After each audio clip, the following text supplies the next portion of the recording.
An Outcast of the Islands *******, An Outcast of the Islands by Joseph Conrad Pews El Delito Maya del Hombre es Habernacito Calderon to Edward Lancelot Sanderson. Contents. Author's note. An Outcast of the Islands Part I, Chapter 1, Chapter 2, Chapter 3, Chapter 4, Chapter 5, Chapter 6, Chapter 7, Part 2, Chapter 1, Chapter 2, Chapter 3, Chapter 4, Chapter 5, Chapter 6, Part 3, Chapter 1, Chapter 2, Chapter 3, Chapter 4, Part 4, Chapter 1, Chapter 2, Chapter 3, Chapter 4, Chapter 5, Part V, Chapter 1, Chapter 2, Chapter 3, Chapter 4. Author's note. An Outcast of the Islands is my second novel in the absolute sense of the word,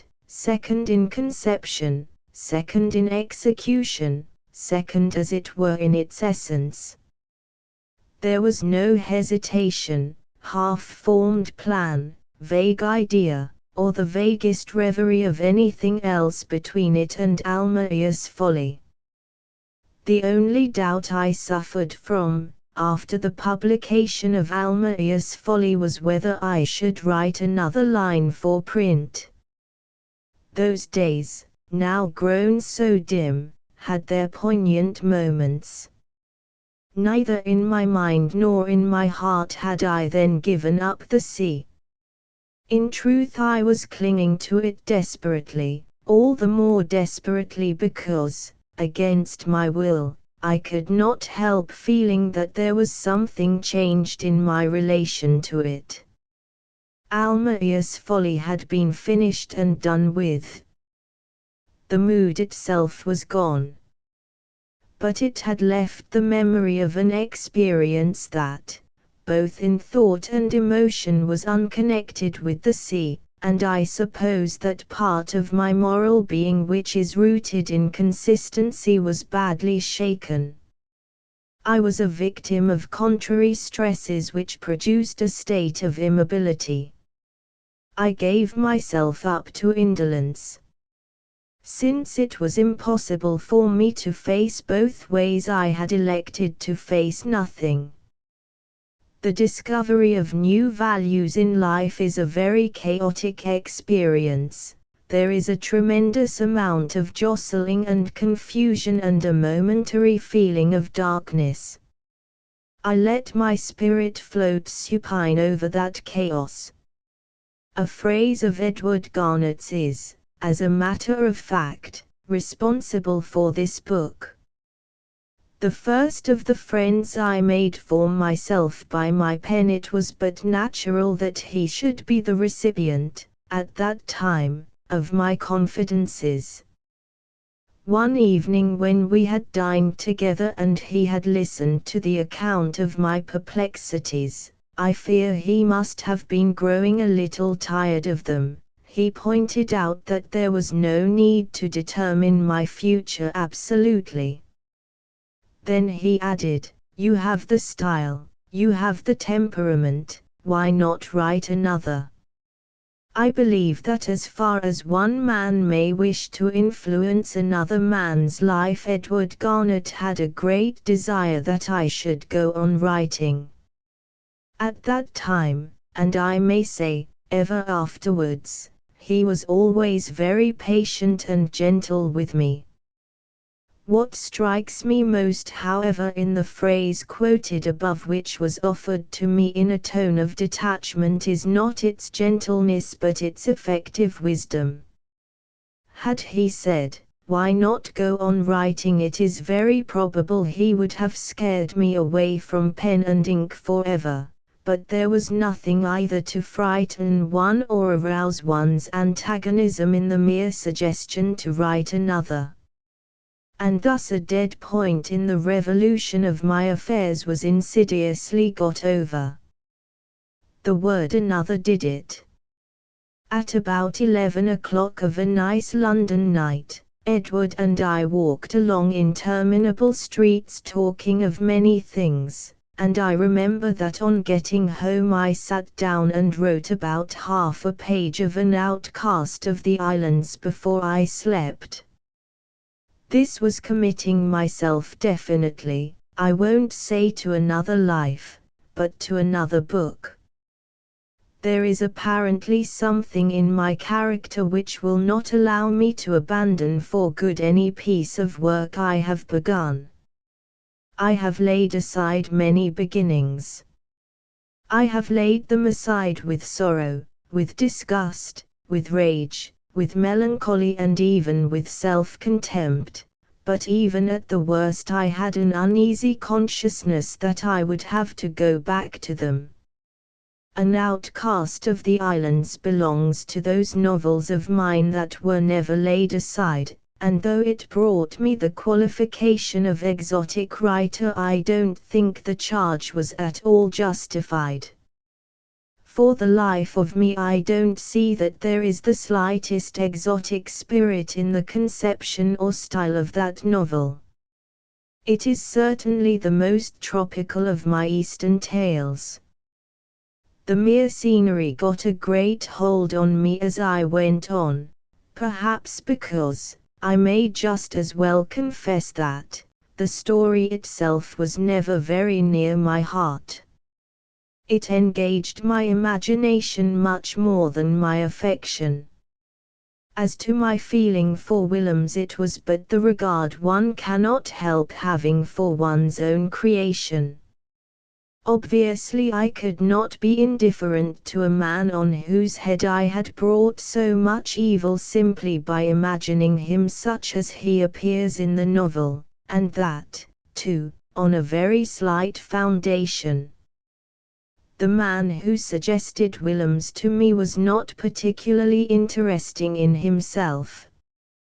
My interest was aroused by his dependent position, his strange, dubious status of a mistrusted, disliked, worn-out European living on the reluctant toleration of that settlement hidden in the heart of the forest land, up that somber stream which our ship was the only white men's ship to visit. With his hollow, clean-shaved cheeks, a heavy grey moustache and eyes without any expression whatever, clad always in a spotless sleeping suit much befrogged in front, which left his lean neck wholly uncovered, and with his bare feet in a pair of straw slippers, he wandered silently amongst the houses in daylight, almost as dumb as an animal and apparently much more homeless. I don't know what he did with himself at night. He must have had a place, a hut, a palm leaf shed, some sort of hovel where he kept his razor and his change of sleeping suits. An air of futile mystery hung over him, something not exactly dark but obviously ugly. The only definite statement I could extract from anybody was that it was he who had brought the Arabs into the river. That must have happened many years before. But how did he bring them into the river? He could hardly have done it in his arms like a lot of kittens. I knew that Almeida founded the chronology of all his misfortunes on the date of that fateful advent, and yet the very first time we dined with Almeida there was Willems sitting at table with us in the manner of the skeleton at the feast, obviously shunned by everybody, never addressed by anyone, and for all recognition of his existence getting now and then from Almeida a venomous glance which I observed with great surprise. In the course of the whole evening he ventured one single remark which I didn't catch because his articulation was imperfect, as of a man who had forgotten how to speak. I was the only person who seemed aware of the sound. Willems subsided. Presently he retired, pointedly unnoticed, into the forest maybe. Its immensity was there, within 300 yards of the veranda, ready to swallow up anything. Almayer, conversing with my captain, did not stop talking while he glared angrily at the retreating back. Didn't that fellow bring the Arabs into the river? Nevertheless, Willems turned up next morning on Almayer's veranda. From the bridge of the steamer I could see plainly these two, breakfasting together, tete-a-tete and, I suppose, in dead silence, one with his air of being no longer interested in this world and the other raising his eyes now and then with intense dislike. It was clear that in those days Willems lived on Almayer's charity. Yet on returning 2 months later to Samba, I heard that he had gone on an expedition up the river in charge of a steam launch belonging to the Arabs, to make some discovery or other. On account of the strange reluctance that everyone manifested to talk about Willems, it was impossible for me to get at the rights of that transaction. Moreover, I was a newcomer, the youngest of the company, and, I suspect, not judged quite fit as yet for a full confidence. I was not much concerned about that exclusion. The faint suggestion of plots and mysteries pertaining to all matters touching Almayer's affairs amused me vastly. Almayer was obviously very much affected. I believe he missed Willems immensely. He wore an air of sinister preoccupation and talked confidentially with my captain. I could catch only snatches of mumbled sentences. Then one morning, as I came along the deck to take my place at the breakfast table, Almayer checked himself in his low-toned discourse. My captain's face was perfectly impenetrable. There was a moment of profound silence, and then, as if unable to contain himself, Almayer burst out in a loud, vicious tone, "One thing's certain, if he finds anything worth having up there, they will poison him like a dog." Disconnected though it was, that phrase, as food for thought, was distinctly worth hearing. We left the river 3 days afterwards and I never returned to Samba, but whatever happened to the protagonist of my Willems, nobody can deny that I have recorded for him a less squalid fate. J.C. 1919.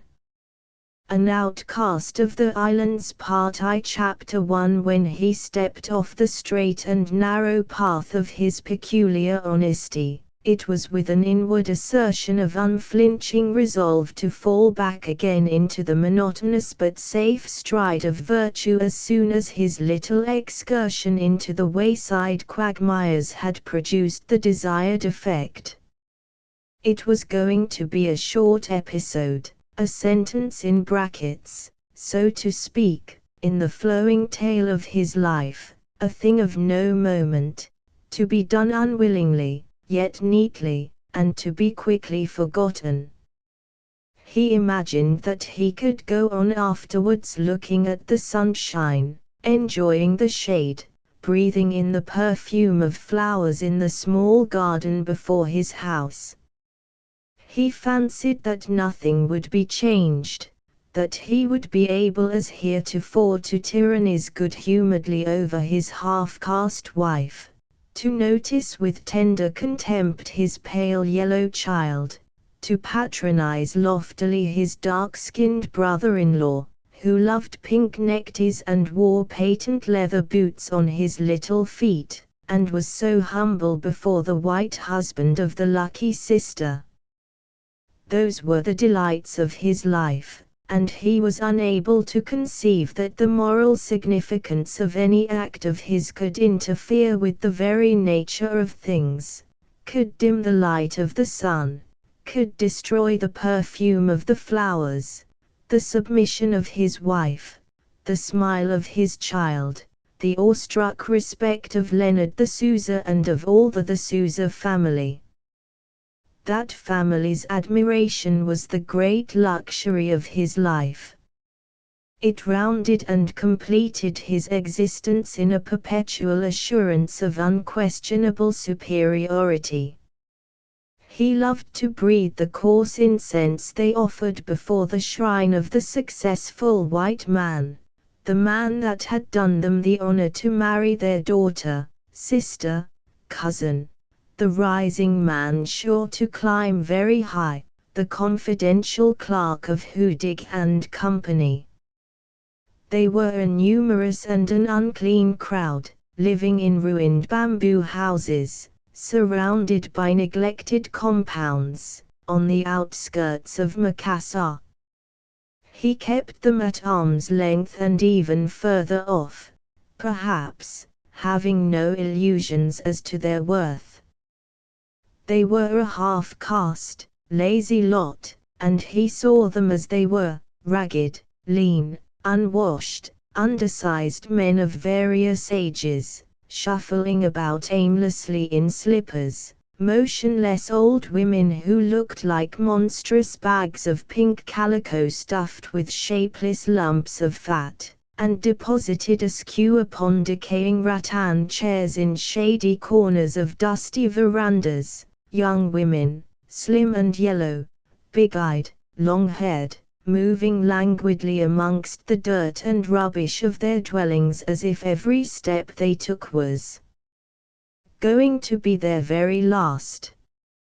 He heard their shrill quarrelings, the squalling of their children, the grunting of their pigs. He smelled the odors of the heaps of garbage in their courtyards, and he was greatly disgusted. But he fed and clothed that shabby multitude, those degenerate descendants of Portuguese conquerors. He was their providence. He kept them singing his praises in the midst of their laziness, of their dirt, of their immense and hopeless squalor, and he was greatly delighted. They wanted much, but he could give them all they wanted without ruining himself. In exchange he had their silent fear, their loquacious love, their noisy veneration. It is a fine thing to be a providence, and to be told so on every day of one's life. It gives one a feeling of enormously remote superiority, and Willems revelled in it. He did not analyze the state of his mind, but probably his greatest delight lay in the unexpressed but intimate conviction that, should he close his hand, all those admiring human beings would starve. His munificence had demoralized them. An easy task. Since he descended amongst them and married Joanna, they had lost the little aptitude and strength for work they might have had to put forth under the stress of extreme necessity. They lived now by the grace of his will. This was power. Willems loved it. In another, and perhaps a lower plane, his days did not want for their less complex but more obvious pleasures. He liked the simple games of skill, billiards, also games not so simple, and calling for quite another kind of skill, poker. He had been the aptest pupil of a steady-eyed, sententious American, who had drifted mysteriously into Makassar from the wastes of the Pacific, and, after knocking about for a time in the eddies of town life, had drifted out enigmatically into the sunny solitudes of the Indian Ocean. The memory of the Californian stranger was perpetuated in the game of poker, which became popular in the capital of celebs from that time, and in a powerful cocktail, the recipe for which is transmitted, in the Kwangtung dialect, from head boy to head boy of the Chinese servants in the Sunda Hotel even to this day. Willems was a connoisseur in the drink and an adept at the game. Of those accomplishments he was moderately proud. Of the confidence reposed in him by Hudig, the master, he was boastfully and obtrusively proud. This arose from his great benevolence, and from an exalted sense of his duty to himself and the world at large. He experienced that irresistible impulse to impart information which is inseparable from gross ignorance. There is always some one thing which the ignorant man knows, and that thing is the only thing worth knowing. It fills the ignorant man's universe. Willems knew all about himself. On the day when, with many misgivings, he ran away from a Dutch East Indiaman in Semarang roads, he had commenced that study of himself, of his own ways, of his own abilities, of those fate-compelling qualities of his which led him toward that lucrative position which he now filled. Being of a modest and diffident nature, his successes amazed, almost frightened him, and ended, as he got over the succeeding shocks of surprise, by making him ferociously conceited. He believed in his genius and in his knowledge of the world.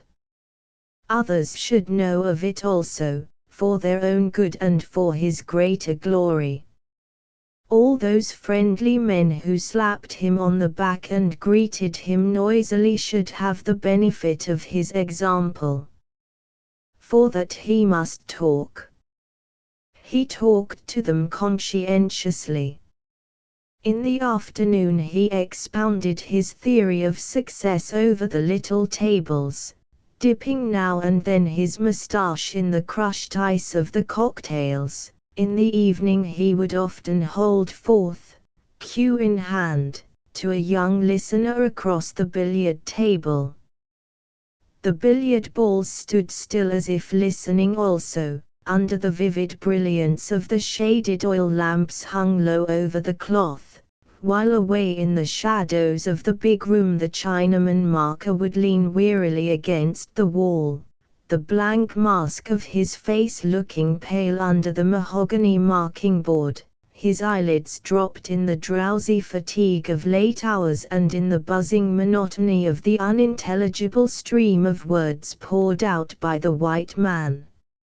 In a sudden pause of the talk the game would recommence with a sharp click and go on for a time in the flowing soft whir and the subdued thuds as the balls rolled zigzagging towards the inevitably successful cannon.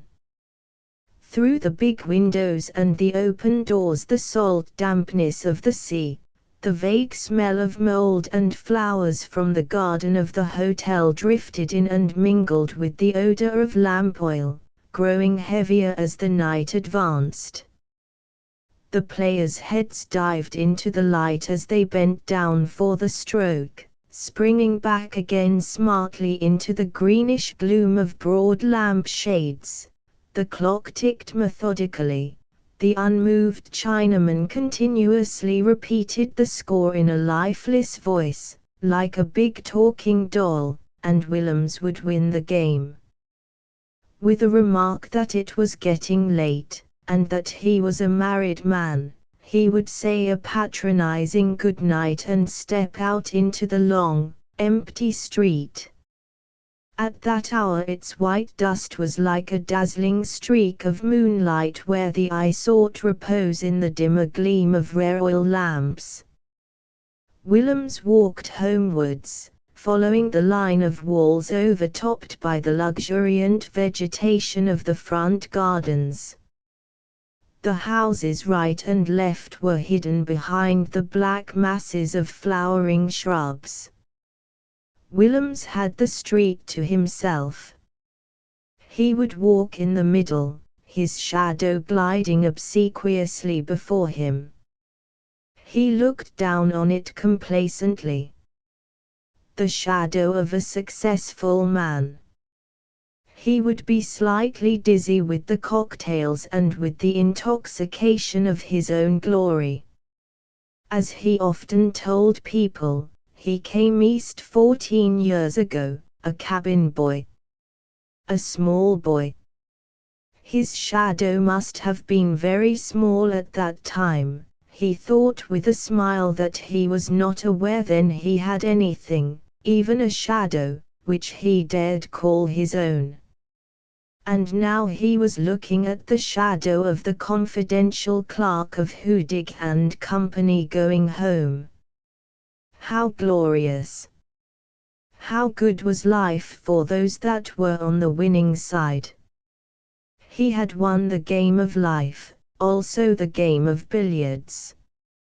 He walked faster, jingling his winnings, and thinking of the white stone days that had marked the path of his existence.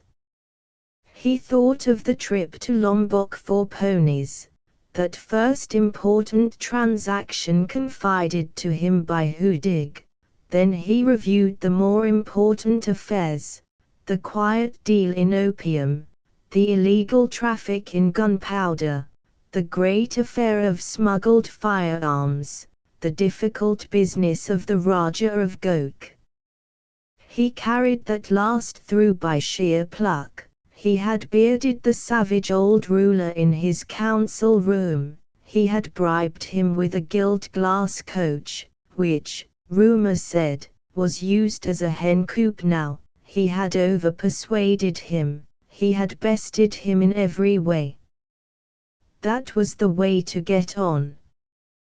He disapproved of the elementary dishonesty that dips the hand in the cash box, but one could evade the laws and push the principles of trade to their furthest consequences. Some call that cheating. Those are the fools, the weak, the contemptible. The wise, the strong, the respected, have no scruples.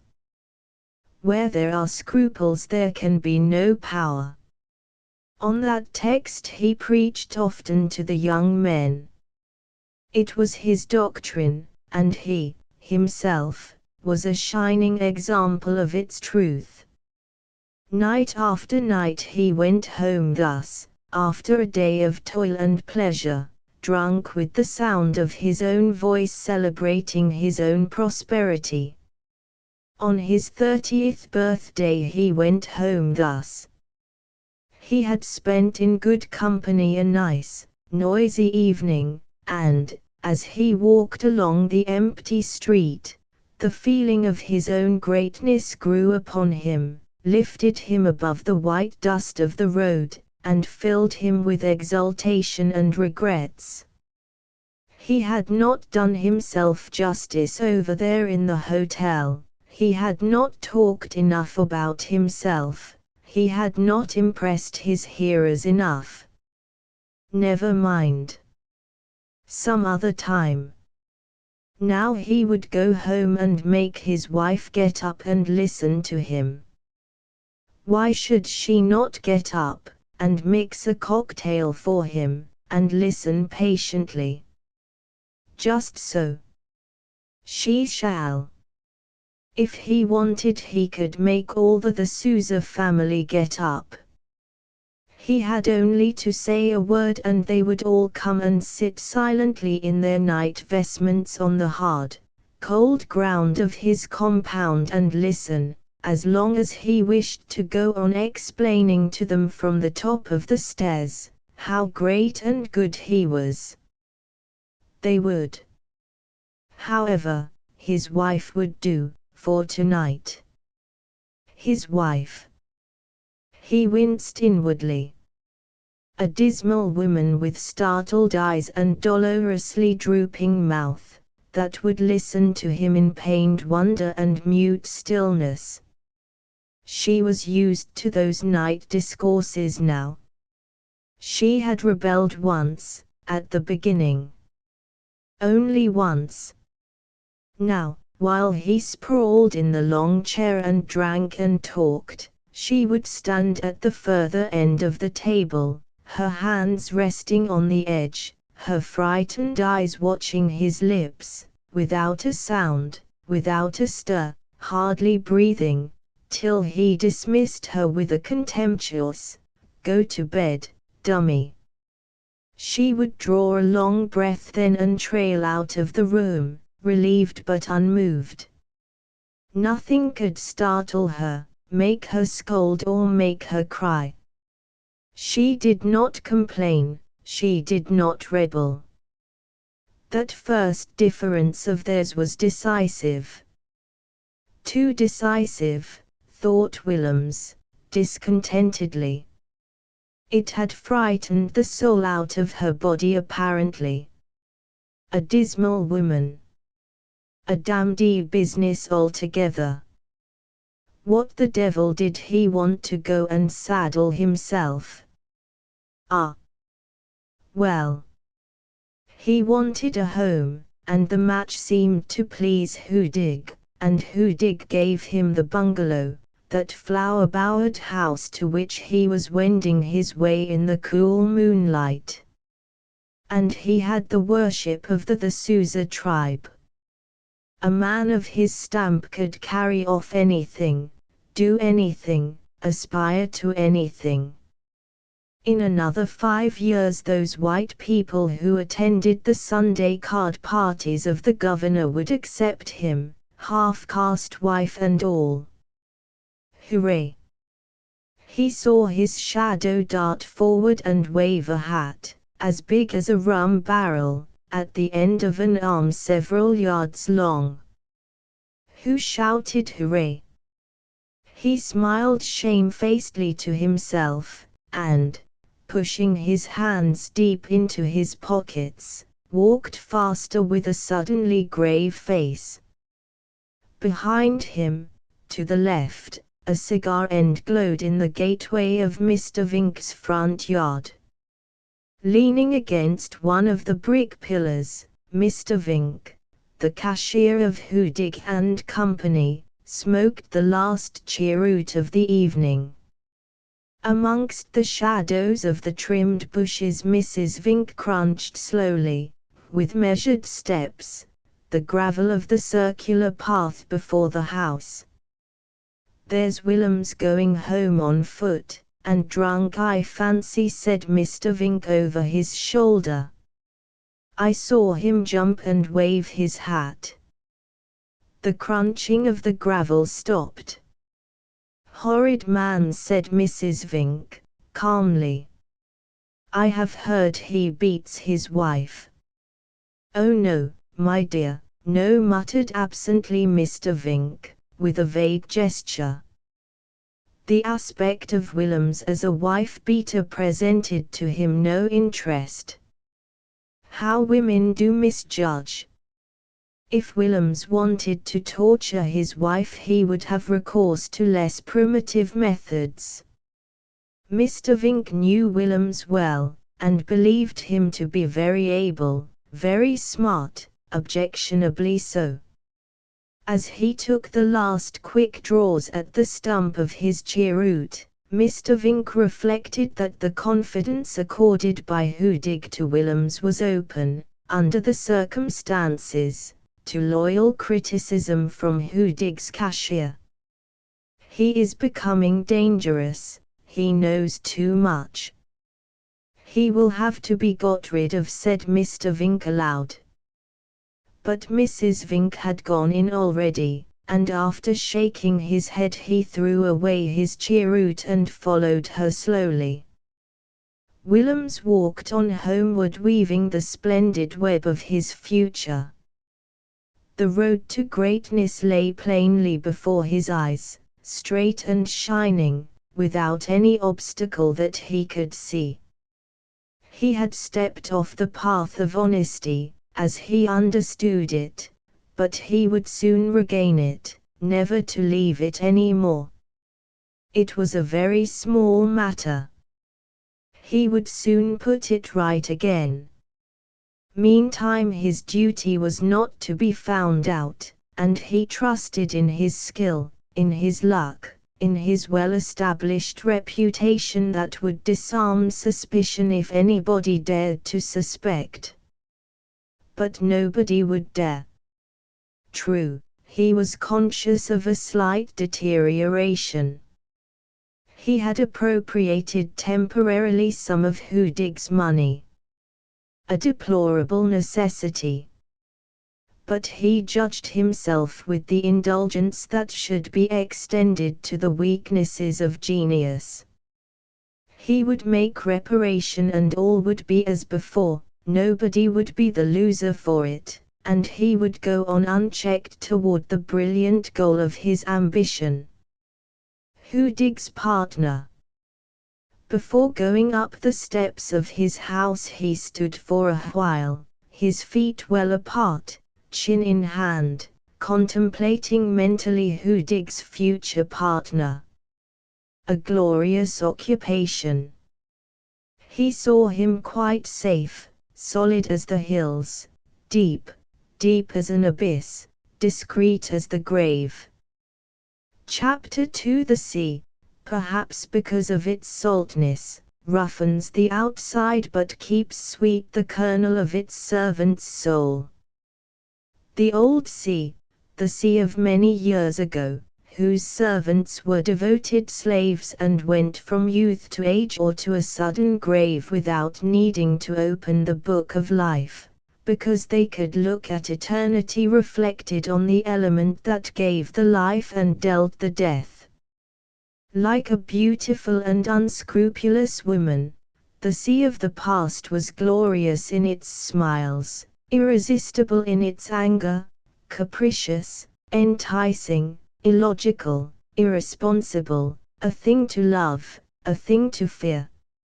It cast a spell, it gave joy, it lulled gently into boundless faith, then with quick and causeless anger it killed. But its cruelty was redeemed by the charm of its inscrutable mystery, by the immensity of its promise, by the supreme witchery of its possible favor. Strong men with childlike hearts were faithful to it, were content to live by its grace, to die by its will.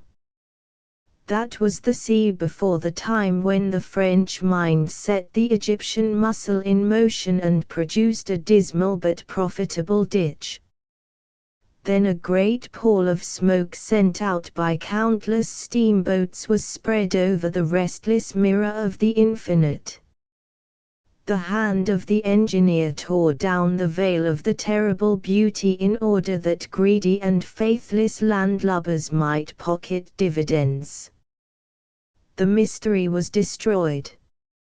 Like all mysteries, it lived only in the hearts of its worshippers. The hearts changed, the men changed. The once loving and devoted servants went out armed with fire and iron, and conquering the fear of their own hearts became a calculating crowd of cold and exacting masters. The sea of the past was an incomparably beautiful mistress, with inscrutable face, with cruel and promising eyes. The sea of today is a used-up drudge, wrinkled and defaced by the churned-up wakes of brutal propellers, robbed of the enslaving charm of its vastness, stripped of its beauty, of its mystery and of its promise. Tom Lingard was a master, a lover, a servant of the sea. The sea took him young, fashioned him body and soul, gave him his fierce aspect, his loud voice, his fearless eyes, his stupidly guileless heart. Generously it gave him his absurd faith in himself, his universal love of creation, his wide indulgence, his contemptuous severity, his straightforward simplicity of motive and honesty of aim. Having made him what he was, womanlike, the sea served him humbly and let him bask unharmed in the sunshine of its terribly uncertain favor. Tom Lingard grew rich on the sea and by the sea. He loved it with the ardent affection of a lover, he made light of it with the assurance of perfect mastery, he feared it with the wise fear of a brave man, and he took liberties with it as a spoiled child might do with a paternal and good-natured ogre. He was grateful to it, with the gratitude of an honest heart. His greatest pride lay in his profound conviction of its faithfulness, in the deep sense of his unerring knowledge of its treachery. The little brig Flash was the instrument of Lingard's fortune. They came north together, both young, out of an Australian port, and after a very few years there was not a white man in the islands, from Palembang to Ternate, from Ombawa to Palawan, that did not know Captain Tom and his lucky craft. He was liked for his reckless generosity, for his unswerving honesty, and at first was a little feared on account of his violent temper. Very soon, however, they found him out, and the word went round that Captain Tom's fury was less dangerous than many a man's smile. He prospered greatly. After his first, and successful, fight with the sea robbers, when he rescued, as rumour had it, the yacht of some bigwig from home, somewhere down Carimata way, his great popularity began. As years went on it grew apace. Always visiting out-of-the-way places of that part of the world, always in search of new markets for his cargoes, not so much for profit as for the pleasure of finding them, he soon became known to the Malays, and by his successful recklessness in several encounters with pirates, established the terror of his name. Those white men with whom he had business, and who naturally were on the lookout for his weaknesses, could easily see that it was enough to give him his Malay title to flatter him greatly. So when there was anything to be gained by it, and sometimes out of pure and unprofitable good nature, they would drop the ceremonious Captain Lingard and address him half seriously as Raja Lort, the King of the Sea. He carried the name bravely on his broad shoulders. He had carried it many years already when the boy Willems ran barefooted on the deck of the ship Cosmopolite for in Semarang roads, looking with innocent eyes on the strange shore and objurgating his immediate surroundings with blasphemous lips, while his childish brain worked upon the heroic idea of running away. From the poop of the Flash Lingard saw in the early morning the Dutch ship get lumberingly under way, bound for the eastern ports. Very late in the evening of the same day he stood on the quay of the landing canal, ready to go on board of his brig. The night was starry and clear, the little custom-house building was shut up, and as the gharry that brought him down disappeared up the long avenue of dusty trees leading to the town, Lingard thought himself alone on the quay. He roused up his sleeping boat crew and stood waiting for them to get ready, when he felt a tug at his coat and a thin voice said, very distinctly, "English captain." Lingard turned round quickly, and what seemed to be a very lean boy jumped back with commendable activity. "Who are you? Where do you spring from?" asked Lingard, in startled surprise. From a safe distance the boy pointed toward a cargo lighter moored to the quay. "Been hiding there, have you?" said Lingard. "Well, what do you want? Speak out, confound you. You did not come here to scare me to death, for fun, did you?" The boy tried to explain in imperfect English, but very soon Lingard interrupted him.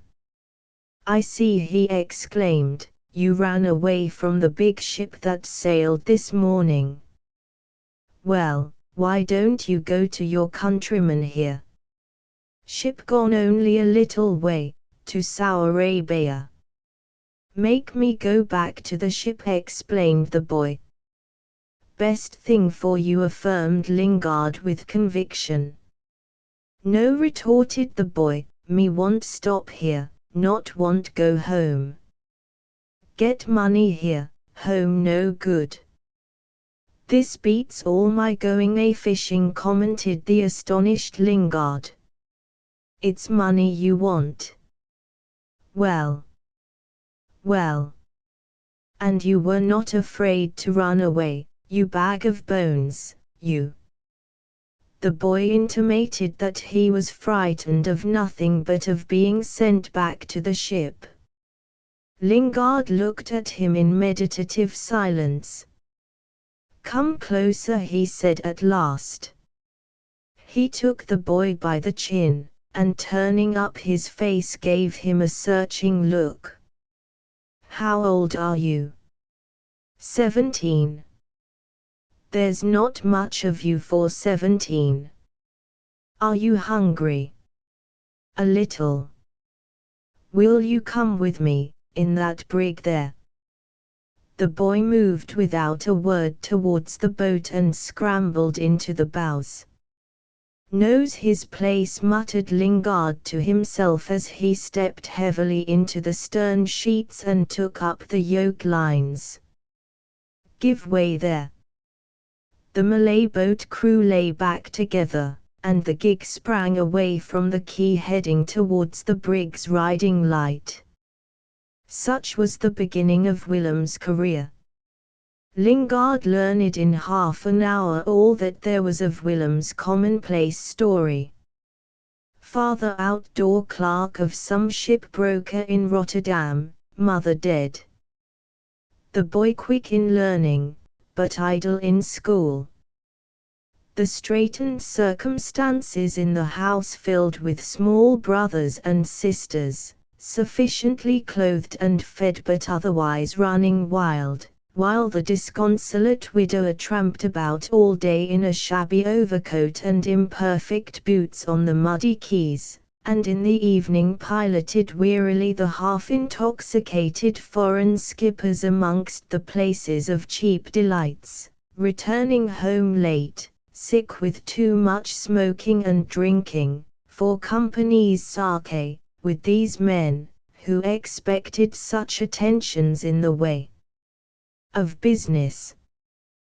Then the offer of the good-natured captain of Cosmopoliet IV, who was pleased to do something for the patient and obliging fellow, young Willem's great joy, his still greater disappointment with the sea that looked so charming from afar, but proved so hard and exacting on closer acquaintance, and then this running away by a sudden impulse. The boy was hopelessly at variance with the spirit of the sea. He had an instinctive contempt for the honest simplicity of that work which led to nothing he cared for. Lingard soon found this out. He offered to send him home in an English ship, but the boy begged hard to be permitted to remain. He wrote a beautiful hand, became soon perfect in English, was quick at figures, and Lingard made him useful in that way. As he grew older his trading instincts developed themselves astonishingly, and Lingard left him often to trade in one island or another while he, himself, made an intermediate trip to some out-of-the-way place. On Willem's expressing a wish to that effect, Lingard let him enter Hudig's service. He felt a little sore at that abandonment because he had attached himself, in a way, to his protégé. Still he was proud of him, and spoke up for him loyally. At first it was, "Smart boy that, never make a seaman though." Then when Willems was helping in the trading he referred to him as that clever young fellow. Later when Willems became the confidential agent of Hudig, employed in many a delicate affair, the simple-hearted old seaman would point an admiring finger at his back and whisper to whoever stood near at the moment, "Long-headed chap that, deuced long-headed chap. Look at him. Confidential man of old Hudig. I picked him up in a ditch, you may say, like a starved cat. Skin and bone. 'Pon my word I did. And now he knows more than I do about island trading. Fact. I am not joking. More than I do," he would repeat, seriously, with innocent pride in his honest eyes. From the safe elevation of his commercial successes Willems patronized Lingard. He had a liking for his benefactor, not unmixed with some disdain for the crude directness of the old fellow's methods of conduct. There were, however, certain sides of Lingard's character for which Willems felt a qualified respect. The talkative seaman knew how to be silent on certain matters that to Willems were very interesting. Besides, Lingard was rich, and that in itself was enough to compel Willem's unwilling admiration. In his confidential chats with Hudig, Willems generally alluded to the benevolent Englishman as the lucky old fool in a very distinct tone of vexation. Hudig would grunt an unqualified assent, and then the two would look at each other in a sudden immobility of pupils fixed by a stare of unexpressed thought. "You can't find out where he gets all that India rubber, hey Willems?" Hudig would ask at last, turning away and bending over the papers on his desk. "No, Mr. Hudig. Not yet. But I am trying," was Willem's invariable reply, delivered with a ring of regretful deprecation. "Try. Always try. You may try. You think yourself clever perhaps," rumbled on Hudig, without looking up. "I have been trading with him 20, 30 years now.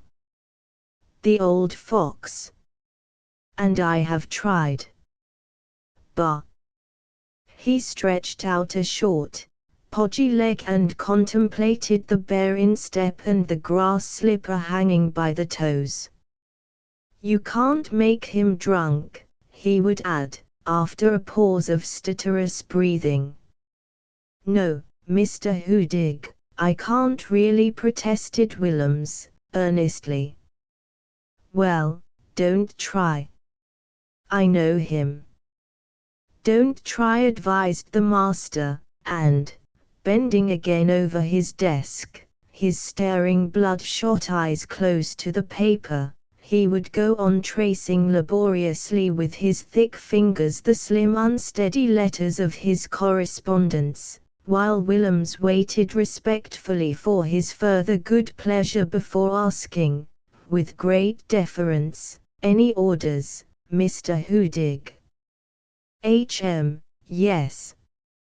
Go to Bunhin yourself and see the dollars of that payment counted and packed, and have them put on board the mailboat for turn 8. She's due here this afternoon. Yes, Mr. Hudig. And, look here. If the boat is late, leave the case in Bunhin's godown till tomorrow. Seal it up. 8 seals as usual. Don't take it away till the boat is here. No, Mr. Hudig. And don't forget about these opium cases. It's for tonight. use my own boatman. Transship them from the Caroline to the Arab bark, went on the master in his hoarse undertone. And don't you come to me with another story of a case dropped overboard like last time, he added, with sudden ferocity, looking up at his confidential clerk. No, Mr. Hudig. I will take care. That's all. Tell that pig as you go out that if he doesn't make the punker go a little better I will break every bone in his body, finished up Hudig, wiping his purple face with a red silk handkerchief nearly as big as a counterpane. Noiselessly Willems went out, shutting carefully behind him the little green door through which he passed to the warehouse. Hudig, pen in hand, listened to him bullying the punker boy with profane violence, born of unbounded zeal for the master's comfort, before he returned to his writing amid the rustling of papers fluttering in the wind sent down by the punker that waved in wide sweeps above his head. Willems would nod familiarly to Mr. Vink, who had his desk close to the little door of the private office, and marched down the warehouse with an important air. Mr. Vink, extreme dislike lurking in every wrinkle of his gentlemanly countenance, would follow with his eyes the white figure flitting in the gloom amongst the piles of bales and cases till it passed out through the big archway into the glare of the street.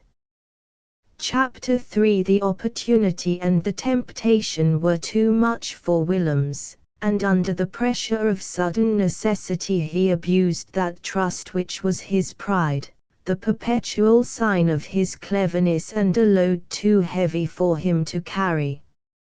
A run of bad luck at cards, the failure of a small speculation undertaken on his own account, an unexpected demand for money from one or another member of the Sousa family, and almost before he was well aware of it he was off the path of his peculiar honesty. It was such a faint and ill-defined track that it took him some time to find out how far he had strayed amongst the brambles of the dangerous wilderness he had been skirting for so many years, without any other guide than his own convenience and that doctrine of success which he had found for himself in the Book of Life, in those interesting chapters that the devil has been permitted to write in it, to test the sharpness of men's eyesight and the steadfastness of their hearts. For one short, dark and solitary moment he was dismayed, but he had that courage that will not scale heights, yet will wade bravely through the mud, if there be no other road. He applied himself to the task of restitution, and devoted himself to the duty of not being found out. On his 30th birthday he had almost accomplished the task, and the duty had been faithfully and cleverly performed. He saw himself safe. Again he could look hopefully towards the goal of his legitimate ambition. Nobody would dare to suspect him, and in a few days there would be nothing to suspect. He was elated. He did not know that his prosperity had touched then its high water mark, and that the tide was already on the turn. 2 days afterwards he knew.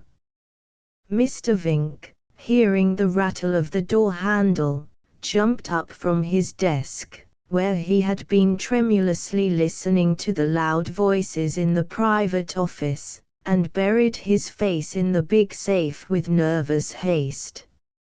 For the last time Willems passed through the little green door leading to Hudig's sanctum, which, during the past half hour, might have been taken, from the fiendish noise within, for the cavern of some wild beast. Willem's troubled eyes took in the quick impression of men and things as he came out from the place of his humiliation. He saw the scared expression of the punker boy, the Chinamen tellers sitting on their heels with unmovable faces turned up blankly towards him while their arrested hands hovered over the little piles of bright guilders ranged on the floor, Mr. Vink's shoulder blades with the fleshy rims of 2 red ears above. He saw the long avenue of gin cases stretching from where he stood to the arched doorway beyond which he would be able to breathe perhaps. A thin rope's end lay across his path and he saw it distinctly, yet stumbled heavily over it as if it had been a bar of iron. Then he found himself in the street at last, but could not find air enough to fill his lungs. He walked towards his home, gasping.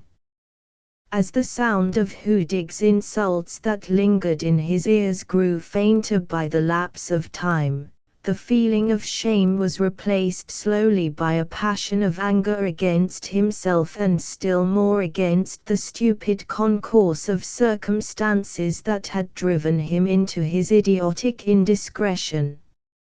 Idiotic indiscretion. That is how he defined his guilt to himself. Could there be anything worse from the point of view of his undeniable cleverness? What a fatal aberration of an acute mind! He did not recognize himself there. He must have been mad. That's it. A sudden gust of madness. And now the work of long years was destroyed utterly. What would become of him? Before he could answer that question he found himself in the garden before his house, Hudig's wedding gift. He looked at it with a vague surprise to find it there. His past was so utterly gone from him that the dwelling which belonged to it appeared to him incongruous standing there intact, neat, and cheerful in the sunshine of the hot afternoon. The house was a pretty little structure, all doors and windows, surrounded on all sides by the deep veranda supported on slender columns clothed in the green foliage of creepers, which also fringed the overhanging eaves of the high-pitched roof. Slowly, Willems mounted the dozen steps that led to the veranda. He paused at every step. He must tell his wife. He felt frightened at the prospect, and his alarm dismayed him. Frightened to face her. Nothing could give him a better measure of the greatness of the change around him, and in him. Another man, and another life with the faith in himself gone. He could not be worth much if he was afraid to face that woman. He dared not enter the house through the open door of the dining room, but stood irresolute by the little work table where trailed a white piece of calico, with a needle stuck in it, as if the work had been left hurriedly. The pink-crested cockatoo started, on his appearance, into clumsy activity and began to climb laboriously up and down his perch, calling Joanna with indistinct loudness and a persistent screech that prolonged the last syllable of the name as if in a peal of insane laughter. The screen in the doorway moved gently once or twice in the breeze, and each time Willems started slightly, expecting his wife, but he never lifted his eyes, although straining his ears for the sound of her footsteps. Gradually he lost himself in his thoughts, in the endless speculation as to the manner in which she would receive his news, and his orders. In this preoccupation he almost forgot the fear of her presence. No doubt she will cry, she will lament, she will be helpless and frightened and passive as ever. And he would have to drag that limp weight on and on through the darkness of a spoiled life. Horrible. Of course he could not abandon her and the child to certain misery or possible starvation. The wife and the child of Willems. Willems the successful, the smart, Willems the conf. Pa. And what was Willems now? Willems the. He strangled the half-born thought, and cleared his throat to stifle a groan. Ah! Won't they talk tonight in the billiard room, his world, where he had been first, all those men to whom he had been so superciliously condescending? Won't they talk with surprise, and affected regret, and grave faces, and wise nods? Some of them owed him money, but he never pressed anybody. Not he. Willems, the Prince of Good Fellows, they called him. And now they will rejoice, no doubt, at his downfall. A crowd of imbeciles. In his abasement he was yet aware of his superiority over those fellows, who were merely honest or simply not found out yet. A crowd of imbeciles. He shook his fist at the evoked image of his friends, and the startled parrot fluttered its wings and shrieked in desperate fright. In a short glance upwards Willems saw his wife come round the corner of the house. He lowered his eyelids quickly, and waited silently till she came near and stood on the other side of the little table. He would not look at her face, but he could see the red dressing gown he knew so well. She trailed through life in that red dressing gown, with its row of dirty blue bows down the front, stained, and hooked on awry, a torn flounce at the bottom following her like a snake as she moved languidly about, with her hair negligently caught up, and a tangled wisp straggling untidily down her back. His gaze travelled upwards from bow to bow, noticing those that hung only by a thread, but it did not go beyond her chin. He looked at her lean throat, at the obtrusive collarbone visible in the disarray of the upper part of her attire. He saw the thin arm and the bony hand clasping the child she carried, and he felt an immense distaste for those encumbrances of his life. He waited for her to say something, but as he felt her eyes rest on him in unbroken silence he sighed and began to speak. It was a hard task. He spoke slowly, lingering amongst the memories of this early life in his reluctance to confess that this was the end of it and the beginning of a less splendid existence. In his conviction of having made her happiness in the full satisfaction of all material wants, he never doubted for a moment that she was ready to keep him company on no matter how hard and stony a road. He was not elated by this certitude. He had married her to please Hudig, and the greatness of his sacrifice ought to have made her happy without any further exertion on his part. She had years of glory as Willem's wife, and years of comfort, of loyal care, and of such tenderness as she deserved. He had guarded her carefully from any bodily hurt, and of any other suffering he had no conception. The assertion of his superiority was only another benefit conferred on her. All this was a matter of course, but he told her all this so as to bring vividly before her the greatness of her loss. She was so dull of understanding that she would not grasp it else. And now it was at an end. They would have to go. Leave this house, leave this island, go far away where he was unknown. To the English Strait settlements perhaps. He would find an opening there for his abilities, and just a men to deal with an old hoodoo. He laughed bitterly. You have the money I left at home this morning, Joanna, he asked. We will want it all now. As he spoke those words he thought he was a fine fellow.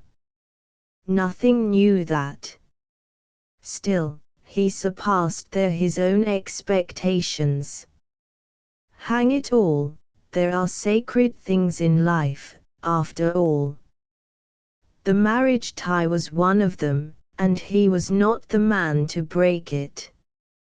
The solidity of his principles caused him great satisfaction, but he did not care to look at his wife, for all that. He waited for her to speak. Then he would have to console her, tell her not to be a crying fool, to get ready to go. Go where? How? When? He shook his head. They must leave at once, that was the principal thing. He felt a sudden need to hurry up his departure. Well, Joanna, he said, a little impatiently, don't stand there in a trance. Do you hear? We must. He looked up at his wife, and whatever he was going to add remained unspoken. She was staring at him with her big, slanting eyes, that seemed to him twice their natural size. The child, its dirty little face pressed to its mother's shoulder, was sleeping peacefully. The deep silence of the house was not broken, but rather accentuated, by the low mutter of the cockatoo, now very still on its perch. As Willems was looking at Joanna, her upper lip was drawn up on one side, giving to her melancholy face a vicious expression altogether new to his experience. He stepped back in his surprise. Oh!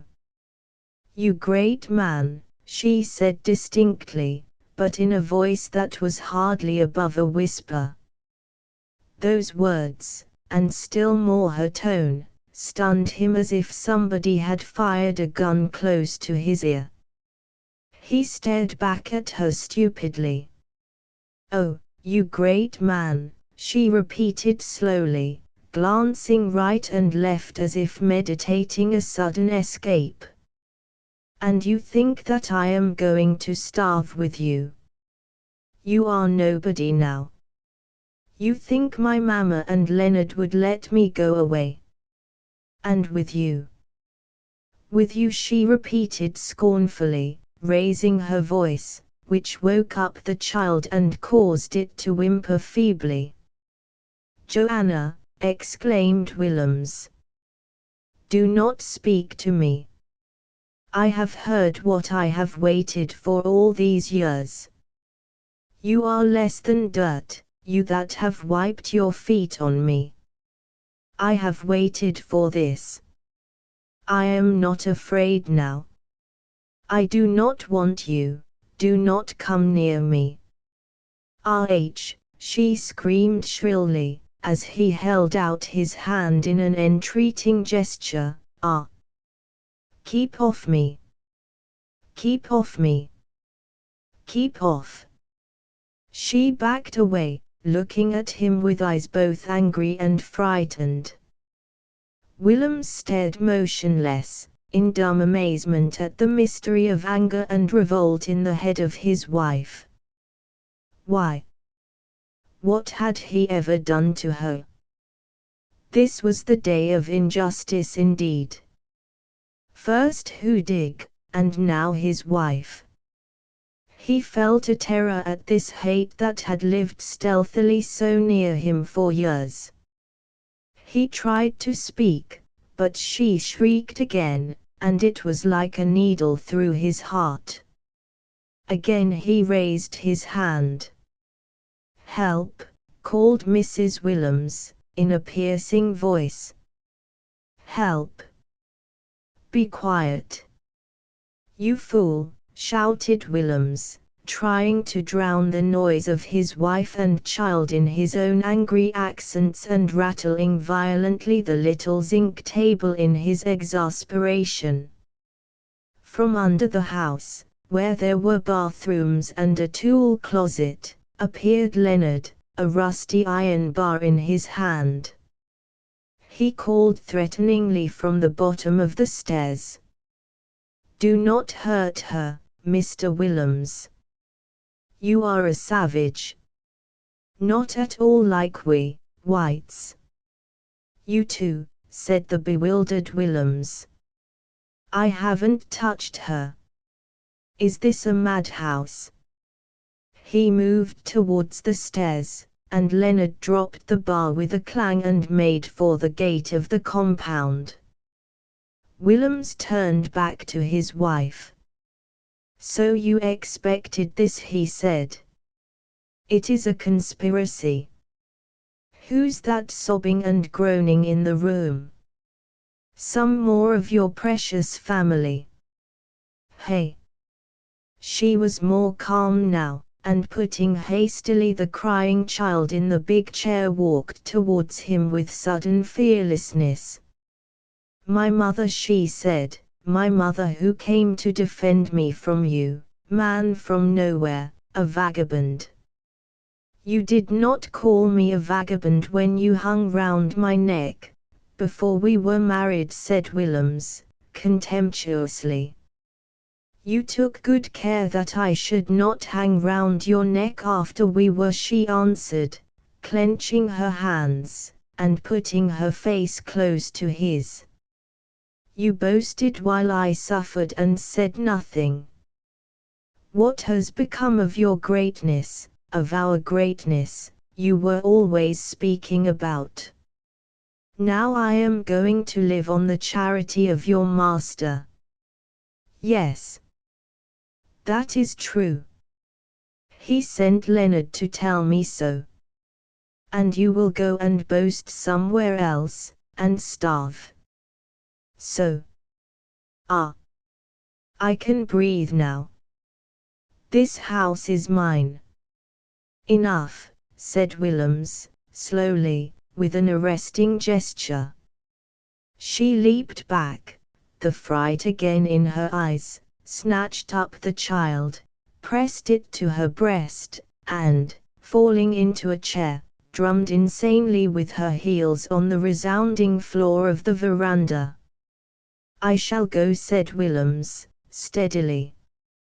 "I thank you. For the first time in your life you make me happy. You were a stone round my neck, you understand. I did not mean to tell you that as long as you lived, but you made me, now. Before I pass this gate you shall be gone from my mind. You made it very easy. I thank you." He turned and went down the steps without giving her a glance, while she sat upright and quiet, with wide open eyes, the child crying querulously in her arms. At the gate he came suddenly upon Leonard, who had been dodging about there and failed to get out of the way in time. "Do not be brutal, Mr. Willems," said Leonard, hurriedly. "It is unbecoming between white men with all those natives looking on." Leonard's legs trembled very much, and his voice wavered between high and low tones without any attempt at control on his part. "Restrain your improper violence," he went on mumbling rapidly. "I am a respectable man of very good family, while you it is regrettable they all say so." "What?" thundered Willems. He felt a sudden impulse of mad anger, and before he knew what had happened he was looking at Leonard the Sousa rolling in the dust at his feet. He stepped over his prostrate brother-in-law and tore blindly down the street, everybody making way for the frantic white man. When he came to himself he was beyond the outskirts of the town, stumbling on the hard and cracked earth of reaped rice fields. How did he get there? It was dark. He must get back. As he walked towards the town slowly, his mind reviewed the events of the day and he felt a sense of bitter loneliness. His wife had turned him out of his own house. He had assaulted brutally his brother-in-law, a member of the Sousa family, of that band of his worshippers. He did. Well, no.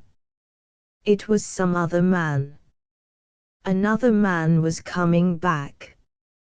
A man without a past, without a future, yet full of pain and shame and anger.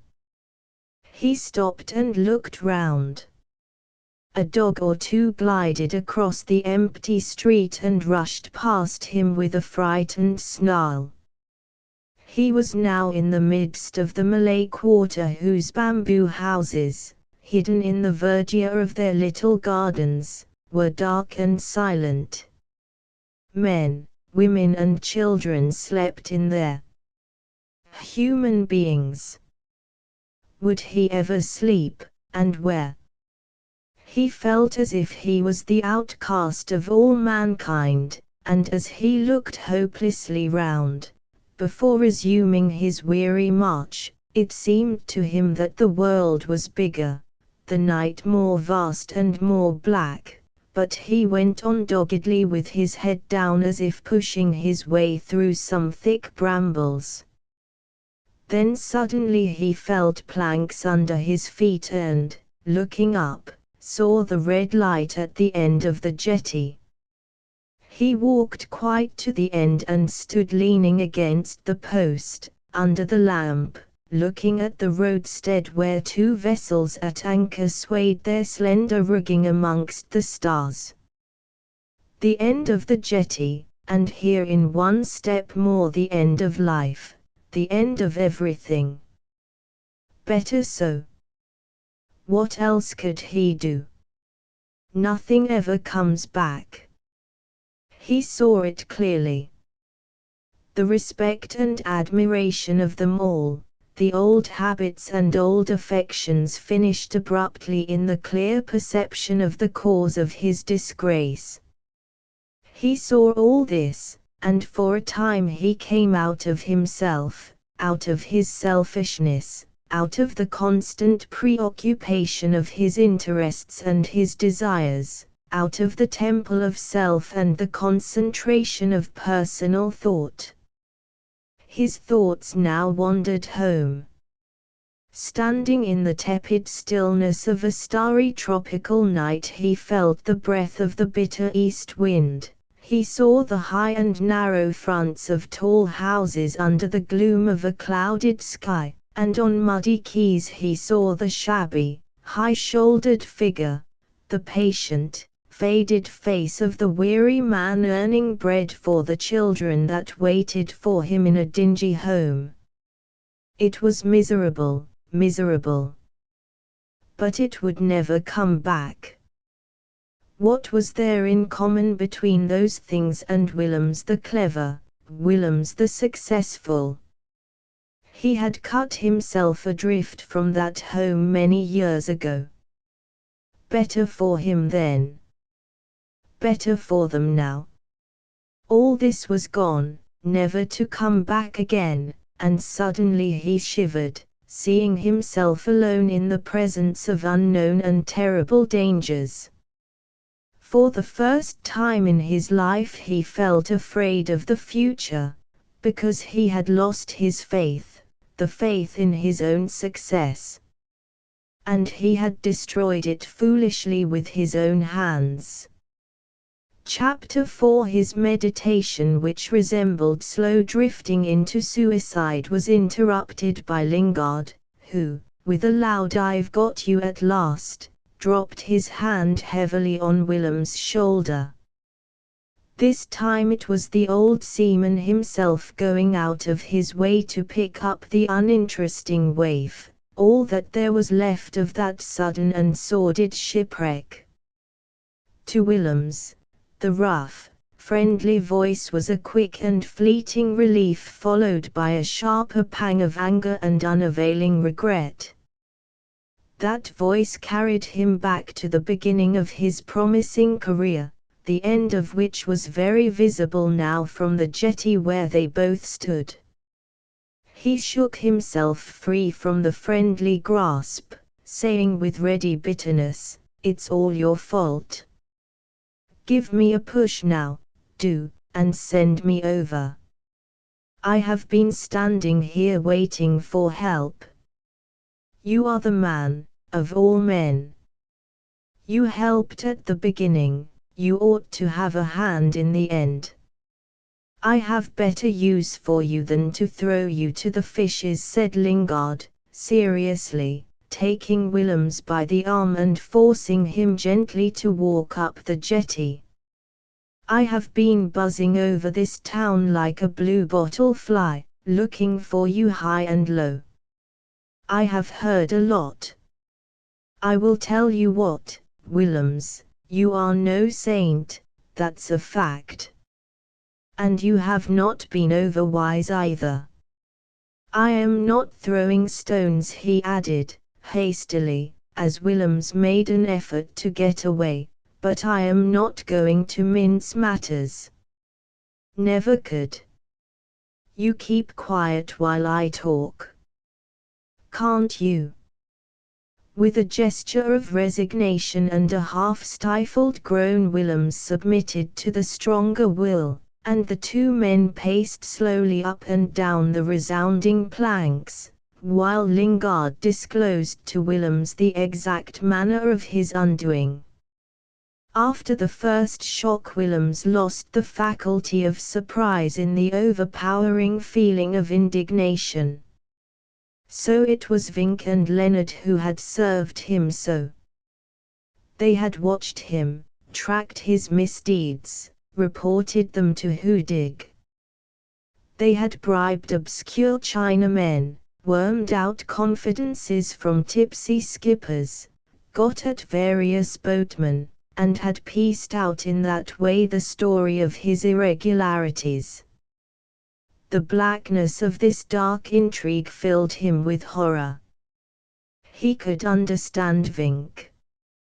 There was no love lost between them. But Leonard. Why, Captain Lingard, he burst out, the fellow licked my boots. Yes, said Lingard, testily, we know that, and you did your best to cram your boot down his throat. No man likes that, my boy. I was always giving money to all that hungry lot, went on Willems, passionately. Always my hand in my pocket. They never had to ask twice. Just so. Your generosity frightened them. They asked themselves where all that came from, and concluded that it was safer to throw you overboard. After all, Hudig is a much greater man than you, my friend, and they have a claim on him also. What do you mean, Captain Lingard? What do I mean? Repeated Lingard, slowly.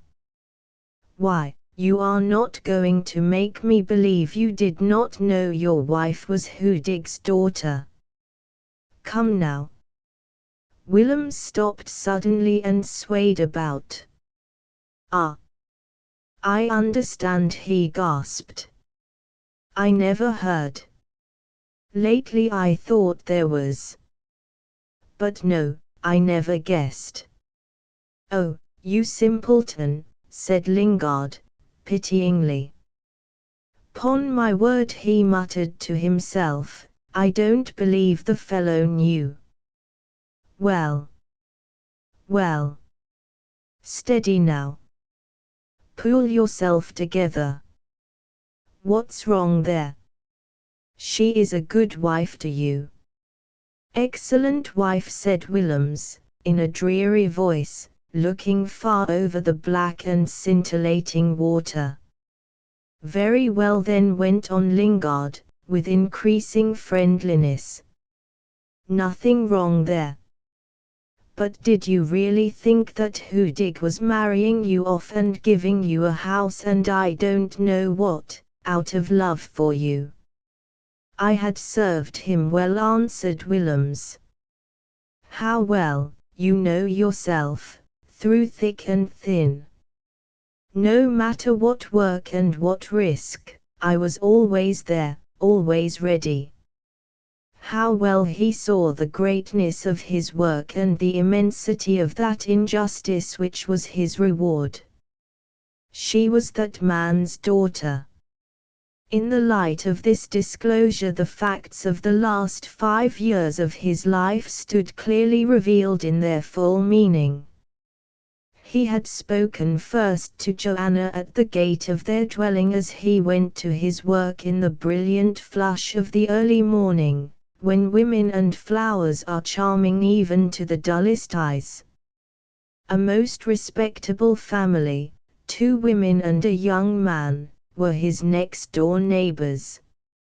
Nobody ever came to their little house but the priest, a native from the Spanish islands, now and then. The young man Leonard he had met in town, and was flattered by the little fellow's immense respect for the great Willems. He let him bring chairs, call the waiters, chalk his cues when playing billiards, express his admiration in choice words. He even condescended to listen patiently to Leonard's allusions to our beloved father, a man of official position, a government agent in Cotti, where he died of cholera, alas! A victim to duty, like a good Catholic, and a good man. It sounded very respectable, and Willems approved of those feeling references. Moreover, he prided himself upon having no color prejudices and no racial antipathies. He consented to drink Curaçao one afternoon on the veranda of Mrs. de Souza's house. He remembered Joanna that day, swinging in a hammock. She was untidy even then, he remembered, and that was the only impression he carried away from that visit. He had no time for love in those glorious days, no time even for a passing fancy, but gradually he fell into the habit of calling almost every day at that little house where he was greeted by Mrs. de Souza's shrill voice screaming for Joanna to come and entertain the gentleman from Hudig and Company. And then the sudden and unexpected visit of the priest. He remembered the man's flat, yellow face, his thin legs, his propitiatory smile, his beaming black eyes, his conciliating manner, his veiled hints which he did not understand at the time. How he wondered what the man wanted, and how unceremoniously he got rid of him. And then came vividly into his recollection the morning when he met again that fellow coming out of Hudig's office, and how he was amused at the incongruous visit. And that morning with Hudig. Would he ever forget it? Would he ever forget his surprise as the master, instead of plunging at once into business, looked at him thoughtfully before turning, with a furtive smile, to the papers on the desk? He could hear him now, his nose in the paper before him, dropping astonishing words in the intervals of wheezy breathing. Heard said called their often most respectable ladies knew the father very well estimable best thing for a young man settle down. Personally, very glad to hear thing arranged. Suitable recognition of valuable services. Best thing to do. And he believed. What credulity! What an ass! Hudig knew the father. Rather. And so did everybody else probably, all except himself. How proud he had been of Hudig's benevolent interest in his fate. How proud he was when invited by Hudig to stay with him at his little house in the country, where he could meet men of official position, as a friend. Vink had been green with envy. Oh, yes. He had believed in the best thing, and took the girl like a gift of fortune. How he boasted to Hudig of being free from prejudices. The old scoundrel must have been laughing in his sleeve at his fool of a confidential clerk. He took the girl, guessing nothing. How could he? There had been a father of some kind to the common knowledge. Men knew him, spoke about him. A lank man of hopelessly mixed descent, but otherwise, apparently, unobjectionable. The shady relations came out afterward, but, with his freedom from prejudices, he did not mind them, because, with their humble dependence, they completed his triumphant life. Taken in. Taken in. Hudig had found an easy way to provide for the begging crowd. He had shifted the burden of his youthful vagaries onto the shoulders of his confidential clerk, and while he worked for the master had cheated him, had stolen his very self from him. He was married. He belonged to that woman, no matter what she might do. Had sworn for all life.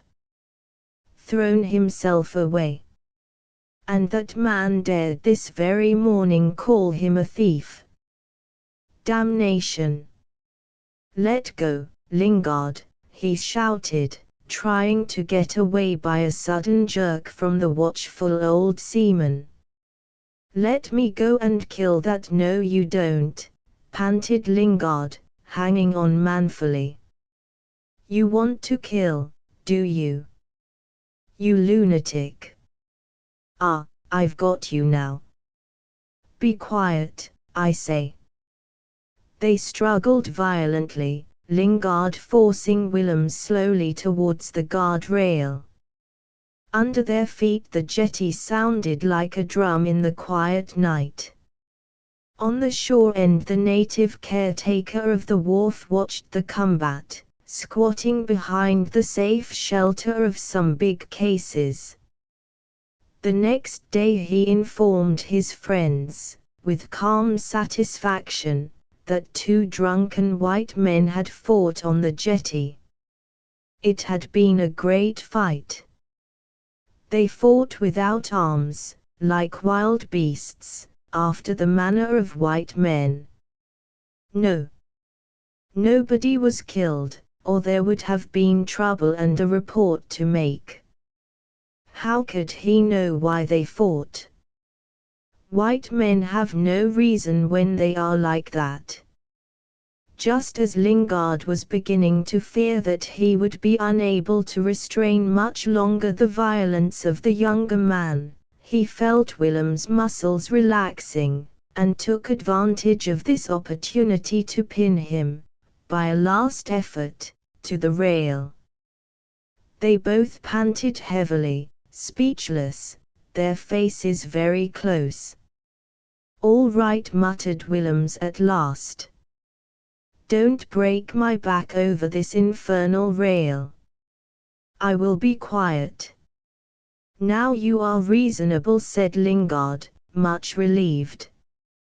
What made you fly into that passion? He asked, leading him back to the end of the jetty, and, still holding him prudently with one hand, he fumbled with the other for his whistle and blew a shrill and prolonged blast. Over the smooth water of the roadstead came in answer a faint cry from one of the ships at anchor. My boat will be here directly, said Lingard. Think of what you are going to do. I sail tonight. What is there for me to do, except one thing, said Willems, gloomily. Look here, said Lingard, I picked you up as a boy, and consider myself responsible for you in a way. You took your life into your own hands many years ago, but still. He paused, listening, till he heard the regular grind of the oars in the rowlocks of the approaching boat, then went on again. I have made it all right with Hudig. You owe him nothing now. Go back to your wife. She is a good woman. Go back to her. Why, Captain Lingard, exclaimed Willems, she. It was most affecting, went on Lingard, without heeding him. I went to your house to look for you, and there I saw her despair. It was heartbreaking. She called for you, she entreated me to find you. She spoke wildly, poor woman, as if all this was her fault. Willems listened amazed. The blind old idiot. How queerly he misunderstood. But if it was true, if it was even true, the very idea of seeing her filled his soul with intense loathing. He did not break his oath, but he would not go back to her. Let hers be the sin of that separation, of the sacred bond broken. He reveled in the extreme purity of his heart, and he would not go back to her. Let her come back to him. He had the comfortable conviction that he would never see her again, and that through her own fault only. In this conviction he told himself solemnly that if she would come to him he would receive her with generous forgiveness, because such was the praiseworthy solidity of his principles. But he hesitated whether he would or would not disclose to Lingard the revolting completeness of his humiliation. Turned out of his house, and by his wife, that woman who hardly dared to breathe in his presence, yesterday. He remained perplexed and silent. No. He lacked the courage to tell the ignoble story.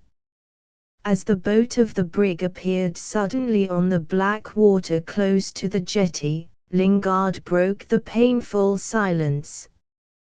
I always thought, he said, sadly, I always thought you were somewhat heartless, Willems, and apt to cast adrift those that thought most of you. I appeal to what is best in you, do not abandon that woman. I have not abandoned her, answered Willems, quickly, with conscious truthfulness. Why should I? As you so justly observed, she has been a good wife to me. A very good, quiet, obedient, loving wife, and I love her as much as she loves me. Every bit. But as to going back now, to that place where to walk again amongst those men who yesterday were ready to crawl before me, and then feel on my back the sting of their pitying or satisfied smiles, no. I can't. I would rather hide from them at the bottom of the sea, he went on, with resolute energy. I don't think, Captain Lingard, he added, more quietly, "I don't think that you realize what my position was there." In a wide sweep of his hand he took in the sleeping shore from north to south, as if wishing it a proud and threatening goodbye. For a short moment he forgot his downfall in the recollection of his brilliant triumphs. Amongst the men of his class and occupation who slept in those dark houses he had been indeed the first. "It is hard," muttered Lingard, pensively. "But who's the fault? Who's the fault?" "Captain Lingard," cried Willems, under the sudden impulse of a felicitous inspiration, "if you leave me here on this jetty, it's murder. I shall never return to that place alive, wife or no wife. You may just as well cut my throat at once."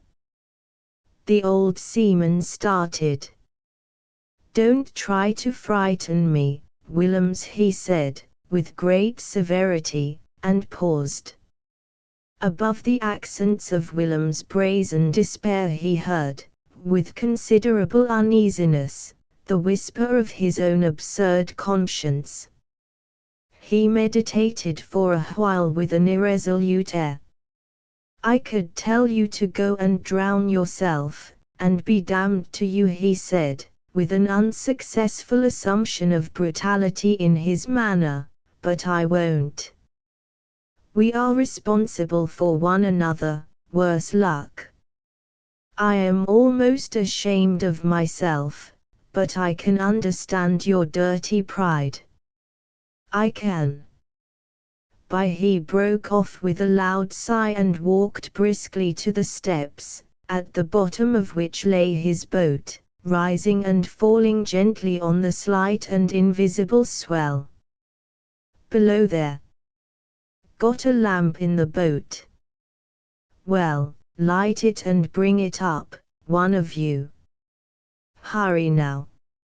He tore out a page of his pocket book, moistened his pencil with great energy and waited, stamping his feet impatiently.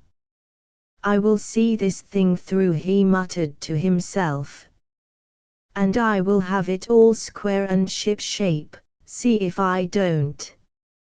Are you going to bring that lamp, you son of a crippled mud turtle? I am waiting." The gleam of the light on the paper placated his professional anger, and he wrote rapidly, the final dash of his signature curling the paper up in a triangular tear. "Take that to this white Tuan's house. I will send the boat back for you in half an hour." The coxswain raised his lamp deliberately to Willem's face. "This Tuan. Toh. I know." "Quick then," said Lingard, taking the lamp from him, and the man went off at a run. "Kasai mem." To the lady herself called Lingard after him.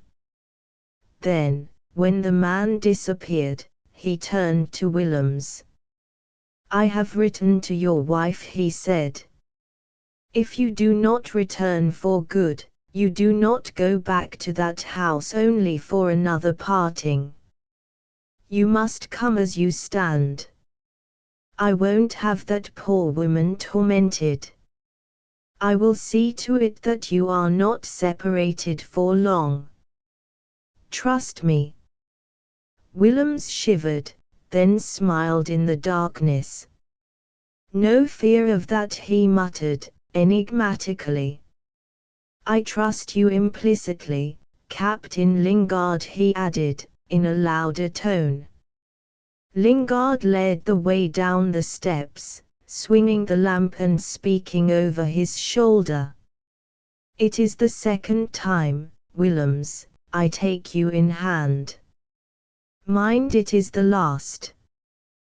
The second time, and the only difference between then and now is that you were barefooted then and have boots now. In 14 years. with all your smartness. A poor result that. A very poor result. He stood for a while on the lowest platform of the steps, the light of the lamp falling on the upturned face of the stroker, who held the gunwale of the boat close alongside, ready for the captain to step in. You see, he went on, argumentatively, fumbling about the top of the lamp, you got yourself so crooked amongst those longshore quill drivers that you could not run clear in any way. That's what comes of such talk as yours, and of such a life. A man sees so much falsehood that he begins to lie to himself. Pa, he said, in disgust, there's only one place for an honest man. The sea, my boy, the sea. But you never would, didn't think there was enough money in it, and now, look. He blew the light out, and, stepping into the boat, stretched quickly his hand towards Willem's, with friendly care. Willem sat by him in silence, and the boat shoved off, sweeping in a wide circle towards the brig. Your compassion is all for my wife, Captain Lingard, said Willems, moodily. Do you think I am so very happy? No, no, said Lingard, heartily. Not a word more shall pass my lips. I had to speak my mind once, seeing that I knew you from a child, so to speak. And now I shall forget, but you are young yet. Life is very long, he went on, with unconscious sadness, let this be a lesson to you. He laid his hand affectionately on Willem's shoulder, and they both sat silent till the boat came alongside the ship's ladder. When on board, Lingard gave orders to his mate, and leading Willems on the poop, sat on the breech of one of the brass 6-pounders with which his vessel was armed. The boat went off again to bring back the messenger. As soon as it was seen returning, dark forms appeared on the brig's spars, then the sails fell in festoons with a swish of their heavy folds, and hung motionless under the yards in the dead calm of the clear and dewy night. From the forward end came the clink of the windlass, and soon afterwards the hail of the chief mate informing Lingard that the cable was hove short. Hold on, everything, hailed back Lingard, we must wait for the land breeze before we let go our hold of the ground. He approached Willems, who sat on the skylight, his body bent down, his head low, and his hands hanging listlessly between his knees. I am going to take you to Samba, he said. You've never heard of the place, have you? Well, it's up that river of mine about which people talk so much and know so little. I've found out the entrance for a ship of Flash's size. It isn't easy. You'll see. I will show you. You have been at sea long enough to take an interest.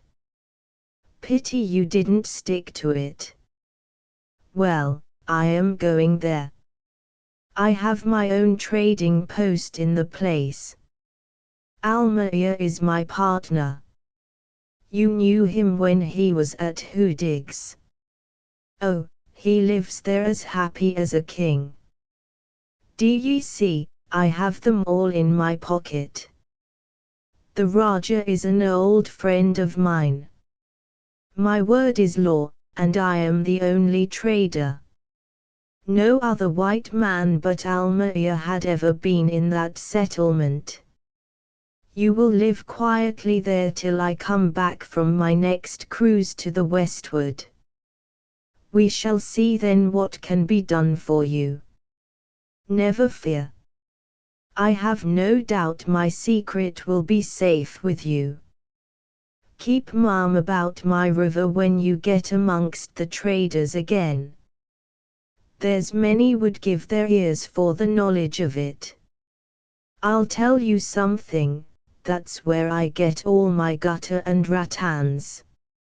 Simply inexhaustible, my boy. While Lingard spoke, Willems looked up quickly, but soon his head fell on his breast in the discouraging certitude that the knowledge he and Hudig had wished for so much had come to him too late. He sat in a listless attitude. You will help Almayer in his trading if you have a heart for it, continued Lingard, just to kill time till I come back for you. Only 6 weeks or so. Over their heads the damp sails fluttered noisily in the first faint puff of the breeze, then, as the airs freshened, the brig tended to the wind, and the silenced canvas lay quietly aback. The mate spoke with low distinctness from the shadows of the quarter-deck. There's the breeze. Which way do you want to cast her, Captain Lingard? Lingard's eyes, that had been fixed aloft, glanced down at the dejected figure of the man sitting on the skylight. He seemed to hesitate for a minute. To the northward, he answered, testily, as if annoyed at his own fleeting thought, and bear a hand there. Every puff of wind is worth money in these seas. He remained motionless, listening to the rattle of blocks and the creaking of trusses as the head-yards were hauled round. Sail was made on the ship and the windlass manned again while he stood still, lost in thought. He only roused himself when a barefooted sea-canoe glided past him silently on his way to the wheel. Put the helm a port. Hard over, he said, in his harsh sea voice, to the man whose face appeared suddenly out of the darkness in the circle of light thrown upwards from the binnacle lamps. The anchor was secured, the yards trimmed, and the brig began to move out of the roadstead. The sea woke up under the push of the sharp cute water, and whispered softly to the gliding craft in that tender and rippling murmur in which it speaks sometimes to those it nurses and loves. Lingard stood by the taffrail listening, with a pleased smile till the Flash began to draw close to the only other vessel in the anchorage. Here, Willems, he said, calling him to his side, do ye see that bark here? That's an Arab vessel. White men have mostly given up the game, but this fellow drops in my wake often, and lives in hopes of cutting me out in that settlement. Not while I live, I trust. You see, Willems, I brought prosperity to that place. I composed their quarrels, and saw them grow under my eyes. There's peace and happiness there. I am more master there than His Dutch Excellency down in Batavia ever will be when some day a lazy man-of-war blunders at last against the river. I mean to keep the Arabs out of it, with their lies and their intrigues. I shall keep the venomous breed out, if it costs me my fortune. The Flash drew quietly abreast of the bark, and was beginning to drop it astern when a white figure started up on the poop of the Arab vessel, and a voice called out, "Greeting to the Raja Lort." "To you greeting," answered Lingard, after a moment of hesitating surprise. Then he turned to Willems with a grim smile. "That's Abdullah's voice," he said. "Mighty civil all of a sudden, isn't he? I wonder what it means. Just like his impudence. No matter. His civility or his impudence are all one to me. I know that this fellow will be under way and after me like a shot. I don't care. I have the heels of anything that floats in these seas, he added, while his proud and loving glance ran over and rested fondly amongst the brig's lofty and graceful spars. Chapter 5 It was the writing on his forehead, said Babalatchi, adding a couple of small sticks to the little fire by which he was squatting, and without looking at Lakamba, who lay down supported on his elbow on the other side of the embers. It was written when he was born that he should end his life in darkness, and now he is like a man walking in a black night, with his eyes open, yet seeing not. I knew him well when he had slaves, and many wives, and much merchandise, and trading prowess, and prowess for fighting. Hi, ya!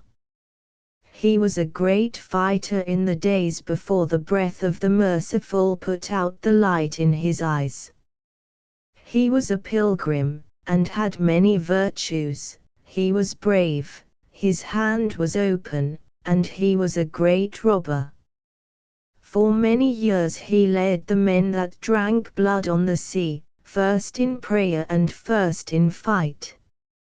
Have I not stood behind him when his face was turned to the west? Have I not watched by his side ships with high masts burning in a straight flame on the calm water? Have I not followed him on dark nights amongst sleeping men that woke up only to die? His sword was swifter than the fire from heaven, and struck before it flashed. Hi! Tuan!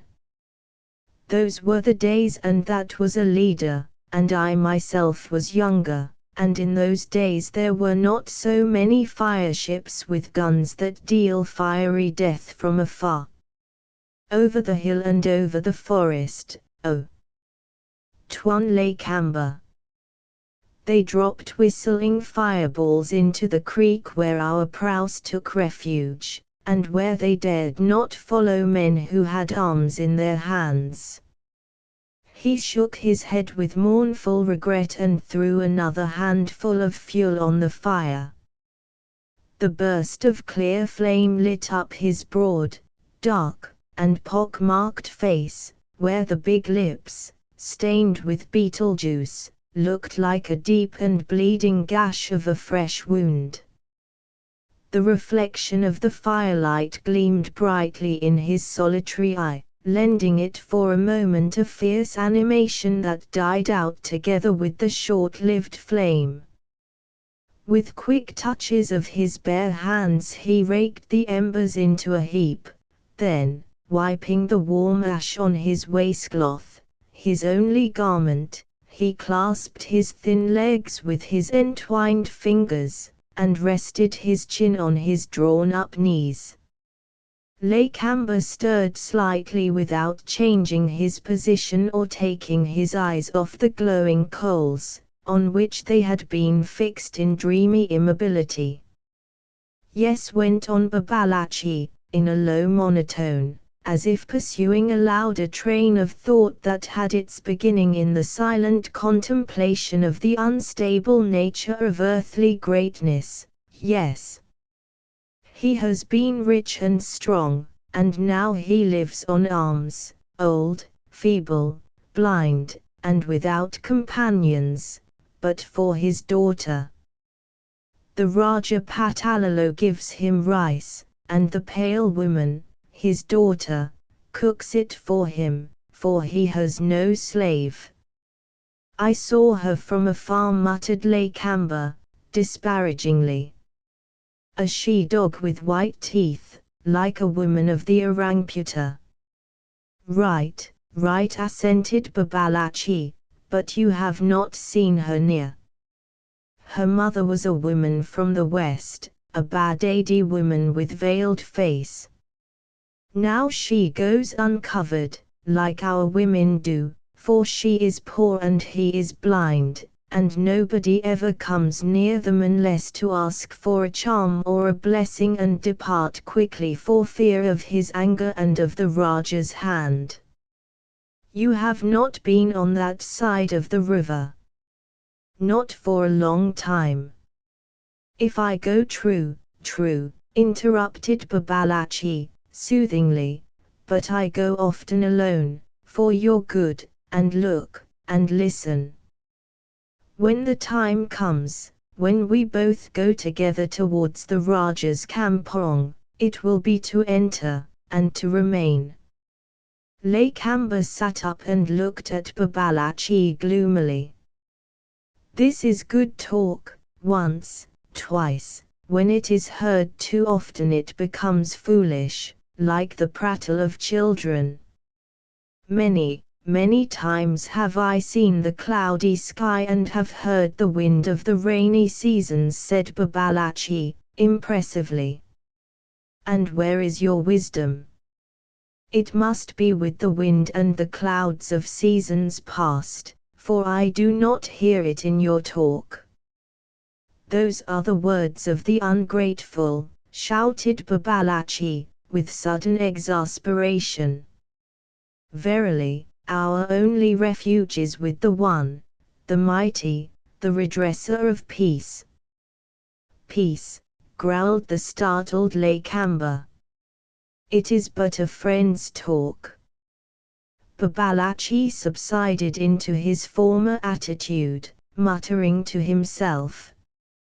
After a while he went on again in a louder voice, since the Raja Lord left another white man here in Samba, the daughter of the blind Omar El-Bay Devi has spoken to other ears than mine. Would a white man listen to a beggar's daughter, said Lakamba, doubtingly. Hi! I have seen, and what did you see? O one-eyed one, exclaimed Lakamba, contemptuously. I have seen the strange white man walking on the narrow path before the sun could dry the drops of dew on the bushes, and I have heard the whisper of his voice when he spoke through the smoke of the morning fire to that woman with big eyes and a pale skin. Woman in body, but in heart a man. She knows no fear and no shame. I have heard her voice too. He nodded twice at Lakamba sagaciously and gave himself up to silent musing, his solitary eye fixed immovably upon the straight wall of forest on the opposite bank. Lakamba lay silent, staring vacantly. Under them Lingard's own river rippled softly amongst the piles supporting the bamboo platform of the little watch house before which they were lying. Behind the house the ground rose in a gentle swell of a low hill cleared of the big timber, but thickly overgrown with the grass and bushes, now withered and burnt up in the long drought of the dry season. This old rice clearing, which had been several years lying fallow, was framed on three sides by the impenetrable and tangled growth of the untouched forest, and on the fourth came down to the muddy river bank. There was not a breath of wind on the land or river, but high above, in the transparent sky, little clouds rushed past the moon, now appearing in her diffused rays with the brilliance of silver, now obscuring her face with the blackness of ebony. Far away, in the middle of the river, a fish would leap now and then with a short splash, the very loudness of which measured the profundity of the overpowering silence that swallowed up the sharp sound suddenly. Lakamba dozed uneasily off, but the wakeful Babalachi sat thinking deeply, sighing from time to time, and slapping himself over his naked torso incessantly in a vain endeavor to keep off an occasional and wandering mosquito that, rising as high as the platform above the swarms of the riverside, would settle with a ping of triumph on the unexpected victim. The moon, pursuing her silent and toilsome path, attained her highest elevation, and chasing the shadow of the roof eaves from Lake Amber's face, seemed to hang arrested over their heads. Babalatchi revived the fire and woke up his companion, who sat up yawning and shivering discontentedly. Babalatchi spoke again in a voice which was like the murmur of a brook that runs over the stones, low, monotonous, persistent, irresistible in its power to wear out and to destroy the hardest obstacles. Lake Amber listened, silent but interested.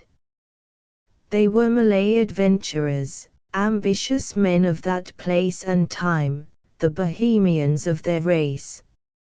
In the early days of the settlement, before the ruler Patalolo had shaken off his allegiance to the Sultan of Koti, Lake Amber appeared in the river with 2 small trading vessels.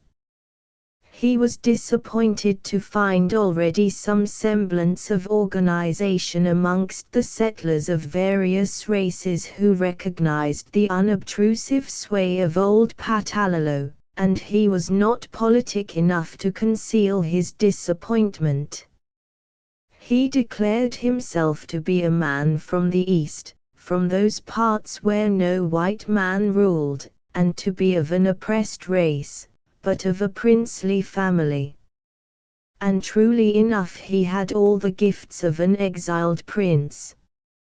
He was discontented, ungrateful, turbulent, a man full of envy and ready for intrigue, with brave words and empty promises forever on his lips.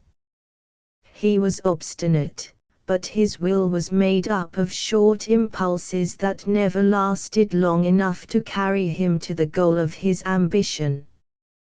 Received coldly by the suspicious Patalolo, he persisted, permission or no permission, in clearing the ground on a good spot some 14 miles down the river from Samba, and built himself a house there, which he fortified by a high palisade.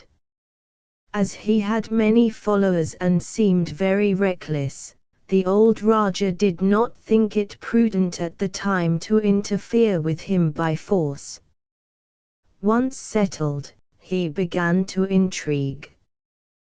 The quarrel of Patalolo with the Sultan of Koti was of his fomenting, but failed to produce the result he expected because the Sultan could not back him up effectively at such a great distance. Disappointed in that scheme, he promptly organized an outbreak of the Bugis settlers, and besieged the old Raja in his stockade with much noisy valor and a fair chance of success. But Lingard then appeared on the scene with the armed brig, and the old seaman's hairy forefinger, shaken menacingly in his face, quelled his martial ardor. No man cared to encounter the Raja Lort, and Lake Amber, with momentary resignation, subsided into a half-cultivator, half-trader, and nursed in his fortified house his wrath and his ambition, keeping it for use on a more propitious occasion. Still faithful to his character of a prince pretender, he would not recognize the constituted authorities, answering sulkily the Raja's messenger, who claimed the tribute for the cultivated fields, that the Raja had better come and take it himself. By Lingard's advice he was left alone, notwithstanding his rebellious mood, and for many days he lived undisturbed amongst his wives and retainers, cherishing that persistent and causeless hope of better times, the possession of which seems to be the universal privilege of exiled greatness. But the passing days brought no change. The hope grew faint and the hot ambition burnt itself out, leaving only a feeble and expiring spark amongst a heap of dull and tepid ashes of indolent acquiescence with the decrees of fate, till Babalatchi fanned it again into a bright flame. Babalatchi had blundered upon the river while in search of a safe refuge for his disreputable head. He was a vagabond of the seas, a true orang-lort, living by rapine and plunder of coasts and ships in his prosperous days, earning his living by honest and irksome toil when the days of adversity were upon him. So, although at times leading the Sulu rovers, he had also served as srang of country ships, and in that wise had visited the distant seas, beheld the glories of Bombay, the might of the Muscati Sultan, had even struggled in a pious throng for the privilege of touching with his lips the sacred stone of the holy city. He gathered experience and wisdom in many lands, and after attaching himself to Omar el-Badavi, he affected great piety, as became a pilgrim, although unable to read the inspired words of the Prophet. He was brave and bloodthirsty without any affection, and he hated the white men who interfered with the manly pursuits of throat-cutting, kidnapping, slave-dealing, and fire-raising, that were the only possible occupation for a true man of the sea. He found favor in the eyes of his chief, the fearless Omar el-Badavi, the leader of Brunei rovers, whom he followed with unquestioning loyalty through the long years of successful depredation. And when that long career of murder, robbery and violence received its first serious check at the hands of white men, he stood faithfully by his chief, looked steadily at the bursting shells, was undismayed by the flames of the burning stronghold, by the death of his companions, by the shrieks of their women, the wailing of their children, by the sudden ruin and destruction of all that he deemed indispensable to a happy and glorious existence. The beaten ground between the houses was slippery with blood, and the dark mangroves of the muddy creeks were full of sighs of the dying men who were stricken down before they could see their enemy.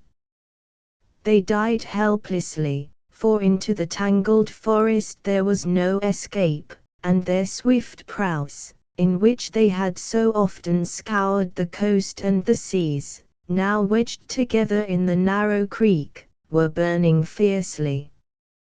Babalatchi, with the clear perception of the coming end, devoted all his energies to saving if it was but only one of them.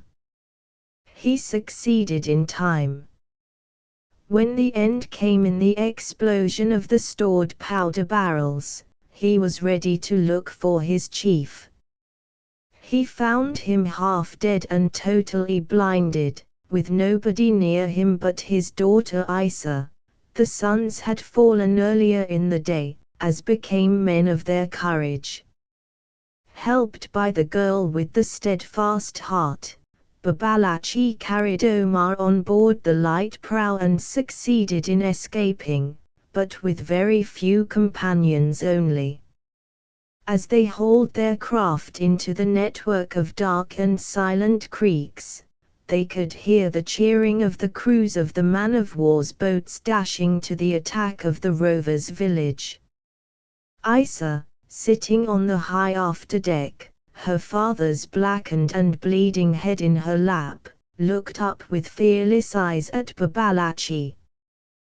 They shall find only smoke, blood and dead men, and women mad with fear there, but nothing else living, she said, mournfully. Babalatchi, pressing with his right hand the deep gash on his shoulder, answered sadly, "They are very strong.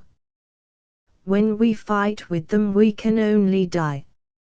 Yet he added, menacingly, "Some of us still live. Some of us still live."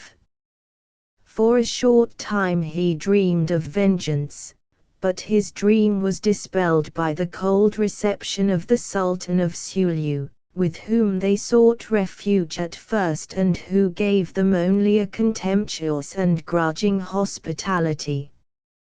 While Omar, nursed by Isa, was recovering from his wounds, Babalatchi attended industriously before the exalted presence that had extended to them the hand of protection. For all that, when Babalatchi spoke into the Sultan's ear certain proposals of a great and profitable raid, that was to sweep the islands from Ternate to Achin, the Sultan was very angry. "I know you, you men from the west," he exclaimed, angrily. "Your words are poison in a ruler's ears. Your talk is of fire and murder and booty, but on our heads falls the vengeance of the blood you drink. Begone!" There was nothing to be done. Times were changed. So changed that, when a Spanish frigate appeared before the island and a demand was sent to the Sultan to deliver Omar and his companions, Babalatchi was not surprised to hear that they were going to be made the victims of political expediency. But from that sane appreciation of danger to tame submission was a very long step. And then began Omar's second flight. It began arms in hand, for the little band had to fight in the night on the beach for the possession of the small canoes in which those that survived got away at last. The story of that escape lives in the hearts of brave men even to this day. They talk of Babalatchi and of the strong woman who carried her blind father through the surf under the fire of the warship from the north. The companions of that piratical and sunless Inez are dead now, but their ghosts wander over the waters and the islands at night, after the manner of ghosts, and haunt the fires by which sit armed men, as is meet for the spirits of fearless warriors who died in battle. There they may hear the story of their own deeds, of their own courage, suffering and death, on the lips of living men. That story is told in many places. On the cool mats in breezy verandas of Rajas' houses it is alluded to disdainfully by impassive statesmen, but amongst armed men that throng the courtyards it is a tale which stills the murmur of voices and the tinkle of anklets, arrests the passage of the Siri vessel, and fixes the eyes in absorbed gaze. They talk of the fight, of the fearless woman, of the wise man, of long suffering on the thirsty sea in leaky canoes, of those who died. Many died. A few survived. The chief, the woman, and another one who became great. There was no hint of incipient greatness in Babalatchi's unostentatious arrival in Samba. He came with Omar and Isa in a small prow loaded with green cocoa nuts, and claimed the ownership of both vessel and cargo. How it came to pass that Babalatchi, fleeing for his life in a small canoe, managed to end his hazardous journey in a vessel full of a valuable commodity, is one of those secrets of the sea that baffle the most searching inquiry. In truth, nobody inquired much. There were rumors of a missing trading prow belonging to Menadu, but they were vague and remained mysterious. Babalatchi told a story which, It must be said in justice to Patalolo's knowledge of the world, was not believed. When the Raja ventured to state his doubts, Babalachi asked him in tones of calm remonstrance whether he could reasonably suppose that two oldish men, who had only one eye amongst them, and a young woman were likely to gain possession of anything whatever by violence. Charity was a virtue recommended by the Prophet. There were charitable people, and their hand was open to the deserving. Patalolo wagged his aged head doubtingly, and Babalachi withdrew with a shocked mien and put himself forthwith under Lakamba's protection. The two men who completed the prau's crew followed him into that magnate's kampong. The blind Omar, with Isa, remained under the care of the Raja, and the Raja confiscated the cargo. The prau hauled up on the mud bank, at the junction of the two branches of the Pantai, rotted in the rain, warped in the sun, fell to pieces and gradually vanished into the smoke of household fires of the settlement. Only a forgotten plank and a rib or two, sticking neglected in the shiny ooze for a long time, served to remind Babalachi during many months that he was a stranger in the land. Otherwise, he felt perfectly at home in Lakamba's establishment, where his peculiar position and influence were quickly recognized and soon submitted to even by the women. He had all a true vagabond's pliability to circumstances and adaptiveness to momentary surroundings. In his readiness to learn from experience that contempt for early principles so necessary to a true statesman, he equaled the most successful politicians of any age, and he had enough persuasiveness and firmness of purpose to acquire a complete mastery over Lakamba's vacillating mind, where there was nothing stable but an all-pervading discontent. He kept the discontent alive, he rekindled the expiring ambition, he moderated the poor exile's not unnatural impatience to attain a high and lucrative position.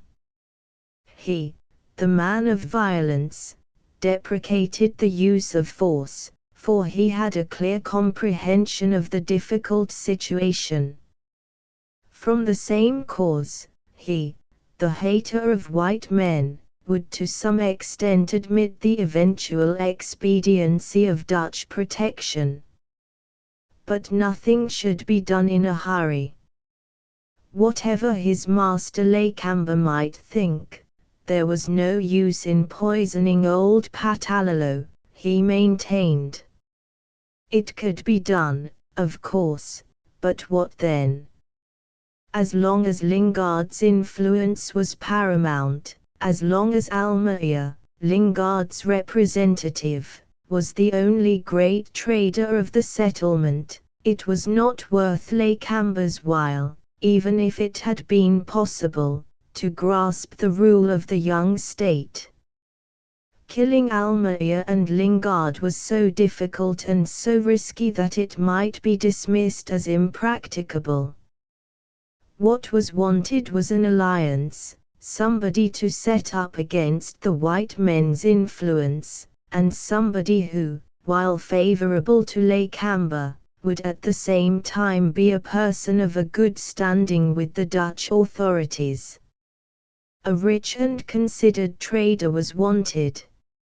Such a person once firmly established in Samba would help them to oust the old Raja, to remove him from power or from life if there was no other way. Then it would be time to apply to the Orang Blanda for a flag, for a recognition of their meritorious services, for that protection which would make them safe forever.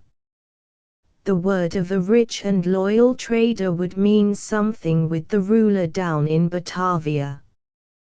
The first thing to do was to find such an ally and to induce him to settle in Samba. A white trader would not do.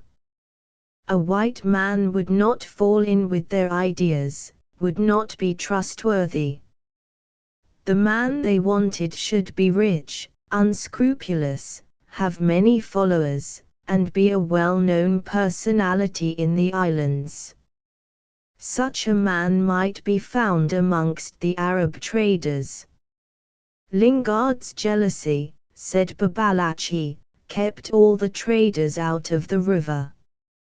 Some were afraid, and some did not know how to get there, others ignored the very existence of Samba. A good many did not think it worth their while to run the risk of Lingard's enmity for the doubtful advantage of trade with a comparatively unknown settlement. The great majority were undesirable or untrustworthy. And Babalatchi mentioned regretfully the men he had known in his young days, wealthy, resolute, courageous, reckless, ready for any enterprise. But why lament the past and speak about the dead? There is one man, living, great, not far off. Such was Babalatchi's line of policy laid before his ambitious protector. Lakamba assented, his only objection being that it was very slow work. In his extreme desire to grasp dollars and power, the unintellectual exile was ready to throw himself into the arms of any wandering cutthroat whose help could be secured, and Babalatchi experienced great difficulty in restraining him from unconsidered violence. It would not do to let it be seen that they had any hand in introducing a new element into the social and political life of Samba. There was always a possibility of failure, and in that case Lingard's vengeance would be swift and certain. No risk should be run. They must wait. Meantime he pervaded the settlement, squatting in the course of each day by many household fires, testing the public temper and public opinion, and always talking about his impending departure. At night he would often take Lakamba's smallest canoe and depart silently to pay mysterious visits to his old chief on the other side of the river. Omar lived in odor of sanctity under the wing of Patalalo. Between the bamboo fence, enclosing the houses of the Raja, and the wild forest, there was a banana plantation, and on its further edge stood two little houses built on low piles under a few precious fruit trees that grew on the banks of a clear brook, which, bubbling up behind the house, ran in its short and rapid course down to the big river. Along the brook a narrow path led through the dense second growth of a neglected clearing to the banana plantation and to the houses in it which the Raja had given for residence to Omar. The Raja was greatly impressed by Omar's ostentatious piety, by his oracular wisdom, by his many misfortunes, by the solemn fortitude with which he bore his affliction. Often the old ruler of Samba would visit informally the blind Arab and listen gravely to his talk during the hot hours of an afternoon. In the night, Babalatchi would call and interrupt Omar's repose, unrebuked. Isa, standing silently at the door of one of the huts, could see the two old friends as they sat very still by the fire in the middle of the beaten ground between the two houses, talking in an indistinct murmur far into the night. She could not hear their words, but she watched the two formless shadows curiously. Finally Babalatchi would rise and, taking her father by the wrist, would lead him back to the house, arrange his mats for him, and go out quietly. Instead of going away, Babalatchi, unconscious of Isa's eyes, often sat again by the fire, in a long and deep meditation. Isa looked with respect on that wise and brave man. She was accustomed to see at her father's side as long as she could remember, sitting alone and thoughtful in the silent night by the dying fire, his body motionless and his mind wandering in the land of memories, or, who knows, perhaps groping for a road in the waste spaces of the uncertain future. Babalatchi noted the arrival of Willems with alarm at this new accession to the white men's strength. Afterwards he changed his opinion. He met Willems one night on the path leading to Omar's house, and noticed later on, with only a moderate surprise, that the blind Arab did not seem to be aware of the new white man's visits to the neighborhood of his dwelling. Once, coming unexpectedly in the daytime, Babalatchi fancied he could see the gleam of a white jacket in the bushes on the other side of the brook. That day he watched Isa pensively as she moved about preparing the evening rice, but after a while he went hurriedly away before sunset, refusing Omar's hospitable invitation, in the name of Allah, to share their meal. That same evening he startled Lakamba by announcing that the time had come at last to make the first move in their long-deferred game. Lakamba asked excitedly for explanation. Babalatchi shook his head and pointed to the flitting shadows of moving women and to the vague forms of men sitting by the evening fires in the courtyard. Not a word would he speak here, he declared. But when the whole household was reposing, Babalatchi and Lakamba passed silent amongst sleeping groups to the riverside, and, taking a canoe, paddled off stealthily on their way to the dilapidated guard hut in the old rice clearing. There they were safe from all eyes and ears, and could account, if need be, for their excursion by the wish to kill a deer, the spot being well known as the drinking place of all kinds of game. In the seclusion of its quiet solitude Babalatchi explained his plan to the attentive Lakamba.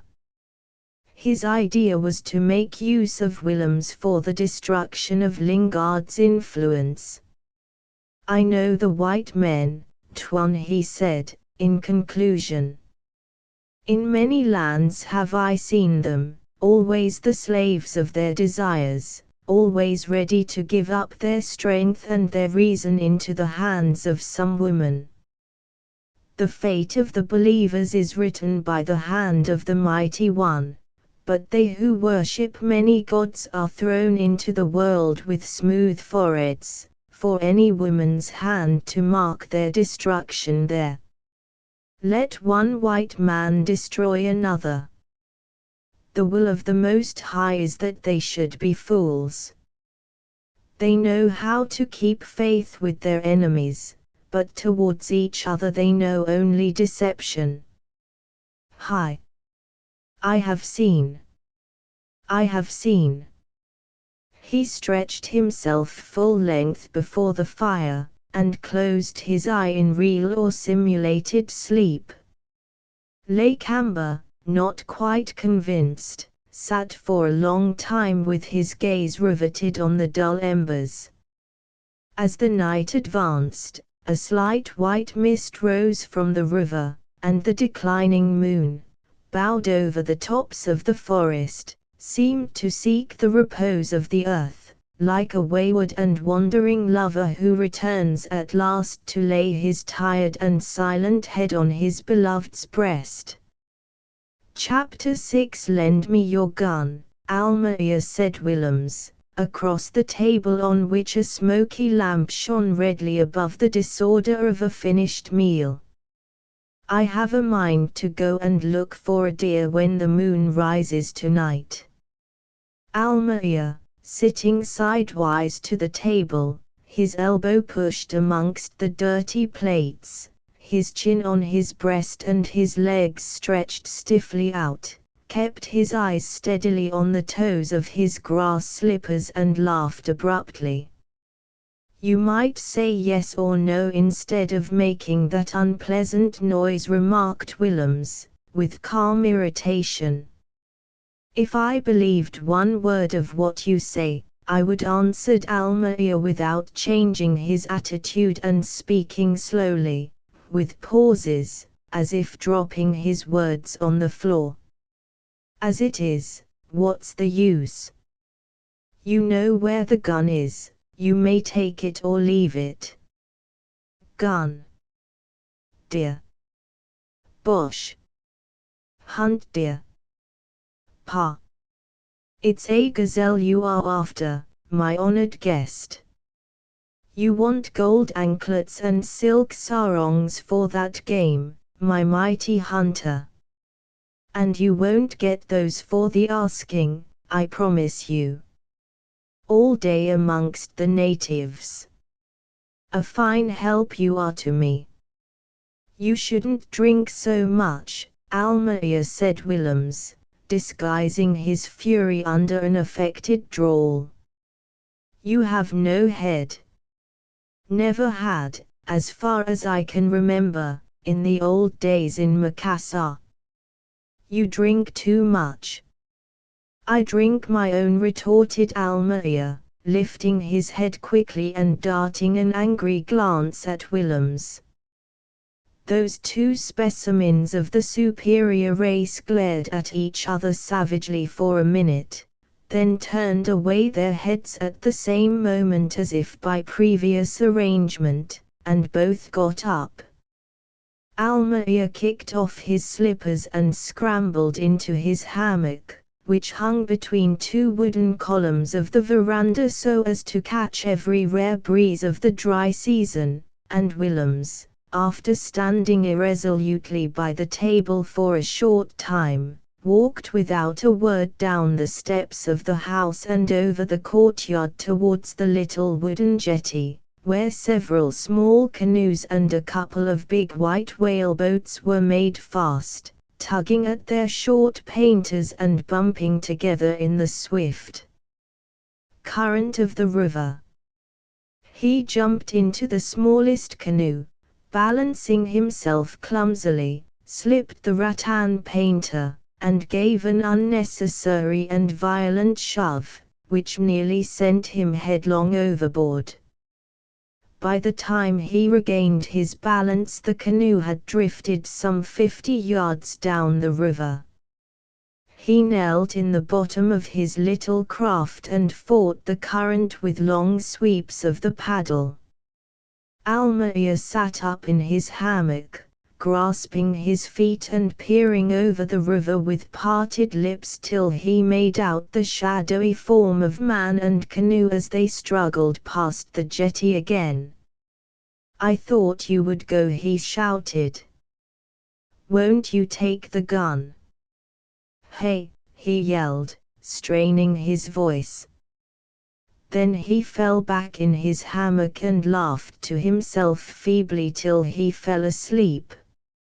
On the river, Willems, his eyes fixed intently ahead, swept his paddle right and left, unheeding the words that reached him faintly.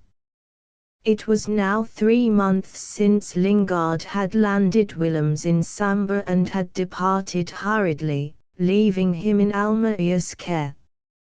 The two white men did not get on well together. Almeida, remembering the time when they both served Hudig, and when the superior Willems treated him with offensive condescension, felt a great dislike towards his guest. He was also jealous of Lingard's favor. Almaia had married a Malay girl whom the old seaman had adopted in one of his accesses of unreasoning benevolence, and as the marriage was not a happy one from a domestic point of view, he looked to Lingard's fortune for compensation in his matrimonial unhappiness. The appearance of that man, who seemed to have a claim of some sort upon Lingard, filled him with considerable uneasiness, the more so because the old seaman did not choose to acquaint the husband of his adopted daughter with Willem's history, or to confide to him his intentions as to that individual's future fate.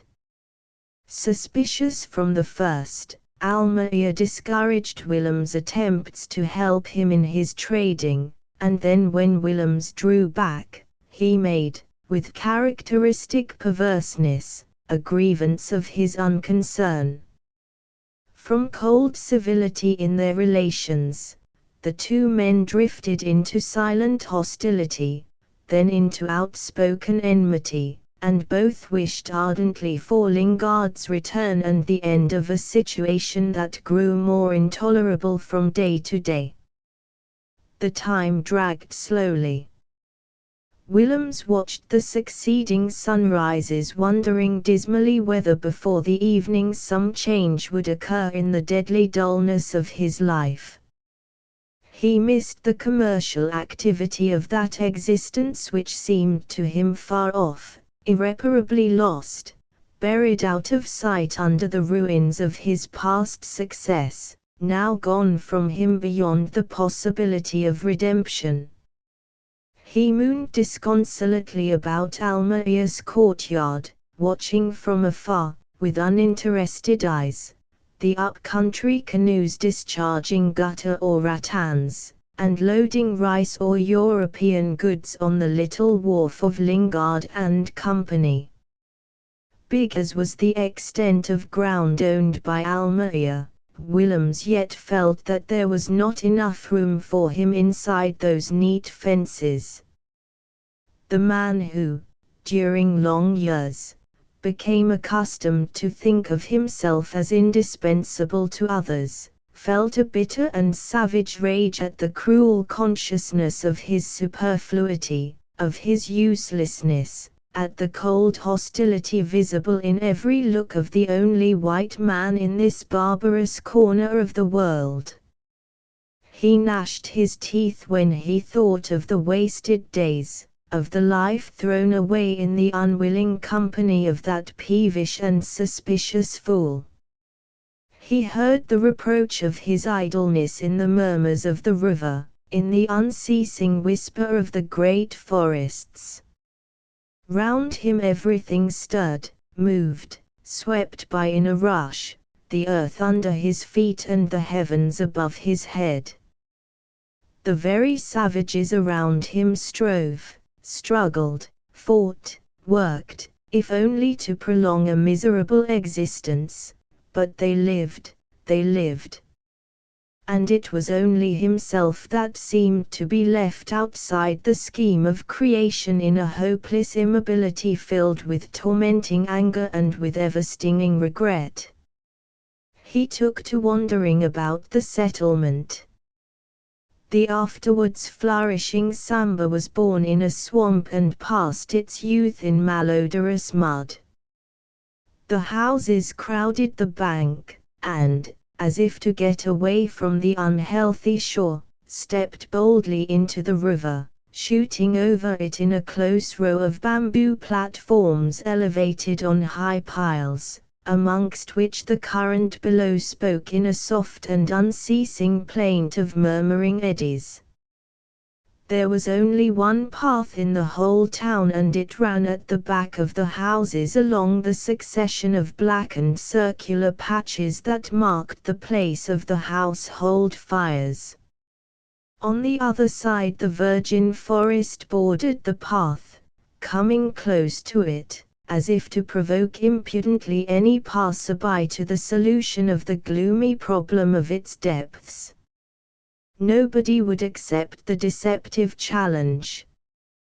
There were only a few feeble attempts at a clearing here and there, but the ground was low and the river, retiring after its yearly floods, left on each a gradually diminishing mudhole, where the imported buffaloes of the Bugis settlers wallowed happily during the heat of the day.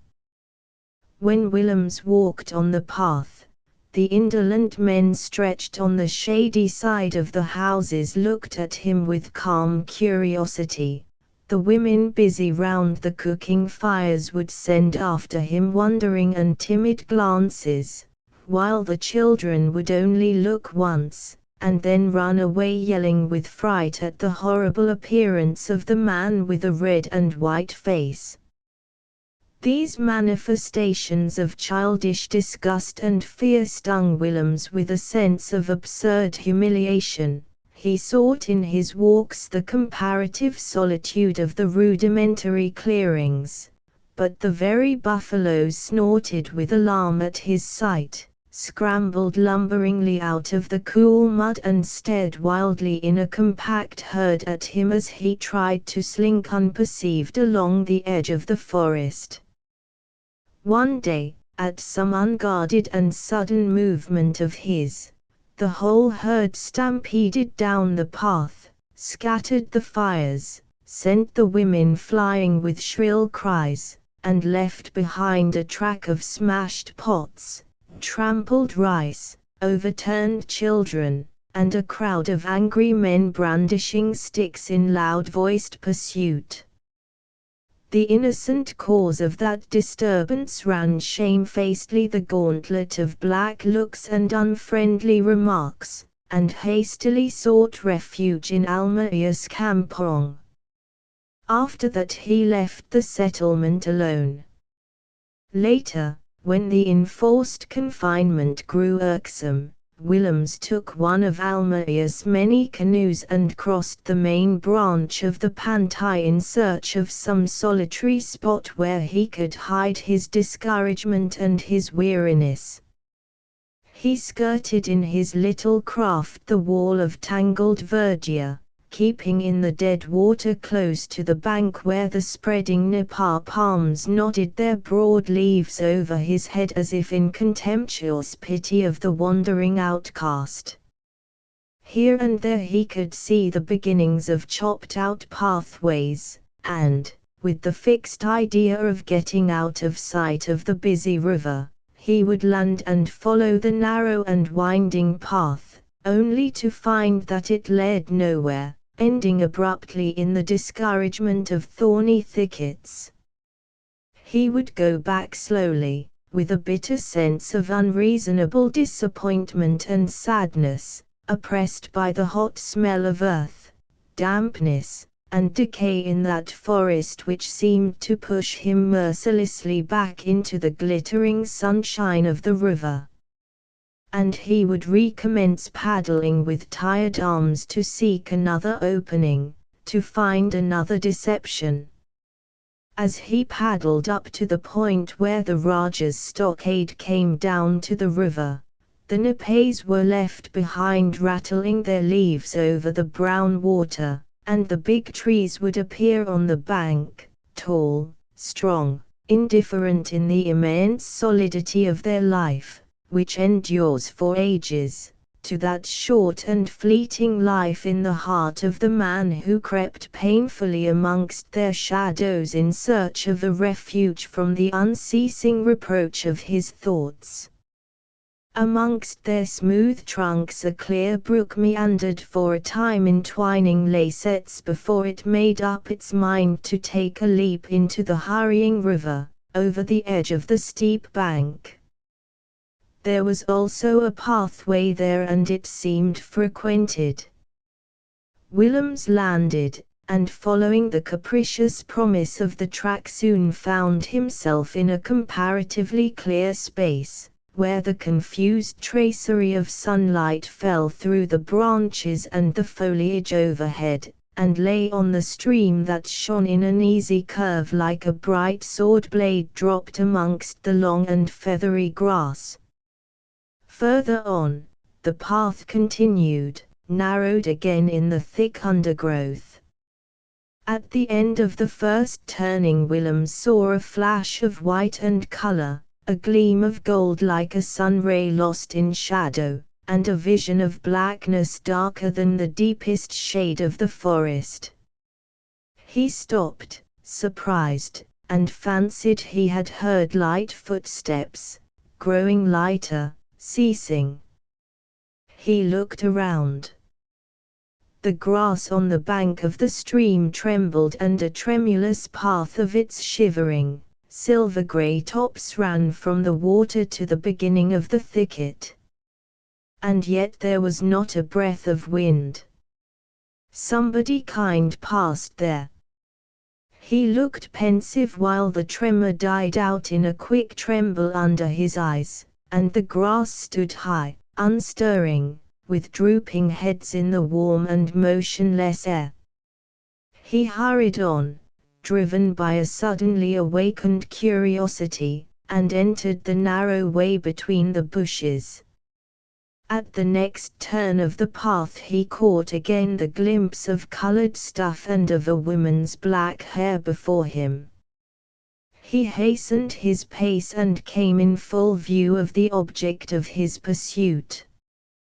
The woman, who was carrying 2 bamboo vessels full of water, heard his footsteps, stopped, and putting the bamboos down half turned to look back.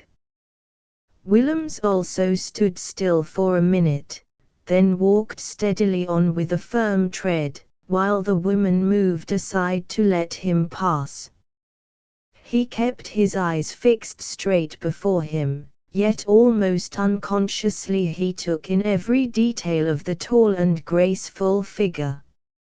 As he approached her, the woman tossed her head slightly back, and with a free gesture of her strong, round arm, caught up the mass of loose black hair and brought it over her shoulder and across the lower part of her face.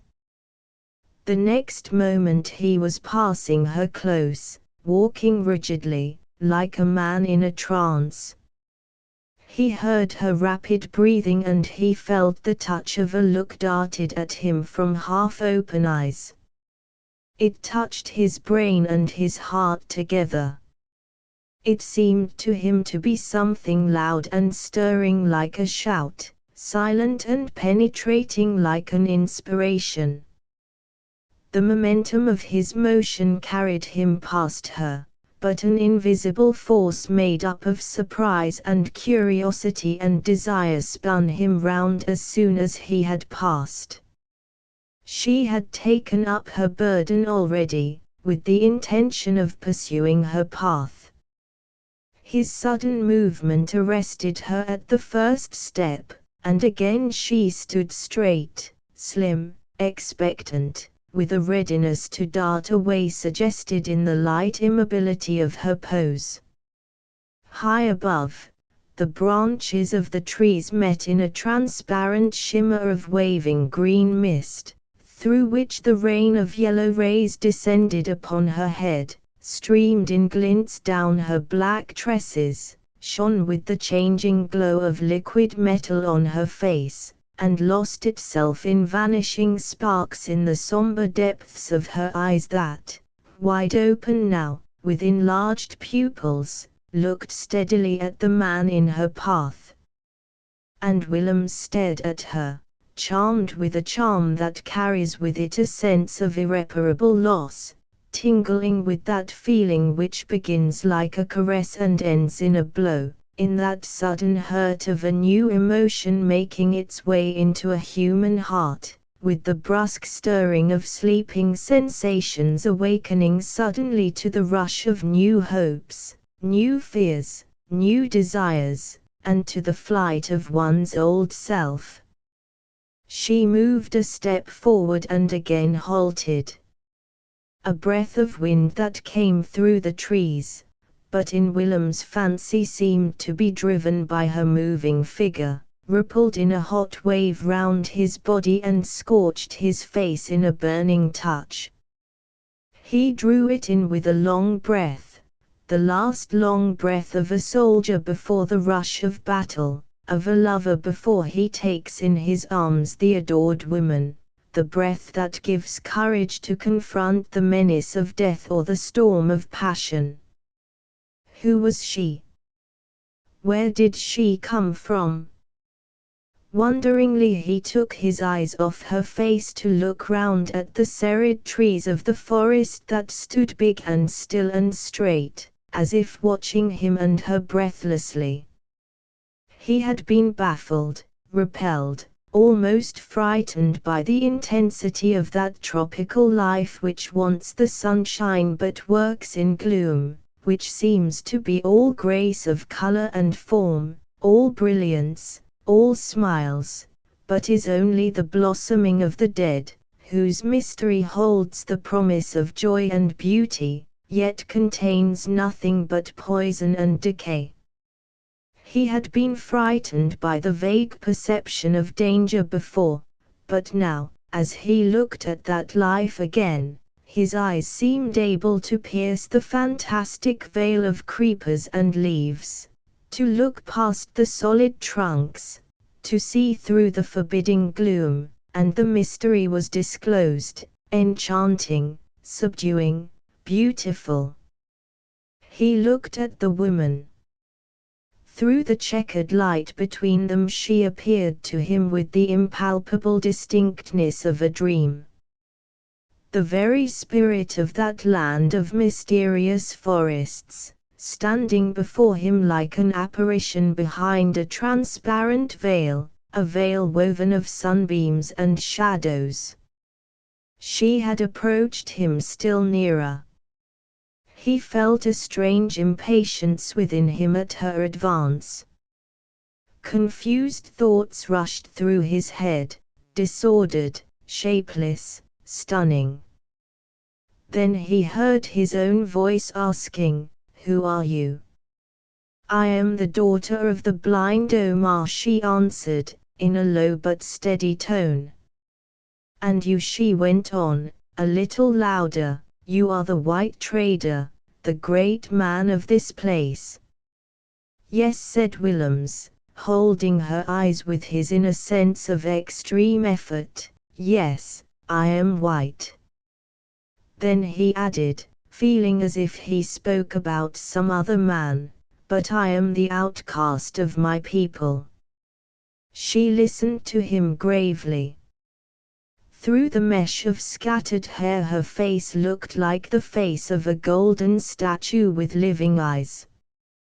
The heavy eyelids dropped slightly, and from between the long eyelashes she sent out a sidelong look, hard, keen, and narrow, like the gleam of sharp steel. Her lips were firm and composed in a graceful curve, but the distended nostrils, the upward poise of the half-averted head, gave to her whole person the expression of a wild and resentful defiance. A shadow passed over Willem's face.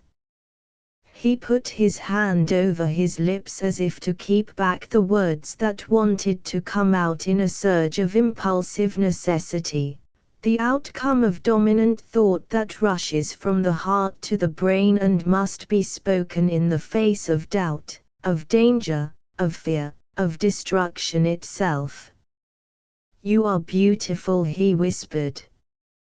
She looked at him again with a glance that running in one quick flash of her eyes over his sunburnt features, his broad shoulders, his straight, tall, motionless figure, rested at last on the ground at his feet. Then she smiled. In the somber beauty of her face that smile was like the first ray of light on a stormy daybreak that darts evanescent and pale through the gloomy clouds, the forerunner of sunrise and of thunder. Chapter 7 There are in our lives short periods which hold no place in memory but only as the recollection of a feeling. There is no remembrance of gesture, of action, of any outward manifestation of life, those are lost in the unearthly brilliance or in the unearthly gloom of such moments.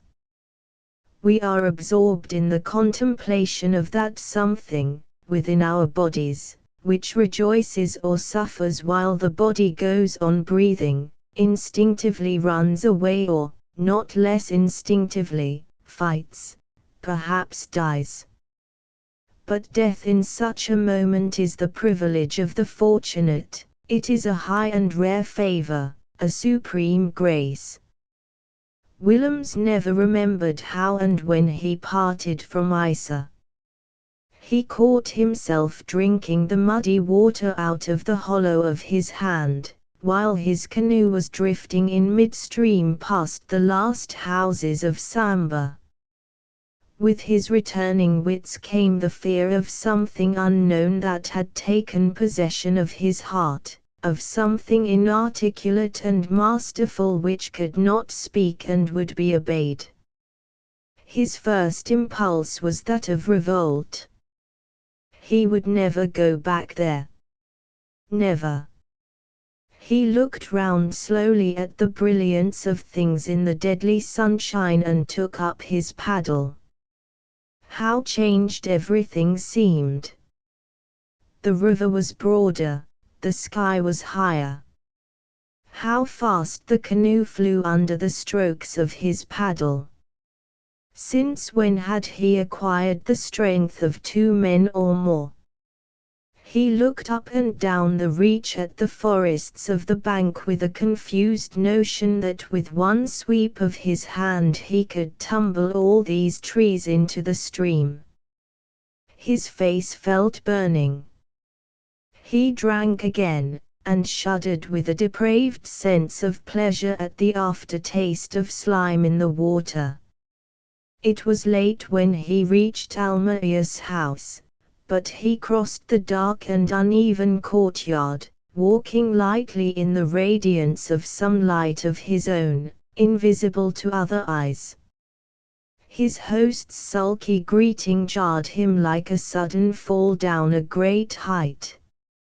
He took his place at the table opposite Almaia and tried to speak cheerfully to his gloomy companion, but when the meal was ended and they sat smoking in silence he felt an abrupt discouragement, a lassitude in all his limbs, a sense of immense sadness as after some great and irreparable loss. The darkness of the night entered his heart, bringing with it doubt and hesitation and dull anger with himself and all the world. He had an impulse to shout horrible curses, to quarrel with Almaia, to do something violent. Quite without any immediate provocation he thought he would like to assault the wretched, sulky beast. He glanced at him ferociously from under his eyebrows. The unconscious Almaia smoked thoughtfully, planning tomorrow's work probably. The man's composure seemed to Willems an unpardonable insult. Why didn't that idiot talk tonight when he wanted him to? On other nights he was ready enough to chatter. And such dull nonsense too. And Willems, trying hard to repress his own senseless rage, looked fixedly through the thick tobacco smoke at the stained tablecloth. They retired early, as usual, but in the middle of the night Willems leaped out of his hammock with a stifled execration and ran down the steps into the courtyard. The 2 night watchmen, who sat by a little fire talking together in a monotonous undertone, lifted their heads to look wonderingly at the discomposed features of the white man as he crossed the circle of light thrown out by their fire. He disappeared in the darkness and then came back again, passing them close, but with no sign of consciousness of their presence on his face. Backwards and forwards he paced, muttering to himself, and the 2 Malays, after a short consultation in whispers, left the fire quietly, not thinking it safe to remain in the vicinity of a white man who behaved in such a strange manner. They retired round the corner of the godown and watched Willems curiously through the night, till the short daybreak was followed by the sudden blaze of the rising sun, and Almaeus' establishment woke up to life and work. As soon as he could get away unnoticed in the bustle of the busy riverside, Willems crossed the river on his way to the place where he had met Isa. He threw himself down in the grass by the side of the brook and listened for the sound of her footsteps. The brilliant light of day fell through the irregular opening in the high branches of the trees and streamed down, softened, amongst the shadows of big trunks. Here and there a narrow sunbeam touched the rugged bark of a tree with a golden splash, sparkled on the leaping water of the brook, or rested on a leaf that stood out, shimmering and distinct, on the monotonous background of somber green tints.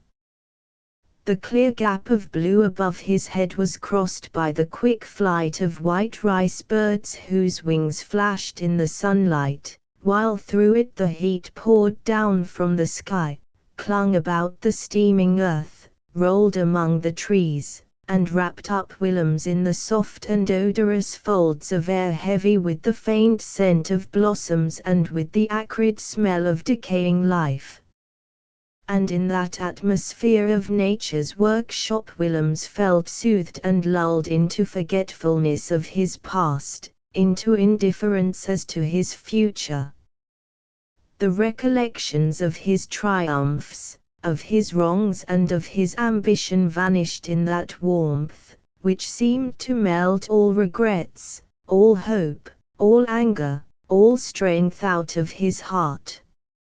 And he lay there, dreamily contented, in the tepid and perfumed shelter, thinking of Isa's eyes, recalling the sound of her voice, the quiver of her lips, her frowns and her smile. She came, of course. To her he was something new, unknown and strange. He was bigger, stronger than any man she had seen before, and altogether different from all those she knew. He was of the victorious race. With a vivid remembrance of the great catastrophe of her life he appeared to her with all the fascination of a great and dangerous thing, of a terror vanquished, surmounted, made a plaything of. They spoke with just such a deep voice, those victorious men, they looked with just such hard blue eyes at their enemies. And she made that voice speak softly to her, those eyes look tenderly at her face. He was indeed a man. She could not understand all he told her of his life, but the fragments she understood she made up for herself into a story of a man great amongst his own people, valorous and unfortunate, an undaunted fugitive dreaming of vengeance against his enemies. He had all the attractiveness of the vague and the unknown, of the unforeseen and of the sudden, of a being strong, dangerous, alive, and human, ready to be enslaved. She felt that he was ready. She felt it with the unerring intuition of a primitive woman confronted by a simple impulse. Day after day, when they met and she stood a little way off, listening to his words, holding him with her look, the undefined terror of the new conquest became faint and blurred like the memory of a dream, and the certitude grew distinct, and convincing, and visible to the eyes like some material thing in full sunlight. It was a deep joy, a great pride, a tangible sweetness that seemed to leave the taste of honey on her lips. He lay stretched at her feet without moving, for he knew from experience how a slight movement of his could frighten her away in those first days of their intercourse. He lay very quiet, with all the ardor of his desire ringing in his voice and shining in his eyes, whilst his body was still, like death itself. And he looked at her, standing above him, her head lost in the shadow of broad and graceful leaves that touched her cheek, while the slender spikes of pale green orchids streamed down from amongst the boughs and mingled with the black hair that framed her face, as if all those plants claimed her for their own, the animated and brilliant flower of all that exuberant life which, born in gloom, struggles forever towards the sunshine. Every day she came a little nearer. He watched her slow progress, the gradual taming of that woman by the words of his love. It was the monotonous song of praise and desire that, commencing at creation, wraps up the world like an atmosphere and shall end only in the end of all things, when there are no lips to sing and no ears to hear. He told her that she was beautiful and desirable, and he repeated it again and again, for when he told her that, he had said all there was within him, he had expressed his only thought, his only feeling. And he watched the startled look of wonder and mistrust vanish from her face with the passing days, her eyes soften, the smile dwell longer and longer on her lips, a smile as of one charmed by a delightful dream, with the slight exaltation of intoxicating triumph lurking in its dawning tenderness. And while she was near there was nothing in the whole world, for that idle man, but her look and her smile. Nothing in the past, nothing in the future, and in the present only the luminous fact of her existence.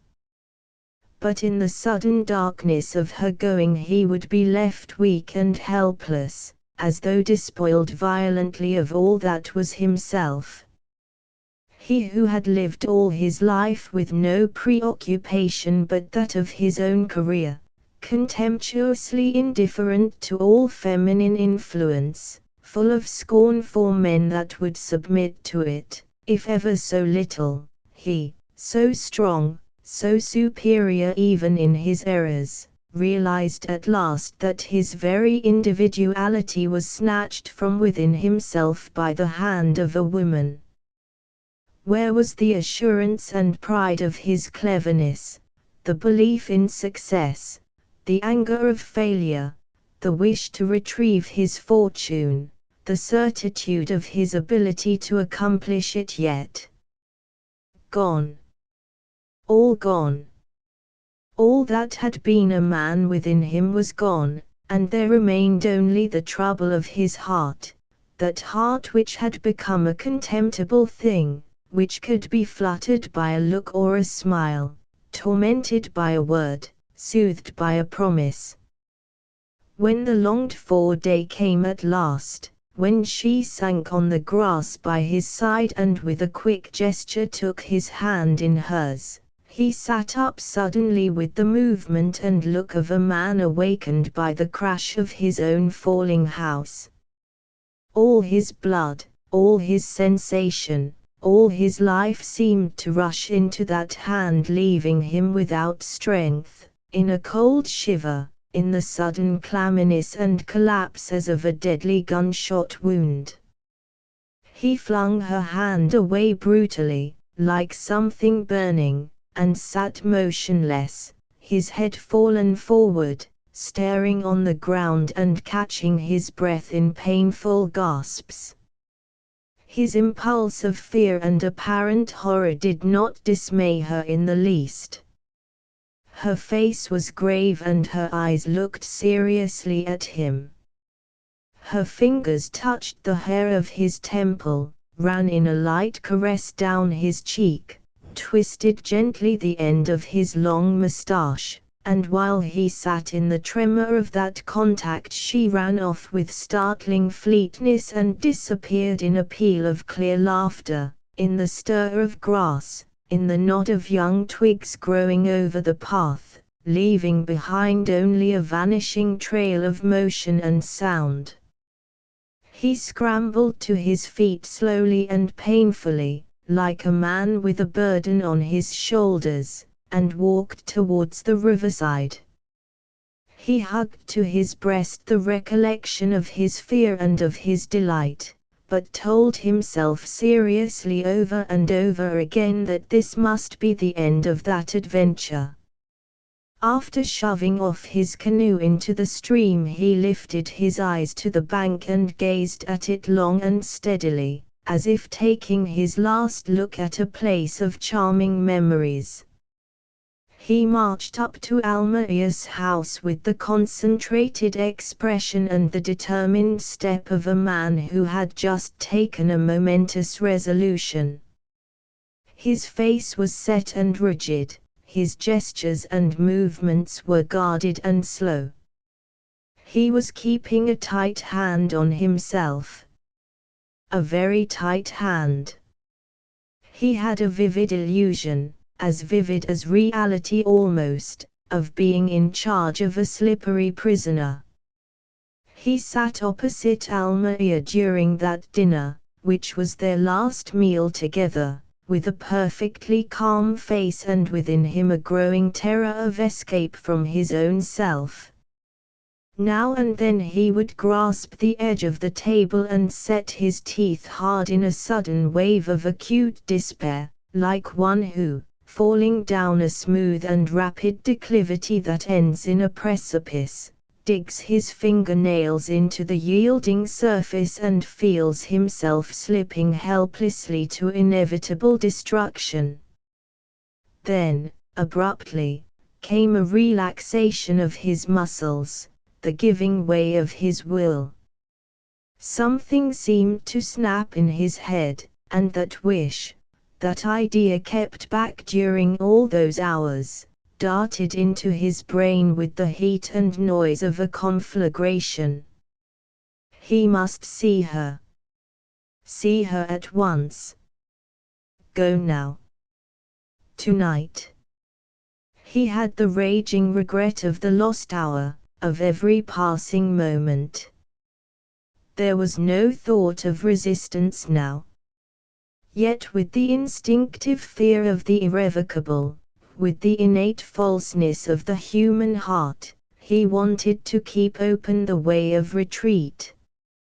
He had never absented himself during the night. What did Almaia know? What would Almaia think? Better ask him for the gun. A moonlight night. Look for deer. A colorable pretext. He would lie to Almaia. What did it matter?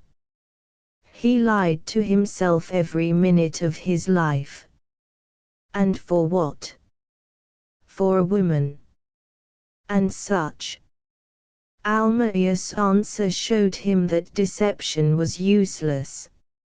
Everything gets to be known, even in this place. Well, he did not care. Cared for nothing but for the lost seconds. What if he should suddenly die? Die before he saw her. Before he could.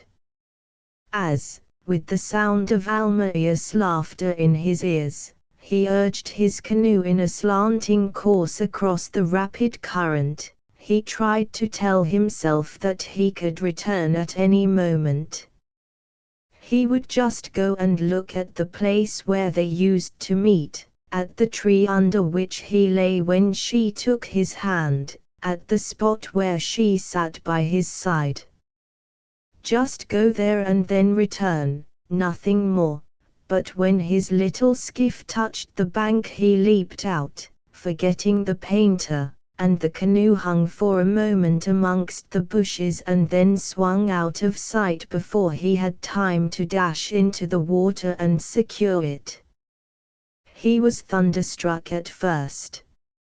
Now he could not go back unless he called up the Raja's people to get a boat and rowers, and the way to Patalalo's kampong led past Isa's house. He went up the path with the eager eyes and reluctant steps of a man pursuing a phantom, and when he found himself at a place where a narrow track branched off to the left towards Omar's clearing, he stood still, with a look of strained attention on his face as if listening to a far-off voice, the voice of his fate. It was a sound inarticulate but full of meaning, and following it there came a rending and tearing within his breast. He twisted his fingers together, and the joints of his hands and arms cracked. On his forehead the perspiration stood out in small pearly drops. He looked round wildly. Above the shapeless darkness of the forest undergrowth rose the treetops with their high boughs and leaves standing out black on the pale sky, like fragments of night floating on moonbeams. Under his feet warm steam rose from the heated earth. Round him there was a great silence. He was looking round for help. This silence, this immobility of his surroundings seemed to him a cold rebuke, a stern refusal, a cruel unconcern. There was no safety outside of himself, and in himself there was no refuge, there was only the image of that woman. He had a sudden moment of lucidity, of that cruel lucidity that comes once in life to the most benighted. He seemed to see what went on within him, and was horrified at the strange sight. He, a white man whose worst fault till then had been a little want of judgment and too much confidence in the rectitude of his kind. That woman was a complete savage, and he tried to tell himself that the thing was of no consequence. It was a vain effort. The novelty of the sensations he had never experienced before in the slightest degree, yet had despised on hearsay from his safe position of a civilized man, destroyed his courage. He was disappointed with himself. He seemed to be surrendering to a wild creature the unstained purity of his life, of his race, of his civilization. He had a notion of being lost amongst shapeless things that were dangerous and ghastly. He struggled with the sense of certain defeat, lost his footing, fell back into the darkness. With a faint cry and an upward throw of his arms he gave up as a tired swimmer gives up, because the swamped craft is gone from under his feet, because the night is dark and the shore is far, because death is better than strife. Part 2 Chapter 1 The light and heat fell upon the settlement, the clearings, and the river as if flung down by an angry hand. The land lay silent, still, and brilliant under the avalanche of burning rays that had destroyed all sound and all motion, had buried all shadows, had choked every breath. No living thing dared to affront the serenity of this cloudless sky, dared to revolt against the oppression of this glorious and cruel sunshine. Strength and resolution, body and mind alike were helpless, and tried to hide before the rush of the fire from heaven.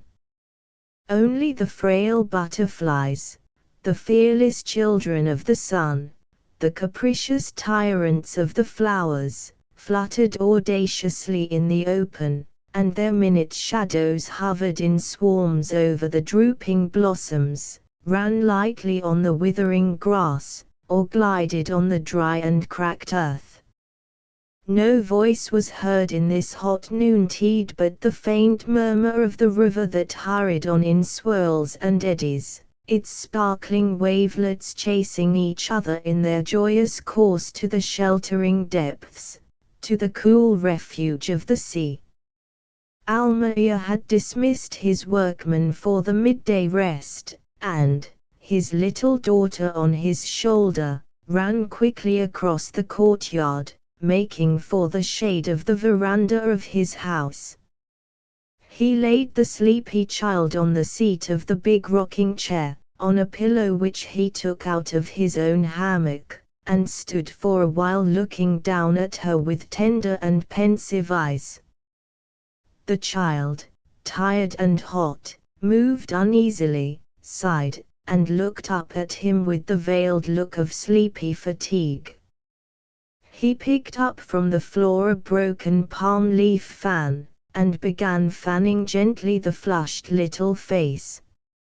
Her eyelids fluttered and Almeida smiled. A responsive smile brightened for a second her heavy eyes, broke with a dimple the soft outline of her cheek, then the eyelids dropped suddenly, she drew a long breath through the parted lips, and was in a deep sleep before the fleeting smile could vanish from her face. Almeida moved lightly off, took one of the wooden armchairs, and placing it close to the balustrade of the veranda sat down with a sigh of relief. He spread his elbows on the top rail and resting his chin on his clasped hands looked absently at the river, at the dance of sunlight on the flowing water. Gradually the forest of the further bank became smaller, as if sinking below the level of the river. The outlines wavered, grew thin, dissolved in the air. Before his eyes there was now only a space of undulating blue, one big, empty sky growing dark at times. Where was the sunshine? He felt soothed and happy, as if some gentle and invisible hand had removed from his soul the burden of his body. In another second he seemed to float out into a cool brightness where there was no such thing as memory or pain. Delicious. His eyes closed, opened, closed again. Almeida. With a sudden jerk of his whole body he sat up, grasping the front rail with both his hands, and blinked stupidly. "What? What's that?" he muttered, looking round vaguely. "Here. Down here, Almeida."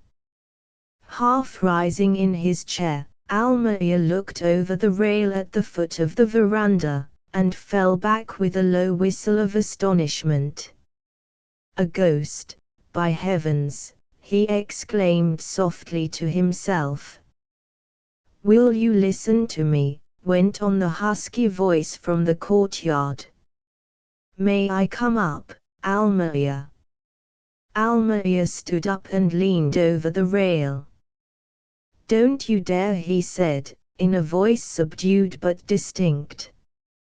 "Don't you dare. The child sleeps here. And I don't want to hear you, or speak to you either. You must listen to me.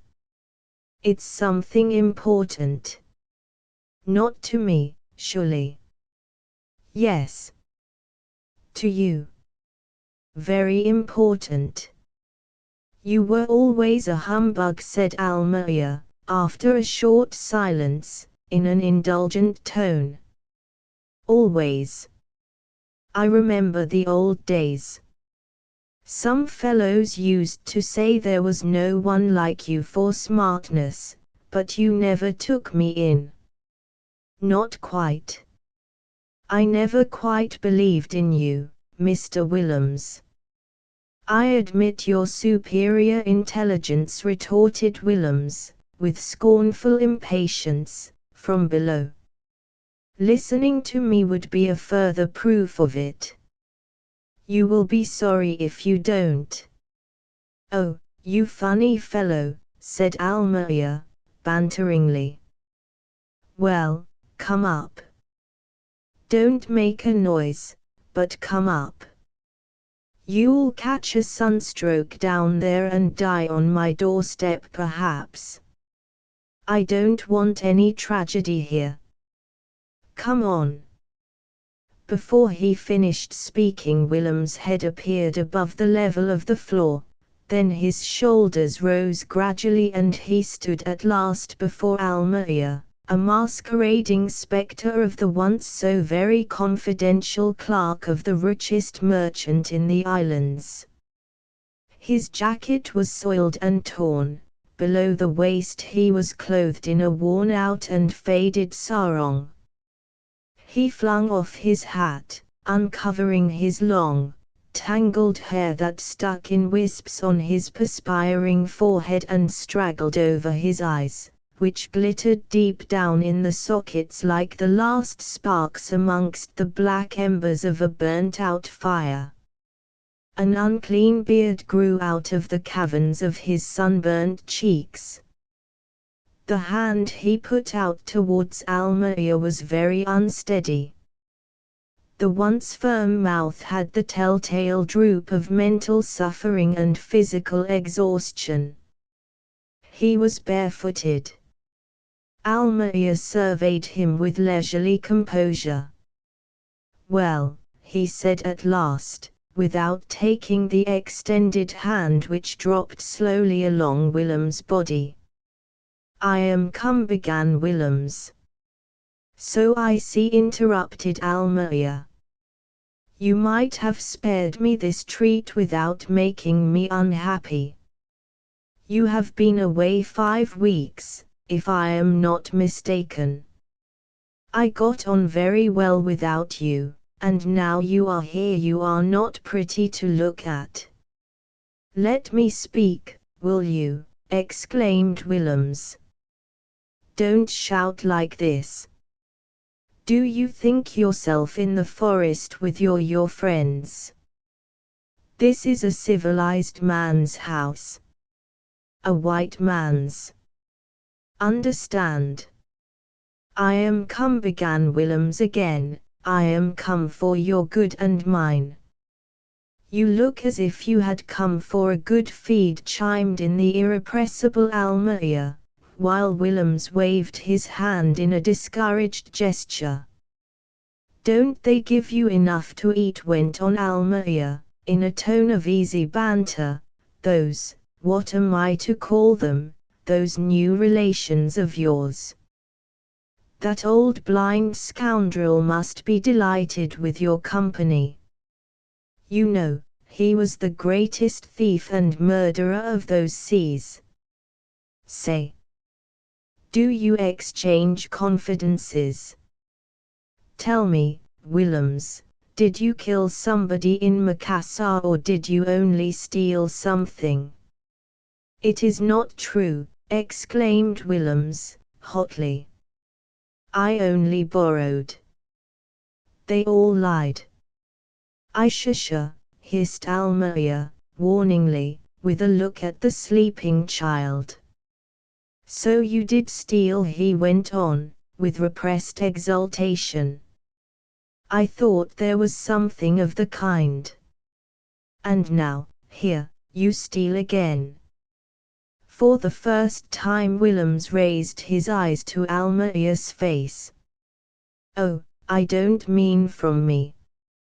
I haven't missed anything, said Almeria, with mocking haste. But that girl. Hey! You stole her. You did not pay the old fellow. She is no good to him now, is she? Stop that. Almeria. Something in Willem's tone caused Almeria to pause. He looked narrowly at the man before him, and could not help being shocked at his appearance. Almeria went on. Willems, listen to me. If you are a human being you will. I suffer horribly, and for your sake. Almayer lifted his eyebrows. Indeed. How? But you are raving, he added, negligently. Ah. You don't know, whispered Willems. She is gone. Gone, he repeated, with tears in his voice, gone 2 days ago. No, exclaimed the surprised Almayer. Gone.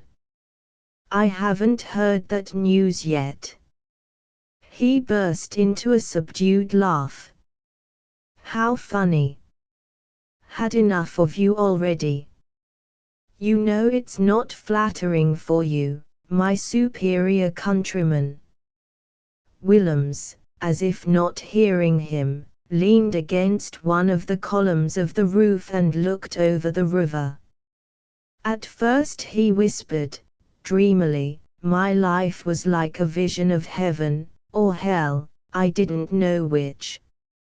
Since she went I know what perdition means, what darkness is. I know what it is to be torn to pieces alive. That's how I feel. You may come and live with me again, said Almayer, coldly. After all, Lingard, whom I call my father and respect as such, left you under my care. You pleased yourself by going away. Very good. Now you want to come back. Be it so. I am no friend of yours. I act for Captain Lingard. Come back, repeated Willems, passionately. Come back to you and abandon her. Do you think I am mad? Without her? Man! What are you made of? To think that she moves, lives, breathes out of my sight. I am jealous of the wind that fans her, of the air she breathes, of the earth that receives the caress of her foot, of the sun that looks at her now while I haven't seen her for 2 days, 2 days. The intensity of Willem's feeling moved Almayer somewhat, but he affected to yawn elaborately. You do bore me, he muttered. Why don't you go after her instead of coming here? Why indeed? Don't you know where she is? She can't be very far. No native craft has left this river for the last fortnight. No, not very far, and I will tell you where she is. She is in Lake Amber's Kampong. And Willems fixed his eyes steadily on Almayer's face. Phew! Patalalo never sent to let me know. Strange, said Almayer, thoughtfully. Are you afraid of that lot? He added, after a short pause. Afraid. Then is it the care of your dignity which prevents you from following her there, my high-minded friend? Asked Almayer, with mock solicitude. How noble of you! There was a short silence, then Willems said, quietly, you are a fool. I should like to kick you. No fear, answered Almayer, carelessly, you are too weak for that. You look starved. I don't think I have eaten anything for the last 2 days, perhaps more, I don't remember. It does not matter. I am full of live embers, said Willems, gloomily. Look, and he bared an arm covered with fresh scars. I have been biting myself to forget in that pain the fire that hurts me there. He struck his breast violently with his fist, reeled under his own blow, fell into a chair that stood near and closed his eyes slowly. disgusting exhibition, said Almeria, loftily. What could father ever see in you? You are as estimable as a heap of garbage. You talk like that. You, who sold your soul for a few guilders, muttered Willems, wearily, without opening his eyes. Not so few, said Almeria, with instinctive readiness, and stopped confused for a moment. He recovered himself quickly, however, and went on, but you have thrown yours away for nothing, flung it under the feet of a damned savage woman who has made you already the thing you are, and will kill you very soon, one way or another, with her love or with her hate. You spoke just now about guilders. You meant Lingard's money, I suppose.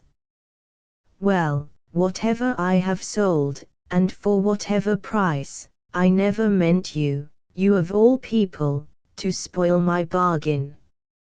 I feel pretty safe though. Even father, even Captain Lingard, would not touch you now with a pair of tongs, not with a 10-foot pole. He spoke excitedly, all in one breath, and, ceasing suddenly, glared at Willems and breathed hard through his nose in sulky resentment. Willems looked at him steadily for a moment, then got up. Almeria, he said resolutely, I want to become a trader in this place. Almeria shrugged his shoulders. Yes. And you shall set me up. I want a house and trade goods, perhaps a little money. I ask you for it. Anything else you want? Perhaps this coat, and here Almeria unbuttoned his jacket, or my house, or my boots. After all, it's natural, went on Willems, without paying any attention to Almeria. It's natural that she should expect the advantages which, and then I could shut up that old wretch. And then he paused, his face brightened with the soft light of dreamy enthusiasm, and he turned his eyes upwards. With his gaunt figure and dilapidated appearance, he looked like some ascetic dweller in a wilderness, finding the reward of a self-denying life in a vision of dazzling glory. He went on in an impassioned murmur, and then I would have her all to myself, away from her people, all to myself, under my own influence, to fashion, to mold, to adore, to soften, to, oh, delight. And then go away to some distant place where, far from all she knew, I would be all the world to her.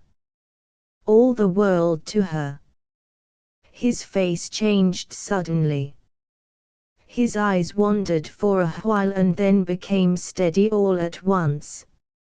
I would repay every cent, of course, he said, in a business-like tone, with something of his old assurance, of his old belief in himself, in it. Every cent. I need not interfere with your business. I shall cut out the small native traders. I have ideas, but never mind that now. And Captain Lingard would approve, I feel sure. After all, it's a loan, and I shall be at hand. Safe thing for you. Ah. Captain Lingard would approve. He would. Almeria choked. The notion of Lingard doing something for Willems enraged him. His face was purple. He spluttered insulting words. Willems looked at him coolly. I assure you, Almeria, he said, gently, that I have good grounds for my demand. Your cursed impudence. Believe me, Almaia, your position here is not so safe as you may think. An unscrupulous rival here would destroy your trade in a year. It would be ruin. Now Lingard's long absence gives courage to certain individuals. You know, I have heard much lately. They made proposals to me.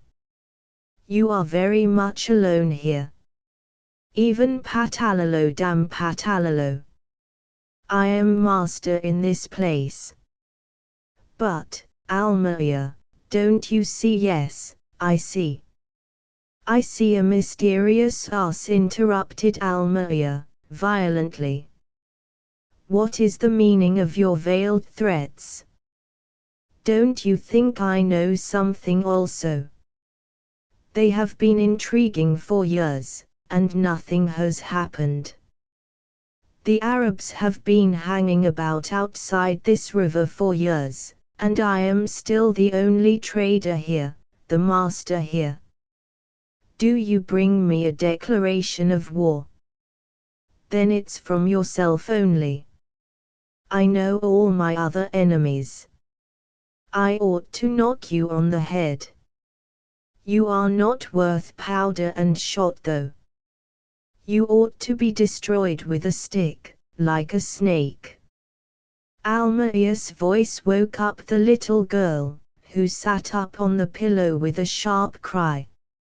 He rushed over to the chair, caught up the child in his arms, walked back blindly, stumbled against Willem's hat which lay on the floor, and kicked it furiously down the steps.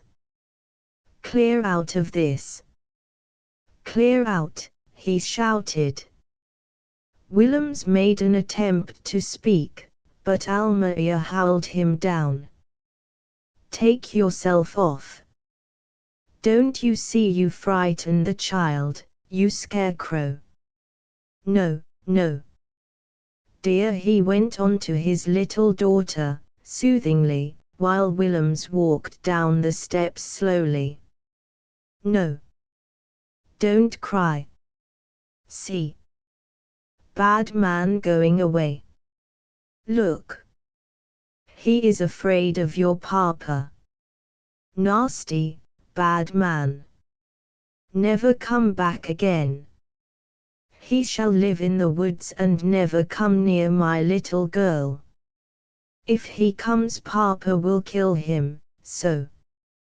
He struck his fist on the rail of the balustrade to show how he would kill Willems, and, perching the consoled child on his shoulder, held her with one hand, while he pointed toward the retreating figure of his visitor. Look how he runs away, dearest, he said, coaxingly. Isn't he funny? Call Pig after him, dearest. Call after him. The seriousness of her face vanished into dimples. Under the long eyelashes, glistening with recent tears, her big eyes sparkled and danced with fun. She took firm hold of Almaia's hair with one hand, while she waved the other joyously and called out with all her might, in a clear note, soft and distinct like the pipe of a bird, Pig. Pig. Pig.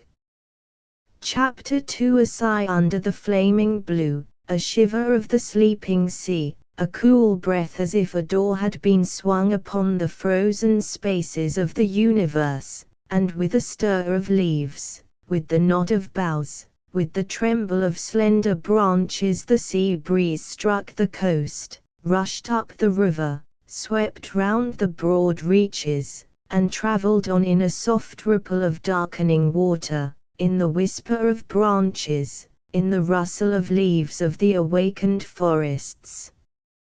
It fanned in Lake Amber's Kampong the dull red of expiring embers into a pale brilliance, and, under its touch, the slender, upright spirals of smoke that rose from every glowing heap swayed, wavered, and eddying down filled the twilight of clustered shade trees with the aromatic scent of the burning wood.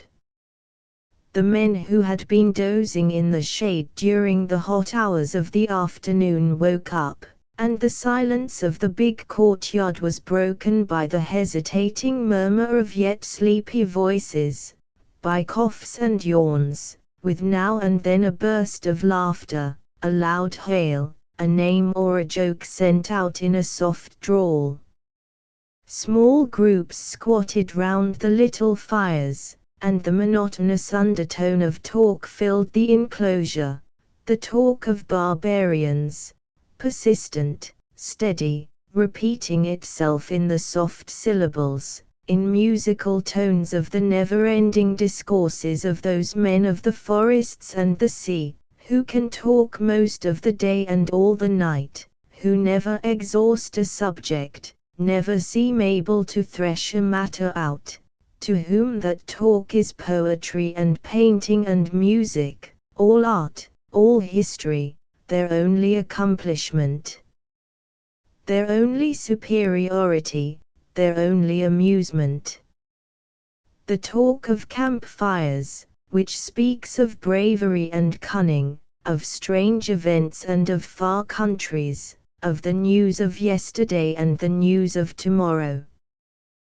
The talk about the dead and the living, about those who fought and those who loved. Lakamba came out on the platform before his own house and sat down, perspiring, half asleep, and sulky, in a wooden armchair under the shade of the overhanging eaves. Through the darkness of the doorway he could hear the soft warbling of his womenkind, busy round the looms where they were weaving the checkered pattern of his gala sarongs. Right and left of him on the flexible bamboo floor those of his followers to whom their distinguished birth, long devotion, or faithful service had given the privilege of using the chief's house, were sleeping on mats or just sat up rubbing their eyes, while the more wakeful had mustered enough energy to draw a chessboard with red clay on a fine mat and were now meditating silently over their moves. Above the prostrate forms of the players, who lay face downward supported on elbow, the soles of their feet waving irresolutely about, in the absorbed meditation of the game, there towered here and there the straight figure of an attentive spectator looking down with dispassionate but profound interest. On the edge of the platform a row of high-heeled leather sandals stood ranged carefully in a level line, and against the rough wooden rail leaned the slender shafts of the spears belonging to these gentlemen, the broad blades of dulled steel looking very black in the reddening light of approaching sunset. A boy of about 12, the personal attendant of Lakamba, squatted at his master's feet and held up towards him a silver siri box. Slowly Lakamba took the box, opened it, and tearing off a piece of green leaf deposited in it a pinch of lime, a morsel of gambia, a small bit of acar nut, and wrapped up the whole with a dexterous twist. He paused, morsel in hand, seemed to miss something, turned his head from side to side, slowly, like a man with a stiff neck, and ejaculated in an ill-humored bass, "Babalachi." The players glanced up quickly, and looked down again directly. Those men who were standing stirred uneasily as if prodded by the sound of the chief's voice. The one nearest to Lakamba repeated the call, after a while, over the rail into the courtyard. There was a movement of upturned faces below by the fires, and the cry trailed over the enclosure in sing-song tones. The thumping of wooden pestles husking the evening rice stopped for a moment and Babalachi's name rang afresh shrilly on women's lips in various keys. A voice far off shouted something, another, nearer, repeated it. There was a short hubbub which died out with extreme suddenness. The first crier turned to Lakamba, saying indolently, "He is with the blind Omar." Lakamba's lips moved inaudibly. The man who had just spoken was again deeply absorbed in the game going on at his feet, and the chief, as if he had forgotten all about it already, sat with a stolid face amongst his silent followers, leaning back squarely in his chair, his hands on the arms of his seat, his knees apart, his big bloodshot eyes blinking solemnly, as if dazzled by the noble vacuity of his thoughts. Babalatchi had gone to see old Omar late in the afternoon. The delicate manipulation of the ancient pirate's susceptibilities, the skillful management of Isa's violent impulses engrossed him to the exclusion of every other business, interfered with his regular attendance upon his chief and protector, even disturbed his sleep for the last 3 nights. That day when he left his own bamboo hut, which stood amongst others in Lakamba's kampong, his heart was heavy with anxiety and with doubt as to the success of his intrigue. He walked slowly, with his usual air of detachment from his surroundings, as if unaware that many sleepy eyes watched from all parts of the courtyard his progress towards a small gate at its upper end. That gate gave access to a separate enclosure in which a rather large house, built of planks, had been prepared by Lakamba's orders for the reception of Omar and Isa. It was a superior kind of habitation which Lakamba intended for the dwelling of his chief advisor, whose abilities were worth that honor, he thought. But after the consultation in the deserted clearing, when Babalatchi had disclosed his plan, they both had agreed that the new house should be used at first to shelter Omar and Isa after they had been persuaded to leave the Raja's place, or had been kidnapped from there, as the case might be. Babalatchi did not mind in the least the putting off of his own occupation of the House of Honor, because it had many advantages for the quiet working out of his plans. It had a certain seclusion, having an enclosure of its own, and that enclosure communicated also with Lakamba's private courtyard at the back of his residence, a place set apart for the female household of the chief. The only communication with the river was through the great front courtyard, always full of armed men and watchful eyes. Behind the whole group of buildings there stretched the level ground of rice clearings, which in their turn were closed in by the wall of untouched forests with undergrowth so thick and tangled that nothing but a bullet, and that fired at pretty close range, could penetrate any distance there. Babalatchi slipped quietly through the little gate and, closing it, tied up carefully the rattan fastenings. Before the house there was a square space of ground, beaten hard into the level smoothness of asphalt. A big buttressed tree, a giant left there on purpose during the process of clearing the land, roofed in the clear space with a high canopy of gnarled boughs and thick, somber leaves.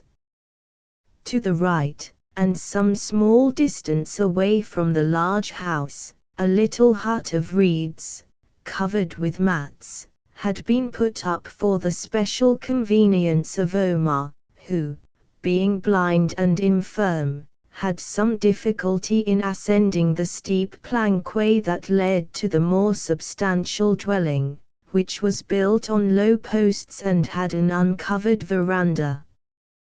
Close by the trunk of the tree, and facing the doorway of the hut, the household fire glowed in a small handful of embers in the midst of a large circle of white ashes. An old woman, some humble relation of one of Lakamba's wives, who had been ordered to attend on Isa, was squatting over the fire and lifted up her bleared eyes to gaze at Babalachi in an uninterested manner, as he advanced rapidly across the courtyard. Babalachi took in the courtyard with a keen glance of his solitary eye, and without looking down at the old woman muttered a question. Silently, the woman stretched a tremulous and emaciated arm towards the hut. Babalachi made a few steps towards the doorway, but stopped outside in the sunlight. "Oh! Tuan Omar, Omar Besar. It is I, Babalachi." Within the hut there was a feeble groan, a fit of coughing and an indistinct murmur in the broken tones of a vague plaint. Encouraged evidently by those signs of dismal life within, Babalachi entered the hut, and after some time came out leading with rigid carefulness the blind Omar, who followed with both his hands on his guide's shoulders. There was a rude seat under the tree, and there Babalachi led his old chief, who sat down with a sigh of relief and leaned wearily against the rugged trunk.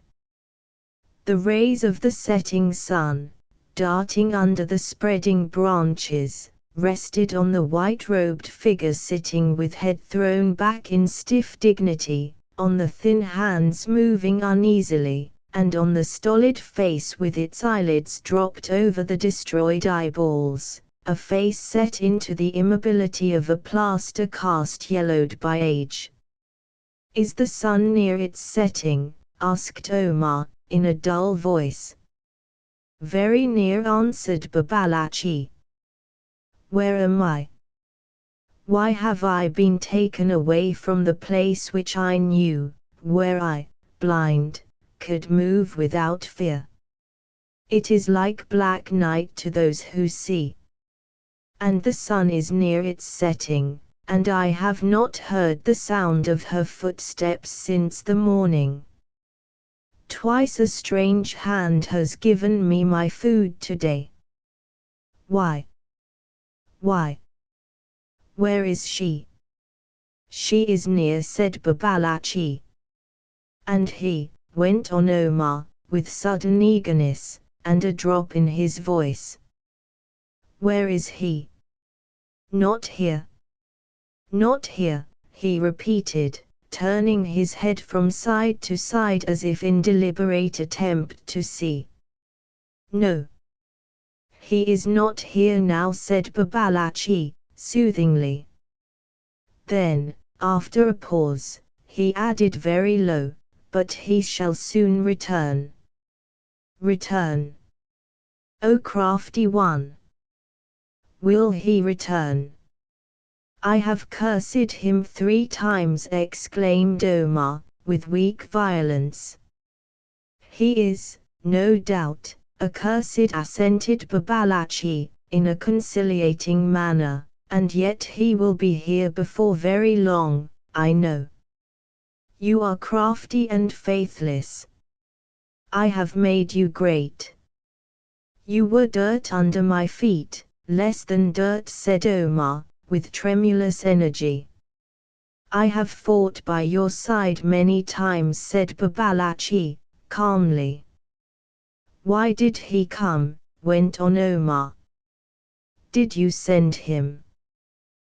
Why did he come to defile the air I breathe, to mock at my fate, to poison her mind and steal her body? She has grown hard of heart to me. Hard and merciless and stealthy like rocks that tear a ship's life out under the smooth sea." He drew a long breath, struggled with his anger, then broke down suddenly. "I have been hungry," he continued, in a whimpering tone, often I have been very hungry, and cold, and neglected, and nobody near me. She has often forgotten me, and my sons are dead, and that man is an infidel and a dog. Why did he come? Did you show him the way? He found the way himself, O leader of the brave, said Babalatchi, sadly.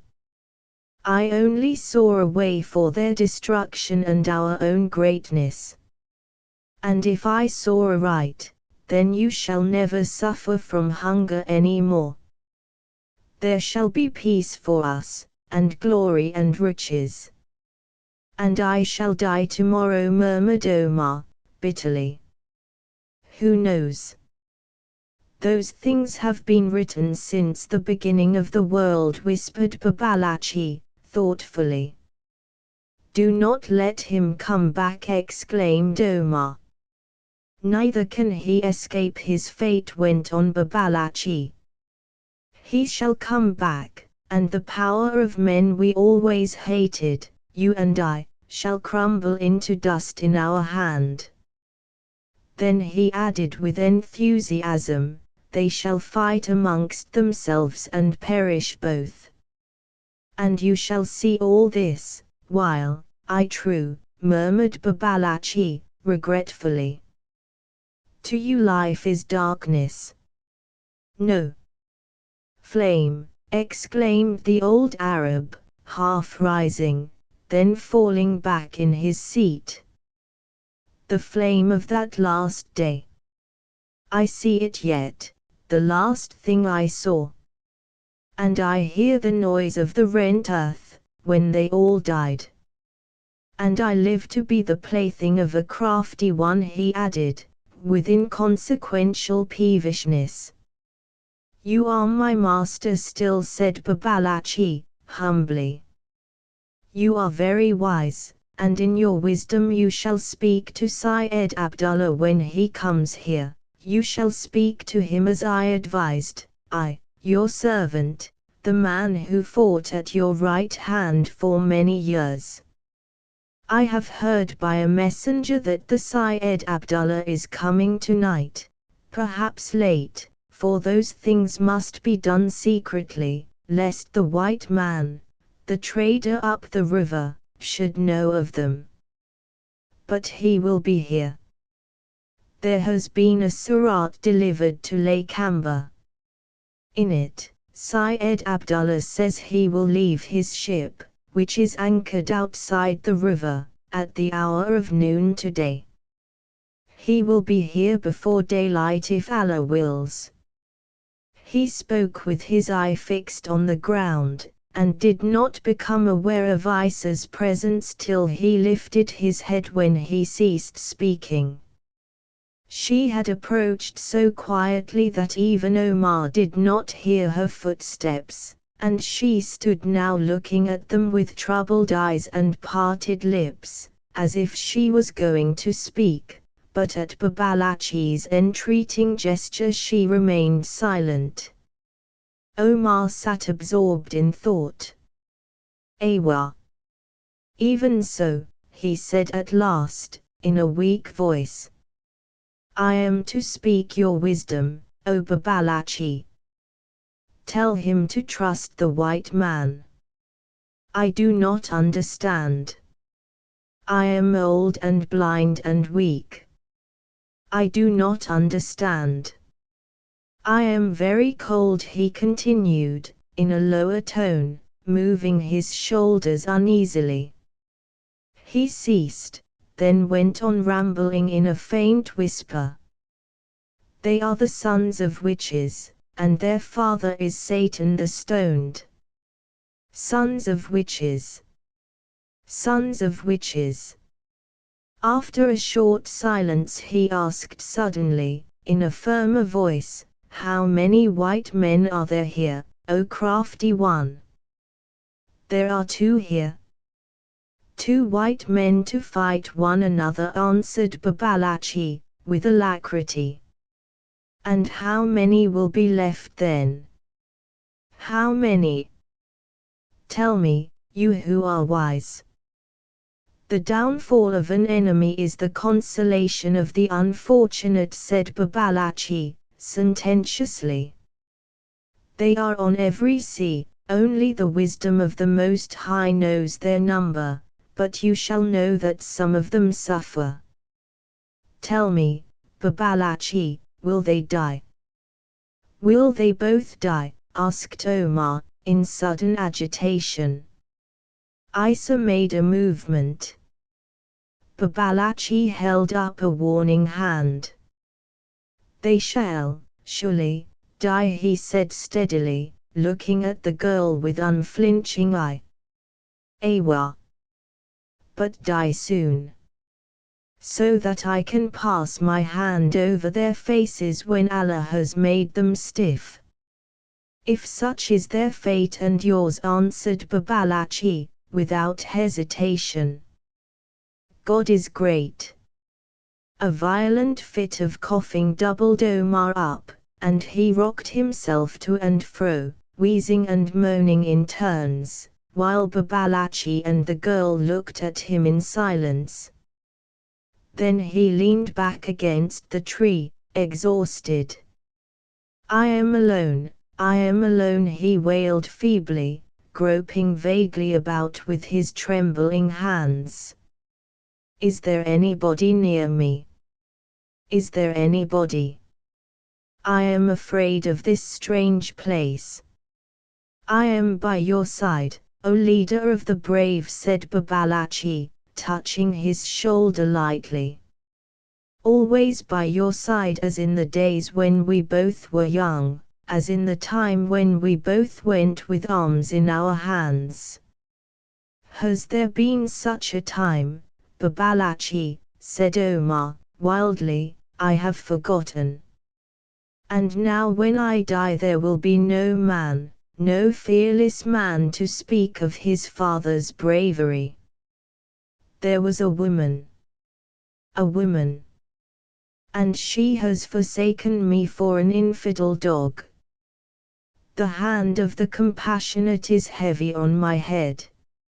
Oh, my calamity. Oh, my shame. He calmed down after a while, and asked quietly, is the sun set, Babalatchi? It is now as low as the highest tree I can see from here, answered Babalatchi. It is the time of prayer, said Omar, attempting to get up. Dutifully Babalatchi helped his old chief to rise, and they walked slowly towards the hut. Omar waited outside, while Babalatchi went in and came out directly, dragging after him the old Arab's praying carpet. Out of a brass vessel he poured the water of ablution on Omar's outstretched hands, and eased him carefully down into a kneeling posture, for the venerable robber was far too infirm to be able to stand. Then as Omar droned out the first words and made his first bow towards the holy city, Babalatchi stepped noiselessly towards Isa, who did not move all the time. Isa looked steadily at the one-eyed sage, who was approaching her slowly and with a great show of deference. For a moment they stood facing each other in silence. Babalatchi appeared embarrassed. With a sudden and quick gesture she caught hold of his arm, and with the other hand pointed towards the sinking red disk that glowed, rayless, through the floating mists of the evening. The third sunset. The last. And he is not here, she whispered. What have you done, man without faith? What have you done? Indeed I have kept my word, murmured Babalatchi, earnestly. This morning Bulangi went with a canoe to look for him. He is a strange man, but our friend, and shall keep close to him and watch him without ostentation. and at the 3rd hour of the day I have sent another canoe with 4 rowers. Indeed, the man you long for, O daughter of Omar, may come when he likes. But he is not here. I waited for him yesterday. Today. Tomorrow I shall go.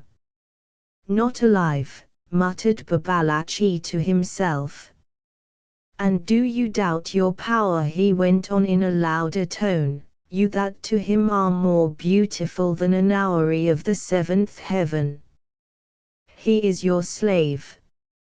A slave does run away sometimes, she said, gloomily, and then the master must go and seek him out. And do you want to live and die a beggar? Asked Babalatchi, impatiently. I care not, she exclaimed, wringing her hands, and the black pupils of her wide-open eyes darted wildly here and there like petrels before the storm. Pshaw!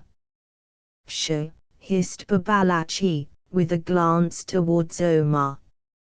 Do you think, O girl, that he himself would live like a beggar, even with you?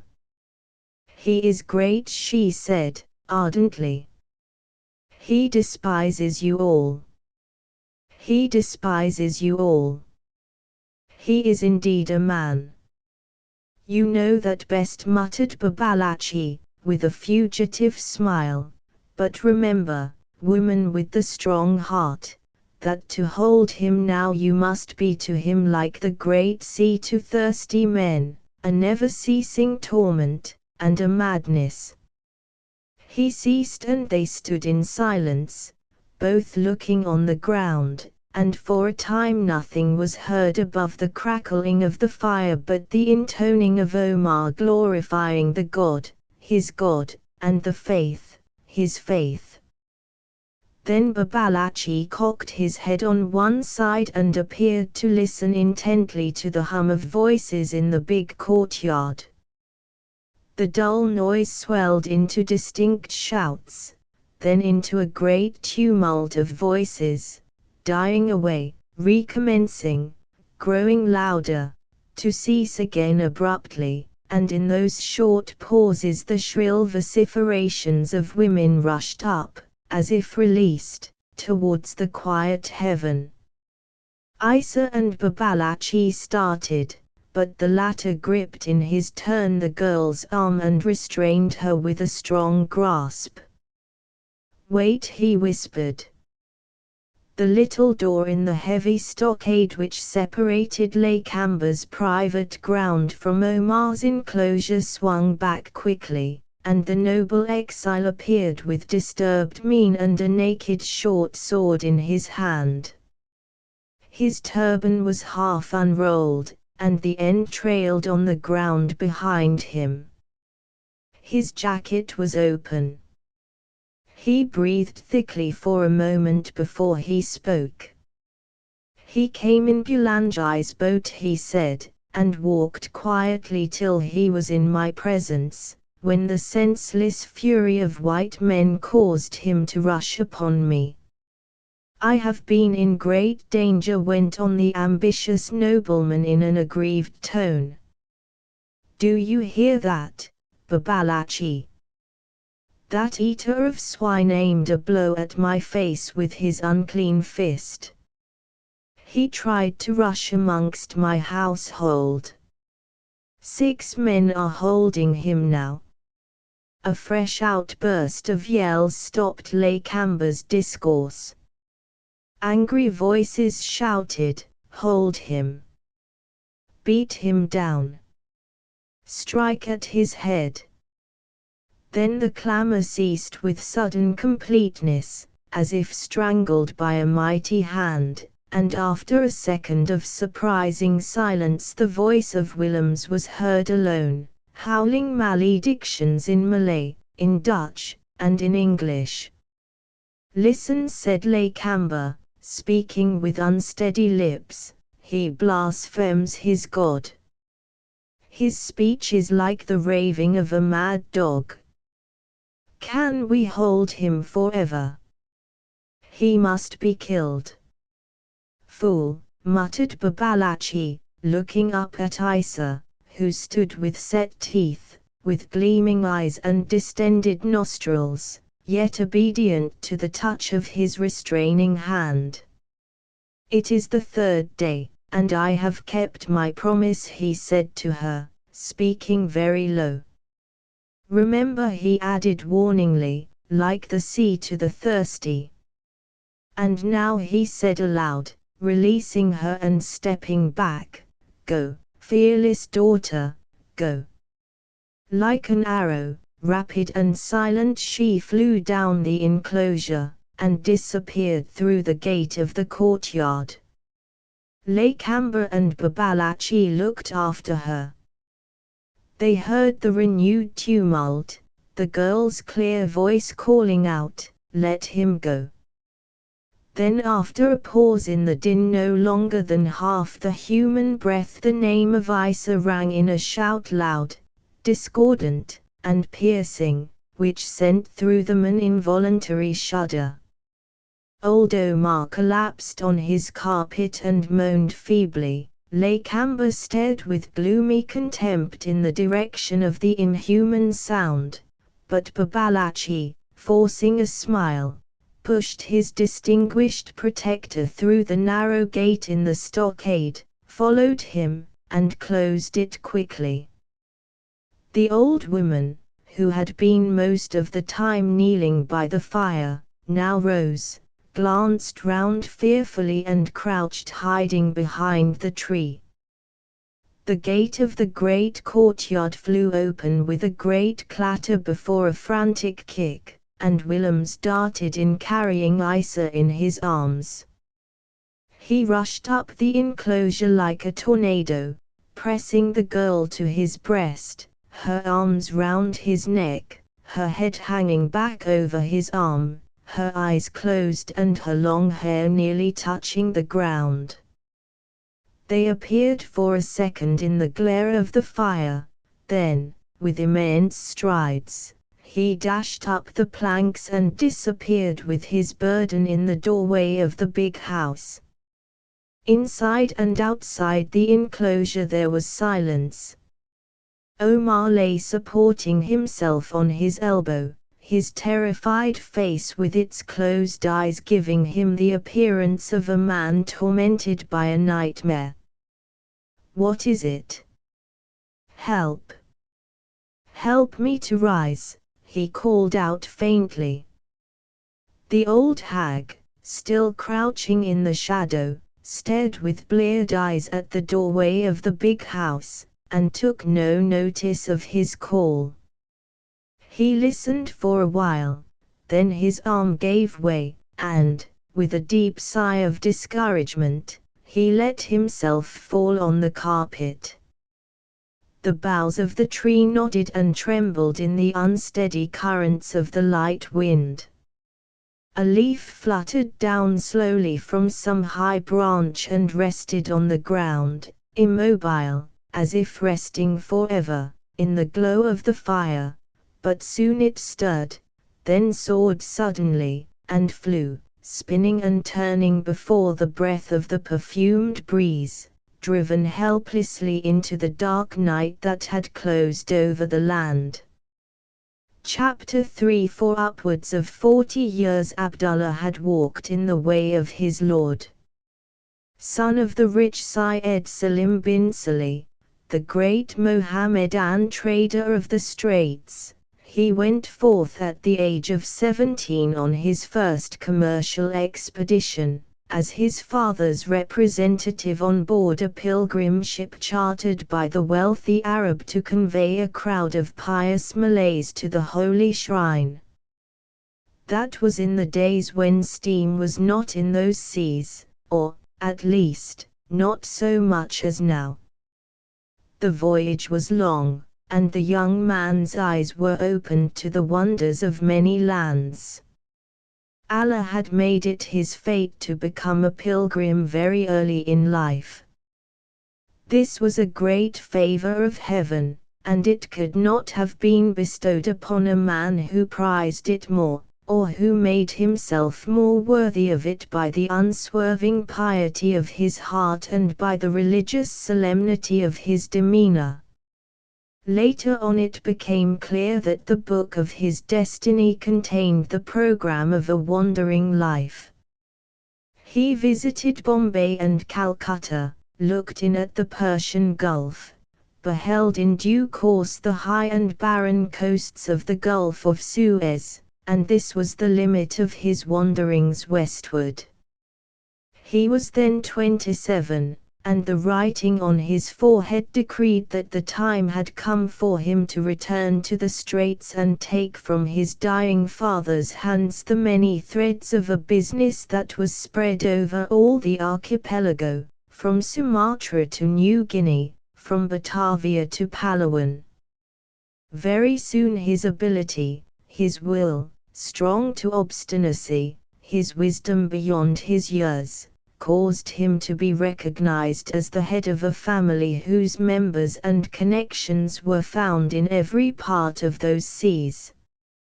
An uncle here, a brother there, a father-in-law in Batavia, another in Palembang, husbands of numerous sisters, cousins innumerable scattered north, south, east, and west, in every place where there was trade.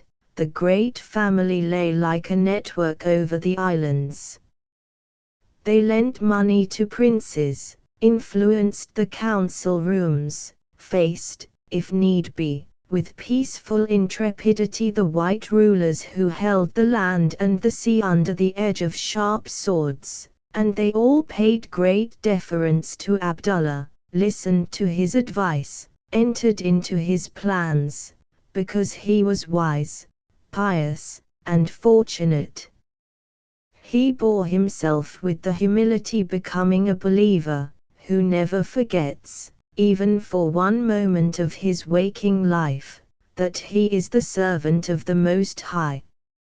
He was largely charitable because the charitable man is the friend of Allah, and when he walked out of his house, built of stone, just outside the town of Penang, on his way to his godowns in the port, he had often to snatch his hand away sharply from under the lips of men of his race and creed, and often he had to murmur deprecating words, or even to rebuke with severity those who attempted to touch his knees with their fingertips in gratitude or supplication.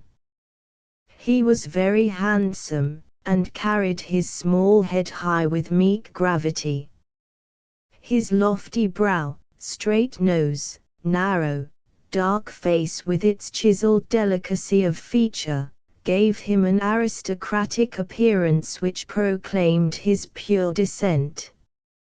His beard was trimmed close and to a rounded point. His large brown eyes looked out steadily with a sweetness that was belied by the expression of his thin-lipped mouth. His aspect was serene. He had a belief in his own prosperity which nothing could shake. Restless, like all his people, he very seldom dwelt for many days together in his splendid house in Penang. Owner of ships, he was often on board one or another of them, traversing in all directions the field of his operations. In every port he had a household, his own or that of a relation, to hail his advent with demonstrative joy. In every port there were rich and influential men eager to see him, there was business to talk over, there were important letters to read, an immense correspondence, enclosed in silk envelopes, a correspondence which had nothing to do with the infidels of colonial post offices, but came into his hands by devious, yet safe, ways. It was left for him by taciturn nakhudas of native trading craft, or was delivered with profound salams by travel-stained and weary men who would withdraw from his presence calling upon Allah to bless the generous giver of splendid rewards. and the news was always good, and all his attempts always succeeded, and in his ears there rang always a chorus of admiration, of gratitude, of humble entreaties. A fortunate man! And his felicity was so complete that the good genii, who ordered the stars at his birth, had not neglected, by a refinement of benevolence strange in such primitive beings, to provide him with a desire difficult to attain, and with an enemy hard to overcome. The envy of Lingard's political and commercial successes, and the wish to get the best of him in every way, became Abdullah's mania, the paramount interest of his life, the salt of his existence. For the last few months he had been receiving mysterious messages from Samba urging him to decisive action.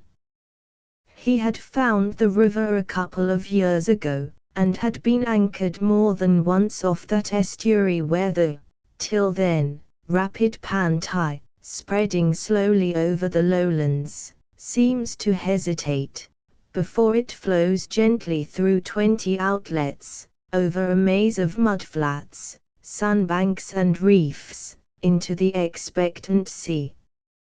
He had never attempted the entrance, however, because men of his race, although brave and adventurous travelers, lack the true seaman-like instincts, and he was afraid of getting wrecked. He could not bear the idea of the Raja Lord being able to boast that Abdullah bin Salim, like other and lesser men, had also come to grief when trying to wrest his secret from him. Meantime he returned encouraging answers to his unknown friends in Samba, and waited for his opportunity in the calm certitude of ultimate triumph. Such was the man whom Lakamba and Babalachi expected to see for the first time on the night of Willem's return to Isa. Babalachi, who had been tormented for 3 days by the fear of having overreached himself in his little plot, now, feeling sure of his white man, felt light-hearted and happy as he superintended the preparations in the courtyard for Abdullah's reception. Halfway between Lakamba's house and the river a pile of dry wood was made ready for the torch that would set fire to it at the moment of Abdullah's landing. Between this and the house again there was, ranged in a semicircle, a set of low bamboo frames, and on those were piled all the carpets and cushions of Lakamba's household. It had been decided that the reception was to take place in the open air, and that it should be made impressive by the great number of Lakamba's retainers, who, clad in clean white, with their red sarongs gathered round their waists, chopper at side and lance in hand, were moving about the compound or, gathering into small knots, discussed eagerly the coming ceremony. 2 little fires burned brightly on the water's edge on each side of the landing place. A small heap of damagum torches lay by each, and between them Babalachi strolled backwards and forwards, stopping often with his face to the river and his head on one side, listening to the sounds that came from the darkness over the water. There was no moon and the night was very clear overhead, but, after the afternoon breeze had expired in fitful puffs, the vapors hung thickening over the glancing surface of the Pantai and clung to the shore, hiding from view the middle of the stream. A cry in the mist, then another, and, before Babalachi could answer, 2 little canoes dashed up to the landing place, and 2 of the principal citizens of Samba, Daud Sahaman and Hame Bahassoen, who had been confidentially invited to meet Abdullah, landed quickly, and after greeting Babalatchi walked up the dark courtyard towards the house. The little stir caused by their arrival soon subsided, and another silent hour dragged its slow length while Babalatchi tramped up and down between the fires, his face growing more anxious with every passing moment. At last there was heard a loud hail from down the river. At a call from Babalatchi, men ran down to the riverside and, snatching the torches, thrust them into the fires, then waved them above their heads till they burst into a flame. The smoke ascended in thick, wispy streams, and hung in a ruddy cloud above the glare that lit up the courtyard and flashed over the water, showing 3 long canoes manned by many paddlers lying a little off, the men in them lifting their paddles on high and dipping them down together, in an easy stroke that kept the small flotilla motionless in the strong current, exactly abreast of the landing place. A man stood up in the largest craft and called out, "Syed Abdullah bin Salim is here." Babalatchi answered aloud in a formal tone, "Allah gladdens our hearts. Come to the land." Abdullah landed first, steadying himself by the help of Babalatchi's extended hand. In the short moment of his passing from the boat to the shore they exchanged sharp glances and a few rapid words. "Who are you?" "Babalatchi." "The friend of Omar." "The protected of Lakamba." "You wrote." "My words were written, O giver of alms." And then Abdullah walked with composed face between the 2 lines of men holding torches, and met Lakamba in front of the big fire that was crackling itself up into a great blaze. For a moment they stood with clasped hands invoking peace upon each other's head, then Lakamba, still holding his honored guest by the hand, led him round the fire to the prepared seats. Babalatchi followed close behind his protector. Abdullah was accompanied by 2 Arabs. He, like his companions, was dressed in a white robe of starched muslin, which fell in stiff folds straight from the neck. It was buttoned from the throat halfway down with a close row of very small gold buttons. Round the tight sleeves there was a narrow braid of gold lace. On his shaven head he wore a small skull cap of plaited grass. He was shod in patent leather slippers over his naked feet. A rosary of heavy wooden beads hung by a round turn from his right wrist. He sat down slowly in the place of honor, and, dropping his slippers, tucked up his legs under him decorously. The improvised divan was arranged in a wide semicircle, of which the point most distant from the fire, some 10 yards, was also the nearest to Lakamba's dwelling. As soon as the principal personages were seated, the veranda of the house was filled silently by the muffled-up forms of Lakamba's female belongings. They crowded close to the rail and looked down, whispering faintly. Below, the formal exchange of compliments went on for some time between Lakamba and Abdullah, who sat side by side.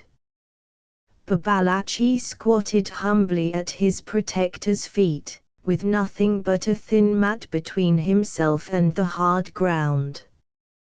Then there was a pause. Abdullah glanced round in an expectant manner, and after a while Babalatchi, who had been sitting very still in a pensive attitude, seemed to rouse himself with an effort, and began to speak in gentle and persuasive tones. He described in flowing sentences the first beginnings of Samba, the dispute of the present ruler, Patalalo, with the Sultan of Koti, the consequent troubles ending with the rising of Bugis settlers under the leadership of Lakamba. At different points of the narrative he would turn for confirmation to Sahaman and Bahassoen, who sat listening eagerly and assented together with a Batal. Batal. Right. Right, ejaculated in a fervent undertone. Warming up with his subject as the narrative proceeded, Babalachi went on to relate the facts connected with Lingard's action at the critical period of those internal dissensions. He spoke in a restrained voice still, but with a growing energy of indignation. What was he, that man of fierce aspect, to keep all the world away from them? Was he a government? Who made him ruler? He took possession of Patalalo's mind and made his heart hard. He put severe words into his mouth and caused his hand to strike right and left. That unbeliever kept the faithful panting under the weight of his senseless oppression. They had to trade with him, accept such goods as he would give, such credit as he would accord. And he exacted payment every year. Very true, exclaimed Sahaman and Bahassoen together. Babalachi glanced at them approvingly and turned to Abdullah. Listen to those men, O protector of the oppressed, he exclaimed. What could we do? A man must trade. There was nobody else. Sahaman got up, staff in hand, and spoke to Abdullah with ponderous courtesy, emphasizing his words by the solemn flourishes of his right arm. It is so.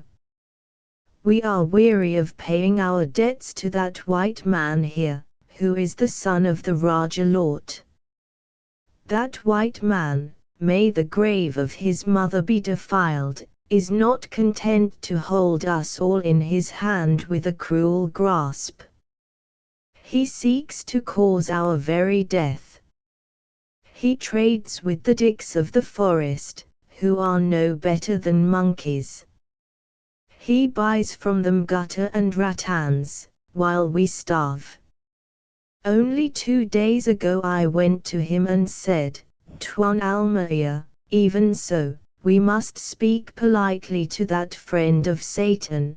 Tuan Almaia, I have such and such goods to sell. Will you buy? And he spoke thus, because those white men have no understanding of any courtesy. He spoke to me as if I was a slave. Dowd, you are a lucky man, remark, O first amongst the believers, that by those words he could have brought misfortune on my head. You are a lucky man to have anything in these hard times. Bring your goods quickly, and I shall receive them in payment of what you owe me from last year. And he laughed, and struck me on the shoulder with his open hand. May Jahannam be his lot. We will fight him, said young Bahassoen, crisply. We shall fight if there is help and a leader. Tuan Abdullah, will you come among us? Abdullah did not answer at once. His lips moved in an inaudible whisper and the beads passed through his fingers with a dry click. All waited in respectful silence. I shall come if my ship can enter this river, said Abdullah at last, in a solemn tone. It can, Tuan, exclaimed Babalachi. There is a white man here who I want to see, Omar El Baydavi. And that white man you wrote about, interrupted Abdullah. Babalatchi got on his feet quickly, and there was a general move. The women on the veranda hurried indoors, and from the crowd that had kept discreetly in distant parts of the courtyard a couple of men ran with armfuls of dry fuel, which they cast upon the fire. One of them, at a sign from Babalatchi, approached and, after getting his orders, went towards the little gate and entered Omar's enclosure. While waiting for his return, Lakamba, Abdullah, and Babalatchi talked together in low tones. Sahaman sat by himself chewing betel nut sleepily with a slight and indolent motion of his heavy jaw. Bahassoen, his hand on the hilt of his short sword, strutted backwards and forwards in the full light of the fire, looking very warlike and reckless, the envy and admiration of Lakamba's retainers, who stood in groups or flitted about noiselessly in the shadows of the courtyard.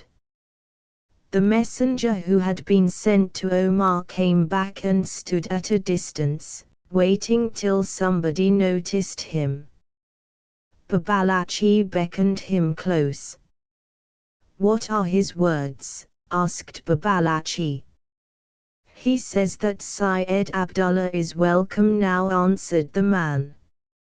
Lakamba was speaking low to Abdullah, who listened to him with deep interest. "We could have 80 men if there was need," he was saying, 80 men in 14 canoes. "The only thing we want is gunpowder high, there will be no fighting," broke in Babalatchi. "The fear of your name will be enough and the terror of your coming." "There may be powder too," muttered Abdullah with great nonchalance, "if only the ship enters the river safely." "If the heart is stout the ship will be safe," said Babalatchi. "We will go now and see Omar el-Baydavi and the white man I have here." Lakamba's dull eyes became animated suddenly. "Take care, Tuan Abdullah," he said, "take care. The behavior of that unclean white madman is furious in the extreme. He offered to strike on my head." "You are safe, O giver of alms," interrupted Babalatchi. Abdullah looked from one to the other, and the faintest flicker of a passing smile disturbed for a moment his grave composure. He turned to Babalatchi, and said with decision, "Let us go." "This way, O uplifter of our hearts," rattled on Babalatchi, with fussy deference. "Only a very few paces and you shall behold Omar the Brave, and a white man of great strength and cunning. This way." He made a sign for Lakamba to remain behind, and with respectful touches on the elbow steered Abdullah towards the gate at the upper end of the courtyard. As they walked on slowly, followed by the 2 Arabs, he kept on talking in a rapid undertone to the great man, who never looked at him once, although appearing to listen with flattering attention. When near the gate Babalatchi moved forward and stopped, facing Abdullah, with his hand on the fastenings. "You shall see them both," he said. "All my words about them are true. When I saw him enslaved by the one of whom I spoke, I knew he would be soft in my hand like the mud of the river.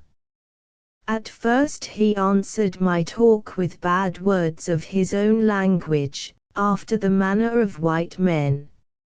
Afterwards, when listening to the voice he loved, he hesitated. He hesitated for many days, too many. I, knowing him well, made Omar withdraw here with his household. Then this red-faced man raged for 3 days like a black panther that is hungry. And this very evening, he came. I have him here. He is in the grasp of one with a merciless heart. I have him here, ended Babalatchi, exultingly tapping the upright of the gate with his hand. That is good, murmured Abdullah. And he shall guide your ship and lead in the fight, if fight there be, went on Babalatchi. If there is any killing, let him be the slayer. You should give him arms, a short gun that fires many times. Yes, by Allah, assented Abdullah, with slow thoughtfulness. And you will have to open your hand, O first amongst the generous, continued Babalatchi. You will have to satisfy the rapacity of a white man, and also of one who is not a man, and therefore greedy of ornaments. They shall be satisfied, said Abdullah, but he hesitated, looking down on the ground and stroking his beard, while Babalatchi waited, anxious, with parted lips. After a short time he spoke again jerkily in an indistinct whisper, so that Babalatchi had to turn his head to catch the words. Yes. But Omar is the son of my father's uncle, and all belonging to him are of the faith, while that man is an unbeliever. It is most unseemly, very unseemly. He cannot live under my shadow. Not that dog. Penitence. I take refuge with my God, he mumbled rapidly. How can he live under my eyes with that woman, who is of the faith? Scandal. Oh, abomination. He finished with a rush and drew a long breath, then added dubiously, and when that man has done all we want, what is to be done with him? They stood close together, meditative and silent, their eyes roaming idly over the courtyard. The big bonfire burned brightly, and a wavering splash of light lay on the dark earth at their feet, while the lazy smoke wreathed itself slowly in gleaming coils amongst the black boughs of the trees. They could see Lakamba, who had returned to his place, sitting hunched up spiritlessly on the cushions, and Sahaman, who had got on his feet again and appeared to be talking to him with dignified animation. Men in twos or threes came out of the shadows into the light, strolling slowly, and passed again into the shadows, their faces turned to each other, their arms moving in restrained gestures. Bahassoen, his head proudly thrown back, his ornaments, embroideries, and sword hilt flashing in the light, circled steadily round the fire like a planet round the sun. A cool whiff of damp air came from the darkness of the riverside. It made Abdullah and Babalatchi shiver, and woke them up from their abstraction. Open the gate and go first, said Abdullah, there is no danger. On my life, no, answered Babalatchi, lifting the rattan ring. He is all peace and content, like a thirsty man who has drunk water after many days. He swung the gate wide, made a few paces into the gloom of the enclosure, and retraced his steps suddenly.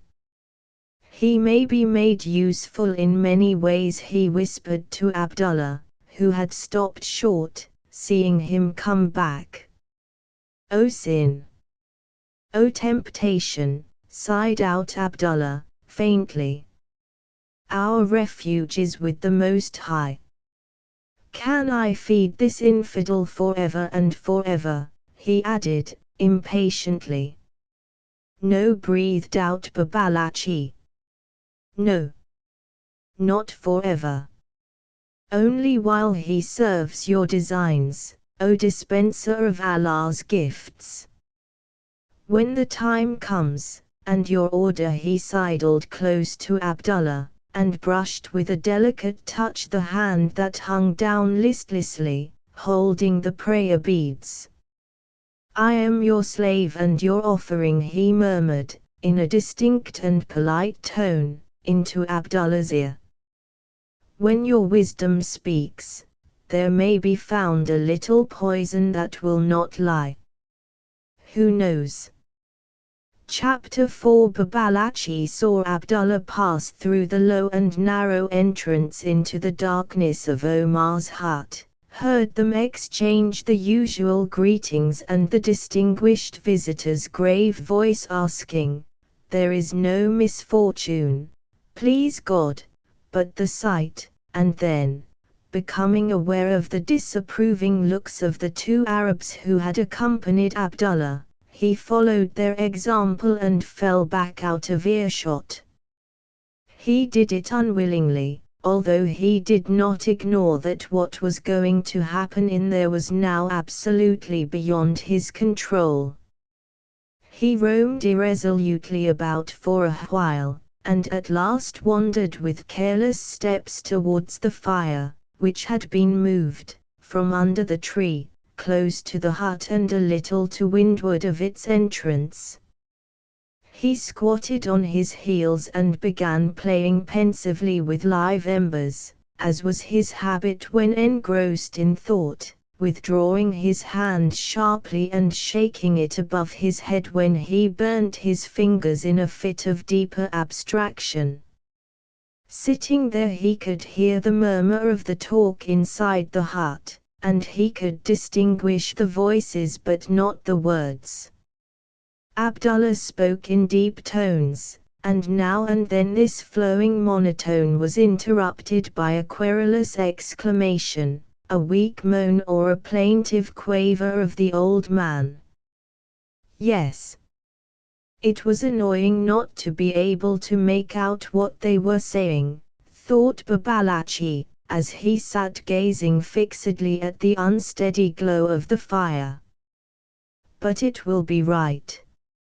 All will be right. Abdullah inspired him with confidence. He came up fully to his expectation. From the very first moment when he set his eye on him he felt sure that this man, whom he had known by reputation only, was very resolute. Perhaps too resolute. Perhaps he would want to grasp too much later on. A shadow flitted over Babalachi's face. On the eve of the accomplishment of his desires he felt the bitter taste of that drop of doubt which is mixed with the sweetness of every success. When, hearing footsteps on the veranda of the big house, he lifted his head, the shadow had passed away and on his face there was an expression of watchful alertness. Willems was coming down the plankway, into the courtyard. The light within trickled through the cracks of the badly joined walls of the house, and in the illuminated doorway appeared the moving form of Isa. She also passed into the night outside and disappeared from view. Babalachi wondered where she had got to, and for the moment forgot the approach of Willems. The voice of the white man speaking roughly above his head made him jump to his feet as if impelled upwards by a powerful spring. "Where's Abdullah?" Babalachi waved his hand towards the hut and stood listening intently. The voices within had ceased, then recommenced again. He shot an oblique glance at Willems, whose indistinct form towered above the glow of dying embers. "Make up this fire," said Willems, abruptly. "I want to see your face." With obliging alacrity Babalachi put some dry brushwood on the coals from a handy pile, keeping all the time a watchful eye on Willems. When he straightened himself up, his hand wandered almost involuntarily towards his left side to feel the handle of a kriss amongst the folds of his sarong, but he tried to look unconcerned under the angry stare. "You are in good health, please God," he murmured. "Yes," answered Willems, with an unexpected loudness that caused Babalatchi to start nervously. "Yes. Health."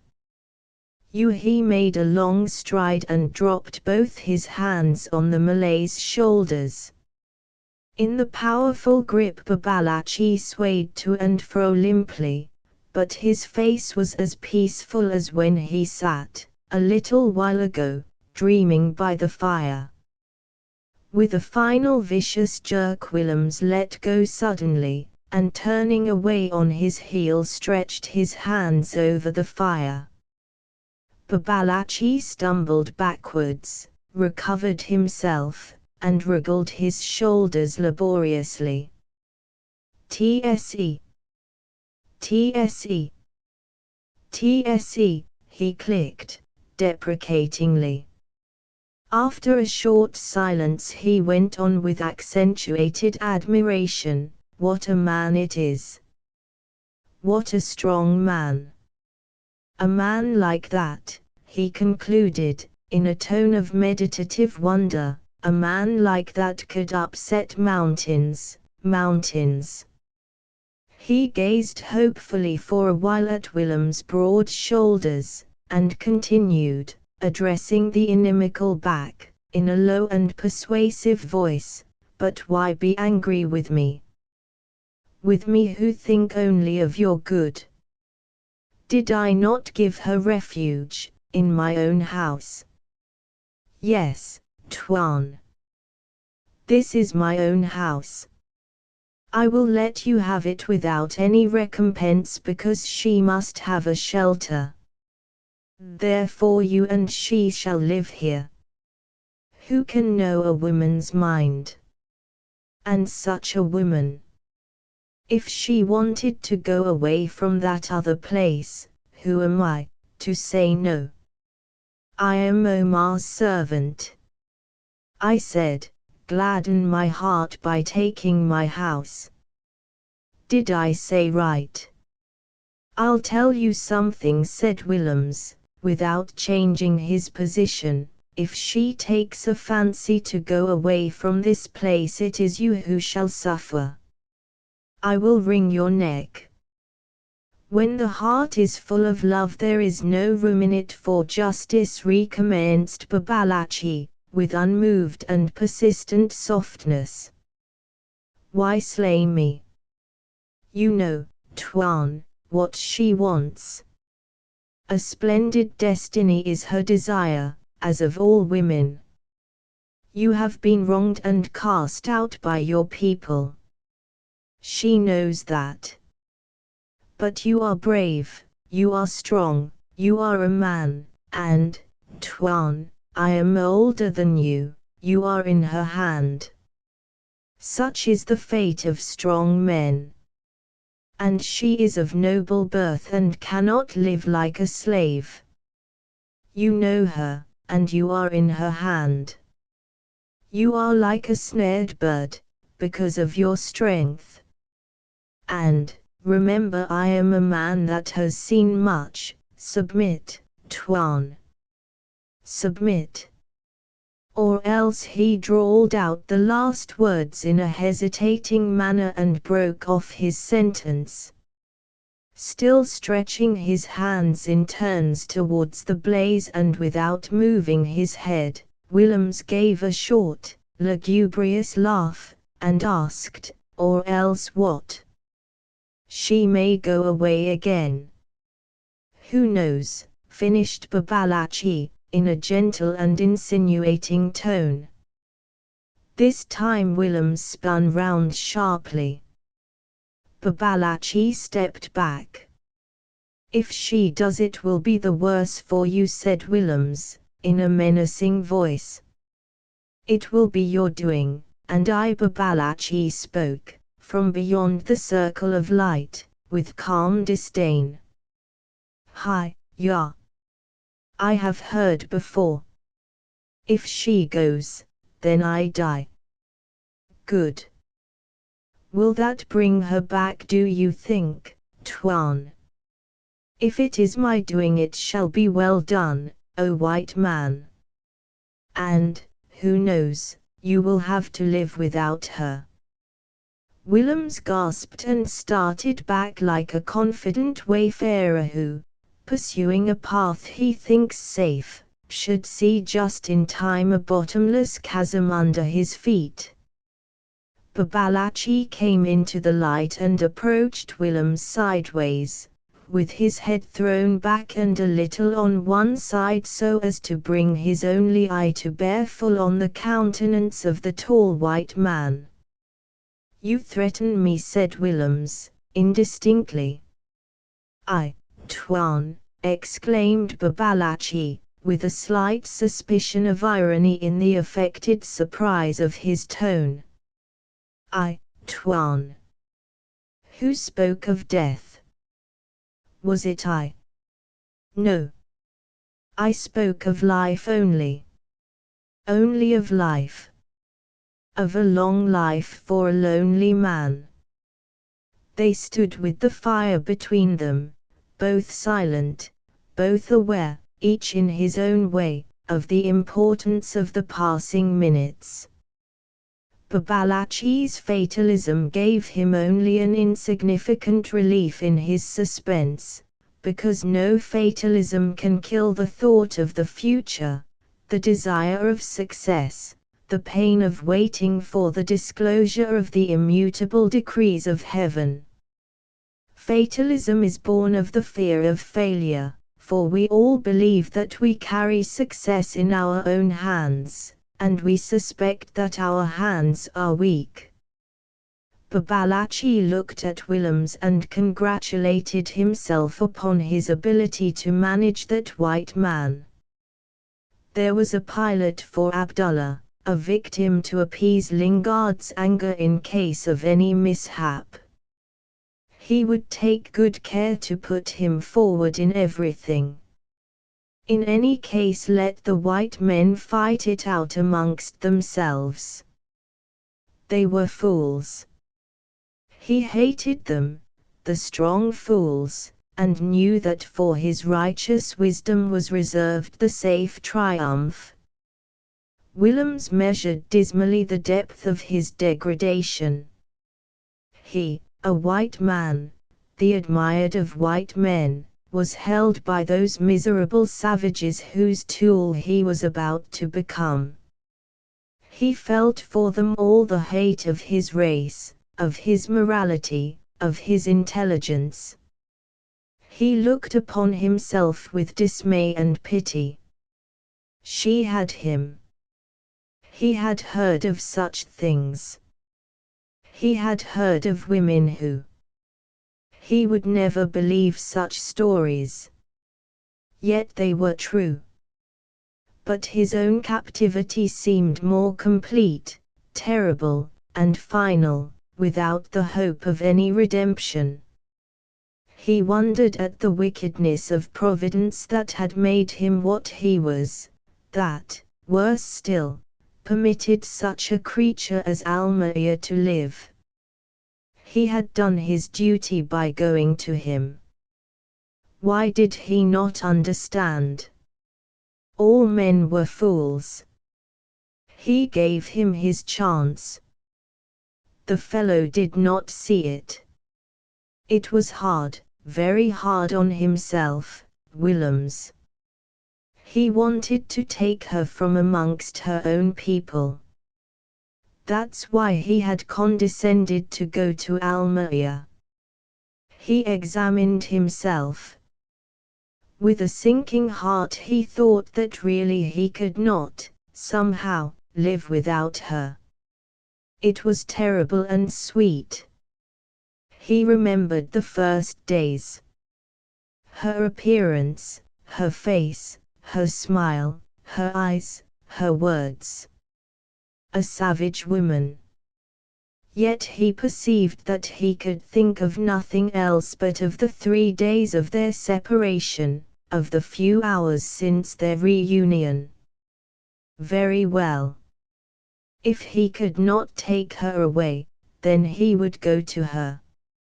He had, for a moment, a wicked pleasure in the thought that what he had done could not be undone. He had given himself up. He felt proud of it. He was ready to face anything, do anything. He cared for nothing, for nobody. He thought himself very fearless, but as a matter of fact he was only drunk with the poison of passionate memories. He stretched his hands over the fire, looked round and called out, "Isa." She must have been near, for she appeared at once within the light of the fire. The upper part of her body was wrapped up in the thick folds of a head covering which was pulled down over her brow, and one end of it thrown across from shoulder to shoulder hid the lower part of her face. Only her eyes were visible, somber and gleaming like a starry night. Willems, looking at this strange, muffled figure, felt exasperated, amazed and helpless. The ex-confidential clerk of the rich Hudig would hug to his breast settled conceptions of respectable conduct. He sought refuge within his ideas of propriety from the dismal mangroves, from the darkness of the forests and of the heathen souls of the savages that were his masters. She looked like an animated package of cheap cotton goods. It made him furious. She had disguised herself so because a man of her race was near. He told her not to do it, and she did not obey. Would his ideas ever change so as to agree with her own notions of what was becoming, proper and respectable? He was really afraid they would, in time. It seemed to him awful. She would never change. This manifestation of her sense of proprieties was another sign of their hopeless diversity, something like another step downwards for him. She was too different from him. He was so civilized. It struck him suddenly that they had nothing in common, not a thought, not a feeling. He could not make clear to her the simplest motive of any act of his, and he could not live without her. The courageous man who stood facing Babalatchi gasped unexpectedly with a gasp that was half a groan. This little matter of her veiling herself against his wish acted upon him like a disclosure of some great disaster. It increased his contempt for himself as the slave of a passion he had always derided, as the man unable to assert his will. This will, all his sensations, his personality, all this seemed to be lost in the abominable desire, in the priceless promise of that woman. He was not, of course, able to discern clearly the causes of his misery, but there are none so ignorant as not to know suffering, none so simple as not to feel and suffer from the shock of warring impulses. The ignorant must feel and suffer from their complexity as well as the wisest, but to them the pain of struggle and defeat appears strange, mysterious, remediable and unjust. He stood watching her, watching himself. He tingled with rage from head to foot, as if he had been struck in the face. Suddenly he laughed, but his laugh was like a distorted echo of some insincere mirth very far away. From the other side of the fire Babalatchi spoke hurriedly, "Here is Tuan Abdullah." Chapter 5. Directly on stepping outside Omar's hut, Abdullah caught sight of Willems. He expected, of course, to see a white man, but not that white man, whom he knew so well. Everybody who traded in the islands, and who had any dealings with Hudig, knew Willems. For the last 2 years of his stay in Makassar, the confidential clerk had been managing all the local trade of the house under a very slight supervision only on the part of the master. So everybody knew Willems, Abdullah amongst others, but he was ignorant of Willem's disgrace. As a matter of fact, the thing had been kept very quiet. So quiet that a good many people in Makassar were expecting Willem's return there, supposing him to be absent on some confidential mission. Abdullah, in his surprise, hesitated on the threshold. He had prepared himself to see some seaman, some old officer of Lingard's, a common man, perhaps difficult to deal with, but still no match for him. Instead, he saw himself confronted by an individual whose reputation for sagacity in business was well known to him. How did he get here, and why? Abdullah, recovering from his surprise, advanced in a dignified manner towards the fire, keeping his eyes fixed steadily on Willems. When within 2 paces from Willems, he stopped and lifted his right hand in grave salutation. Willems nodded slightly and spoke after a while. "We know each other, Tuan Abdullah," he said, with an assumption of easy indifference. "We have traded together," answered Abdullah, solemnly, "but it was far from here." "And we may trade here also," said Willems. "The place does not matter. It is the open mind and the true heart that are required in business." "Very true. My heart is as open as my mind. I will tell you why I am here. What need is there? In leaving home one learns life. You travel. Traveling is victory. You shall return with much wisdom." "I shall never return," interrupted Willems. "I have done with my people. I am a man without brothers. Injustice destroys fidelity." Abdullah expressed his surprise by elevating his eyebrows. At the same time he made a vague gesture with his arm that could be taken as an equivalent of an approving and conciliating "just so." Till then the Arab had not taken any notice of Isa, who stood by the fire, but now she spoke in the interval of silence following Willem's declaration. In a voice that was much deadened by her wrappings, she addressed Abdullah in a few words of greeting, calling him a kinsman. Abdullah glanced at her swiftly for a second, and then, with perfect good breeding, fixed his eyes on the ground. She put out towards him her hand, covered with a corner of her face veil, and he took it, pressed it twice, and dropping it turned towards Willems. She looked at the 2 men searchingly, then backed away and seemed to melt suddenly into the night. "I know what you came for, Tuan Abdullah," said Willems. "I have been told by that man there."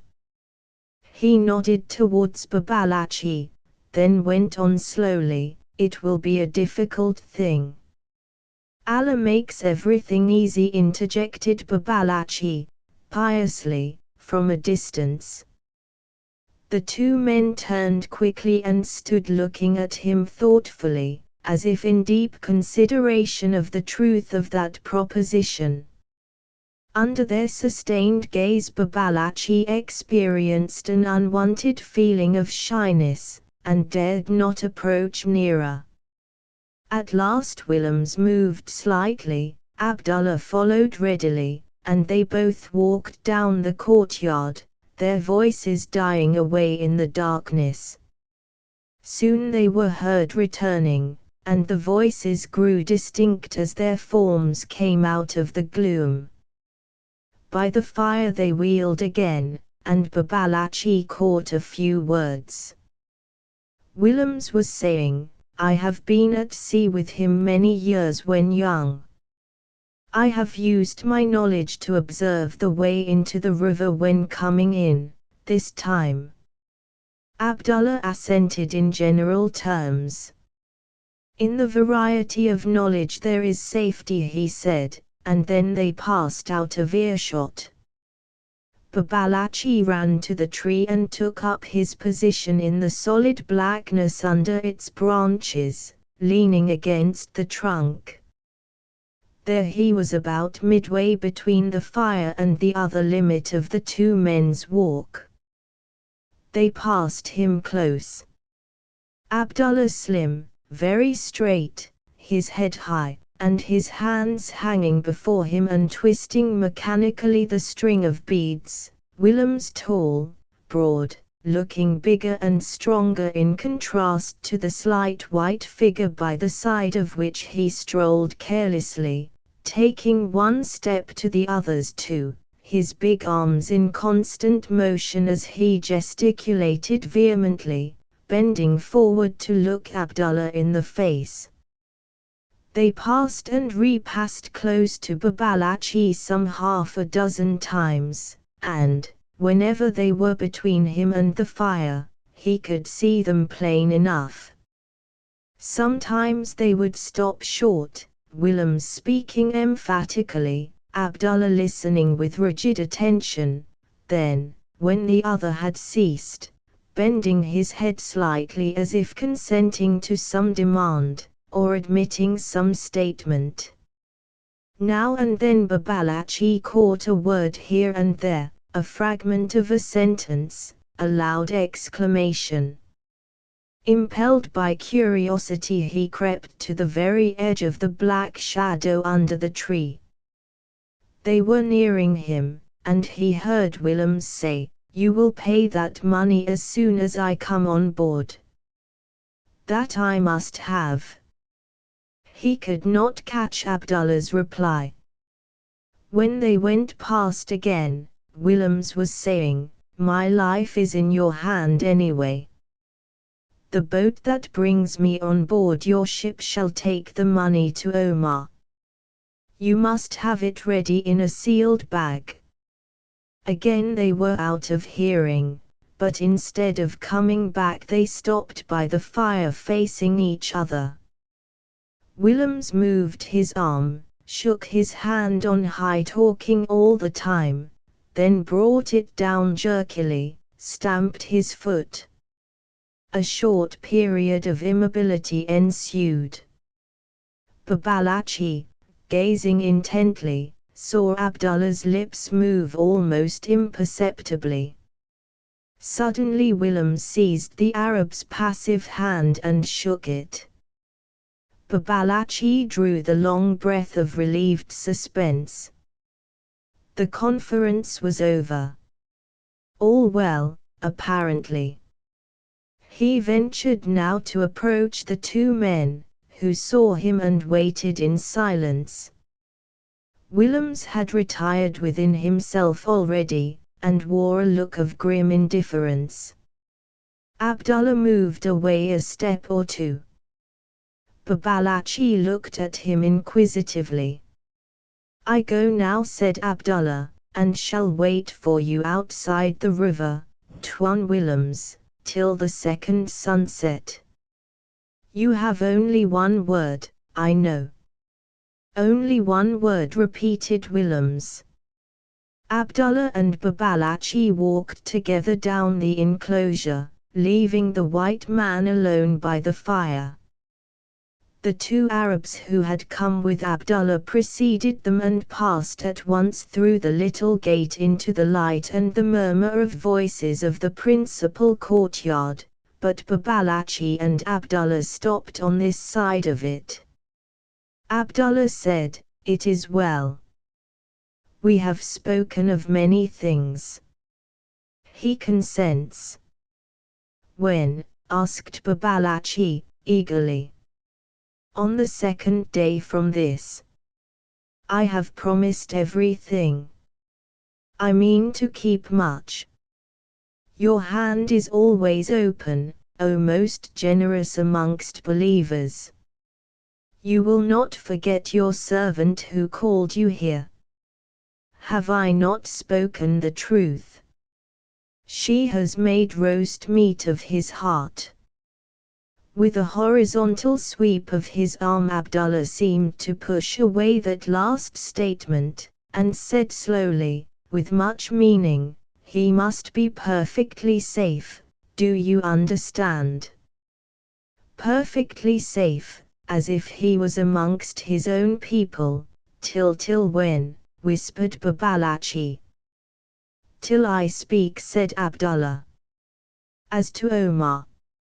He hesitated for a moment, then went on very low, "He is very old." "Hiya!" "Old and sick," murmured Babalatchi, with sudden melancholy. "He wanted me to kill that white man. He begged me to have him killed at once," said Abdullah, contemptuously, moving again towards the gate. "He is impatient, like those who feel death near them," exclaimed Babalatchi, apologetically. "Omar shall dwell with me," went on Abdullah, "when? But no matter. Remember, the white man must be safe." "He lives in your shadow," answered Babalatchi, solemnly. "It is enough." He touched his forehead and fell back to let Abdullah go first. And now they are back in the courtyard where from, at their appearance, listlessness vanishes, and all the faces become alert and interested once more. Lakamba approaches his guest, but looks at Babalatchi, who reassures him by a confident nod.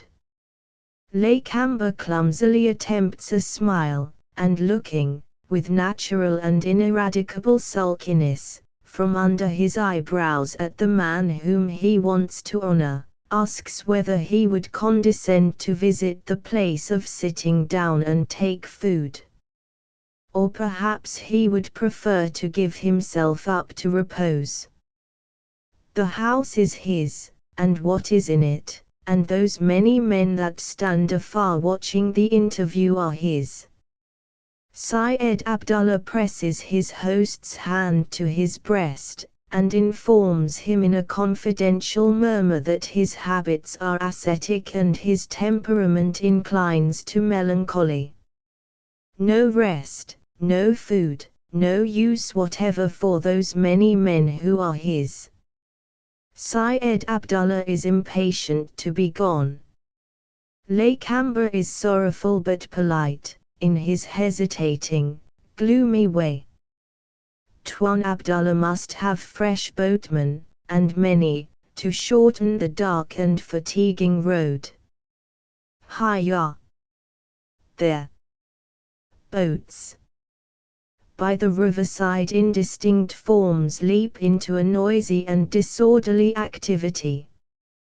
There are cries, orders, banter, abuse. Torches blaze sending out much more smoke than light, and in their red glare Babalatchi comes up to say that the boats are ready. Through that lurid glare Syed Abdullah, in his long white gown, seems to glide fantastically, like a dignified apparition attended by two inferior shades, and stands for a moment at the landing place to take leave of his host and ally, whom he loves. Syed Abdullah says so distinctly before embarking, and takes his seat in the middle of the canoe under a small canopy of blue calico stretched on 4 sticks.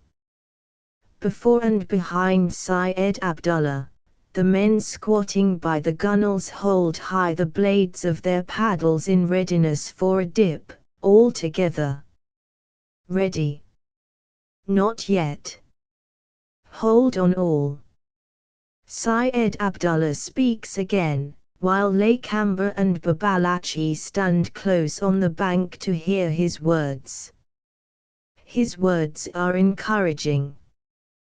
Before the sun rises for the second time they shall meet, and Syed Abdullah's ship shall float on the waters of this river, at last. Lakamba and Babalachi have no doubt, if Allah wills. They are in the hands of the compassionate. No doubt. And so is Syed Abdullah, the great trader who does not know what the word failure means, and so is the white man, the smartest businessman in the islands, who is lying now by Omar's fire with his head on Isa's lap, while Syed Abdullah flies down the muddy river with current and paddles between the somber walls of the sleeping forest, on his way to the clear and open sea where the Lord of the Isles, formerly of Greenock, but condemned, sold, and registered now as of Penang, waits for its owner, and swings erratically at anchor in the currents of the capricious tide, under the crumbling red cliffs of Tanjong Mirror.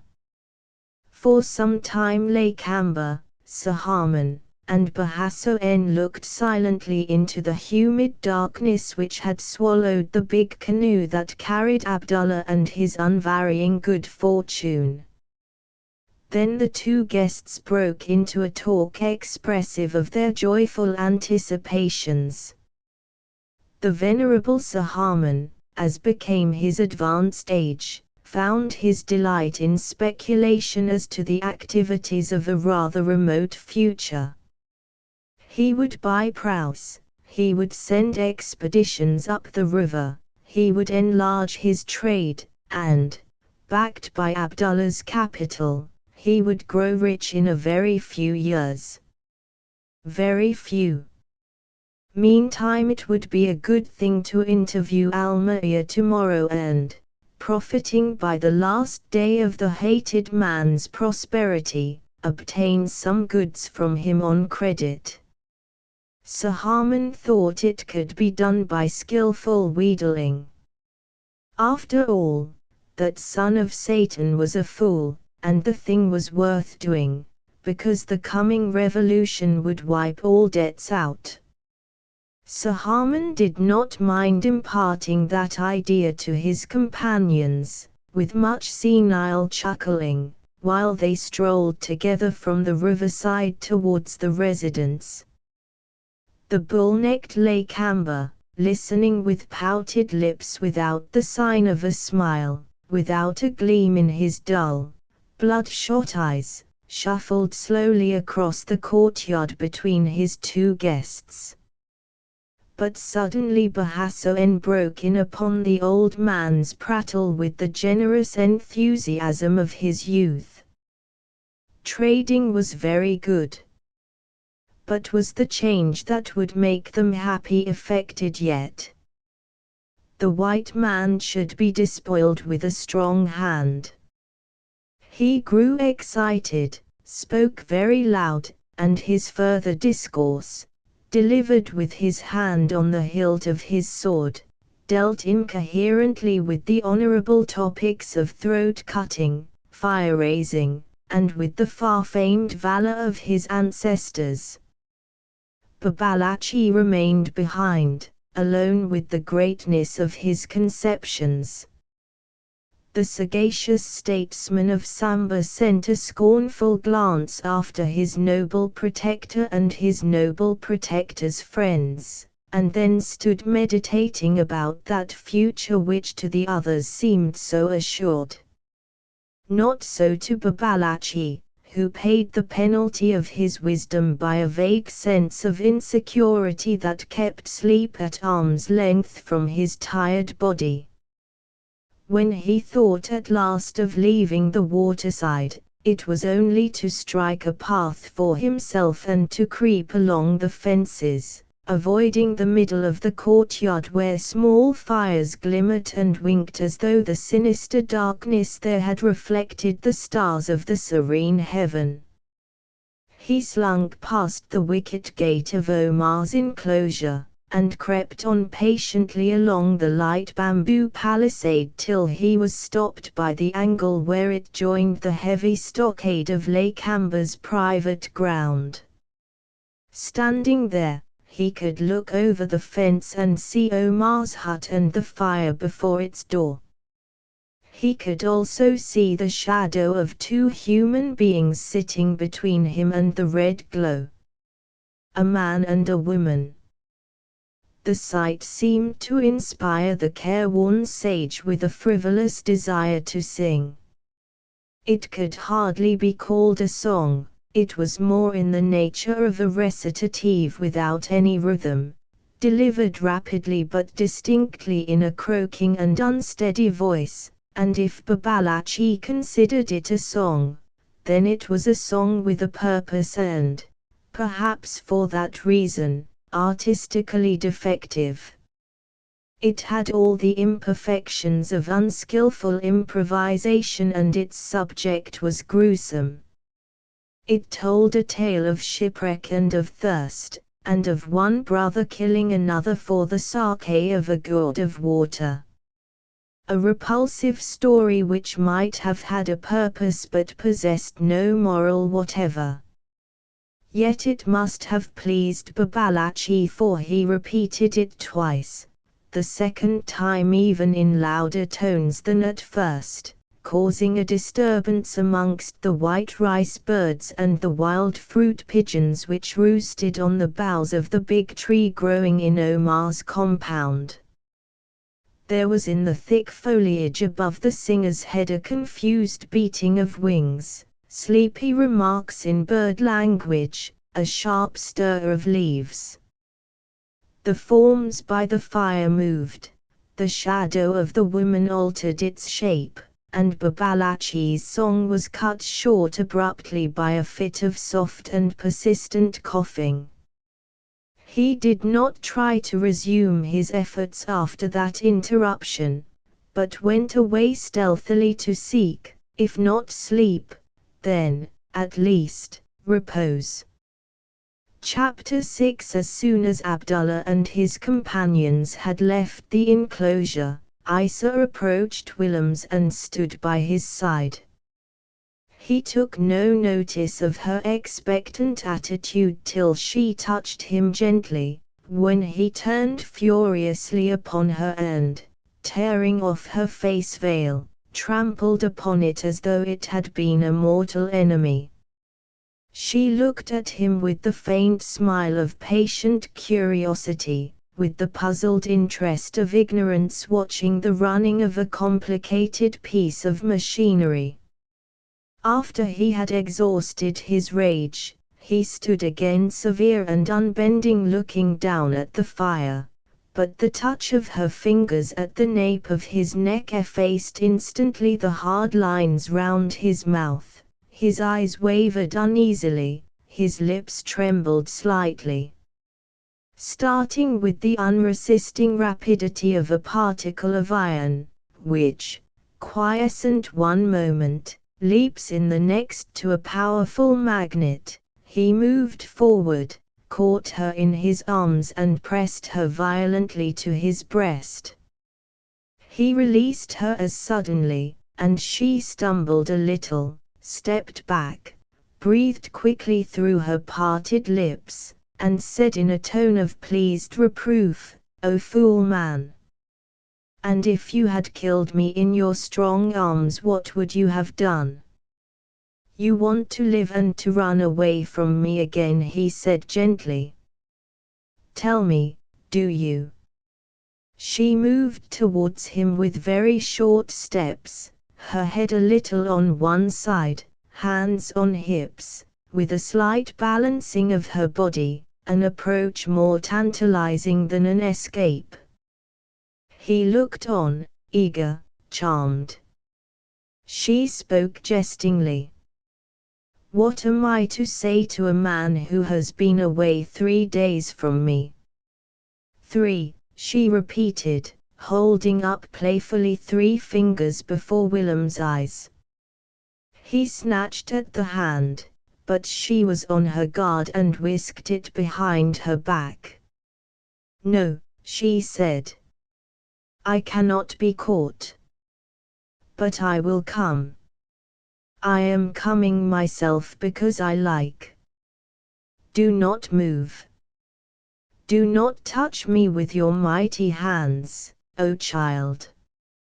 As she spoke she made a step nearer, then another. Willems did not stir.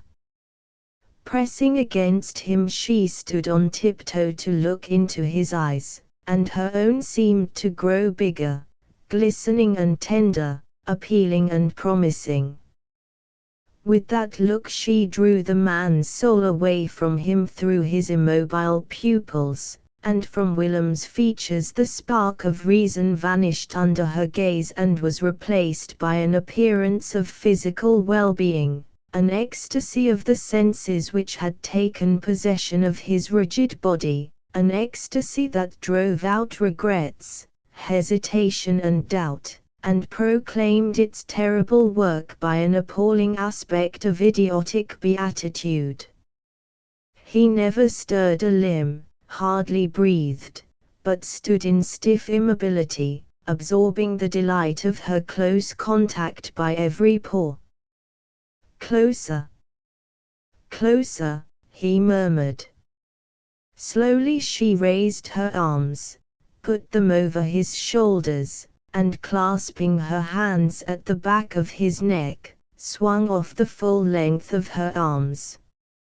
Her head fell back, the eyelids dropped slightly, and her thick hair hung straight down, a mass of ebony touched by the red gleams of the fire.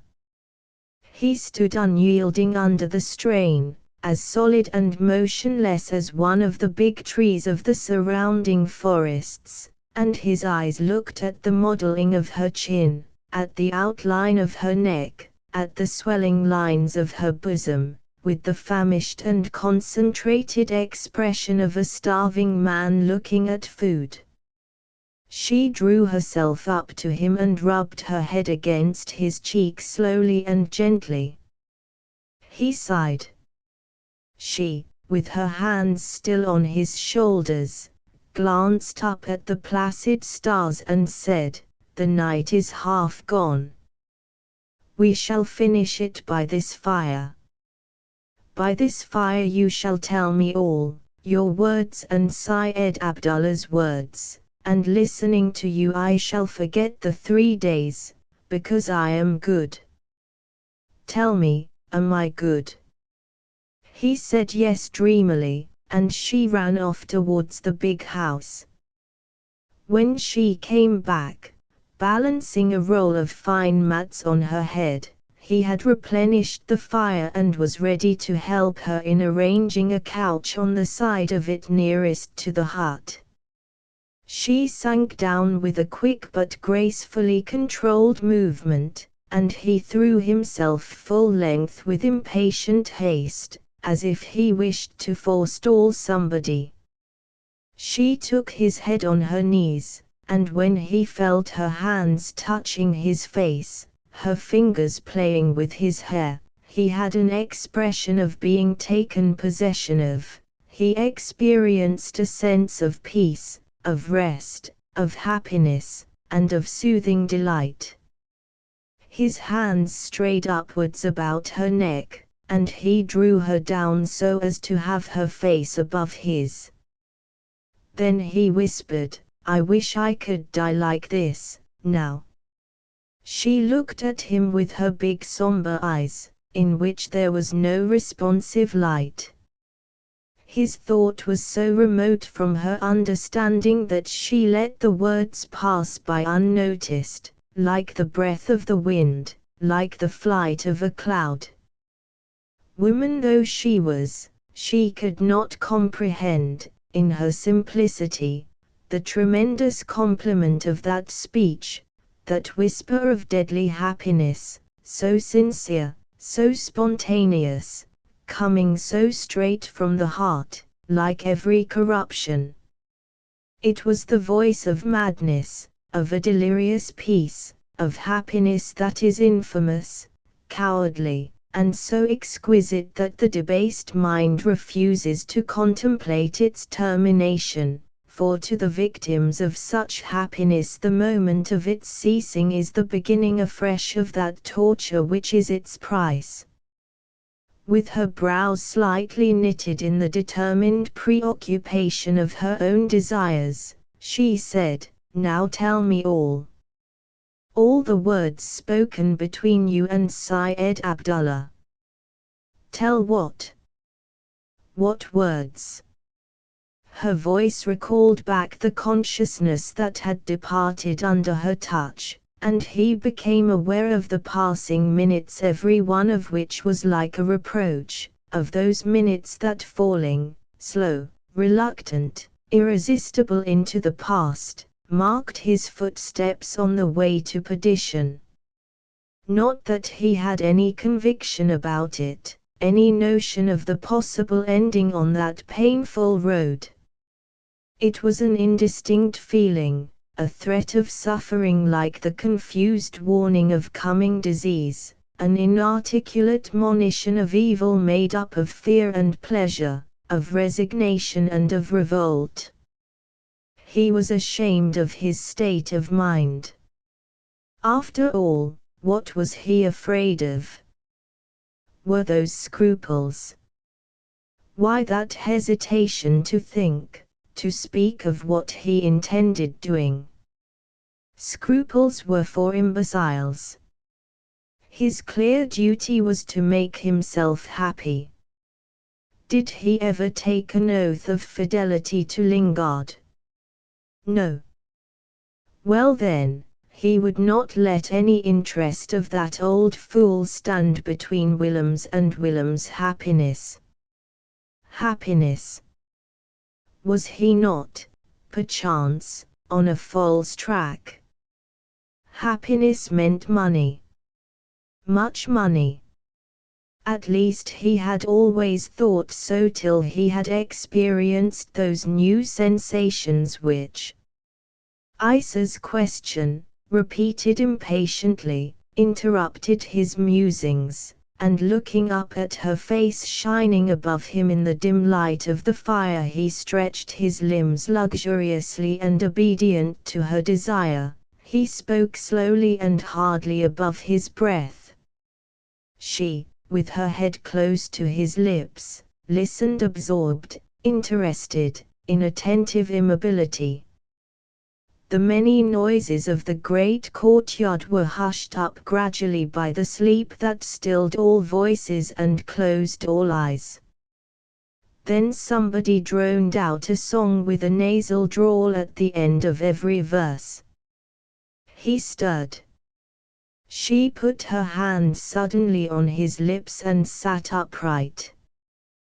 There was a feeble coughing, a rustle of leaves, and then a complete silence took possession of the land, a silence cold, mournful, profound, more like death than peace, more hard to bear than the fiercest tumult.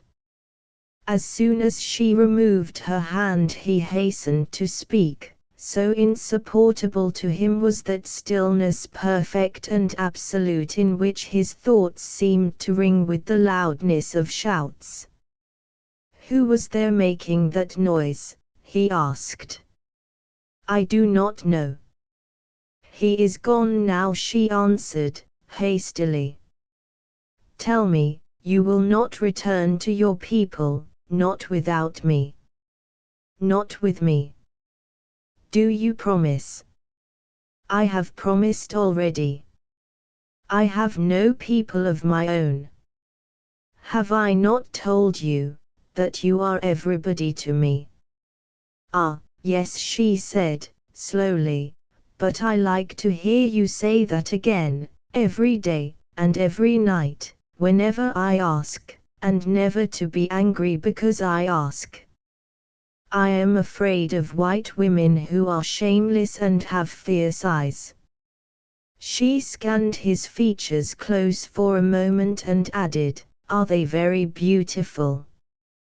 "They must be." "I do not know," he whispered, thoughtfully. "And if I ever did know, looking at you I have forgotten." "Forgotten? And for 3 days and 2 nights you have forgotten me also. Why? Why were you angry with me when I spoke at first of Tuan Abdullah, in the days when we lived beside the brook? You remembered somebody then. Somebody in the land whence you come. Your tongue is false. You are white indeed, and your heart is full of deception. I know it. And yet I cannot help believing you when you talk of your love for me. But I am afraid." He felt flattered and annoyed by her vehemence, and said, "Well, I am with you now. I did come back. And it was you that went away. When you have helped Abdullah against the Raja Lot, who is the first of white men, I shall not be afraid any more," she whispered.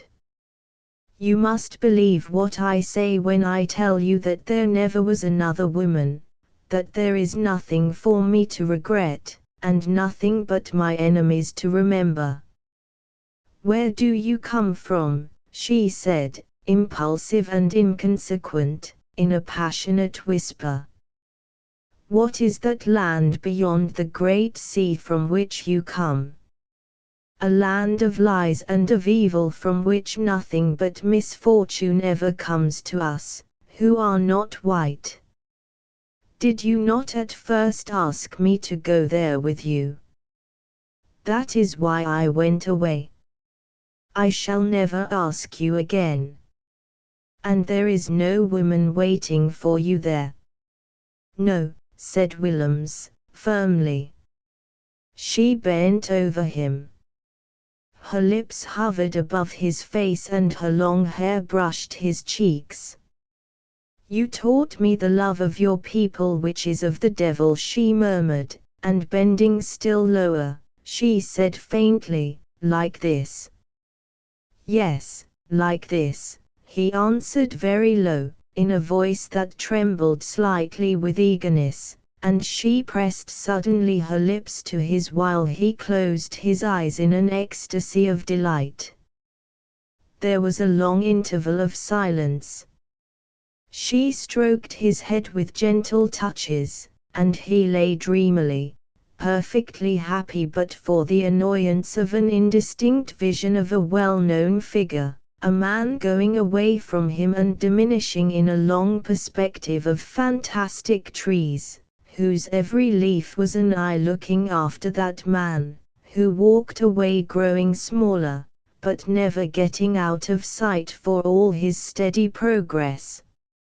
He felt a desire to see him vanish, a hurried impatience of his disappearance, and he watched for it with a careful and irksome effort. There was something familiar about that figure. Why? Himself. He gave a sudden start and opened his eyes, quivering with the emotion of that quick return from so far, of finding himself back by the fire with the rapidity of a flash of lightning. It had been half a dream, he had slumbered in her arms for a few seconds. Only the beginning of a dream, nothing more. But it was some time before he recovered from the shock of seeing himself go away so deliberately, so definitely, so unguardedly, and going away, where? Now, if he had not woke up in time he would never have come back again from there, from whatever place he was going to. He felt indignant. It was like an evasion, like a prisoner breaking his parole, that thing slinking off stealthily while he slept. He was very indignant, and was also astonished at the absurdity of his own emotions. She felt him tremble, and murmuring tender words, pressed his head to her breast. Again he felt very peaceful, with a peace that was as complete as the silence round them. He muttered, "You are tired, Isa." She answered so low that it was like a sigh shaped into faint words. "I shall watch your sleep, O child." He lay very quiet, and listened to the beating of her heart. That sound, light, rapid, persistent, and steady, her very life beating against his cheek, gave him a clear perception of secure ownership, strengthened his belief in his possession of that human being, was like an assurance of the vague felicity of the future. There were no regrets, no doubts, no hesitation now. Had there ever been?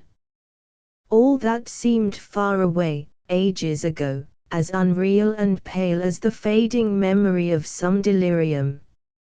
All the anguish, suffering, strife of the past days, the humiliation and anger of his downfall, all that was an infamous nightmare, a thing born in sleep to be forgotten and leave no trace, and true life was this dreamy immobility with his head against her heart that beat so steadily.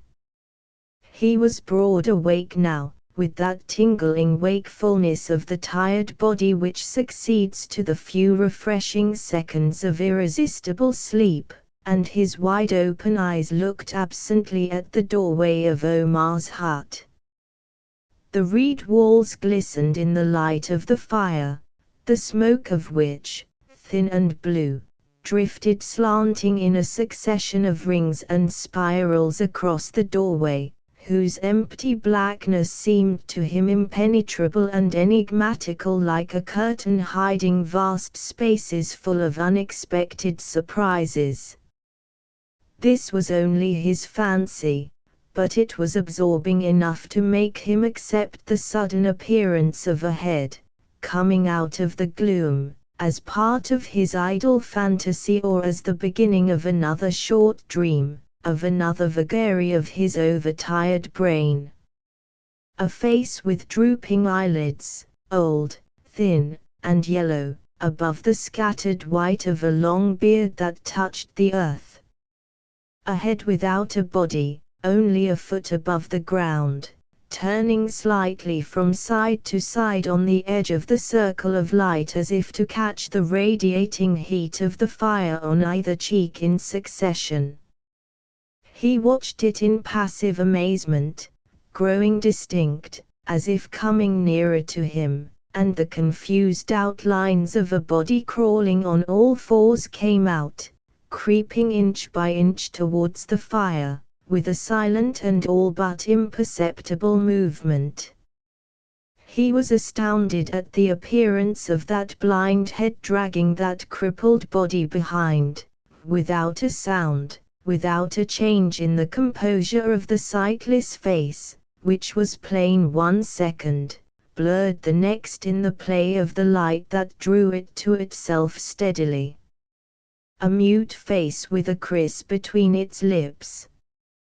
This was no dream. Omar's face. But why? What was he after? He was too indolent in the happy languor of the moment to answer the question.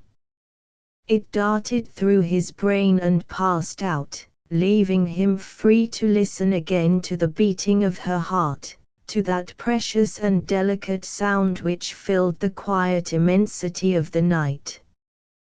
Glancing upwards, he saw the motionless head of the woman looking down at him in a tender gleam of liquid white between the long eyelashes, whose shadow rested on the soft curve of her cheek, and under the caress of that look, the uneasy wonder and the obscure fear of that apparition, crouching and creeping in turns towards the fire that was its guide, were lost, were drowned in the quietude of all his senses, as pain is drowned in the flood of drowsy serenity that follows upon a dose of opium. He altered the position of his head by ever so little, and now could see easily that apparition which he had seen a minute before and had nearly forgotten already. It had moved closer, gliding and noiseless like the shadow of some nightmare, and now it was there, very near, motionless and still as if listening, one hand and one knee advanced, the neck stretched out and the head turned full towards the fire. He could see the emaciated face, the skin shiny over the prominent bones, the black shadows of the hollow temples and sunken cheeks, and the two patches of blackness over the eyes, over those eyes that were dead and could not see. What was the impulse which drove out this blind cripple into the night to creep and crawl towards that fire? He looked at him, fascinated, but the face, with its shifting lights and shadows, let out nothing, closed and impenetrable like a walled door. Omar raised himself to a kneeling posture and sank on his heels, with his hands hanging down before him.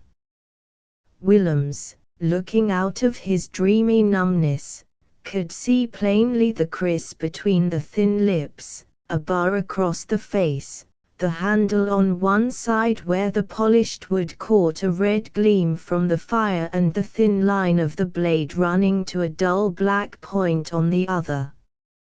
He felt an inward shock, which left his body passive in Isa's embrace, but filled his breast with a tumult of powerless fear, and he perceived suddenly that it was his own death that was groping towards him, that it was the hate of himself and the hate of her love for him which drove this helpless wreck of a once brilliant and resolute pirate to attempt a desperate deed that would be the glorious and supreme consolation of an unhappy old age.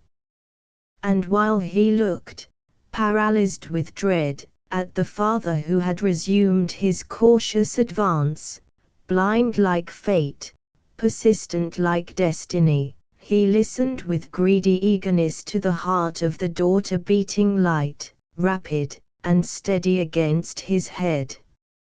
He was in the grip of horrible fear, of a fear whose cold hand robs its victim of all will and of all power, of all wish to escape, to resist, or to move, which destroys hope and despair alike, and holds the empty and useless carcass as if in a vice under the coming stroke. It was not the fear of death, he had faced danger before. It was not even the fear of that particular form of death. It was not the fear of the end, for he knew that the end would not come then.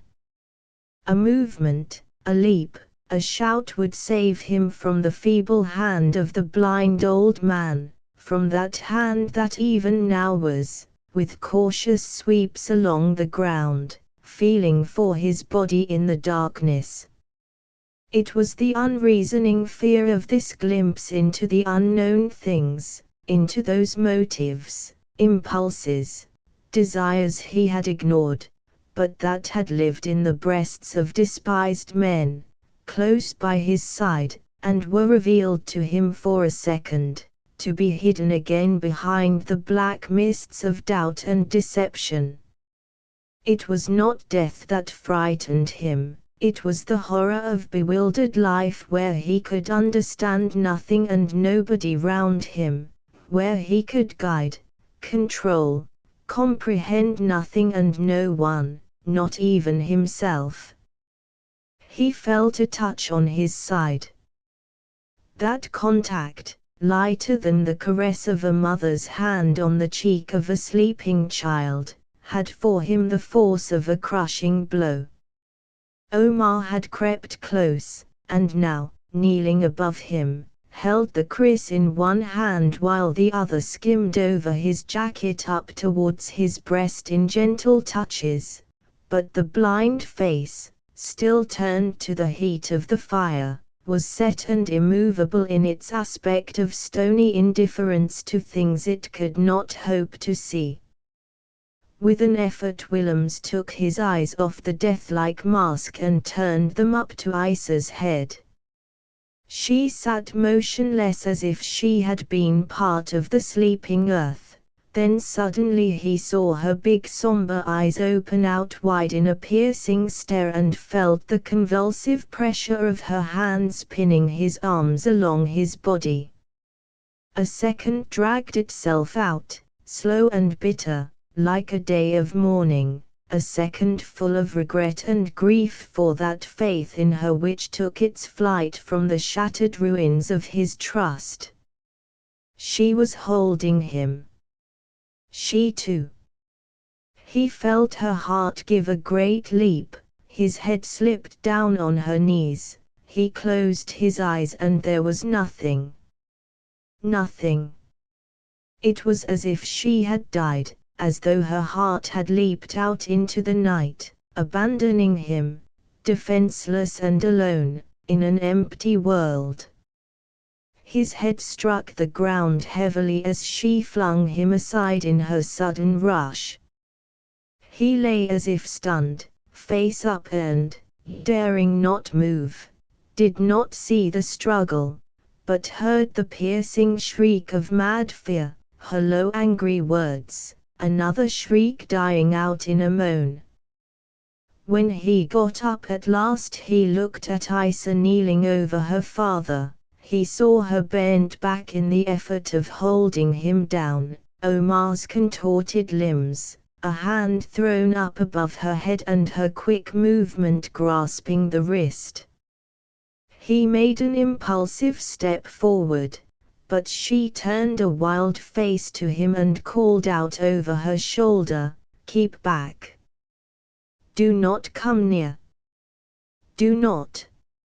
And he stopped short, his arms hanging lifelessly by his side, as if those words had changed him into stone.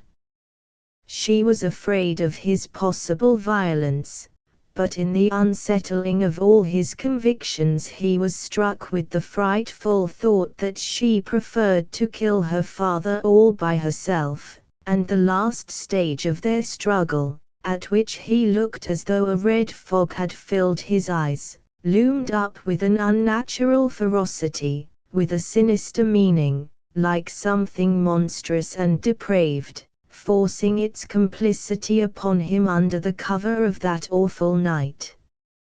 He was horrified and grateful, drawn irresistibly to her, and ready to run away. He could not move at first, then he did not want to stir. He wanted to see what would happen. He saw her lift, with a tremendous effort, the apparently lifeless body into the hut, and remained standing, after they disappeared, with the vivid image in his eyes of that head swaying on her shoulder, the lower jaw hanging down, collapsed, passive, meaningless, like the head of a corpse. Then after a while he heard her voice speaking inside, harshly, with an agitated abruptness of tone, and in answer there were groans and broken murmurs of exhaustion. She spoke louder. He heard her saying violently, "No. No. Never." And again a plaintive murmur of entreaty as of someone begging for a supreme favor, with a last breath. Then she said, "Never. I would sooner strike it into my own heart." She came out, stood panting for a short moment in the doorway, and then stepped into the firelight. Behind her, Through the darkness came the sound of words calling the vengeance of heaven on her head, rising higher, shrill, strained, repeating the curse over and over again, till the voice cracked in a passionate shriek that died out into hoarse muttering, ending with a deep and prolonged sigh.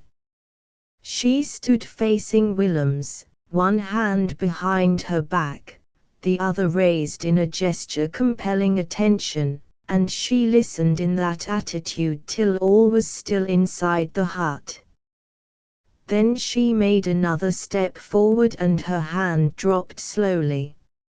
"Nothing but misfortune," she whispered, absently, to herself. "Nothing but misfortune to us who are not white."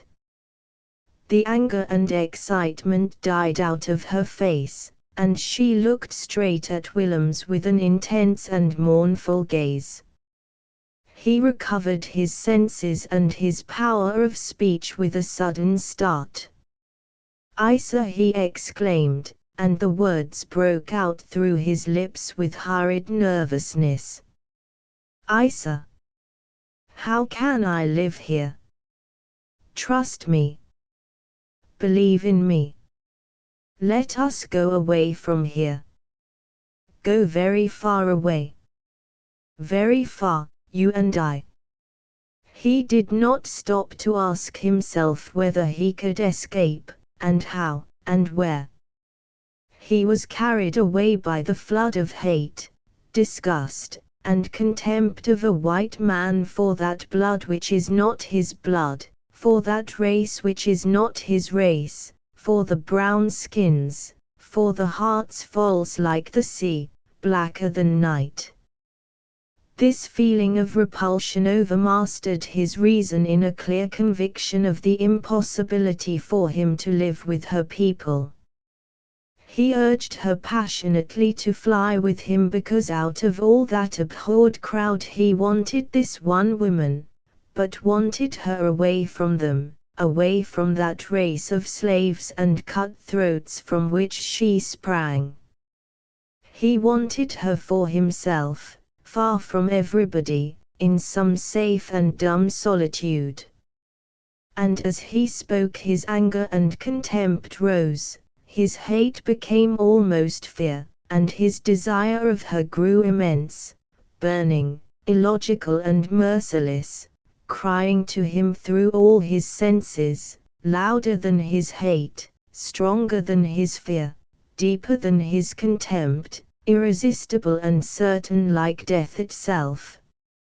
Standing at a little distance, just within the light, but on the threshold of that darkness from which she had come, she listened, one hand still behind her back, the other arm stretched out with the hand half open as if to catch the fleeting words that rang around her, passionate, menacing, imploring, but all tinged with the anguish of his suffering, all hurried by the impatience that gnawed his breast. And while she listened she felt a slowing down of her heartbeats as the meaning of his appeal grew clearer before her indignant eyes, as she saw with rage and pain the edifice of her love, her own work, crumble slowly to pieces, destroyed by that man's fears, by that man's falseness. Her memory recalled the days by the brook when she had listened to other words, to other thoughts, to promises and to pleadings for other things, which came from that man's lips at the bidding of her look or her smile, at the nod of her head, at the whisper of her lips. Was there then in his heart something else than her image, other desires than the desires of her love, other fears than the fear of losing her? How could that be? Had she grown ugly or old in a moment? She was appalled, surprised and angry with the anger of unexpected humiliation, and her eyes looked fixedly, somber and steady, at that man born in the land of violence and of evil, where from nothing but misfortune comes to those who are not white. Instead of thinking of her caresses, instead of forgetting all the world in her embrace, he was thinking yet of his people, of that people that steals every land, masters every sea, that knows no mercy and no truth, knows nothing but its own strength. O man of strong arm and of false heart! Go with him to a far country, be lost in the throng of cold eyes and false hearts, lose him there. Never. He was mad, mad with fear, but he should not escape her. She would keep him here a slave and a master, here where he was alone with her, where he must live for her, or die. She had a right to his love which was of her making, to the love that was in him now, while he spoke those words without sense. She must put between him and other white men a barrier of hate. He must not only stay, but he must also keep his promise to Abdullah, the fulfillment of which would make her safe. Isa, let us go. With you by my side I would attack them with my naked hands. Or no. Tomorrow we shall be outside, on board Abdullah's ship. You shall come with me and then I could. If the ship went ashore by some chance, then we could steal a canoe and escape in the confusion. You are not afraid of the sea that would give me freedom. He was approaching her gradually with extended arms, while he pleaded ardently in incoherent words that ran over and tripped each other in the extreme eagerness of his speech. She stepped back, keeping her distance, her eyes on his face, watching on it the play of his doubts and of his hopes with a piercing gaze that seemed to search out the innermost recesses of his thought, and it was as if she had drawn slowly the darkness round her, wrapping herself in its undulating folds that made her indistinct and vague. He followed her step by step till at last they both stopped, facing each other under the big tree of the enclosure. The solitary exile of the forests, great, motionless and solemn in his abandonment, left alone by the life of ages that had been pushed away from him by those pygmies that crept at his foot, towered high and straight above their heads.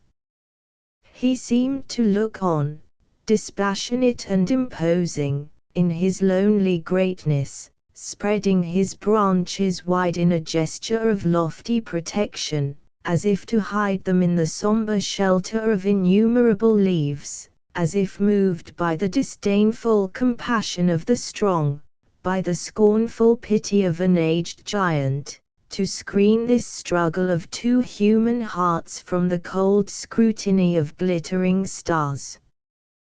The last cry of his appeal to her mercy rose loud, vibrated under the somber canopy, darted among the boughs startling the white birds that slept wing to wing, and died without an echo, strangled in the dense mass of unstirring leaves.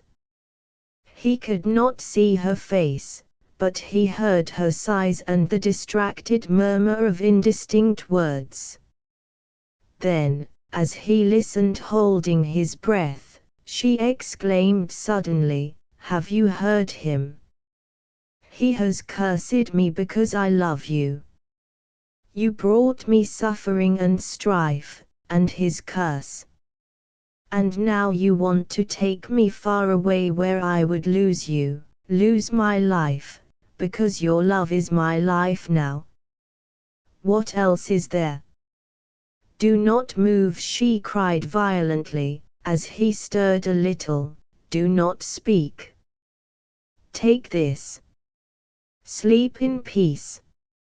He saw a shadowy movement of her arm. Something whizzed past and struck the ground behind him, close to the fire. Instinctively he turned round to look at it. A kriss without its sheath lay by the embers, a sinuous dark object, looking like something that had been alive and was now crushed, dead and very inoffensive, a black wavy outline very distinct and still in the dull red glow. Without thinking he moved to pick it up, stooping with the sad and humble movement of a beggar gathering the alms flung into the dust of the roadside. Was this the answer to his pleading, to the hot and living words that came from his heart? Was this the answer thrown at him like an insult, that thing made of wood and iron, insignificant and venomous, fragile and deadly? He held it by the blade and looked at the handle stupidly for a moment before he let it fall again at his feet, and when he turned round he faced only the night immense, profound and quiet, a sea of darkness in which she had disappeared without leaving a trace. He moved forward with uncertain steps, putting out both his hands before him with the anguish of a man blinded suddenly. "Isa," he cried, "come to me at once." He peered and listened, but saw nothing, heard nothing. After a while the solid blackness seemed to wave before his eyes like a curtain disclosing movements but hiding forms, and he heard light and hurried footsteps, then the short clatter of the gate leading to Lake Amber's private enclosure. He sprang forward and brought up against the rough timber in time to hear the words, "Quick! Quick!" and the sound of the wooden bar dropped on the other side, securing the gate. With his arms thrown up, the palms against the paling, he slid down in a heap on the ground. "Isa," he said, pleadingly, pressing his lips to a chink between the stakes. "Isa, do you hear me? Come back. I will do what you want, give you all you desire, if I have to set the whole Samba on fire and put that fire out with blood. Only come back. Now. At once. Are you there? Do you hear me? Isa?" On the other side there were startled whispers of feminine voices, a frightened little laugh suddenly interrupted, some woman's admiring murmur, "This is brave talk." Then after a short silence Isa cried, "Sleep in peace, for the time of your going is near. Now I am afraid of you. Afraid of your fear. When you return with Tuan Abdullah you shall be great. You will find me here. And there will be nothing but love. Nothing else, always, till we die." He listened to the shuffle of footsteps going away, and staggered to his feet, mute with the excess of his passionate anger against that being so savage and so charming, loathing her, himself, everybody he had ever known, the earth, the sky, the very air he drew into his oppressed chest, loathing it because it made him live, loathing her because she made him suffer. But he could not leave that gate through which she had passed. He wandered a little way off, then swerved round, came back and fell down again by the stockade only to rise suddenly in another attempt to break away from the spell that held him, that brought him back there, dumb, obedient and furious. And under the immobilized gesture of lofty protection in the branches outspread wide above his head, under the high branches where white birds slept wing to wing in the shelter of countless leaves, He tossed like a grain of dust in a whirlwind, sinking and rising, round and round, always near that gate. All through the languid stillness of that night he fought with the impalpable, he fought with the shadows, with the darkness, with the silence. He fought without a sound, striking futile blows, dashing from side to side, obstinate, hopeless, and always beaten back, like a man bewitched within the invisible sweep of a magic circle. Part 3 Chapter 1 Yes. Cat, dog, anything that can scratch or bite, as long as it is harmful enough and mangy enough. A sick tiger would make you happy, of all things. A half-dead tiger that you could weep over and palm upon some poor devil in your power, to tend and nurse for you. Never mind the consequences, to the poor devil. Let him be mangled or eaten up, of course. You haven't any pity to spare for the victims of your infernal charity. Not you. Your tender heart bleeds only for what is poisonous and deadly. I curse the day when you set your benevolent eyes on him. I curse it now then. Now then, growled Lingard in his moustache. Almayer, who had talked himself up to the choking point, drew a long breath and went on, yes. It has been always so. Always. As far back as I can remember. Don't you recollect? What about that half-starved dog you brought on board in Bangkok in your arms? In your arms by? It went mad next day and bit the srung. You don't mean to say you have forgotten? The best srung you ever had. You said so yourself while you were helping us to lash him down to the chain cable, just before he died in his fits. Now, didn't you? 2 wives and ever so many children the man left. That was your doing. And when you went out of your way and risked your ship to rescue some Chinamen from a waterlogged junk in Formosa Straits, that was also a clever piece of business. Wasn't it? Those damned Chinamen rose on you before 48 hours. They were cutthroats, those poor fishermen. You knew they were cutthroats before you made up your mind to run down on a lee shore in a gale of wind to save them. A mad trick. If they hadn't been scoundrels, hopeless scoundrels, you would not have put your ship in jeopardy for them, I know. You would not have risked the lives of your crew, that crew you loved so, and your own life. Wasn't that foolish? And, besides, you were not honest. Suppose you had been drowned.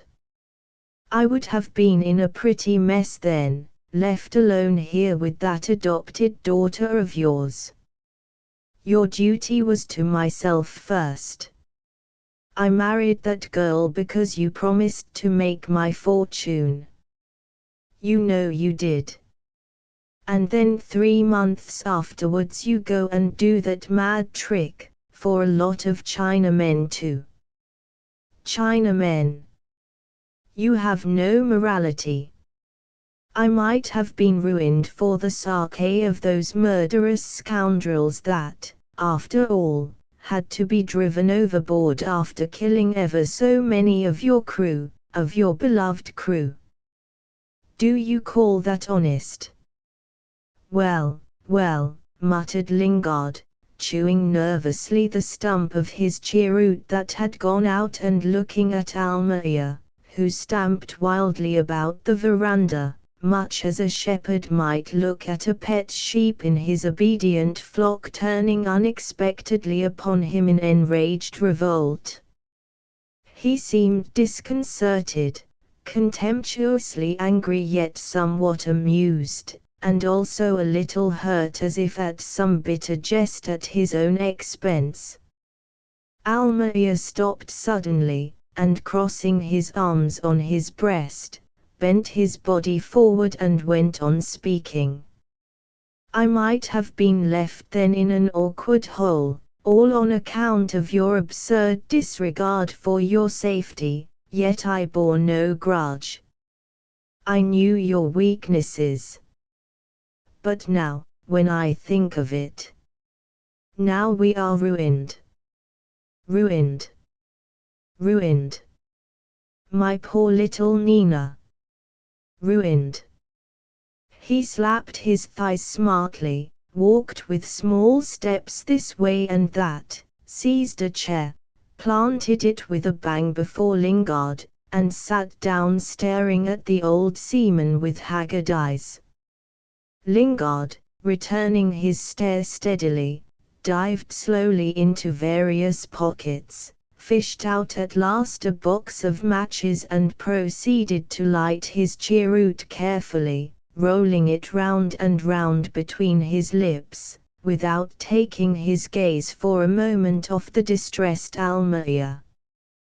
Then from behind a cloud of tobacco smoke he said calmly, "If you had been in trouble as often as I have, my boy, you wouldn't carry on so. I have been ruined more than once. Well, here I am." "Yes, here you are," interrupted Almeida. "Much good it is to me. Had you been here a month ago it would have been of some use. But now, you might as well be 1,000 miles off." "You scold like a drunken fishwife," said Lingard, serenely. He got up and moved slowly to the front rail of the veranda. The floor shook and the whole house vibrated under his heavy step. For a moment he stood with his back to Almeida, looking out on the river and forest of the east bank, then turned round and gazed mildly down upon him. "It's very lonely this morning here." "Hey," he said. Almeida lifted up his head. "Ah, you notice it, don't you?" "I should think it is lonely." "Yes, Captain Lingard, your day is over in Samba. Only a month ago this veranda would have been full of people coming to greet you. Fellows would be coming up those steps grinning and salaaming, to you and to me. But our day is over. And not by my fault either." "You can't say that. It's all the doing of that pet rascal of yours." "Ah. He is a beauty. You should have seen him leading that hellish crowd. You would have been proud of your old favorite." "Smart fellow that," muttered Lingard, thoughtfully. Almeida jumped up with a shriek. "And that's all you have to say? Smart fellow? Oh Lord! Don't make a show of yourself. Sit down. Let's talk quietly. I want to know all about it." So he led. He was the soul of the whole thing. He piloted Abdullah's ship in. He ordered everything and everybody, said Almeida, who sat down again, with a resigned air. "When did it happen, exactly?" "On the 16th I heard the first rumors of Abdullah's ship being in the river, a thing I refused to believe at first. Next day I could not doubt any more. There was a great council held openly in Lakamba's place where almost everybody in Samba attended. On the 18th the Lord of the Isles was anchored in Samba Reach, abreast of my house. Let's see. 6 weeks today, exactly. And all that happened like this. All of a sudden. You never heard anything, no warning. Nothing. Never had an idea that something was up. Come, Almeria. Heard. Yes, I used to hear something every day. Mostly lies. Is there anything else in Samba? You might not have believed them, observed Lingard. In fact, you ought not to have believed everything that was told to you, as if you had been a green hand on his first voyage. Almeria moved in his chair uneasily. That scoundrel came here one day, he said. He had been away from the house for a couple of months living with that woman. I only heard about him now and then from Patalolo's people when they came over. Well, one day, about noon, he appeared in this courtyard, as if he had been jerked up from hell where he belongs. Lingard took his cheroot out, and, with his mouth full of white smoke that oozed out through his parted lips, listened, attentive. After a short pause Almeria went on, looking at the floor moodily, I must say he looked awful. Had a bad bout of the ague probably. The left shore is very unhealthy. Strange that only the breadth of the river. He dropped off into deep thoughtfulness as if he had forgotten his grievances in a bitter meditation upon the unsanitary condition of the virgin forests on the left bank. Lingard took this opportunity to expel the smoke in a mighty expiration and threw the stump of his cheroot over his shoulder. Go on, he said, after a while. He came to see you, but it wasn't unhealthy enough to finish him. Worse luck, went on Almeria, rousing himself, and, as I said, he turned up here with his brazen impudence. He bullied me, he threatened vaguely. He wanted to scare me, to blackmail me. Me. And, by heaven, he said you would approve. You. Can you conceive such impudence? I couldn't exactly make out what he was driving at. Had I known, I would have approved him. Yes. With a bang on the head.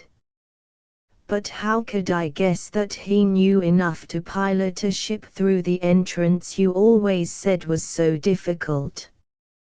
And, after all, that was the only danger. I could deal with anybody here, but when Abdullah came. That bark of his is armed. He carries 12 brass 6-pounders, and about 30 men. Desperate beggars. Sumatra men, from Delhi and Achin. Fight all day and ask for more in the evening. That kind. I know, said Lingard, impatiently. Of course, then, they were cheeky as much as you please after he anchored abreast of our jetty. Willems brought her up himself in the best berth. I could see him from this veranda standing forward, together with the half-caste master. And that woman was there too. Close to him. I heard they took her on board off Lakamba's place.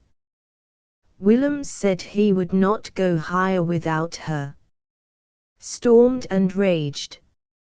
Frightened them, I believe. Abdullah had to interfere.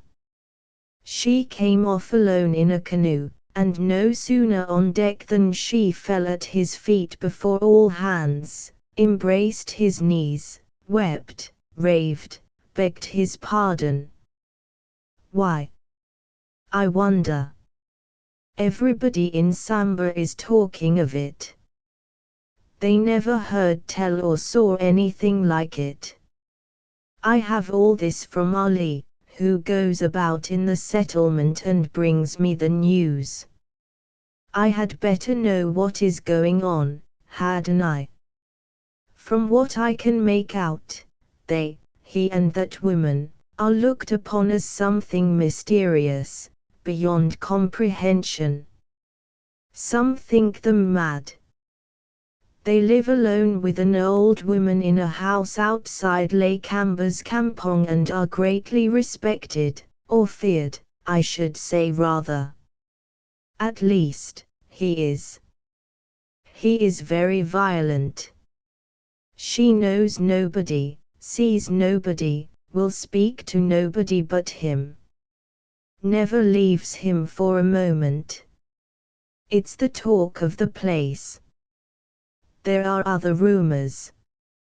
From what I hear, I suspect that Lakamba and Abdullah are tired of him. There's also talk of him going away in the Lord of the Isles, when she leaves here for the southward, as a kind of Abdullah's agent. At any rate, he must take the ship out.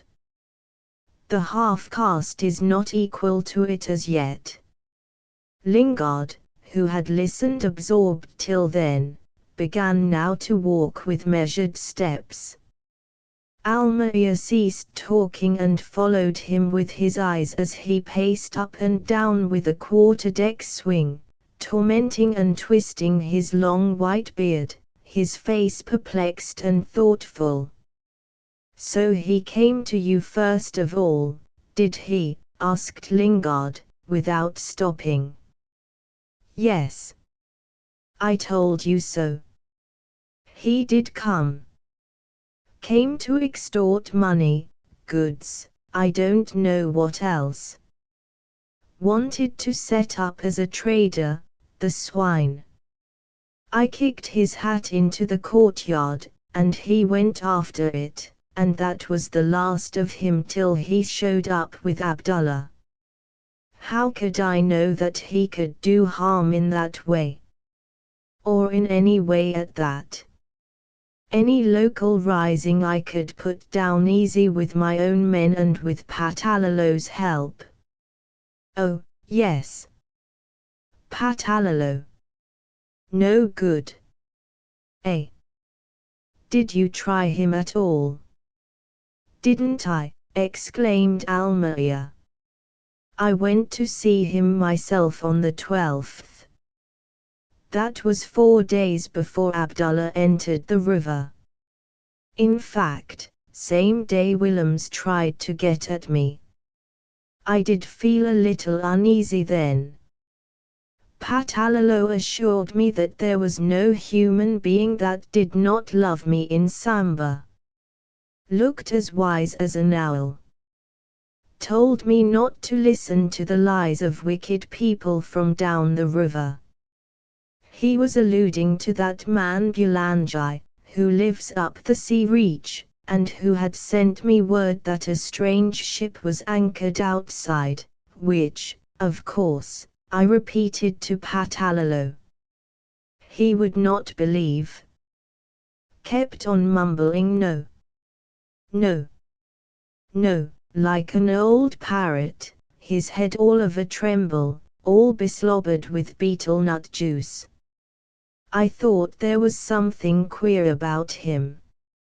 Seemed so restless, and as if in a hurry to get rid of me. Well, next day that one-eyed malefactor who lives with Lakamba, what's his name, Babalachi, put in an appearance here. Came about midday, casually like, and stood there on this veranda chatting about one thing and another. asking when I expected you, and so on.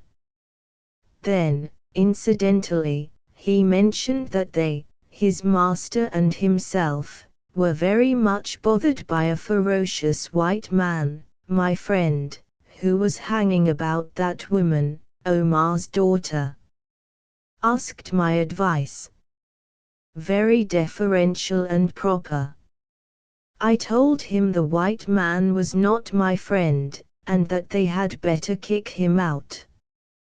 Whereupon he went away salaaming, and protesting his friendship and his master's goodwill. Of course I know now the infernal nigger came to spy and to talk over some of my men. Anyway, 8 were missing at the evening muster. Then I took alarm. Did not dare to leave my house unguarded. You know what my wife is, don't you?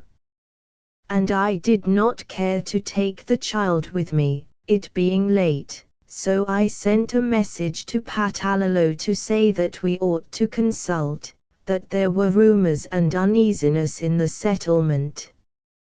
Do you know what answer I got? Lingard stopped short in his walk before Almayer, who went on, after an impressive pause, with growing animation. All brought it, the Raja sends a friend's greeting, and does not understand the message. That was all. Not a word more could Ali get out of him. I could see that Ali was pretty well scared. He hung about, arranging my hammock, one thing and another. Then just before going away he mentioned that the water gate of the Raja's place was heavily barred, but that he could see only very few men about the courtyard. Finally he said, there is darkness in our Raja's house, but no sleep. Only darkness and fear and the wailing of women. Cheerful, wasn't it? It made me feel cold down my back somehow. After Ali slipped away I stood here, by this table, and listened to the shouting and drumming in the settlement.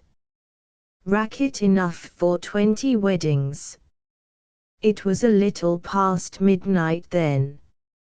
Again Almayer stopped in his narrative with an abrupt shutting of lips, as if he had said all that there was to tell, and Lingard stood staring at him, pensive and silent.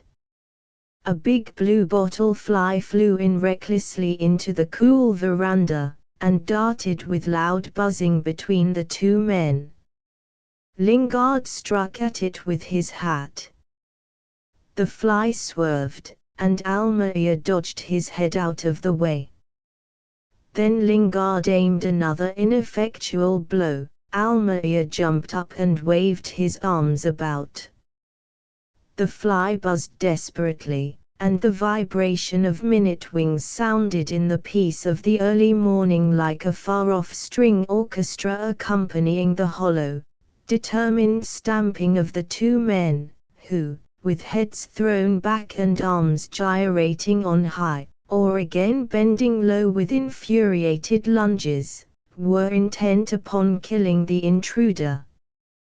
But suddenly the buzz died out in a thin thrill away in the open space of the courtyard, leaving Lingard and Almayer standing face to face in the fresh silence of the young day, looking very puzzled and idle, their arms hanging uselessly by their sides, like men disheartened by some portentous failure. Look at that, muttered Lingard. Got away after all. Nuisance, said Almayer in the same tone. Riverside is overrun with them. This house is badly placed, mosquitoes and these big flies.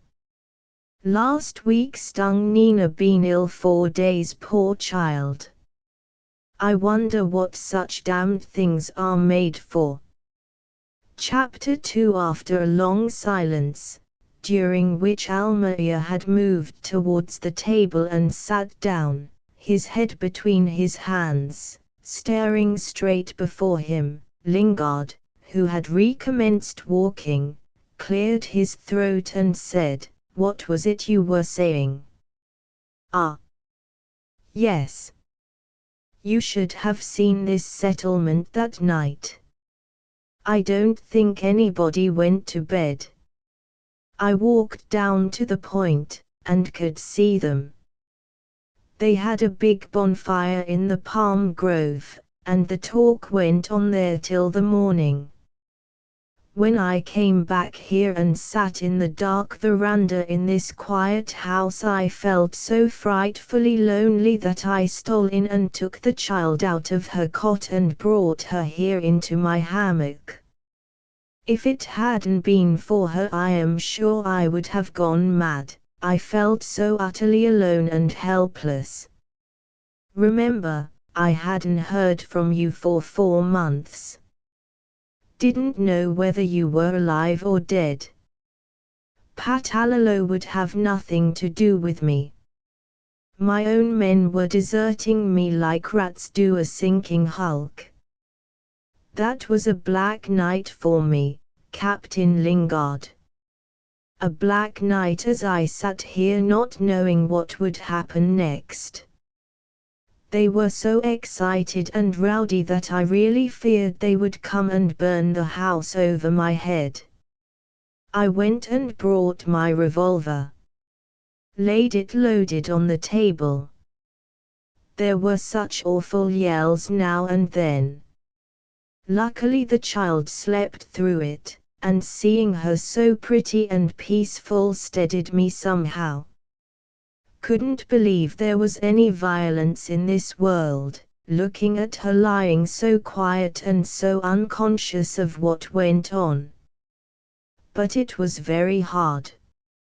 Everything was at an end. You must understand that on that night there was no government in Samba. Nothing to restrain those fellows. Patalolo had collapsed. I was abandoned by my own people, and all that lot could vent their spite on me if they wanted. They know no gratitude. How many times haven't I saved this settlement from starvation? Absolute starvation. Only 3 months ago I distributed again a lot of rice on credit. There was nothing to eat in this infernal place. They came begging on their knees. There isn't a man in Samba, big or little, who is not in debt to Lingard and Company. Not one. You ought to be satisfied.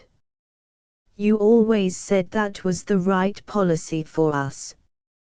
Well, I carried it out. Ah, Captain Lingard, a policy like that should be backed by loaded rifles. You had them, exclaimed Lingard in the midst of his promenade, that went on more rapid as Almaia talked, the headlong tramp of a man hurrying on to do something violent.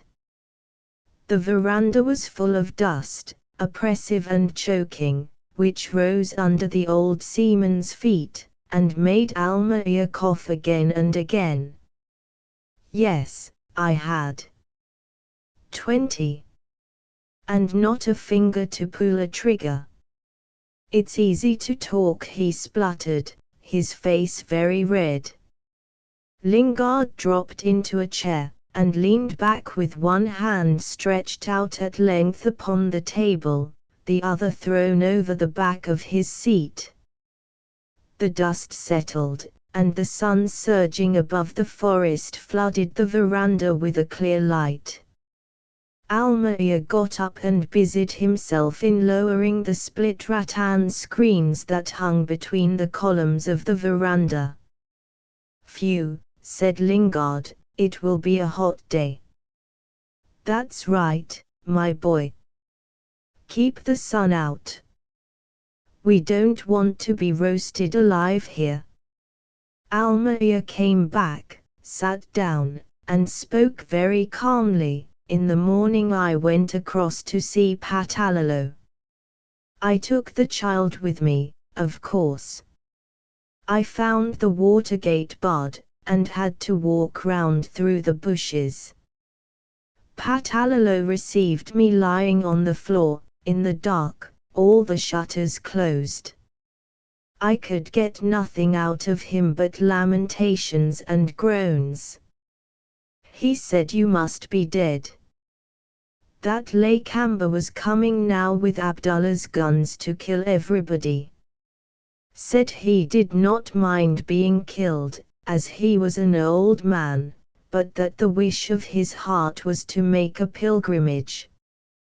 He was tired of men's ingratitude, he had no heirs, he wanted to go to Mecca and die there. He would ask Abdullah to let him go. Then he abused Lakamba, between sobs, and you, a little. You prevented him from asking for a flag that would have been respected. He was right there, and now when his enemies were strong he was weak, and you were not there to help him. When I tried to put some heart into him, telling him he had 4 big guns, you know, the brass 6-pounders you left here last year, and that I would get powder, and that, perhaps, together we could make head against Lakamba, he simply howled at me. No matter which way he turned, he shrieked, the white men would be the death of him, while he wanted only to be a pilgrim and be at peace. My belief is, added Almaia, after a short pause, and fixing a dull stare upon Lingard, that the old fool saw this thing coming for a long time, and was not only too frightened to do anything himself, but actually too scared to let you or me know of his suspicions. Another of your particular pets. Well, you have a lucky hand, I must say. Lingard struck a sudden blow on the table with his clenched hand. There was a sharp crack of splitting wood. Almaia started up violently, then fell back in his chair and looked at the table. There, he said, moodily, you don't know your own strength. This table is completely ruined. The only table I had been able to save from my wife. By and by I will have to eat squatting on the floor like a native. Lingard laughed heartily. Well then, don't nag at me like a woman at a drunken husband. He became very serious after a while, and added, if it hadn't been for the loss of the flash I would have been here 3 months ago, and all would have been well. No use crying over that. Don't you be uneasy, Caspar. We will have everything ship-shape here in a very short time. What? You don't mean to expel Abdullah out of here by force? I tell you, you can't. Not I, exclaimed Lingard. That's all over, I am afraid. Great pity. They will suffer for it. He will squeeze them. Great pity. Damn it. I feel so sorry for them. If I had the flash here I would try force. Eh? Why not? However, the poor flash is gone, and there is an end of it. Poor old hooker. Hey, Almaia. You made a voyage or 2 with me. Wasn't she a sweet craft? Could make her do anything but talk. She was better than a wife to me. Never scolded. Hey. And to think that it should come to this. That I should leave her poor old bones sticking on a reef as though I had been a damned fool of a southern-going man who must have half a mile of water under his keel to be safe. Well, well. It's only those who do nothing that make no mistakes, I suppose. But it's hard. Hard. He nodded sadly, with his eyes on the ground. Almayer looked at him with growing indignation. Upon my word, you are heartless, he burst out, perfectly heartless, and selfish. It does not seem to strike you, in all that in losing your ship, by your recklessness, I am sure, you ruin me, us, and my little Nina. What's going to become of me and of her? That's what I want to know. You brought me here, made me your partner, and now, when everything is gone to the devil, through your fault, mind you, you talk about your ship. You can get another. But here, this trade, that's gone now, thanks to Willems. Your dear Willems. Never you mind about Willems. I will look after him, said Lingard, severely. And as to the trade, I will make your fortune yet, my boy. Never fear. Have you got any cargo for the schooner that brought me here? The shed is full of rattans, answered Almayer, and I have about 80 tons of gutter in the well. The last lot I ever will have, no doubt, he added, bitterly. So, after all, there was no robbery. You've lost nothing actually. Well, then, you must. Hello. What's the matter? Here. Robbery. No, screamed Almayer, throwing up his hands. He fell back in the chair and his face became purple. A little white foam appeared on his lips and trickled down his chin, while he lay back, showing the whites of his upturned eyes. When he came to himself he saw Lingard standing over him, with an empty water chatty in his hand. You had a fit of some kind, said the old seaman with much concern. What is it? You did give me a fright. So very sudden. Almayer, his hair all wet and stuck to his head, as if he had been diving, sat up and gasped. Outrage. A fiendish outrage. Lingard put the chatty on the table and looked at him in attentive silence. Almayer passed his hand over his forehead and went on in an unsteady tone, when I remember that, I lose all control, he said. I told you he anchored Abdullah's ship abreast our jetty, but over to the other shore, near the Rajah's place. The ship was surrounded with boats. From here it looked as if she had been landed on a raft. Every dugout in Samba was there. Through my glass I could distinguish the faces of people on the poop, Abdullah, Willems, Lakamba, everybody. That old cringing scoundrel Sir Harman was there. I could see quite plain. There seemed to be much talk and discussion. Finally I saw a ship's boat lowered. Some Arab got into her, and the boat went towards Patalalo's landing place. It seems they had been refused admittance, so they say. I think myself that the watergate was not unbarred quick enough to please the exalted messenger.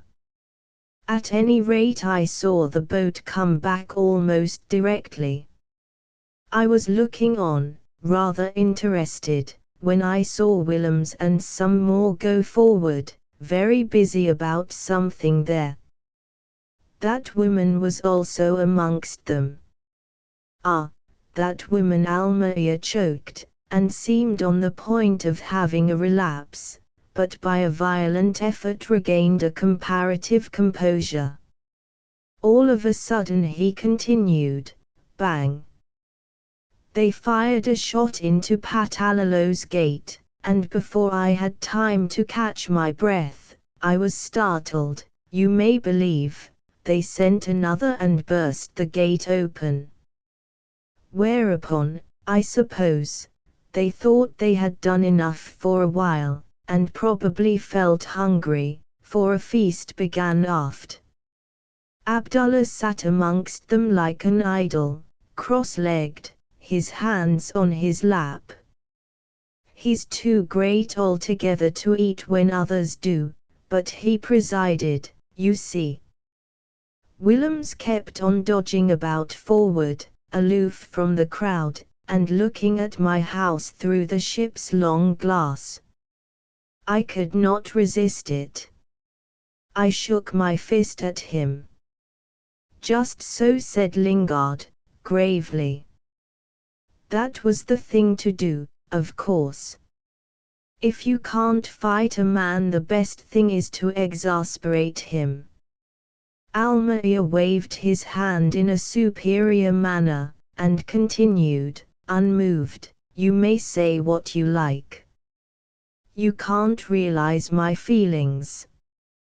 He saw me, and, with his eye still at the small end of the glass, lifted his arm as if answering a hail. I thought my turn to be shot at would come next after Patalolo, so I ran up the Union Jack to the flagstaff in the yard. I had no other protection. There were only 3 men besides Ali that stuck to me, 3 cripples, for that matter, too sick to get away. I would have fought single-handed, I think, I was that angry, but there was the child. What to do with her? Couldn't send her up the river with the mother. You know I can't trust my wife. I decided to keep very quiet, but to let nobody land on our shore. Private property, that, under a deed from Patalolo. I was within my right, wasn't I? The morning was very quiet. After they had a feed on board the bark with Abdullah, most of them went home, only the big people remained. Towards 3 o'clock Sir Harman crossed alone in a small canoe. I went down on our wharf with my gun to speak to him, but didn't let him land. The old hypocrite, said Abdullah, sent greetings and wished to talk with me on business. Would I come on board? I said no, I would not. Told him that Abdullah may write and I would answer, but no interview, neither on board his ship nor on shore. I also said that if anybody attempted to land within my fences I would shoot, no matter whom. On that he lifted his hands to heaven, scandalized, and then paddled away pretty smartly, to report, I suppose. An hour or so afterwards I saw Willems land a boat party at the Rajah's. It was very quiet. Not a shot was fired, and there was hardly any shouting. They tumbled those brass guns you presented to Patalolo last year down the bank into the river. It's deep there, close to. The channel runs that way, you know. About 5, Willems went back on board, and I saw him join Abdullah by the wheel aft. He talked a lot, swinging his arms about, seemed to explain things, pointed at my house, then down the reach. Finally, just before sunset, they hove upon the cable and dredged the ship down nearly half a mile to the junction of the two branches of the river, where she is now, as you might have seen. Lingard nodded. That evening, after dark, I was informed, Abdullah landed for the first time in Samba. He was entertained in Sahaman's house. I sent Ali to the settlement for news. He returned about 9, and reported that Patalalo was sitting on Abdullah's left hand before Sahaman's fire. There was a great council. Ali seemed to think that Patalalo was a prisoner, but he was wrong there. They did the trick very neatly. Before midnight everything was arranged as I can make out. Patalalo went back to his demolished stockade, escorted by a dozen boats with torches. It appears he begged Abdullah to let him have a passage in the Lord of the Isles to Penang. From there he would go to Mecca. The firing business was alluded to as a mistake. No doubt it was in a sense. Patalalo never meant resisting. So he is going as soon as the ship is ready for sea. He went on board next day with 3 women and half a dozen fellows as old as himself. By Abdullah's orders he was received with a salute of 7 guns, and he has been living on board ever since, 5 weeks. I doubt whether he will leave the river alive. At any rate he won't live to reach Penang. Lakamba took over all his goods, and gave him a draft on Abdullah's house payable in Penang. He is bound to die before he gets there. Don't you see? He sat silent for a while in dejected meditation, then went on. Of course there were several rows during the night. Various fellows took the opportunity of the unsettled state of affairs to pay off old scores and settle old grudges. I passed the night in that chair there, dozing uneasily. Now and then there would be a great tumult and yelling which would make me sit up, revolver in hand. However, nobody was killed. A few broken heads, that's all. Early in the morning Willems caused them to make a fresh move which I must say surprised me not a little. As soon as there was daylight they busied themselves in setting up a flagpole on the space at the other end of the settlement, where Abdullah is having his houses built now. Shortly after sunrise there was a great gathering at the flagpole. All went there. Willems was standing leaning against the mast, one arm over that woman's shoulders. They had brought an armchair for Patalalo, and Lakamba stood on the right hand of the old man, who made a speech. Everybody in Samba was there, women, slaves, children, everybody. Then Patalalo spoke. He said that by the mercy of the Most High he was going on a pilgrimage. The dearest wish of his heart was to be accomplished. Then, turning to Lakamba, he begged him to rule justly during his, Patalalo's, absence. There was a bit of play acting there. Lakamba said he was unworthy of the honorable burden, and Patalalo insisted. Poor old fool! It must have been bitter to him. They made him actually entreat that scoundrel. Fancy a man compelled to beg of a robber to despoil him. But the old Raja was so frightened. Anyway, he did it, and Lakamba accepted at last. Then Willems made a speech to the crowd. said that on his way to the west the Raja, he meant Patalalo, would see the great white ruler in Batavia and obtain his protection for Samba. Meantime, he went on, I, Anarang Blanda and your friend, hoist the flag under the shadow of which there is safety. With that he ran up a Dutch flag to the masthead. It was made hurriedly, during the night, of cotton stuffs, and, being heavy, hung down the mast, while the crowd stared. Ali told me there was a great sigh of surprise, but not a word was spoken till Lakamba advanced and proclaimed in a loud voice that during all that day every one passing by the flagstaff must uncover his head and salam before the emblem.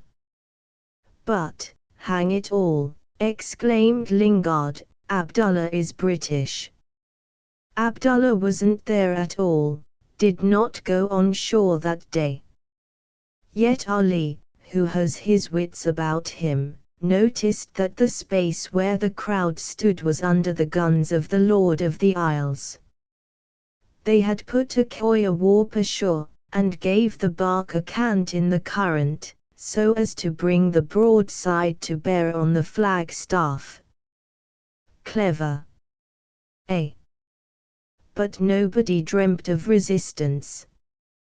When they recovered from the surprise there was a little quiet jeering, and Bahassoen abused Lakamba violently till one of Lakamba's men hit him on the head with a staff. Frightful crack, I am told.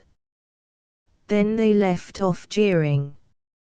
Meantime Patalalo went away, and Lakamba sat in the chair at the foot of the flagstaff, while the crowd surged around, as if they could not make up their minds to go. Suddenly there was a great noise behind Lakamba's chair. It was that woman, who went for Willems. Ali says she was like a wild beast, but he twisted her wrist and made her grovel in the dust. Nobody knows exactly what it was about. Some say it was about that flag. He carried her off, flung her into a canoe, and went on board Abdullah's ship. After that Sir Harman was the first to salam to the flag. Others followed suit. Before noon everything was quiet in the settlement, and Ali came back and told me all this. Almayer drew a long breath. Lingard stretched out his legs. Go on, he said. Almayer seemed to struggle with himself. At last he spluttered out, the hardest is to tell yet. The most unheard of thing. An outrage. A fiendish outrage. Chapter 3. Well, let's know all about it. I can't imagine, began Lingard, after waiting for some time in silence. Can't imagine. I should think you couldn't, interrupted Almayer. Why? You just listen. When Ali came back I felt a little easier in my mind. There was then some semblance of order in Samba. I had the jack up since the morning and began to feel safer. Some of my men turned up in the afternoon. I did not ask any questions, set them to work as if nothing had happened. Towards the evening, it might have been 5 or half past, I was on our jetty with the child when I heard shouts at the far-off end of the settlement. At first I didn't take much notice. By and by Ali came to me and says, Master, give me the child, there is much trouble in the settlement. So I gave him Nina and went in, took my revolver, and passed through the house into the back courtyard. As I came down the steps I saw all the serving girls clear out from the cooking shed, and I heard a big crowd howling on the other side of the dry ditch which is the limit of our ground. Could not see them on account of the fringe of bushes along the ditch, but I knew that crowd was angry and after somebody. As I stood wondering, that Jimeng, you know the Chinaman who settled here a couple of years ago. He was my passenger, I brought him here, exclaimed Lingard. A first-class Chinaman that. Did you? I had forgotten. Well, that Jimeng, he burst through the bush and fell into my arms, so to speak. He told me, panting, that they were after him because he wouldn't take off his hat to the flag. He was not so much scared, but he was very angry and indignant. Of course he had to run for it. There were some 50 men after him, Lakamba's friends, but he was full of fight. Said he was an Englishman, and would not take off his hat to any flag but English. I tried to soothe him while the crowd was shouting on the other side of the ditch.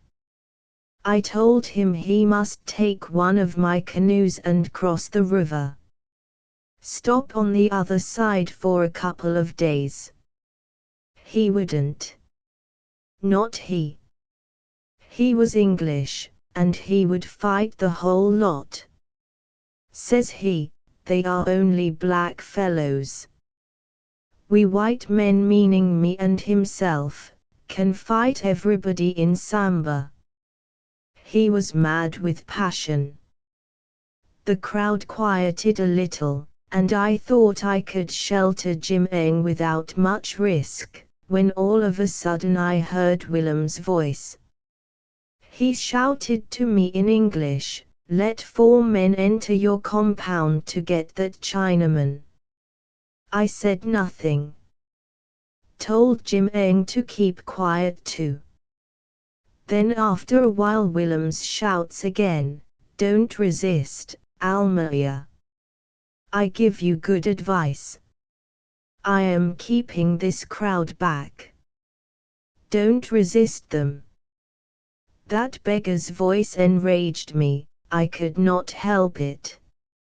I cried to him, "You are a liar," and just then Jimeng, who had flung off his jacket and had tucked up his trousers ready for a fight, just then that fellow he snatches the revolver out of my hand and lets fly at them through the bush. There was a sharp cry, he must have hit somebody, and a great yell, and before I could wink twice they were over the ditch and through the bush and on top of us. Simply rolled over us. There wasn't the slightest chance to resist. I was trampled underfoot, Jimeng got a dozen gashes about his body, and we were carried halfway up the yard in the first rush. My eyes and mouth were full of dust, I was on my back with 3 or 4 fellows sitting on me. I could hear Jimeng trying to shout not very far from me. Now and then they would throttle him and he would gurgle. I could hardly breathe myself with 2 heavy fellows on my chest. Willems came up running and ordered them to raise me up, but to keep good hold. They led me into the veranda. I looked round, but did not see either Ali or the child. Felt easier. Struggled a little. Oh, my God! Almeria's face was distorted with a passing spasm of rage. Lingard moved in his chair slightly. Almeria went on after a short pause. They held me, shouting threats in my face. Willems took down my hammock and threw it to them. He pulled out the drawer of this table, and found there a palm and needle and some sail twine. We were making awnings for your brig, as you had asked me last voyage before you left. He knew, of course, where to look for what he wanted. By his orders they laid me out on the floor, wrapped me in my hammock, and he started to stitch me in, as if I had been a corpse, beginning at the feet. While he worked he laughed wickedly. I called him all the names I could think of. He told them to put their dirty paws over my mouth and nose. I was nearly choked. Whenever I moved they punched me in the ribs. He went on taking fresh needlefuls as he wanted them, and working steadily. Sewed me up to my throat. Then he rose, saying, "That will do, let go." That woman had been standing by, they must have been reconciled. She clapped her hands. I lay on the floor like a bale of goods while he stared at me, and the woman shrieked with delight. Like a bale of goods. There was a grin on every face, and the veranda was full of them. I wished myself dead, 'pon my word, Captain Lingard, I did. I do now whenever I think of it. Lingard's face expressed sympathetic indignation. Almayer dropped his head upon his arms on the table, and spoke in that position in an indistinct and muffled voice, without looking up. Finally, by his directions, they flung me into the big rocking chair. I was sewed in so tight that I was stiff like a piece of wood. He was giving orders in a very loud voice, and that man Babalachi saw that they were executed. They obeyed him implicitly. Meantime I lay there in the chair like a log, and that woman capered before me and made faces, snapped her fingers before my nose. Women are bad, ain't they? I never saw her before, as far as I know. Never done anything to her. Yet she was perfectly fiendish. Can you understand it? Now and then she would leave me alone to hang round his neck for a while, and then she would return before my chair and begin her exercises again. He looked on, indulgent. The perspiration ran down my face, got into my eyes, my arms were sewn in. I was blinded half the time, at times I could see better. She drags him before my chair. I am like white women, she says, her arms round his neck. You should have seen the faces of the fellows in the veranda. They were scandalized and ashamed of themselves to see her behavior. Suddenly she asks him, alluding to me, "When are you going to kill him?" Imagine how I felt. I must have swooned, I don't remember exactly. I fancy there was a row, he was angry. When I got my wits again he was sitting close to me, and she was gone. I understood he sent her to my wife, who was hiding in the back room and never came out during this affair. Willem says to me, I fancy I can hear his voice, hoarse and dull, he says to me, "Not a hair of your head shall be touched." I made no sound. Then he goes on, "Please remark that the flag you have hoisted, which, by the by, is not yours, has been respected. Tell Captain Lingard so when you do see him." But he says, "You first fired at the crowd. You are a liar, you blackguard." I shouted, He winced, I am sure. It hurt him to see I was not frightened. Anyways, he says, a shot had been fired out of your compound and a man was hit. Still, all your property shall be respected on account of the Union Jack. Moreover, I have no quarrel with Captain Lingard, who is the senior partner in this business. As to you, he continued, you will not forget this day, not if you live to be 100 years old, or I don't know your nature. You will keep the bitter taste of this humiliation to the last day of your life, and so your kindness to me shall be repaid. I shall remove all the powder you have. This coast is under the protection of the Netherlands, and you have no right to have any powder. There are the governor's orders in council to that effect, and you know it. Tell me where the key of the small storehouse is.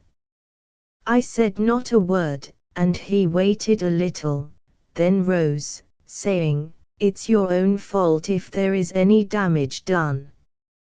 He ordered Babalachi to have the lock of the office room forced, and went in, rummaged amongst my drawers, could not find the key. Then that woman Isa asked my wife, and she gave them the key. After a while they tumbled every barrel into the river. 83 weight.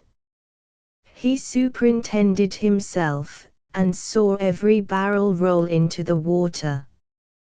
There were mutterings. Babalachi was angry and tried to expostulate, but he gave him a good shaking. I must say he was perfectly fearless with those fellows.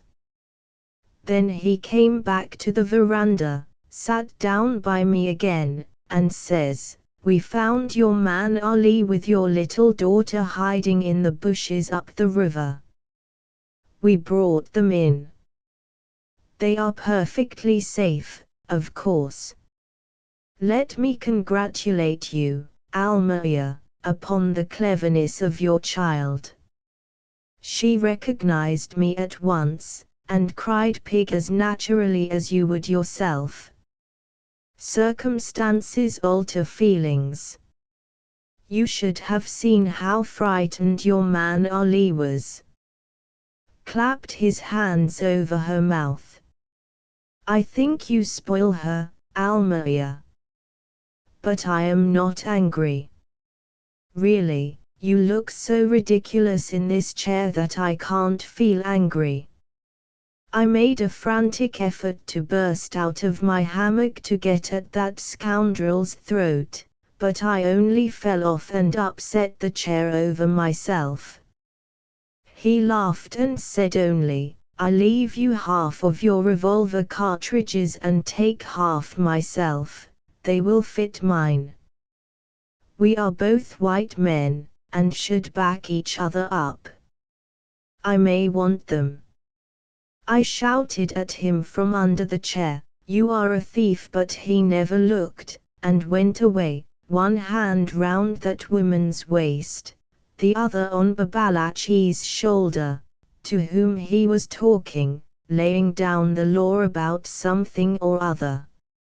In less than 5 minutes there was nobody inside our fences.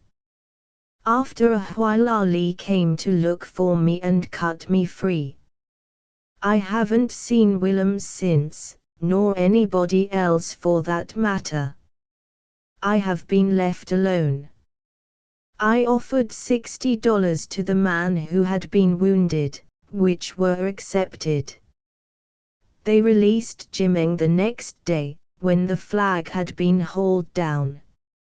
He sent 6 cases of opium to me for safekeeping but has not left his house. I think he is safe enough now. Everything is very quiet. Towards the end of his narrative Almaia lifted his head off the table, and now sat back in his chair and stared at the bamboo rafters of the roof above him. Lingard lolled in his seat with his legs stretched out. In the peaceful gloom of the veranda, with its lowered screens, they heard faint noises from the world outside in the blazing sunshine, a hail on the river, the answer from the shore, the creak of a pulley, sounds short, interrupted, as if lost suddenly in the brilliance of noonday. Lingard got up slowly, walked to the front rail, and holding one of the screens aside, looked out in silence. Over the water and the empty courtyard came a distinct voice from a small schooner anchored abreast of the Lingard jetty. "Srung.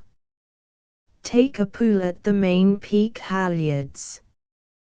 This gaff is down on the boom."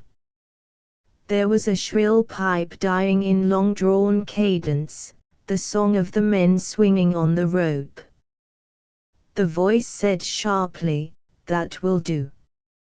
Another voice, the Srung's probably, shouted, "Ikat," and as Lingard dropped the blind and turned away, all was silent again, as if there had been nothing on the other side of the swaying screen, nothing but the light, brilliant, crude, heavy, lying on a dead land like a pall of fire.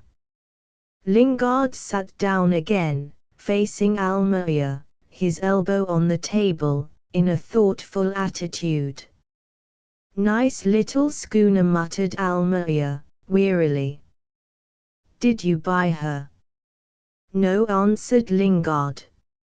"After I lost the Flash we got to Palembang in our boats. I chartered her there, for 6 months. From young Ford, you know. Belongs to him. He wanted a spell ashore, so I took charge myself. Of course all Ford's people on board. Strangers to me. I had to go to Singapore about the insurance, then I went to Makassar, of course. Had long passages.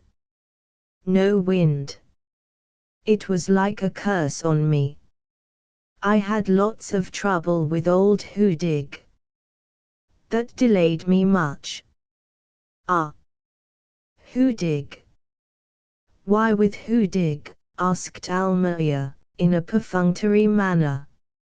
"Oh, about a woman," mumbled Lingard. Almeria looked at him with languid surprise.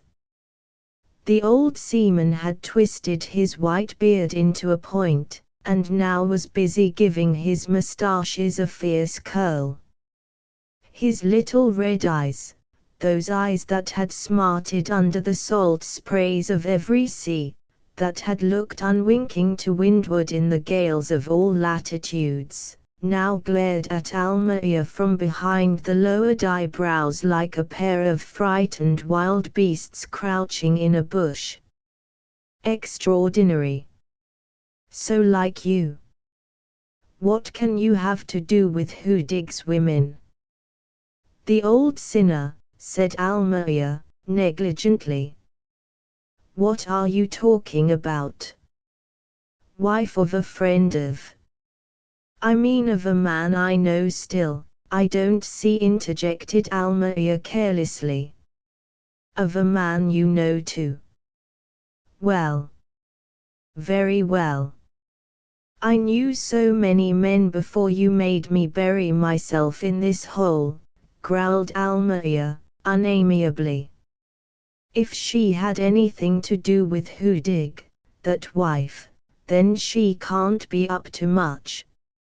"I would be sorry for the man," added Almeria, brightening up with the recollection of the scandalous tittle-tattle of the past, when he was a young man in the second capital of the islands, and so well informed, so well informed. He laughed. Lingard's frown deepened. "Don't talk foolish. It's Willem's wife." Almayer grasped the sides of his seat, his eyes and mouth opened wide. What? Why, he exclaimed, bewildered.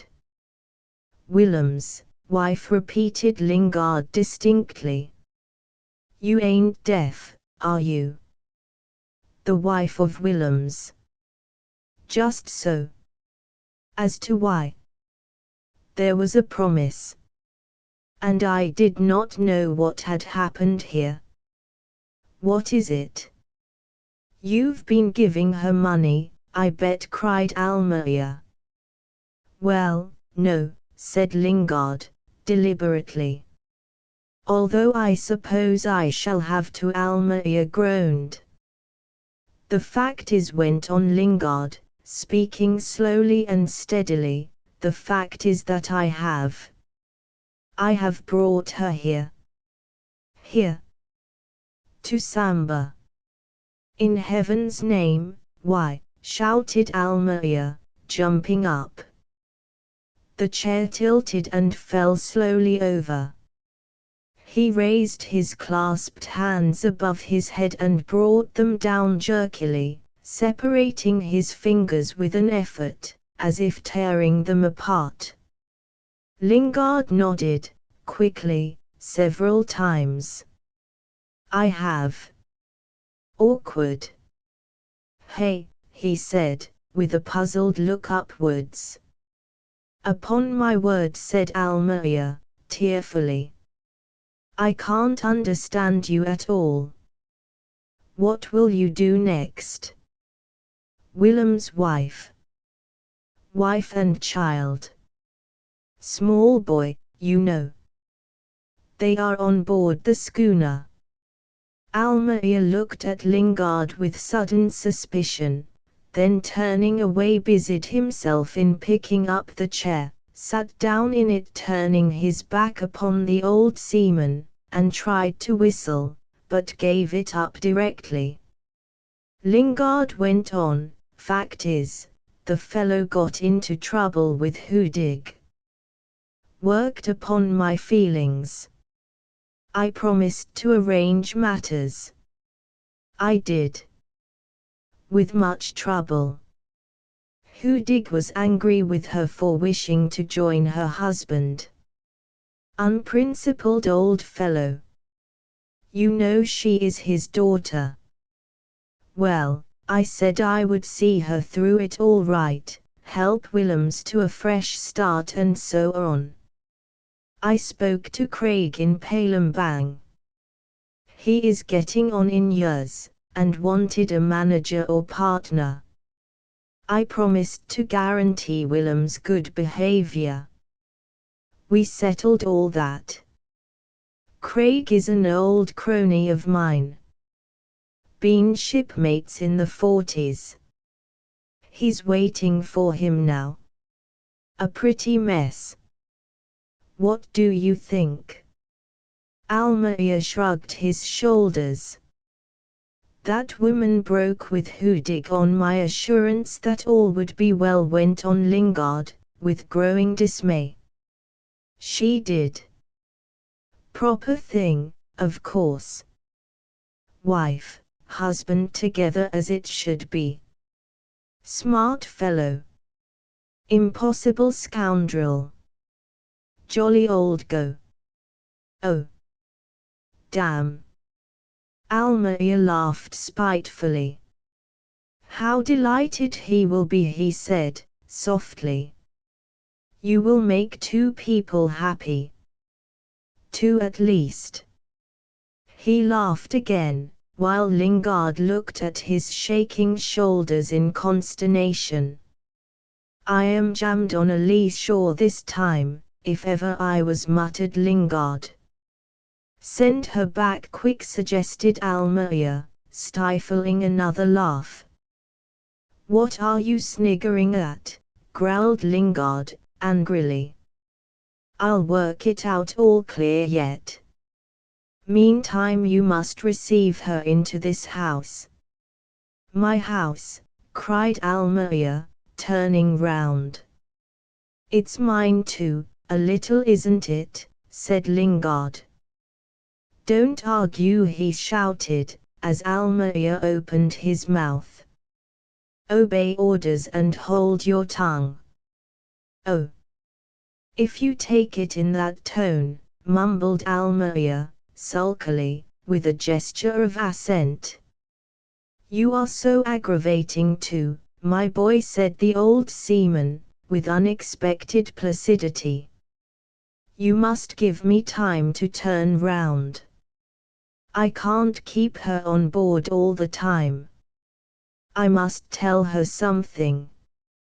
Say, for instance, that he is gone up the river. Expected back every day. That's it. D'ye hear? You must put her on that tack and dodge her along easy, while I take the kinks out of the situation.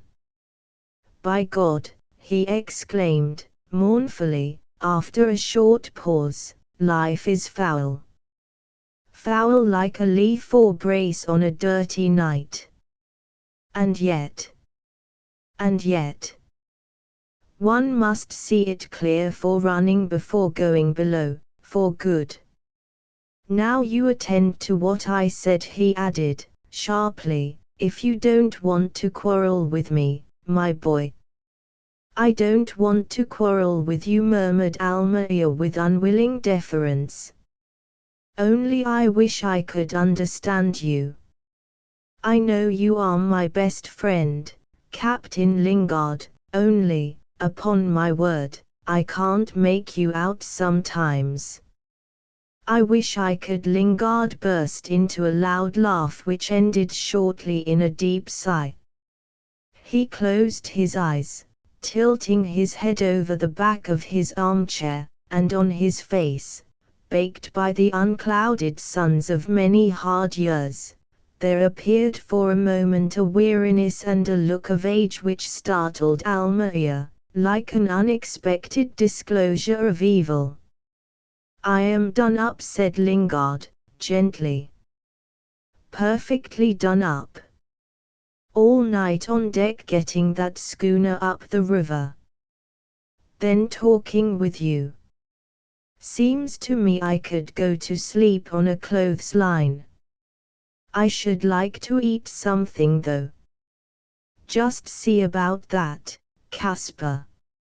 Almaia clapped his hands, and receiving no response was going to call, when in the central passage of the house, behind the red curtain of the doorway opening upon the veranda, they heard a child's imperious voice speaking shrilly. Take me up at once. I want to be carried into the veranda. I shall be very angry. Take me up. A man's voice answered, subdued, in humble remonstrance. The faces of Almaia and Lingard brightened at once. The old seaman called out, bring the child. Leckers. You will see how she has grown, exclaimed Almaia, in a jubilant tone. Through the curtained doorway Ali appeared with little Nina Almaia in his arms.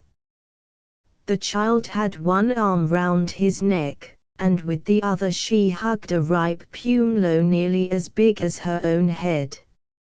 Her little pink, sleeveless robe had half slipped off her shoulders, but the long black hair, that framed her olive face, in which the big black eyes looked out in childish solemnity, fell in luxuriant profusion over her shoulders, all round her and over Ali's arms, like a close-meshed and delicate net of silken threads.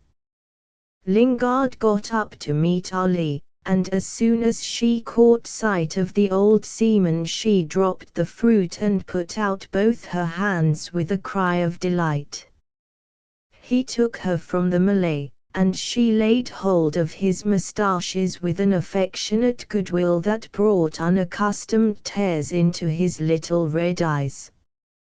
Not so hard, little one, not so hard, he murmured, pressing with an enormous hand, that covered it entirely, the child's head to his face.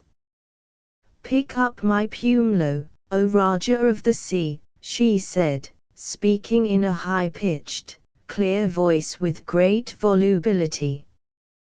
"There, under the table. I want it quick. Quick. You have been away fighting with many men. Ali says so. You are a mighty fighter. Ali says so. On the great sea far away, away, away." She waved her hand, staring with dreamy vacancy, while Lingard looked at her, and squatting down groped under the table after the Pumlo. "Where does she get those notions?" said Lingard, getting up cautiously, to Almayer, who had been giving orders to Ali. "She is always with the men. Many a time I've found her with her fingers in their rice dish, of an evening. She does not care for her mother though, I am glad to say. How pretty she is, and so sharp. My very image."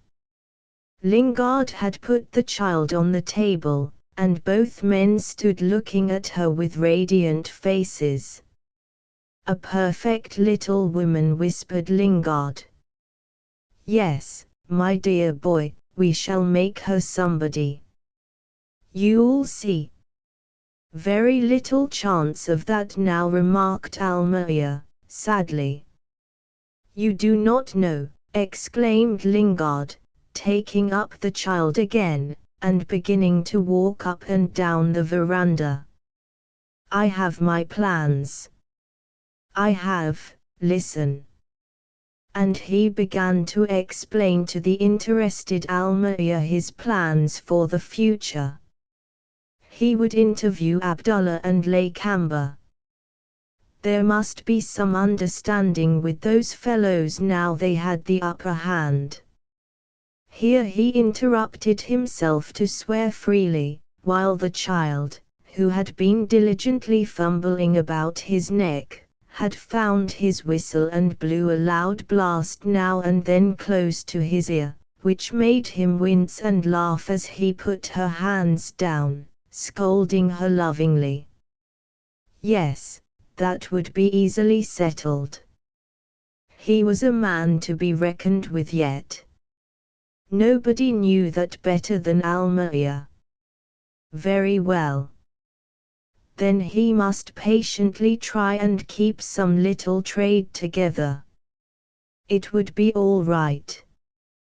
But the great thing, and here Lingard spoke lower, bringing himself to a sudden standstill before the entranced Almayer, the great thing would be the gold hunt up the river. He, Lingard, would devote himself to it. He had been in the interior before.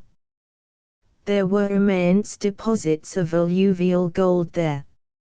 Fabulous. He felt sure. Had seen places. Dangerous work. Of course. But what a reward. He would explore, and find. Not a shadow of doubt. Hang the danger. They would first get as much as they could for themselves. Keep the thing quiet. Then after a time form a company. In Batavia or in England? Yes, in England. Much better. Splendid. Why, of course. And that baby would be the richest woman in the world. He, Lingard, would not, perhaps, see it, although he felt good for many years yet, but Almayer would. Here was something to live for yet. Hey! But the richest woman in the world had been for the last 5 minutes shouting shrilly, "Raja Lort! Raja Lort! Hi! Givia, while the old seaman had been speaking louder, unconsciously, to make his deep bass heard above the impatient clamor. He stopped now and said tenderly, "What is it, little woman?" "I am not a little woman. I am a white child. An Akputa. A white child, and the white men are my brothers. Father says so. And Ali says so too. Ali knows as much as father. Everything." Almaia almost danced with paternal delight. "I taught her. I taught her," he repeated, laughing with tears in his eyes. "Isn't she sharp?" "I am the slave of the white child," said Lingard, with playful solemnity. "What is the order?" "I want a house," she warbled, with great eagerness.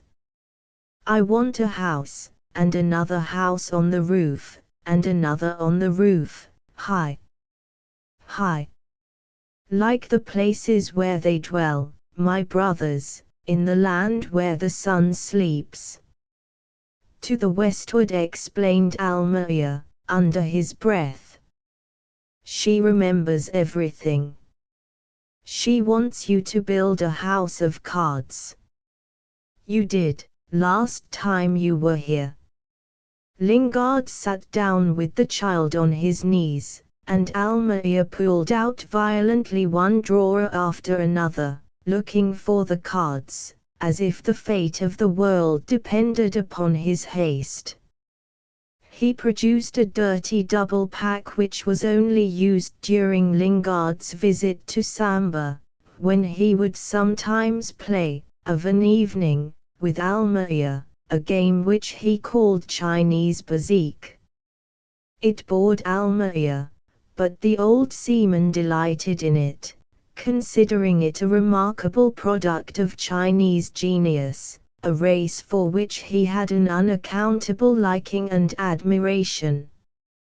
"Now we will get on, my little pearl," he said, putting together with extreme precaution two cards that looked absurdly flimsy between his big fingers.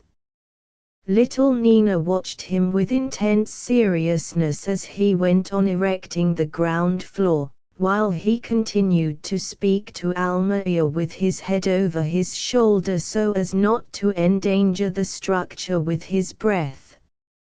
"I know what I am talking about. Been in California in '49. Not that I made much then in Victoria in the early days. I know all about it. Trust me. Moreover, a blind man could." "Be quiet, little sister, or you will knock this affair down. My hand pretty steady yet. Hey, Caspar. Now, delight of my heart, we shall put a third house on the top of these two. Keep very quiet. As I was saying, you got only to stoop and gather handfuls of gold dust there. Now here we are. 3 houses on top of one another. Grand." He leaned back in his chair, one hand on the child's head, which he smoothed mechanically, and gesticulated with the other, speaking to Almaia. Once on the spot, there would be only the trouble to pick up the stuff. Then we shall all go to Europe. The child must be educated. We shall be rich. Rich is no name for it. Down in Devonshire where I belong, there was a fellow who built a house near Teignmouth which had as many windows as a 3-decker has ports. Made all his money somewhere out here in the good old days. People around said he had been a pirate. We boys, I was a boy in a Brixham trawler then, certainly believed that. He went about in a bath chair in his grounds. Had a glass eye higher, higher, called out Nina, pulling the old seaman's beard. You do worry me, don't you, said Lingard, gently, giving her a tender kiss. What? One more house on top of all these. Well, I will try. The child watched him breathlessly. When the difficult feat was accomplished, she clapped her hands, looked on steadily, and after a while gave a great sigh of content. Oh! Look out! Shouted Almeria. The structure collapsed suddenly before the child's light breath. Lingard looked discomposed for a moment. Almeria laughed, but the little girl began to cry. Take her, said the old seaman, abruptly. Then, after Almeria went away with the crying child, he remained sitting by the table, looking gloomily at the heap of cards. Damn this Willems, he muttered to himself. But I will do it yet. He got up, and with an angry push of his hand swept the cards off the table. Then he fell back in his chair. Tired as a dog, he sighed out, closing his eyes. Chapter 4. Consciously or unconsciously, men are proud of their firmness, steadfastness of purpose, directness of aim. They go straight towards their desire, to the accomplishment of virtue, sometimes of crime, in an uplifting persuasion of their firmness. They walk the road of life, the road fenced in by their tastes, prejudices, disdains or enthusiasms, generally honest, invariably stupid, and are proud of never losing their way. If they do stop, it is to look for a moment over the hedges that make them safe, to look at the misty valleys, at the distant peaks, at cliffs and morasses, at the dark forests and the hazy plains where other human beings grope their days painfully away, stumbling over the bones of the wise, over the unburied remains of their predecessors who died alone, in gloom or in sunshine, halfway from anywhere. The man of purpose does not understand, and goes on, full of contempt. He never loses his way. He knows where he is going and what he wants. Traveling on, he achieves great length without any breadth, and battered, besmirched, and weary, he touches the goal at last, he grasps the reward of his perseverance, of his virtue, of his healthy optimism, an untruthful tombstone over a dark and soon forgotten grave. Lingard had never hesitated in his life. Why should he?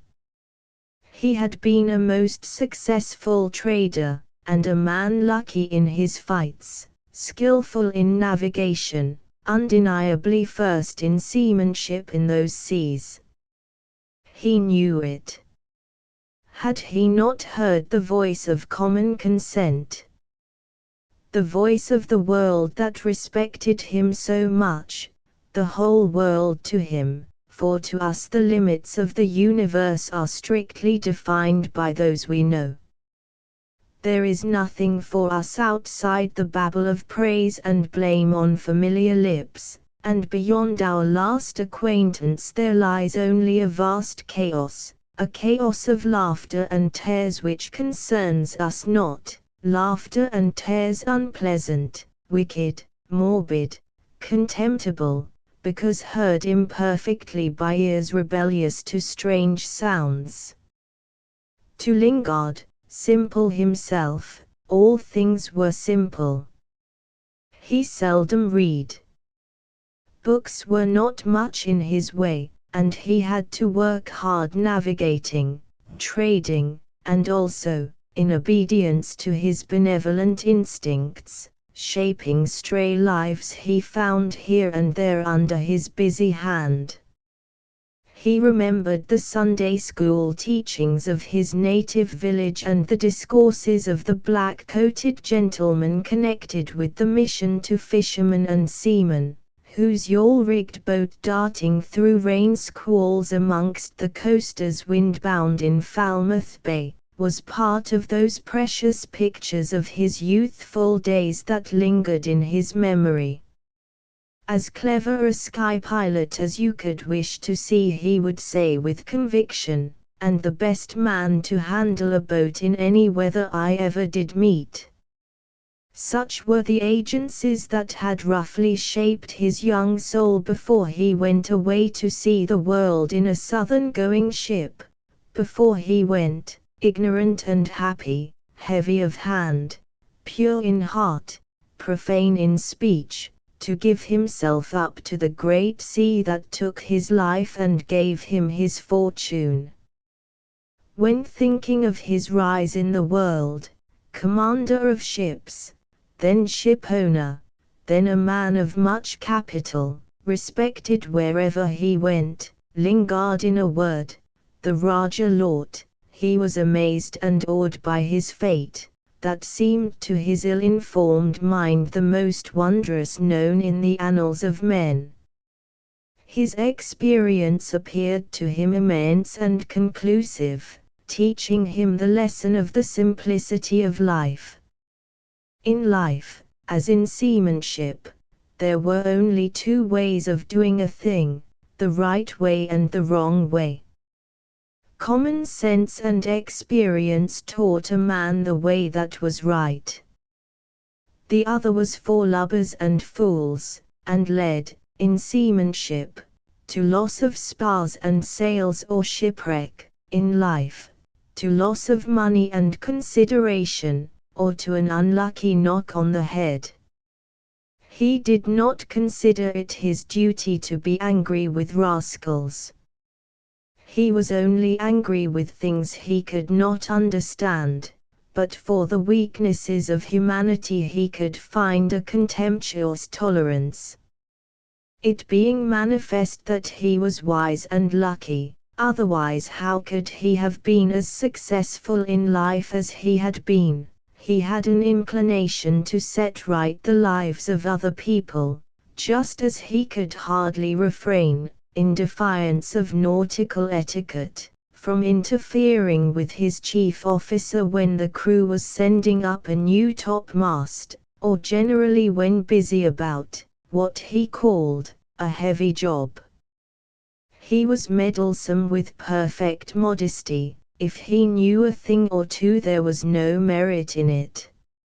Hard knocks taught me wisdom, my boy, he used to say, and you had better take the advice of a man who has been a fool in his time. Have another. And my boy as a rule took the cool drink, the advice, and the consequent help which Lingard felt himself bound in honor to give, so as to back up his opinion like an honest man. Captain Tom went sailing from island to island, appearing unexpectedly in various localities, beaming, noisy, anecdotal, commendatory or comminatory, but always welcome. It was only since his return to Samba that the old seaman had for the first time known doubt and unhappiness, the loss of the Flash, planted firmly and forever on a ledge of rock at the north end of Gasper Straits in the uncertain light of a cloudy morning, shook him considerably, and the amazing news which he heard on his arrival in Samba were not made to soothe his feelings. A good many years ago, prompted by his love of adventure, he, with infinite trouble, had found out and surveyed, for his own benefit only, the entrances to that river, where, he had heard through native report, a new settlement of Malays was forming. No doubt he thought at the time mostly of personal gain, but, received with hearty friendliness by Patalolo, he soon came to like the ruler and the people, offered his counsel and his help, and, knowing nothing of Arcadia, he dreamed of Arcadian happiness for that little corner of the world which he loved to think all his own. His deep-seated and immovable conviction that only he, Lingard, knew what was good for them was characteristic of him and, after all, not so very far wrong. He would make them happy whether or no, he said, and he meant it. His trade brought prosperity to the young state, and the fear of his heavy hand secured its internal peace for many years. He looked proudly upon his work. With every passing year he loved more the land, the people, the muddy river that, if he could help it, would carry no other craft but the flash on its unclean and friendly surface.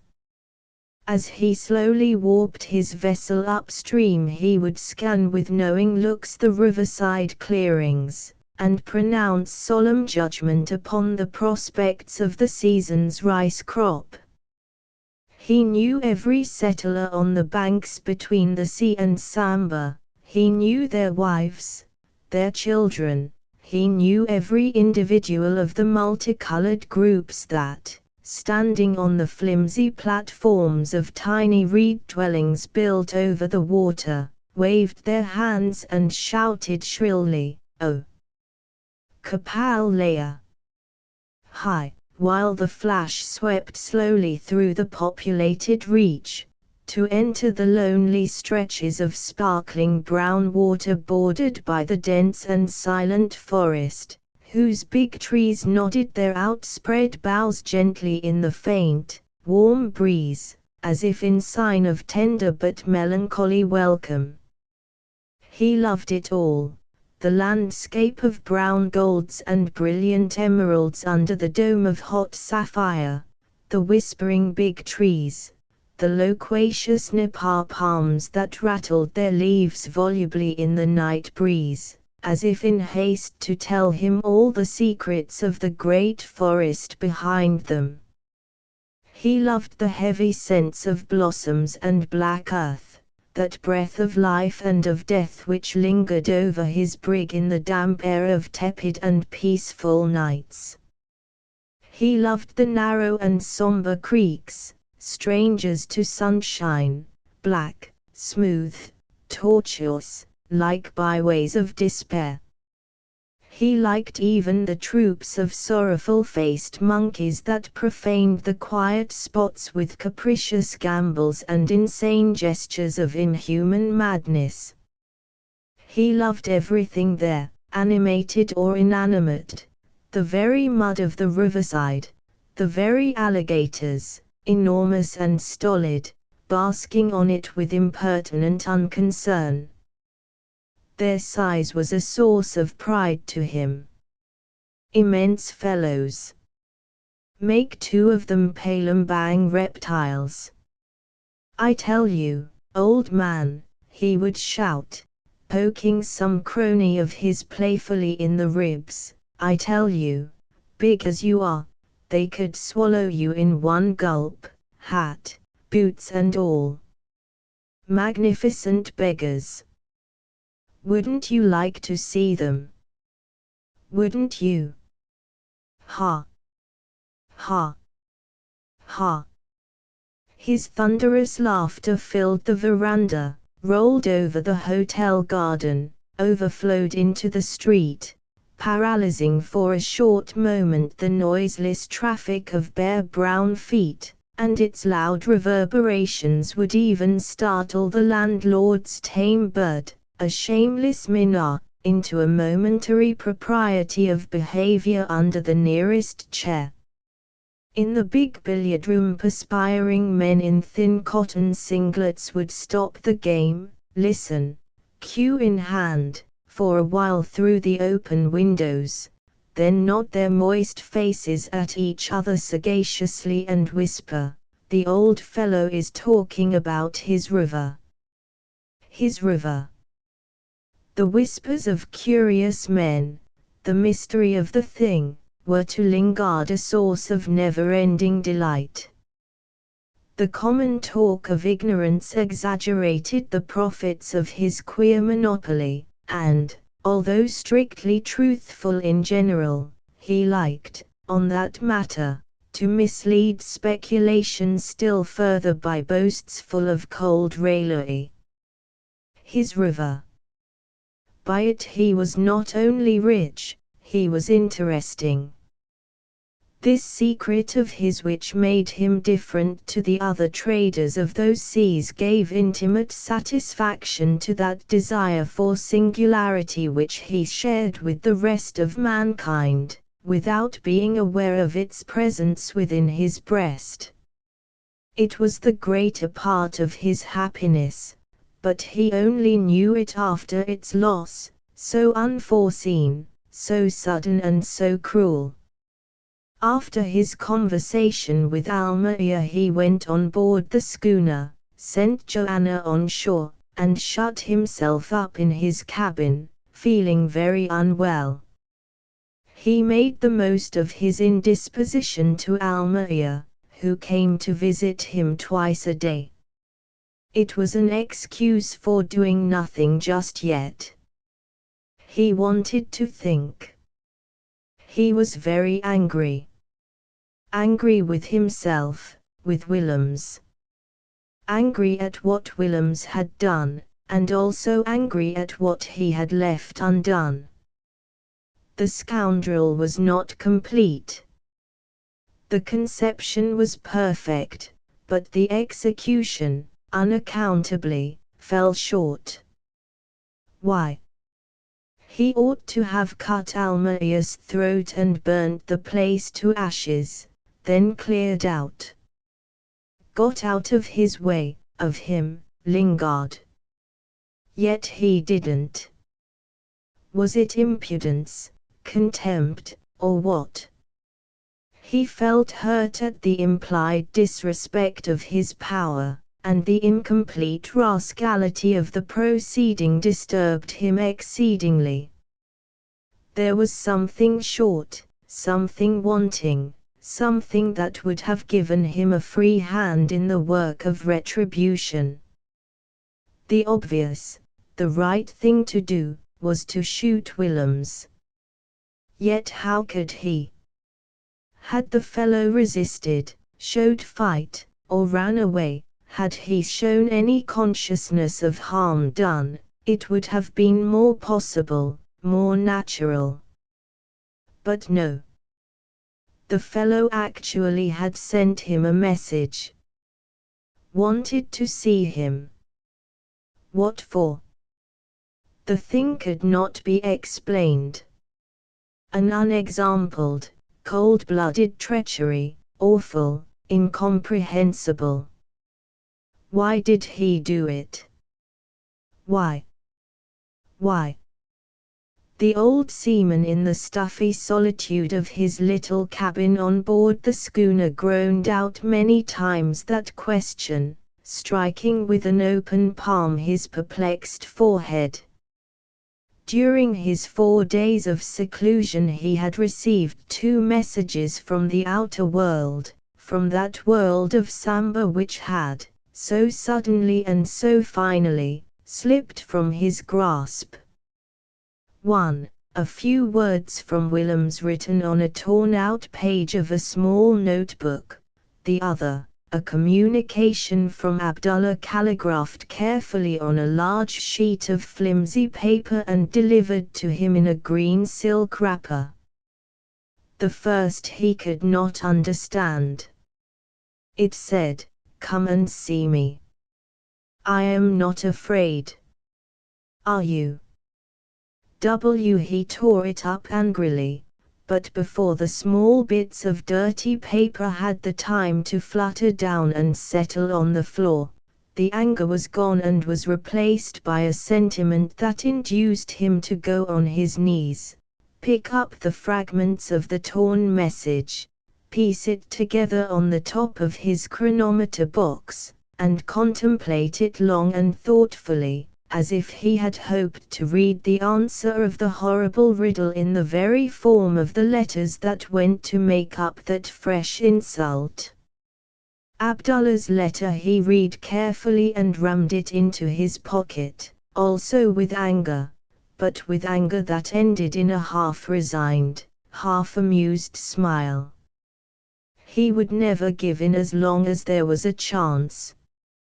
"It's generally the safest way to stick to the ship as long as she will swim," was one of his favorite sayings. The safest and the right way. To abandon a craft because it leaks is easy, but poor work. Poor work. Yet he was intelligent enough to know when he was beaten, and to accept the situation like a man, without repining. When Almeida came on board that afternoon, he handed him the letter without comment. Almeida read it, returned it in silence, and leaning over the taffrail, the two men were on deck, looked down for some time at the play of the eddies round the schooner's rudder. At last he said without looking up, "That's a decent enough letter. Abdullah gives him up to you. I told you they were getting sick of him. What are you going to do?" Lingard cleared his throat, shuffled his feet, opened his mouth with great determination, but said nothing for a while. At last he murmured, "I'll be hanged if I know, just yet." "I wish you would do something soon." "What's the hurry?" interrupted Lingard. "He can't get away. As it stands he is at my mercy, as far as I can see." "Yes," said Almeida, reflectively, "and very little mercy he deserves too. Abdullah's meaning, as I can make it out amongst all those compliments, is, 'Get rid for me of that white man, and we shall live in peace and share the trade.'" "You believe that?" asked Lingard, contemptuously. "Not altogether," answered Almeida.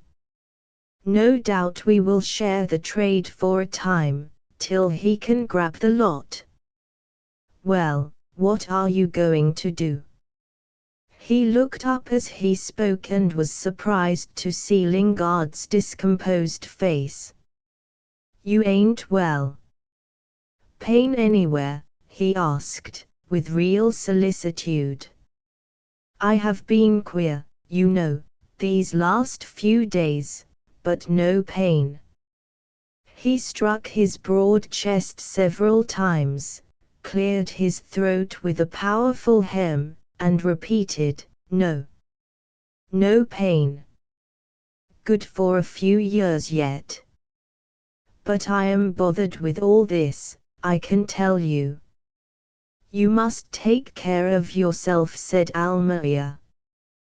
Then after a pause he added, "You will see Abdullah. Won't you?" "I don't know. Not yet." "There's plenty of time," said Lingard, impatiently.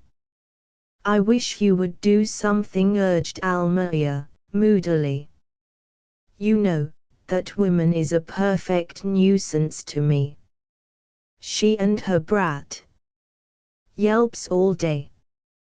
And the children don't get on together. Yesterday the little devil wanted to fight with my Nina. Scratched her face, too. A perfect savage. Like his honorable papa. Yes, really. She worries about her husband, and whimpers from morning to night. When she isn't weeping she is furious with me. Yesterday she tormented me to tell her when he would be back and cried because he was engaged in such dangerous work. I said something about it being all right, no necessity to make a fool of herself, when she turned upon me like a wild cat. Called me a brute, selfish, heartless, raved about her beloved Peter risking his life for my benefit, while I did not care. Said I took advantage of his generous good nature to get him to do dangerous work, my work. That he was worth 20 of the likes of me. That she would tell you, open your eyes as to the kind of man I was, and so on. That's what I've got to put up with for your sake. You really might consider me a little. I haven't robbed anybody, went on Almaia, with an attempt at bitter irony, or sold my best friend, but still you ought to have some pity on me. It's like living in a hot fever. She is out of her wits. You make my house a refuge for scoundrels and lunatics. It isn't fair. 'Pon my word it isn't. When she is in her tantrums she is ridiculously ugly and screeches so, it sets my teeth on edge. Thank God. My wife got a fit of the sulks and cleared out of the house. Lives in a riverside hut since that affair, you know. But this Willem's wife by herself is almost more than I can bear. And I ask myself, why should I? You are exacting and no mistake. This morning I thought she was going to claw me. Only think. She wanted to go prancing about the settlement. She might have heard something there, so I told her she mustn't. It wasn't safe outside our fences, I said. Thereupon she rushes at me with her 10 nails up to my eyes. You miserable man, she yells, even this place is not safe, and you've sent him up this awful river where he may lose his head.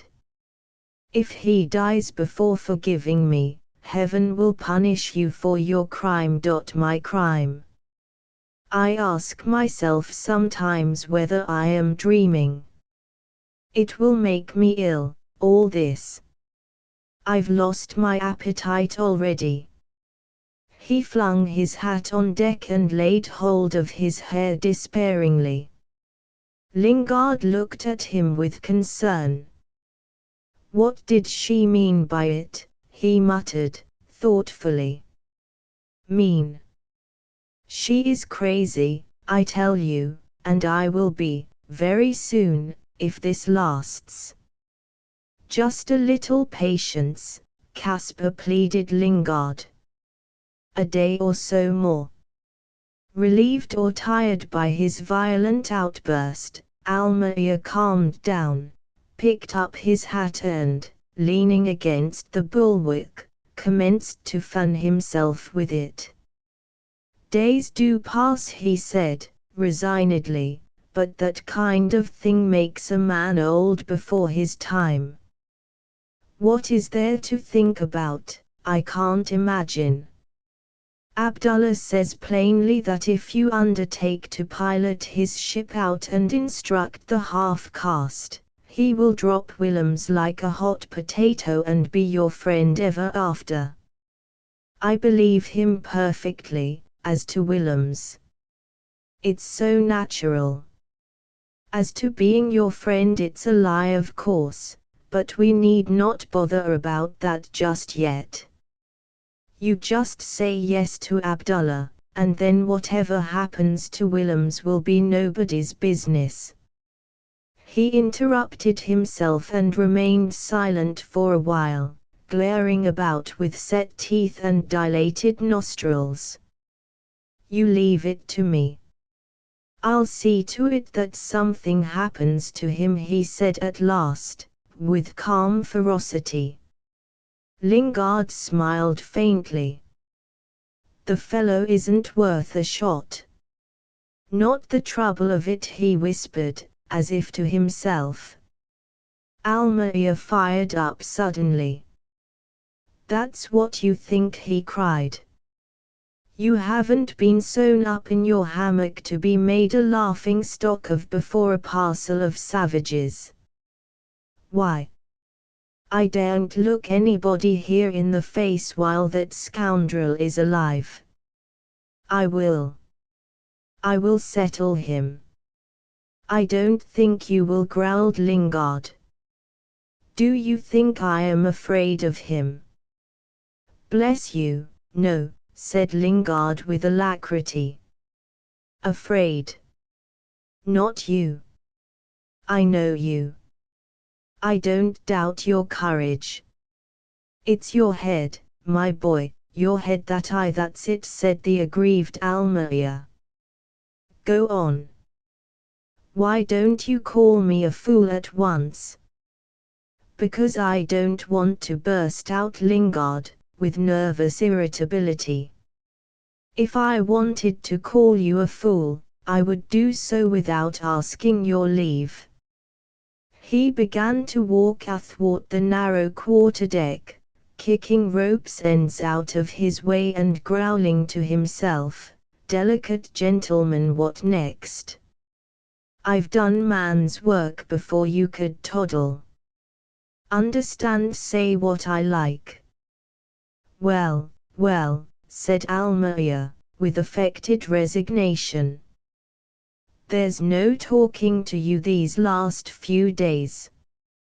He put on his hat, strolled to the gangway and stopped, one foot on the little inside ladder, as if hesitating, came back and planted himself in Lingard's way, compelling him to stand still and listen.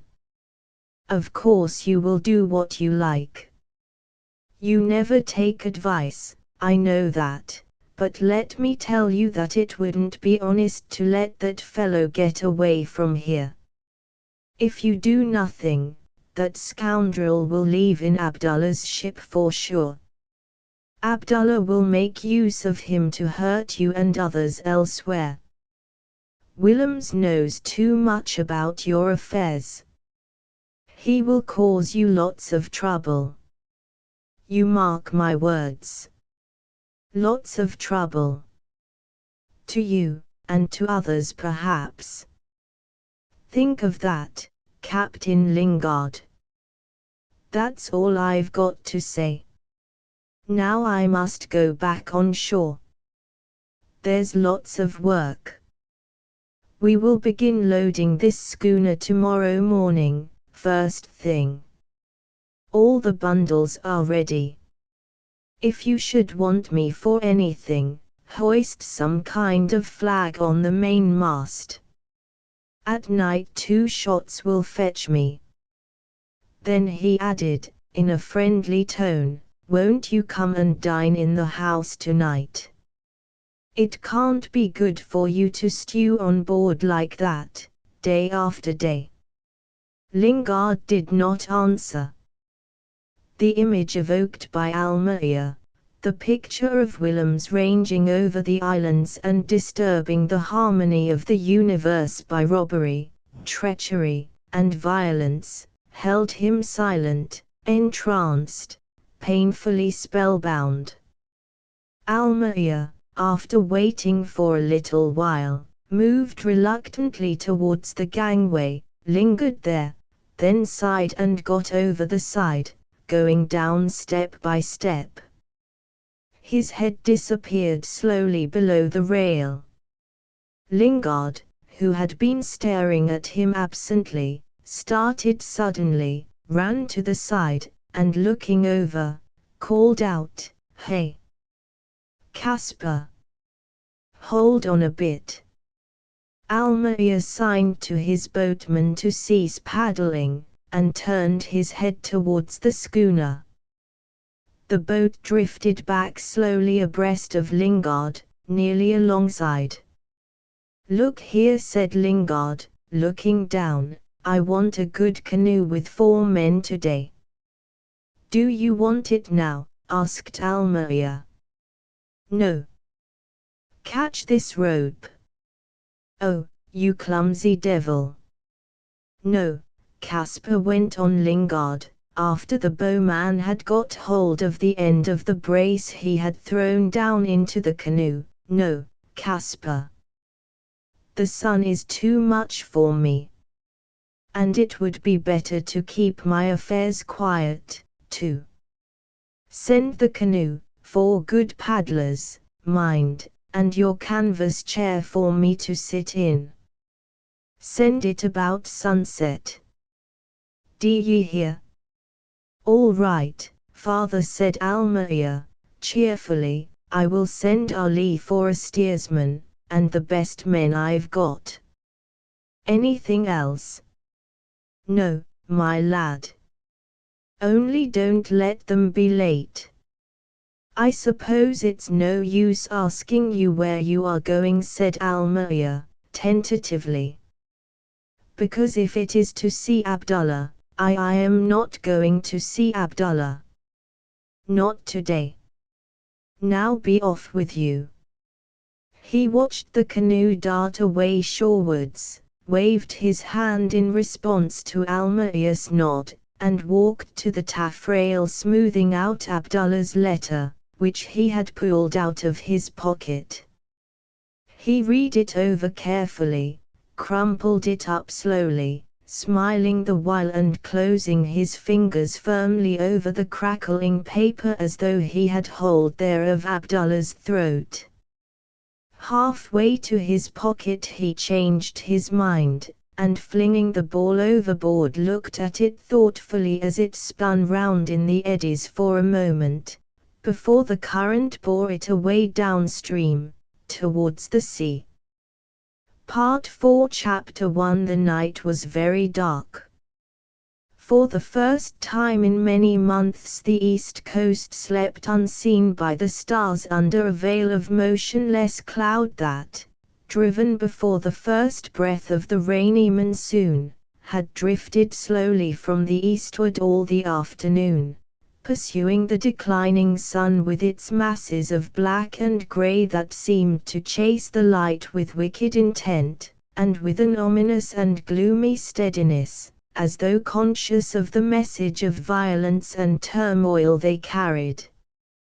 At the sun's disappearance below the western horizon, the immense cloud, in quickened motion, grappled with the glow of retreating light, and rolling down to the clear and jagged outline of the distant mountains, hung arrested above the steaming forests, hanging low, silent and menacing over the unstirring tree-tops, withholding the blessing of rain, nursing the wrath of its thunder, undecided, as if brooding over its own power for good or for evil. Babalatchi, coming out of the red and smoky light of his little bamboo house, glanced upwards, drew in a long breath of the warm and stagnant air, and stood for a moment with his good eye closed tightly, as if intimidated by the unwonted and deep silence of Lakamba's courtyard. When he opened his eye he had recovered his sight so far, that he could distinguish the various degrees of formless blackness which marked the places of trees, of abandoned houses, of riverside bushes, on the dark background of the night. The careworn sage walked cautiously down the deserted courtyard to the waterside, and stood on the bank listening to the voice of the invisible river that flowed at his feet, listening to the soft whispers, to the deep murmurs, to the sudden gurgles and the short hisses of the swift current racing along the bank through the hot darkness. He stood with his face turned to the river, and it seemed to him that he could breathe easier with the knowledge of the clear vast space before him. Then, after a while he leaned heavily forward on his staff, his chin fell on his breast, and a deep sigh was his answer to the selfish discourse of the river that hurried on unceasing and fast, regardless of joy or sorrow, of suffering and of strife, of failures and triumphs that lived on its banks. The brown water was there, ready to carry friends or enemies, to nurse love or hate on its submissive and heartless bosom, to help or to hinder, to save life or give death, the great and rapid river, a deliverance, a prison, a refuge or a grave. Perchance such thoughts as these caused Babalatchi to send another mournful sigh into the trailing mists of the unconcerned Pantai. The barbarous politician had forgotten the recent success of his plottings in the melancholy contemplation of a sorrow that made the night blacker, the clammy heat more oppressive, the still air more heavy, the dumb solitude more significant of torment than of peace. He had spent the night before by the side of the dying Omar, and now, after 24 hours, his memory persisted in returning to that low and sombre reed hut from which the fierce spirit of the incomparably accomplished pirate took its flight, to learn too late, in a worse world, the error of its earthly ways. The mind of the savage statesman, chastened by bereavement, felt for a moment the weight of his loneliness with keen perception worthy even of a sensibility exasperated by all the refinements of tender sentiment that a glorious civilization brings in its train, among other blessings and virtues, into this excellent world.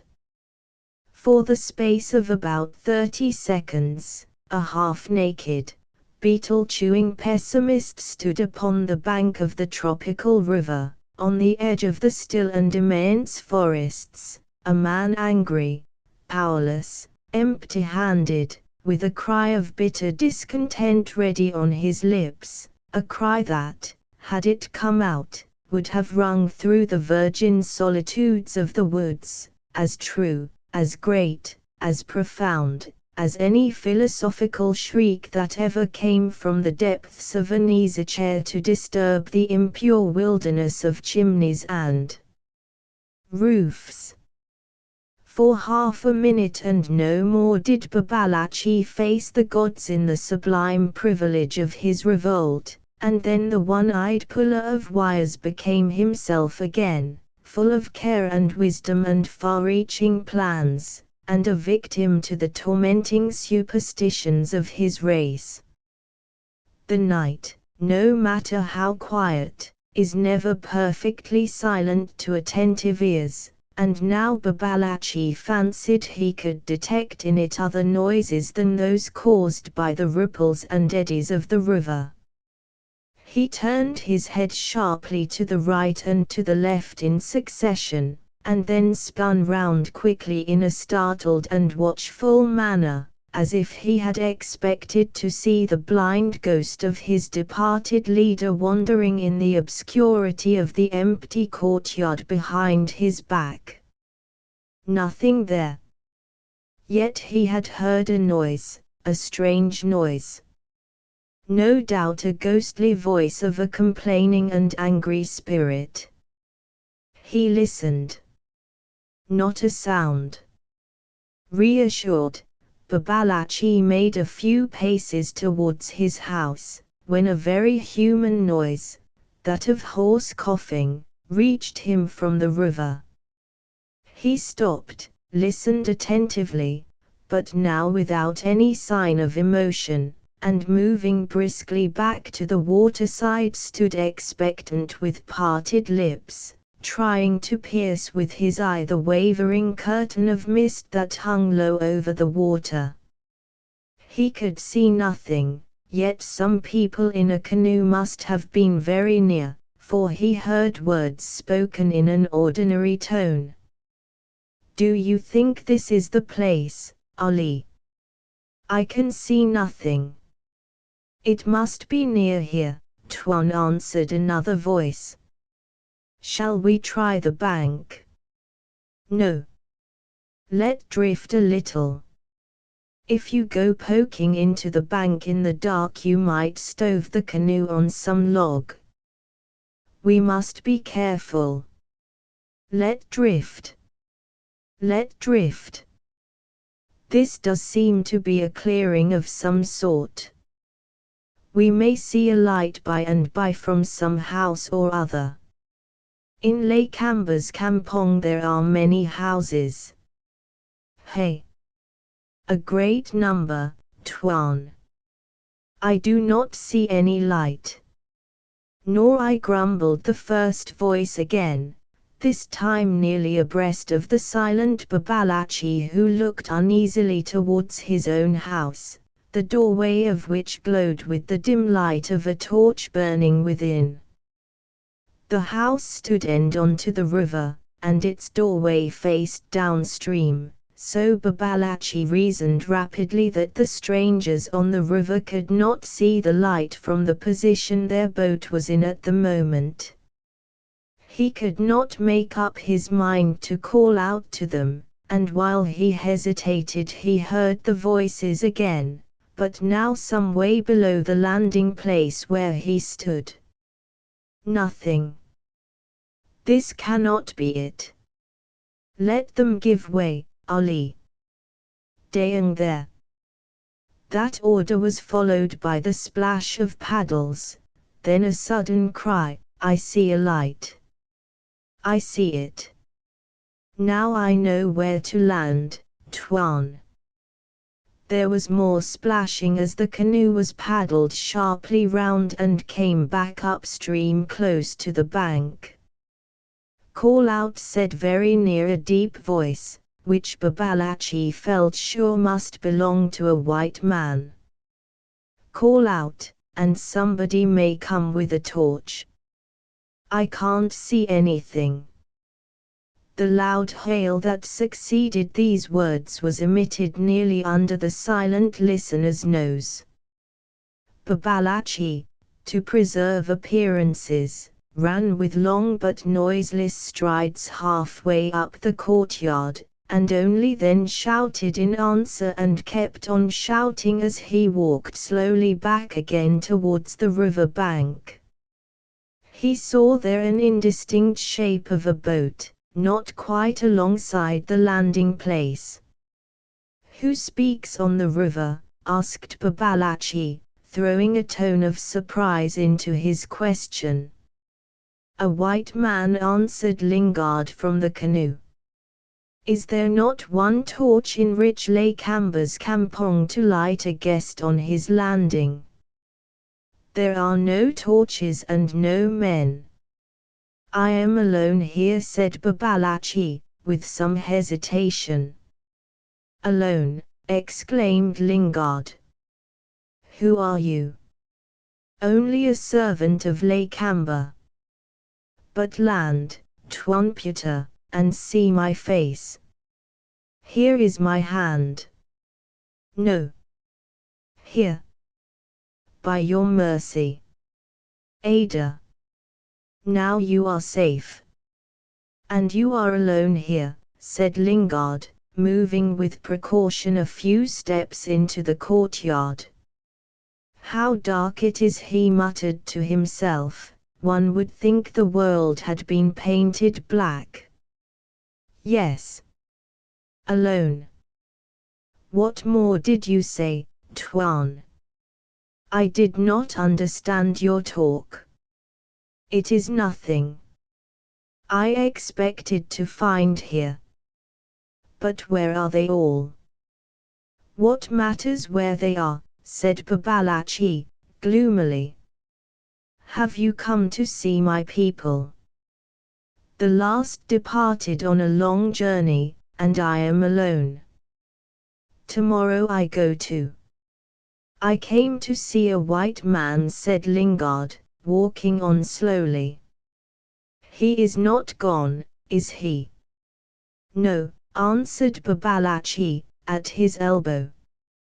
A man with a red skin and hard eyes, he went on, musingly, whose hand is strong, and whose heart is foolish and weak. A white man indeed. but still a man. They were now at the foot of the short ladder which led to the split bamboo platform surrounding Babalachi's habitation. The faint light from the doorway fell down upon the two men's faces as they stood looking at each other curiously.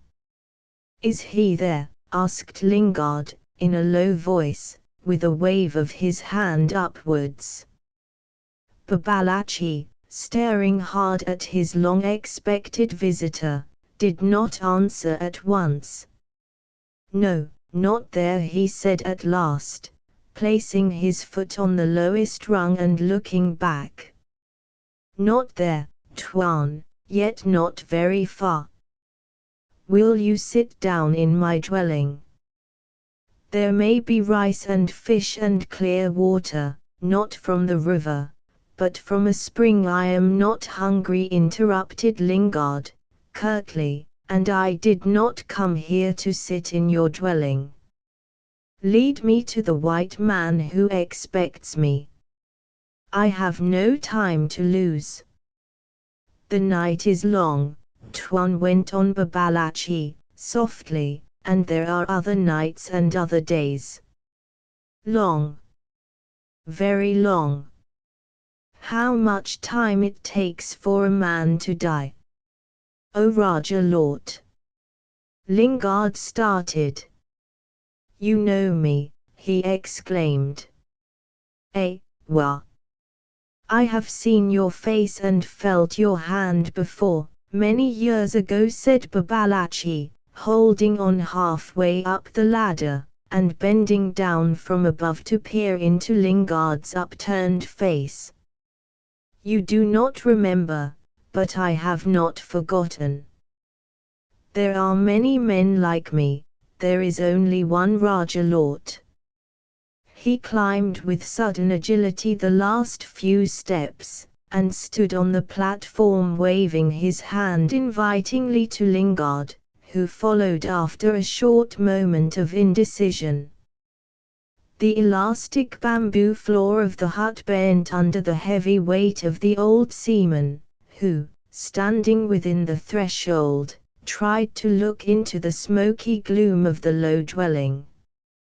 Under the torch, thrust into the cleft of a stick, fastened at a right angle to the middle stay of the ridgepole, lay a red patch of light, showing a few shabby mats and a corner of a big wooden chest, the rest of which was lost in shadow. In the obscurity of the more remote parts of the house a lance head, a brass tray hung on the wall, the long barrel of a gun leaning against the chest, caught the stray rays of the smoky illumination in trembling gleams that wavered, disappeared, reappeared, went out, came back, as if engaged in a doubtful struggle with the darkness that, lying in wait in distant corners, seemed to dart out viciously towards its feeble enemy. The vast space under the high pitch of the roof was filled with a thick cloud of smoke, whose underside, level like a ceiling, reflected the light of the swaying dull flame, while at the top it oozed out through the imperfect thatch of dried palm leaves. An indescribable and complicated smell, made up of the exhalation of damp earth below, of the taint of dried fish and of the effluvia of rotting vegetable matter, pervaded the place and caused Lingard to sniff strongly as he strode over, sat on the chest, and, leaning his elbows on his knees, took his head between his hands and stared at the doorway thoughtfully. Babalachi moved about in the shadows, whispering to an indistinct form or two that flitted about at the far end of the hut. Without stirring, Lingard glanced sideways, and caught sight of muffled-up human shapes that hovered for a moment near the edge of light and retreated suddenly back into the darkness.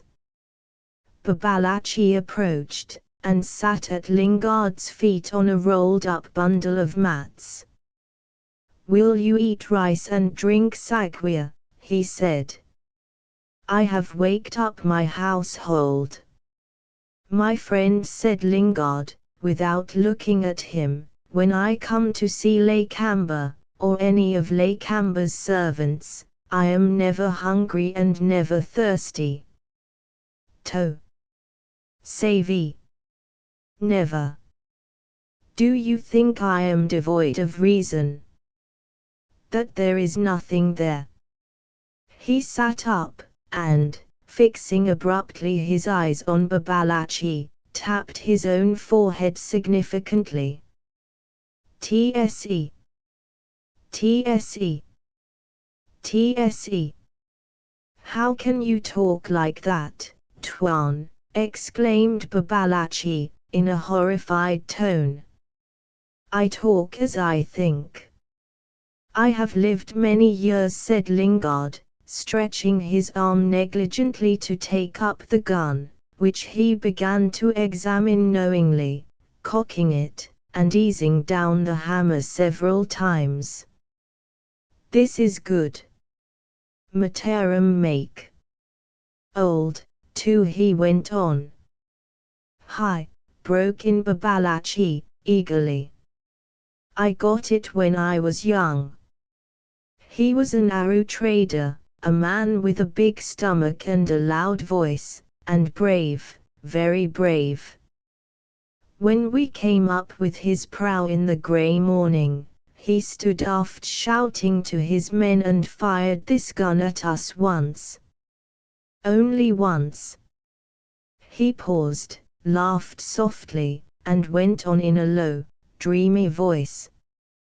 "In the grey morning we came up, 40 silent men in a swift Sulu prow, and when the sun was so high," here he held up his hands about 3 feet apart, "when the sun was only so high, Tuan, our work was done, and there was a feast ready for the fishes of the sea." I, muttered Lingard, nodding his head slowly. "I see. You should not let it get rusty like this," he added. He let the gun fall between his knees, and moving back on his seat, leaned his head against the wall of the hut, crossing his arms on his breast. "A good gun," went on Babalachi. "Carry far and true. Better than this, there." With the tips of his fingers he touched gently the butt of a revolver peeping out of the right pocket of Lingard's white jacket. "Take your hand off that," said Lingard sharply, but in a good-humored tone and without making the slightest movement. Babalachi smiled and hitched his seat a little further off. For some time they sat in silence.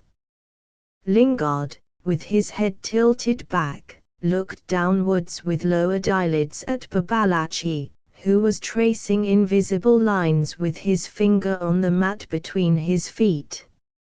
Outside, they could hear Ali and the other boatmen chattering and laughing round the fire they had lighted in the big and deserted courtyard. "Well, what about that white man?" said Lingard, quietly. It seemed as if Babalachi had not heard the question. He went on tracing elaborate patterns on the floor for a good while. Lingard waited motionless. At last the Malay lifted his head. "Hi. The white man. I know," he murmured absently. "This white man or another?" "Tuan," he said aloud with unexpected animation, "you are a man of the sea. You know me." "Why ask?" said Lingard, in a low tone. "Yes. A man of the sea, even as we are." "A true orang lord," went on Babalachi, thoughtfully, "not like the rest of the white men. I am like other whites, and do not wish to speak many words when the truth is short. I came here to see the white man that helped lay Camber against Patalalo, who is my friend. Show me where that white man lives, I want him to hear my talk. Talk only. Tuan. Why hurry? The night is long and death is swift, as you ought to know, you who have dealt it to so many of my people. Many years ago I have faced you, arms in hand. Do you not remember? It was in Carimata, far from here. I cannot remember every vagabond that came in my way, protested Lingard, seriously. Hi, continued Babalachi, unmoved and dreamy. Many years ago. Then all this, and looking up suddenly at Lingard's beard, he flourished his fingers below his own beardless chin. Then all this was like gold in sunlight, now it is like the foam of an angry sea. Maybe, said Lingard, patiently, paying the involuntary tribute of a faint sigh to the memories of the past evoked by Babalachi's words. He had been living with Malays so long and so close that the extreme deliberation and deviousness of their mental proceedings had ceased to irritate him much. Tonight, perhaps, he was less prone to impatience than ever. He was disposed, if not to listen to Babalachi, then to let him talk. It was evident to him that the man had something to say, and he hoped that from the talk a ray of light would shoot through the thick blackness of inexplicable treachery, to show him clearly, if only for a second, the man upon whom he would have to execute the verdict of justice. Justice only. Nothing was further from his thoughts than such an useless thing as revenge. Justice only. It was his duty that justice should be done, and by his own hand. He did not like to think how. To him, as to Babalachi, it seemed that the night would be long enough for the work he had to do. But he did not define to himself the nature of the work, and he sat very still, and willingly dilatory, under the fearsome oppression of his call. What was the good to think about it? It was inevitable, and its time was near.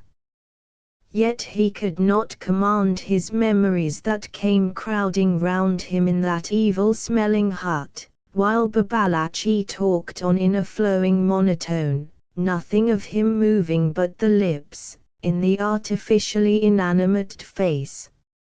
Lingard, like an anchored ship that had broken her sheer, darted about here and there on the rapid tide of his recollections. The subdued sound of soft words rang around him, but his thoughts were lost, now in the contemplation of the past sweetness and strife of Carimata days, now in the uneasy wonder at the failure of his judgment, at the fatal blindness of accident that had caused him, many years ago, to rescue a half-starved runaway from a Dutch ship in Samarang roads. How he had liked the man, his assurance, his push, his desire to get on, his conceited good humor and his selfish eloquence. He had liked his very faults, those faults that had so many, to him, sympathetic sides. And he had always dealt fairly by him from the very beginning, and he would deal fairly by him now, to the very end.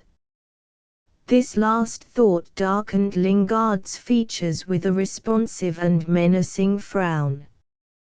The door of justice sat with compressed lips and a heavy heart, while in the calm darkness outside the silent world seemed to be waiting breathlessly for that justice he held in his hand, in his strong hand, ready to strike, reluctant to move. Chapter 2. Babalatchi ceased speaking. Lingard shifted his feet a little, uncrossed his arms, and shook his head slowly. The narrative of the events in Samba, related from the point of view of the astute statesman, the sense of which had been caught here and there by his inattentive ears, had been yet like a thread to guide him out of the somber labyrinth of his thoughts, and now he had come to the end of it, out of the tangled past into the pressing necessities of the present. With the palms of his hands on his knees, his elbows squared out, he looked down on Babalatchi, who sat in a stiff attitude, inexpressive and mute as a talking doll, the mechanism of which had at length run down. "You people did all this," said Lingard at last, "and you will be sorry for it before the dry wind begins to blow again. Abdullah's voice will bring the Dutch rule here." Babalatchi waved his hand towards the dark doorway. "There are forests there. Lakamba rules the land now. Tell me, Tuan, do you think the big trees know the name of the ruler?" "No. They are born, they grow, they live and they die, yet know not, feel not. It is their land." "Even a big tree may be killed by a small axe," said Lingard, dryly. "And, remember, my one-eyed friend, that axes are made by white hands. You will soon find that out, since you have hoisted the flag of the Dutch." "Wah," said Babalatchi, slowly. "It is written that the earth belongs to those who have fair skins and hard but foolish hearts. The farther away is the master, the easier it is for the slave, Tuan. You were too near. Your voice rang in our ears always. Now it is not going to be so. The great Raja in Batavia is strong, but he may be deceived. He must speak very loud to be heard here. But if we have need to shout, then he must hear the many voices that call for protection. He is but a white man. If I ever spoke to Patalolo, like an elder brother, it was for your good, for the good of all," said Lingard with great earnestness. "This is a white man's talk," exclaimed Babalatchi, with bitter exultation. "I know you. That is how you all talk while you load your guns and sharpen your swords, and when you are ready, then to those who are weak you say, 'Obey me and be happy, or die.' You are strange, you white men. You think it is only your wisdom and your virtue and your happiness that are true. You are stronger than the wild beasts, but not so wise. A black tiger knows when he is not hungry, you do not. He knows the difference between himself and those that can speak, you do not understand the difference between yourselves and us, who are men. You are wise and great, and you shall always be fools." He threw up both his hands, stirring the sleeping cloud of smoke that hung above his head, and brought the open palms on the flimsy floor on each side of his outstretched legs. The whole hut shook. Lingard looked at the excited statesman curiously. "Apa! Apa! What's the matter?" he murmured, soothingly. "Whom did I kill here? Where are my guns? What have I done? What have I eaten up?" Babalatchi calmed down, and spoke with studied courtesy. You, Tuan, are of the sea, and more like what we are. Therefore I speak to you all the words that are in my heart. Only once has the sea been stronger than the Raja of the sea. You know it, do you? Said Lingard, with pained sharpness. Hi. We have heard about your ship, and some rejoiced. Not I amongst the whites, who are devils, you are a man. Terima kasih. I give you thanks, said Lingard, gravely. Babalachi looked down with a bashful smile, but his face became saddened directly, and when he spoke again it was in a mournful tone. Had you come a day sooner, Tuan, you would have seen an enemy die. You would have seen him die poor, blind, unhappy, with no son to dig his grave and speak of his wisdom and courage. Yes, you would have seen the man that fought you in Karamata many years ago, die alone, but for one friend. A great sight to you. Not to me, answered Lingard. I did not even remember him till you spoke his name just now. You do not understand us. We fight, we vanquish, and we forget. True, true, said Babalachi, with polite irony, you whites are so great that you disdain to remember your enemies. No. No, he went on, in the same tone, you have so much mercy for us, that there is no room for any remembrance. Oh, you are great and good. But it is in my mind that amongst yourselves you know how to remember. Is it not so, Tuan? Lingard said nothing. His shoulders moved imperceptibly. He laid his gun across his knees and stared at the flintlock absently. Yes, went on Babalachi, falling again into a mournful mood, yes, he died in darkness. I sat by his side and held his hand, but he could not see the face of him who watched the faint breath on his lips. She, whom he had cursed because of the white man, was there too, and wept with covered face. The white man walked about the courtyard making many noises. Now and then he would come to the doorway and glare at us who mourned. He stared with wicked eyes, and then I was glad that he who was dying was blind. This is true talk. I was glad, for a white man's eyes are not good to see when the devil that lives within is looking out through them. Devil. Hey, said Lingard, half aloud to himself, as if struck with the obviousness of some novel idea. Babalachi went on, at the first hour of the morning he sat up, he so weak, and said plainly some words that were not meant for human ears. I held his hand tightly, but it was time for the leader of brave men to go amongst the faithful who are happy. They of my household brought a white sheet, and I began to dig a grave in the hut in which he died. She mourned aloud. The white man came to the doorway and shouted. He was angry. Angry with her because she beat her breast, and tore her hair, and mourned with shrill cries as a woman should. Do you understand what I say, Tuan?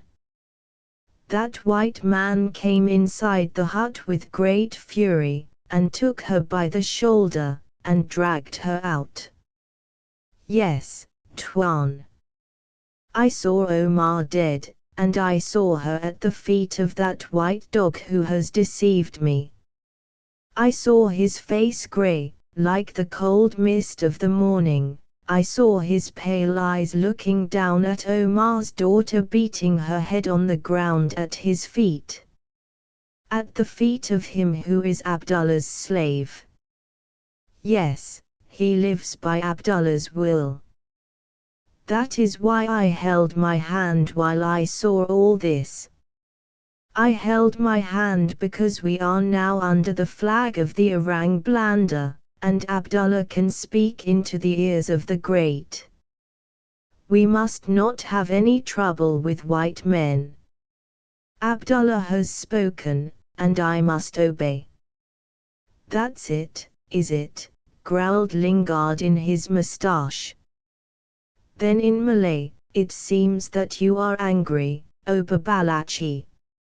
No, I am not angry, Tuan answered Babalachi, descending from the insecure heights of his indignation into the insincere depths of safe humility.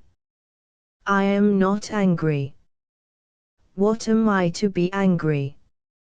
I am only an Orang Lord, and I have fled before your people many times. Servant of this one, protected of another, I have given my counsel here and there for a handful of rice. What am I, to be angry with a white man? What is anger without the power to strike? But you whites have taken all, the land, the sea, and the power to strike. And there is nothing left for us in the islands but your white men's justice, your great justice that knows not anger. He got up and stood for a moment in the doorway, sniffing the hot air of the courtyard, then turned back and leaned against the stay of the ridgepole, facing Lingard who kept his seat on the chest. The torch, consumed nearly to the end, burned noisily. Small explosions took place in the heart of the flame, driving through its smoky blaze strings of hard, round puffs of white smoke, no bigger than peas, which rolled out of doors in the faint draught that came from invisible cracks of the bamboo walls. The pungent taint of unclean things below and about the hut grew heavier, weighing down Lingard's resolution and his thoughts in an irresistible numbness of the brain. He thought drowsily of himself and of that man who wanted to see him, who waited to see him. Who waited? Night and day. Waited. A spiteful but vaporous idea floated through his brain that such waiting could not be very pleasant to the fellow. Well, let him wait. He would see him soon enough. And for how long? 5 seconds, 5 minutes, say nothing, say something. What? No. Just give him time to take one good look, and then. Suddenly Babalachi began to speak in a soft voice. Lingard blinked, cleared his throat, sat up straight. You know all now, Tuan. Lakamba dwells in the stockaded house of Patalalo. Abdullah has begun to build godowns of plank and stone. And now that Omar is dead, I myself shall depart from this place and live with Lakamba and speak in his ear. I have served many. The best of them all sleeps in the ground in a white sheet, with nothing to mark his grave but the ashes of the hut in which he died. Yes, Tuan. The white man destroyed it himself. With a blazing brand in his hand he strode around, shouting to me to come out, shouting to me, who was throwing earth on the body of a great leader. Yes, swearing to me by the name of your God and ours that he would burn me and her in there if we did not make haste. Hi! The white men are very masterful and wise. I dragged her out quickly. "Oh, damn it!" exclaimed Lingard, then went on in Malay, speaking earnestly. "Listen. That man is not like other white men. You know he is not. He is not a man at all. He is. I don't know." Babalatchi lifted his hand deprecatingly. His eye twinkled, and his red-stained big lips, parted by an expressionless grin, uncovered a stumpy row of black teeth filed evenly to the gums.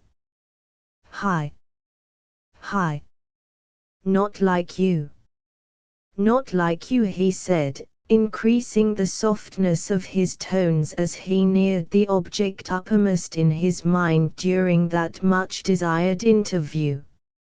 "Not like you, Tuan, who are like ourselves, only wiser and stronger. Yet he, also, is full of great cunning, and speaks of you without any respect, after the manner of white men when they talk of one another." Lingard leaped in his seat as if he had been prodded. "He speaks. What does he say?" he shouted. "Nay, Tuan," protested the composed Babalatchi, "what matters his talk if he is not a man? I am nothing before you, why should I repeat words of one white man about another? He did boast to Abdullah of having learned much from your wisdom in years past. Other words I have forgotten." "Indeed, Tuan, I have." Lingard cut short Babalatchi's protestations by a contemptuous wave of the hand and reseated himself with dignity. "I shall go," said Babalatchi, "and the white man will remain here, alone with the spirit of the dead and with her who has been the delight of his heart. He, being white, cannot hear the voice of those that died.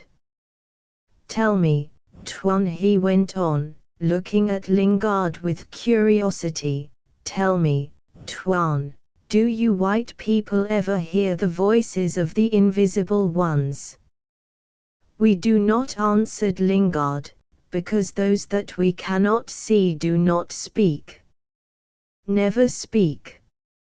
And never complain with sounds that are not words," exclaimed Babalatchi, doubtingly. "It may be so, or your ears are dull. We Malays hear many sounds near the places where men are buried. Tonight I heard. Yes, even I have heard. I do not want to hear any more," he added, nervously. "Perhaps I was wrong when There are things I regret." The trouble was heavy in his heart when he died. "Sometimes I think I was wrong, but I do not want to hear the complaint of invisible lips. Therefore I go, Tuan. Let the unquiet spirit speak to his enemy, the white man who knows not fear, or love, or mercy, knows nothing but contempt and violence. I have been wrong. I have. Hi. Hi." He stood for a while with his elbow in the palm of his left hand, the fingers of the other over his lips as if to stifle the expression of inconvenient remorse, then, after glancing at the torch, burnt out nearly to its end, he moved towards the wall by the chest, fumbled about there and suddenly flung open a large shutter of a taps woven in a light framework of sticks. Lingard swung his legs quickly round the corner of his seat. "Hello," he said, surprised. The cloud of smoke stirred, and a slow wisp curled out through the new opening. The torch flickered, hissed, and went out, the glowing end falling on the mat, whence Babalatchi snatched it up and tossed it outside through the open square. It described a vanishing curve of red light, and lay below, shining feebly in the vast darkness. Babalatchi remained with his arms stretched out into the empty night. "There," he said, "you can see the white man's courtyard, Tuan, and his house." "I can see nothing," answered Lingard, putting his head through the shutter hole. "It's too dark." "Wait," Tuan urged Babalatchi. "You have been looking long at the burning torch. You will soon see. Mind the gun, Tuan. It is loaded. There is no flint in it. You could not find a firestone for 100 miles round this spot," said Lingard, testily. "Foolish thing to load that gun. I have a stone. I had it from a man wise and pious that lives in Minangkabau. A very pious man, very good fire. He spoke words over that stone that make its sparks good. And the gun is good, carries straight and far. Would carry from here to the door of the white man's house, I believe, Tuan." "Tida Apha." "Never mind your gun," muttered Lingard, peering into the formless darkness. "Is that the house, that black thing over there?" he asked. "Yes," answered Babalatchi, "that is his house. He lives there by the will of Abdullah, and shall live there till. From where you stand, Tuan, you can look over the fence and across the courtyard straight at the door from which he comes out every morning, looking like a man that had seen Jahannam in his sleep." Lingard drew his head in. Babalatchi touched his shoulder with a groping hand. "Wait a little, Tuan. Sit still. The morning is not far off now, a morning without sun after a night without stars. But there will be light enough to see the man who said not many days ago that he alone has made you less than a child in Samba." He felt a slight tremor under his hand, but took it off directly and began feeling all over the lid of the chest, behind Lingard's back, for the gun. "What are you at?" said Lingard, impatiently. "You do worry about that rotten gun. You had better get a light." "A light? I tell you, Tuan, that the light of heaven is very near," said Babalatchi, who had now obtained possession of the object of his solicitude, and grasping it strongly by its long barrel, grounded the stock at his feet. "Perhaps it is near," said Lingard, leaning both his elbows on the lower cross-piece of the primitive window and looking out. "It is very black outside yet," he remarked carelessly. Babalatchi fidgeted about. "It is not good for you to sit where you may be seen," he muttered. "Why not?" asked Lingard. "The white man sleeps, it is true," explained Babalatchi, softly, "yet he may come out early, and he has arms." "Ah, he has arms," said Lingard. "Yes, a short gun that fires many times, like yours here. Abdullah had to give it to him." Lingard heard Babalatchi's words, but made no movement. To the old adventurer the idea that firearms could be dangerous in other hands than his own did not occur readily, and certainly not in connection with Willem's.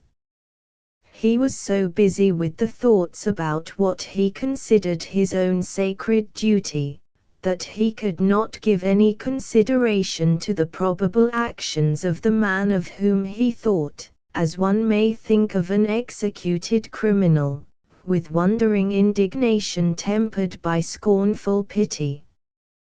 While he sat staring into the darkness, that every minute grew thinner before his pensive eyes, like a dispersing mist, Willems appeared to him as a figure belonging already wholly to the past, a figure that could come in no way into his life again. He had made up his mind, and the thing was as well as done. In his weary thoughts he had closed this fatal, inexplicable, and horrible episode in his life. The worst had happened. The coming days would see the retribution. He had removed an enemy once or twice before, out of his path. He had paid off some very heavy scores a good many times. Captain Tom had been a good friend to many, but it was generally understood, from Honolulu roundabout to Diego Suarez, that Captain Tom's enmity was rather more than any man single-handed could easily manage. He would not, as he said often, hurt a fly as long as the fly left him alone, yet a man does not live for years beyond the pale of civilized laws without evolving for himself some queer notions of justice. Nobody of those he knew had ever cared to point out to him the errors of his conceptions. It was not worth anybody's while to run counter to Lingard's ideas of the fitness of things. That fact was acquired to the floating wisdom of the South Seas, of the Eastern Archipelago, and was nowhere better understood than in out-of-the-way nooks of the world, in those nooks which he filled, unresisted and masterful, with the echoes of his noisy presence. There is not much use in arguing with a man who boasts of never having regretted a single action of his life, whose answer to a mild criticism is a good-natured shout, "You know nothing about it." "I would do it again." "Yes, sir." His associates and his acquaintances accepted him, his opinions, his actions like things preordained and unchangeable, looked upon his many-sided manifestations with passive wonder not unmixed with that admiration which is only the rightful due of a successful man. But nobody had ever seen him in the mood he was in now.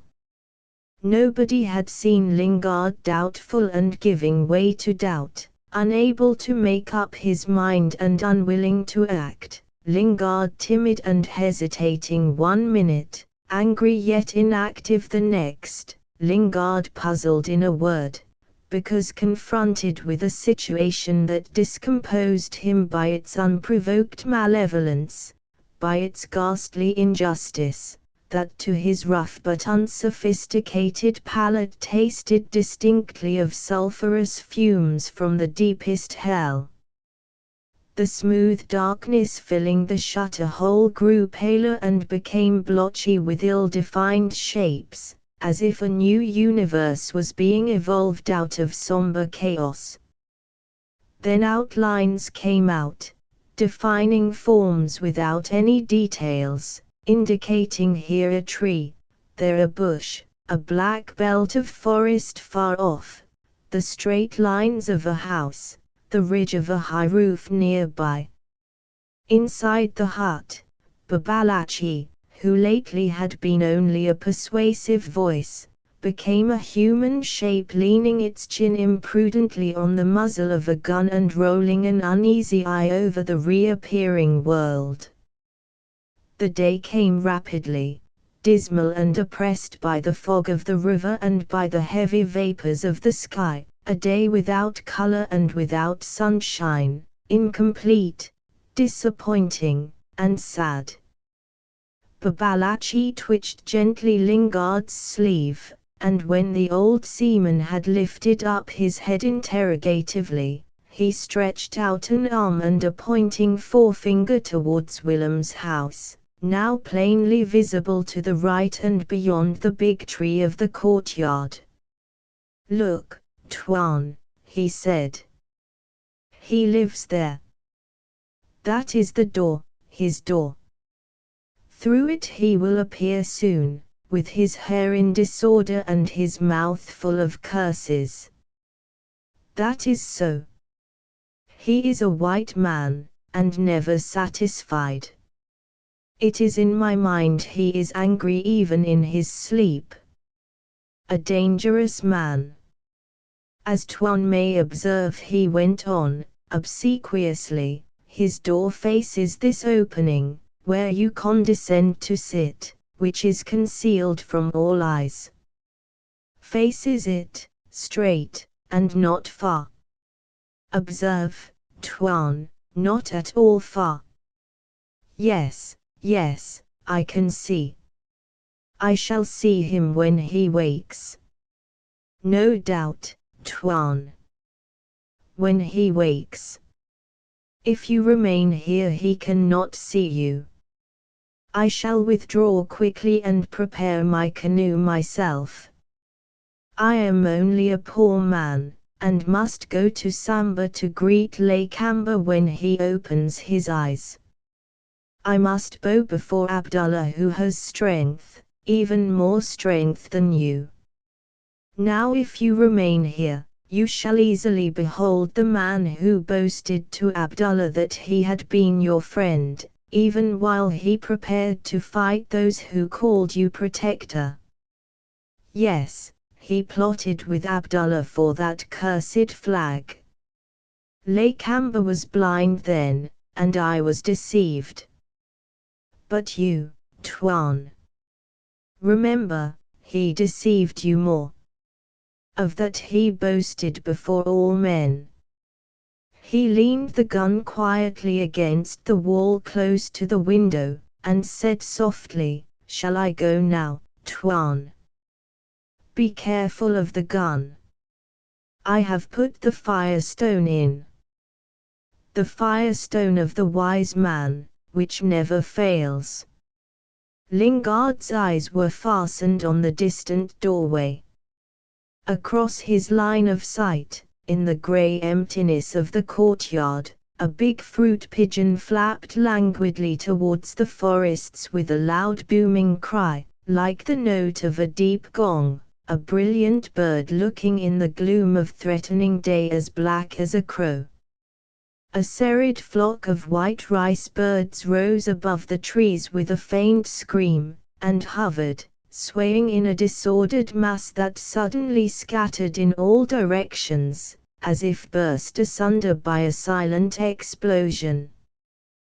Behind his back Lingard heard a shuffle of feet, women leaving the hut. In the other courtyard a voice was heard complaining of cold, and coming very feeble, but exceedingly distinct, out of the vast silence of the abandoned houses and clearings. Babalatchi coughed discreetly. From under the house the thumping of wooden pestles husking the rice started with unexpected abruptness. The weak but clear voice in the yard again urged, "Blow up the embers, O brother." Another voice answered, drawling in modulated, thin sing-song, "Do it yourself, O shivering pig," and the drawl of the last words stopped short, as if the man had fallen into a deep hole. Babalatchi coughed again a little impatiently, and said in a confidential tone, "Do you think it is time for me to go, Tuan? Will you take care of my gun, Tuan? I am a man that knows how to obey, even obey Abdullah, who has deceived me. Nevertheless this gun carries far and true, if you would want to know, Tuan. And I have put in a double measure of powder, and 3 slugs. Yes, Tuan. Now, perhaps, I go. When Babalatchi commenced speaking, Lingard turned slowly round and gazed upon him with the dull and unwilling look of a sick man waking to another day of suffering. As the astute statesman proceeded, Lingard's eyebrows came close, his eyes became animated, and a big vein stood out on his forehead, accentuating a lowering frown.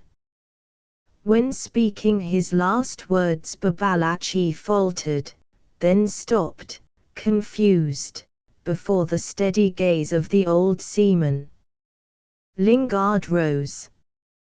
His face cleared, and he looked down at the anxious Babalatchi with sudden benevolence.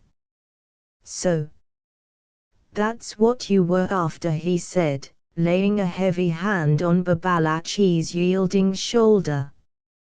"You thought I came here to murder him? Hey! Speak! You faithful dog of an Arab trader!"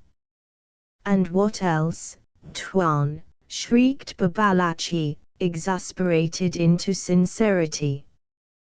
"What else, Tuan? Remember what he has done. He poisoned our ears with his talk about you. You are a man.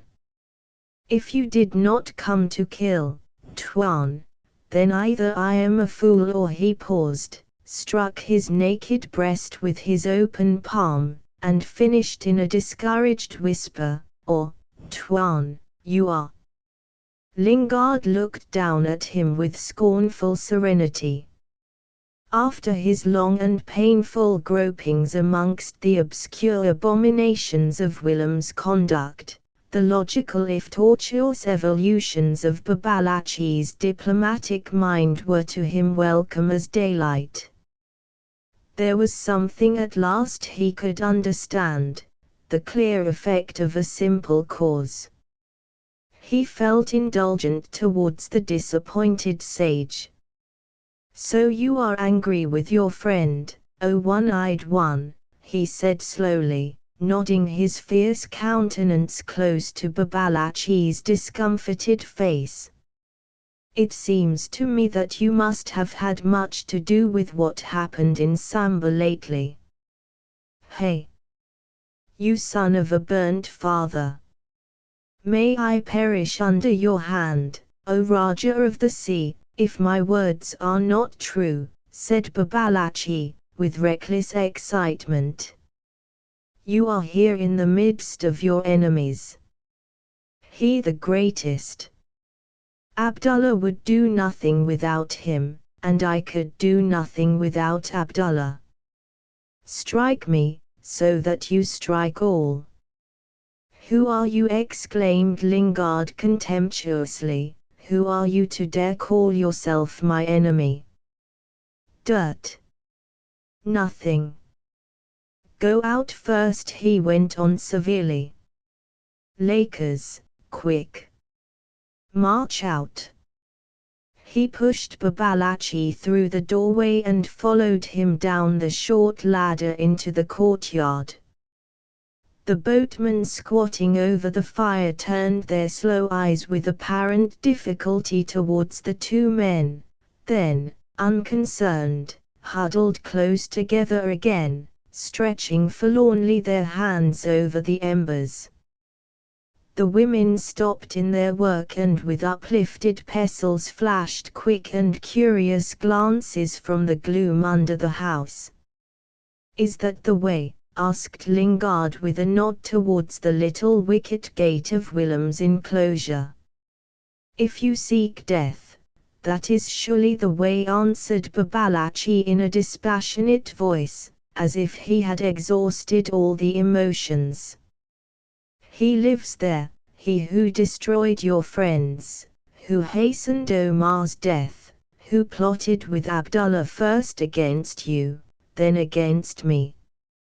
I have been like a child. Oh shame! But go, Tuan. Go there." "I go where I like," said Lingard, emphatically, and you may go to the devil, I do not want you any more.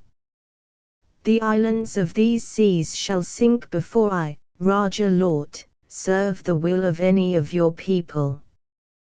To. But I tell you this, I do not care what you do with him after today. And I say that because I am merciful. Tida.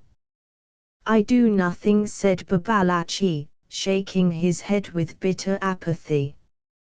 I am in Abdullah's hand and care not, even as you do. No. No, he added, turning away, I have learned much wisdom this morning. There are no men anywhere. You whites are cruel to your friends and merciful to your enemies, which is the work of fools. He went away towards the riverside, and, without once looking back, disappeared in the low bank of mist that lay over the water and the shore. Lingard followed him with his eyes thoughtfully. After a while he roused himself and called out to his boatman, Hi, you're there. After you have eaten rice, wait for me with your paddles in your hands. You hear? Ada, Tuan, answered Ali through the smoke of the morning fire that was spreading itself, low and gentle, over the courtyard, we hear. Lingard opened slowly the little wicket gate, made a few steps into the empty enclosure, and stopped. He had felt about his head the short breath of a puff of wind that passed him, made every leaf of the big tree shiver, and died out in a hardly perceptible tremor of branches and twigs. Instinctively he glanced upwards with a seaman's impulse. Above him, under the grey motionless waste of a stormy sky, drifted low black vapours, in stretching bars, in shapeless patches, in sinuous wisps and tormented spirals. Over the courtyard and the house floated a round, sombre, and lingering cloud, dragging behind a tail of tangled and filmy streamers, like the dishevelled hair of a mourning woman. Chapter 3 Beware. The tremulous effort and the broken, inadequate tone of the faint cry, surprised Lingard more than the unexpected suddenness of the warning conveyed, he did not know by whom and to whom. Besides himself there was no one in the courtyard as far as he could see. The cry was not renewed, and his watchful eyes, scanning warily the misty solitude of Willem's enclosure, were met everywhere only by the stolid impassiveness of inanimate things, the big sombre-looking tree, the shut-up, sightless house, the glistening bamboo fences, the damp and drooping bushes further off, all these things, that condemned to look forever at the incomprehensible afflictions or joys of mankind, assert in their aspect of cold unconcern the high dignity of lifeless matter that surrounds, incurious and unmoved, the restless mysteries of the ever-changing, of the never-ending life. Lingard, stepping aside, put the trunk of the tree between himself and the house, then, moving cautiously round one of the projecting buttresses, had to tread short in order to avoid scattering a small heap of black embers upon which he came unexpectedly on the other side. A thin, wizened, little old woman, who, standing behind the tree, had been looking at the house, turned towards him with a start, gazed with faded, expressionless eyes at the intruder, then made a limping attempt to get away. She seemed, however, to realize directly the hopelessness or the difficulty of the undertaking, stopped, hesitated, tottered back slowly, then, after blinking dully, fell suddenly on her knees amongst the white ashes, and, bending over the heap of smouldering coals, distended her sunken cheeks in a steady effort to blow up the hidden sparks into a useful blaze. Lingard looked down on her, but she seemed to have made up her mind that there was not enough life left in her lean body for anything else than the discharge of the simple domestic duty, and, apparently, she begrudged him the least moment of attention. After waiting for a while, Lingard asked, "Why did you call, O daughter?" "I saw you enter," she croaked feebly, still grovelling with her face near the ashes and without looking up, "and I called." The cry of warning. It was her order. Her order, she repeated, with a moaning sigh. "And did she hear?" pursued Lingard, with gentle composure. Her projecting shoulder blades moved uneasily under the thin stuff of the tight-body jacket. She scrambled up with difficulty to her feet, and hobbled away, muttering peevishly to herself, towards a pile of dry brushwood heaped up against the fence. Lingard, looking idly after her, heard the rattle of loose planks that led from the ground to the door of the house. He moved his head beyond the shelter of the tree and saw Isa coming down the inclined way into the courtyard. After making a few hurried paces towards the tree, she stopped with one foot advanced in an appearance of sudden terror, and her eyes glanced wildly right and left. Her head was uncovered.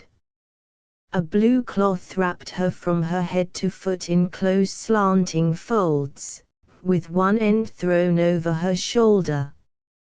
A tress of her black hair strayed across her bosom.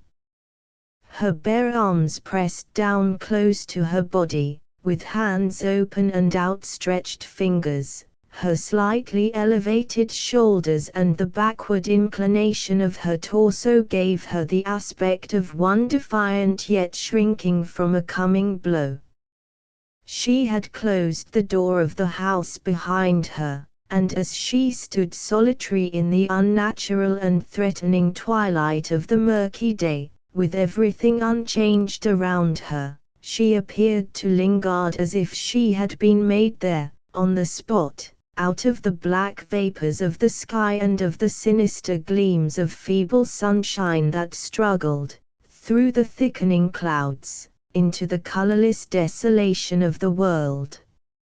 After a short but attentive glance towards the shut-up house, Lingard stepped out from behind the tree and advanced slowly towards her. The sudden fixity of her, till then, restless eyes and a slight twitch of her hands were the only signs she gave at first of having seen him. She made a long stride forward, and putting herself right in his path, stretched her arms across, her black eyes opened wide, her lips parted as if in an uncertain attempt to speak, but no sound came out to break the significant silence of their meeting. Lingard stopped and looked at her with stern curiosity. After a while he said composedly, "Let me pass. I came here to talk to a man." "Does he hide? Has he sent you?" She made a step nearer, her arms fell by her side, then she put them straight out, nearly touching Lingard's breast. "He knows not fear," she said, speaking low, with a forward throw of her head, in a voice trembling but distinct. "It is my own fear that has sent me here. He sleeps." "He has slept long enough," said Lingard, in measured tones. "I am come, and now is the time of his waking. Go and tell him this, or else my own voice will call him up." a voice he knows well. He put her hands down firmly and again made as if to pass by her. "Do not," she exclaimed, and fell at his feet as if she had been cut down by a scythe. The unexpected suddenness of her movement startled Lingard, who stepped back. "What's this?" he exclaimed in a wondering whisper, then added in a tone of sharp command, "Stand up." She rose at once and stood looking at him, timorous and fearless, yet with a fire of recklessness burning in her eyes that made clear her resolve to pursue her purpose even to the death. Lingard went on in a severe voice, "Go out of my path. You are Omar's daughter, and you ought to know that when men meet in daylight women must be silent and abide their fate." "Women," she retorted, with subdued vehemence. "Yes, I am a woman. Your eyes see that, O Raja Lot, but can you see my life? I also have heard, O man of many fights, I also have heard the voice of firearms, I also have felt the rain of young twigs and of leaves cut up by bullets fall down about my head. I also know how to look in silence at angry faces and at strong hands raised high grasping sharp steel. I also saw men fall dead around me without a cry of fear and of mourning, and I have watched the sleep of weary fugitives, and looked at night shadows full of menace and death with eyes that knew nothing but watchfulness." And she went on, with a mournful drop in her voice, "I have faced the heartless sea, held on my lap the heads of those who died raving from thirst, and from their cold hands took the paddle and worked so that those with me did not know that one man more was dead. I did all this. What more have you done? That was my life. What has been yours?" The matter and the manner of her speech held Lingard motionless, attentive and approving against his will. She ceased speaking, and from her staring black eyes with a narrow border of white above and below, a double ray of her very soul streamed out in a fierce desire to light up the most obscure designs of his heart. After a long silence, which served to emphasize the meaning of her words, she added in the whisper of bitter regret, "And I have knelt at your feet. And I am afraid." "You," said Lingard deliberately, and returning her look with an interested gaze, "you are a woman whose heart, I believe, is great enough to fill a man's breast, but still you are a woman, and to you, I, Raja Lot, have nothing to say." She listened, bending her head in a movement of forced attention, and his voice sounded to her unexpected, far off, with the distant and unearthly ring of voices that we hear in dreams, saying faintly things startling, cruel or absurd, to which there is no possible reply. To her he had nothing to say. She wrung her hands, glanced over the courtyard with that eager and distracted look that sees nothing, then looked up at the hopeless sky of livid grey and drifting black, at the unquiet morning of the hot and brilliant heaven that had seen the beginning of her love, that had heard his entreaties and her answers, that had seen his desire and her fear, that had seen her joy, her surrender, and his defeat. Lingard moved a little, and this slight stir near her precipitated her disordered and shapeless thoughts into hurried words. "Wait," she exclaimed in a stifled voice, and went on disconnectedly and rapidly, "Stay. I have heard. Men often spoke by the fires, men of my people.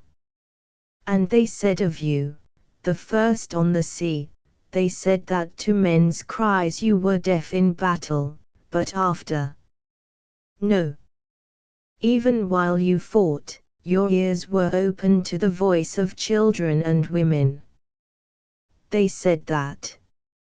Now I, a woman, she broke off suddenly and stood before him with dropped eyelids and parted lips, so still now that she seemed to have been changed into a breathless, an unhearing, an unseeing figure, without knowledge of fear or hope, of anger or despair. In the astounding repose that came on her face, nothing moved but the delicate nostrils that expanded and collapsed quickly, flutteringly, in interrupted beats, like the wings of a snared bird. "I am white," said Lingard, proudly, looking at her with a steady gaze where simple curiosity was giving way to a pitying annoyance, "and men you have heard, spoke only what is true over the evening fires. My ears are open to your prayer. But listen to me before you speak. For yourself you need not be afraid. You can come even now with me and you shall find refuge in the household of Syed Abdullah, who is of your own faith. And this also you must know, nothing that you may say will change my purpose towards the man who is sleeping, or hiding, in that house." Again she gave him the look that was like a stab, not of anger but of desire, of the intense, overpowering desire to see in, to see through, to understand everything, every thought, emotion, purpose, every impulse, every hesitation inside that man, inside that white-clad foreign being who looked at her, who spoke to her, who breathed before her like any other man, but bigger, red-faced, white-haired and mysterious. It was the future clothed in flesh, the tomorrow, the day after, all the days, all the years of her life standing there before her alive and secret, with all their good or evil shut up within the breast of that man who could be persuaded, cajoled, entreated, perhaps touched, worried, frightened, who knows, if only first he could be understood. She had seen a long time ago whither events were tending. She had noted the contemptuous yet menacing coldness of Abdullah. She had heard, alarmed yet unbelieving, Babalachi's gloomy hints, covert allusions and veiled suggestions to abandon the useless white man whose fate would be the price of the peace secured by the wise and good who had no need of him any more. And he, himself. She clung to him. There was nobody else. Nothing else. She would try to cling to him always, all the life. And yet he was far from her. Further every day. Every day he seemed more distant, and she followed him patiently, hopefully, blindly, but steadily, through all the devious wanderings of his mind. She followed as well as she could. Yet at times, very often lately, she had felt lost like one strayed in the thickets of tangled undergrowth of a great forest. To her the ex-clerk of old Hudig appeared as remote, as brilliant, as terrible, as necessary, as the sun that gives life to these lands, the sun of unclouded skies that dazzles and withers, the sun beneficent and wicked, the giver of light, perfume, and pestilence. She had watched him close, fascinated by love, fascinated by danger. He was alone now, but for her, and she saw She thought she saw that he was like a man afraid of something. Was it possible? He afraid? Of what?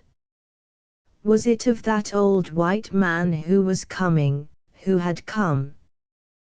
Possibly. She had heard of that man ever since she could remember. The bravest were afraid of him. And now what was in the mind of this old man who looked so strong? What was he going to do with the light of her life? Put it out. Take it away. Take it away forever, forever, and leave her in darkness, not in the stirring, whispering, expectant night in which the hushed world awaits the return of sunshine, but in the night without end, the night of the grave, where nothing breathes, nothing moves, nothing thinks, the last darkness of cold and silence without hope of another sunrise. She cried, "Your purpose? You know nothing." "I must," he interrupted, unreasonably excited, as if she had, by her look, inoculated him with some of her own distress. "I know enough."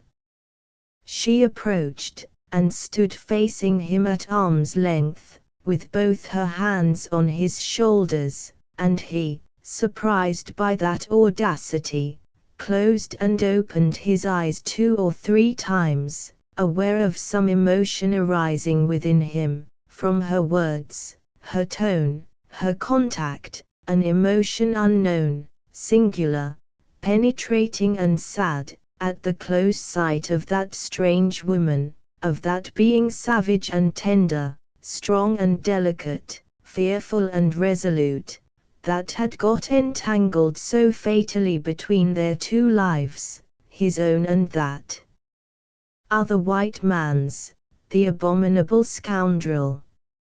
"How can you know?" she went on, in a persuasive tone that seemed to flow out of her very heart. "How can you know?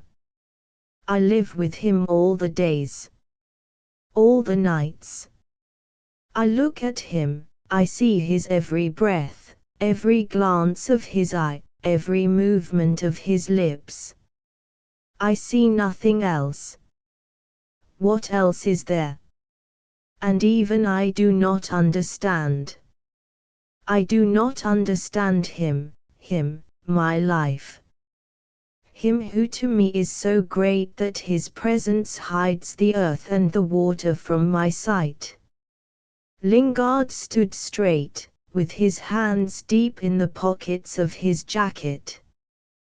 His eyes winked quickly, because she spoke very close to his face. She disturbed him, and he had a sense of the efforts he was making to get hold of her meaning, while all the time he could not help telling himself that all this was of no use. She added after a pause, "There has been a time when I could understand him. When I knew what was in his mind better than he knew it himself. When I felt him. When I held him. And now he has escaped." "Escaped? What?" "Gone away," shouted Lingard. "Escaped from me," she said, "left me alone. Alone. And I am ever near him. Yet alone." Her hands slipped slowly off Lingard's shoulders and her arms fell by her side, listless, discouraged, as if to her, the savage, violent, and ignorant creature, had been revealed clearly in that moment the tremendous fact of our isolation, of the loneliness impenetrable and transparent, elusive and everlasting, of the indestructible loneliness that surrounds, envelopes, clothes every human soul from the cradle to the grave, and, perhaps, beyond.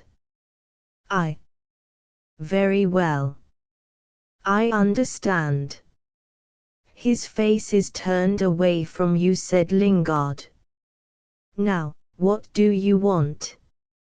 I have looked for help everywhere against men.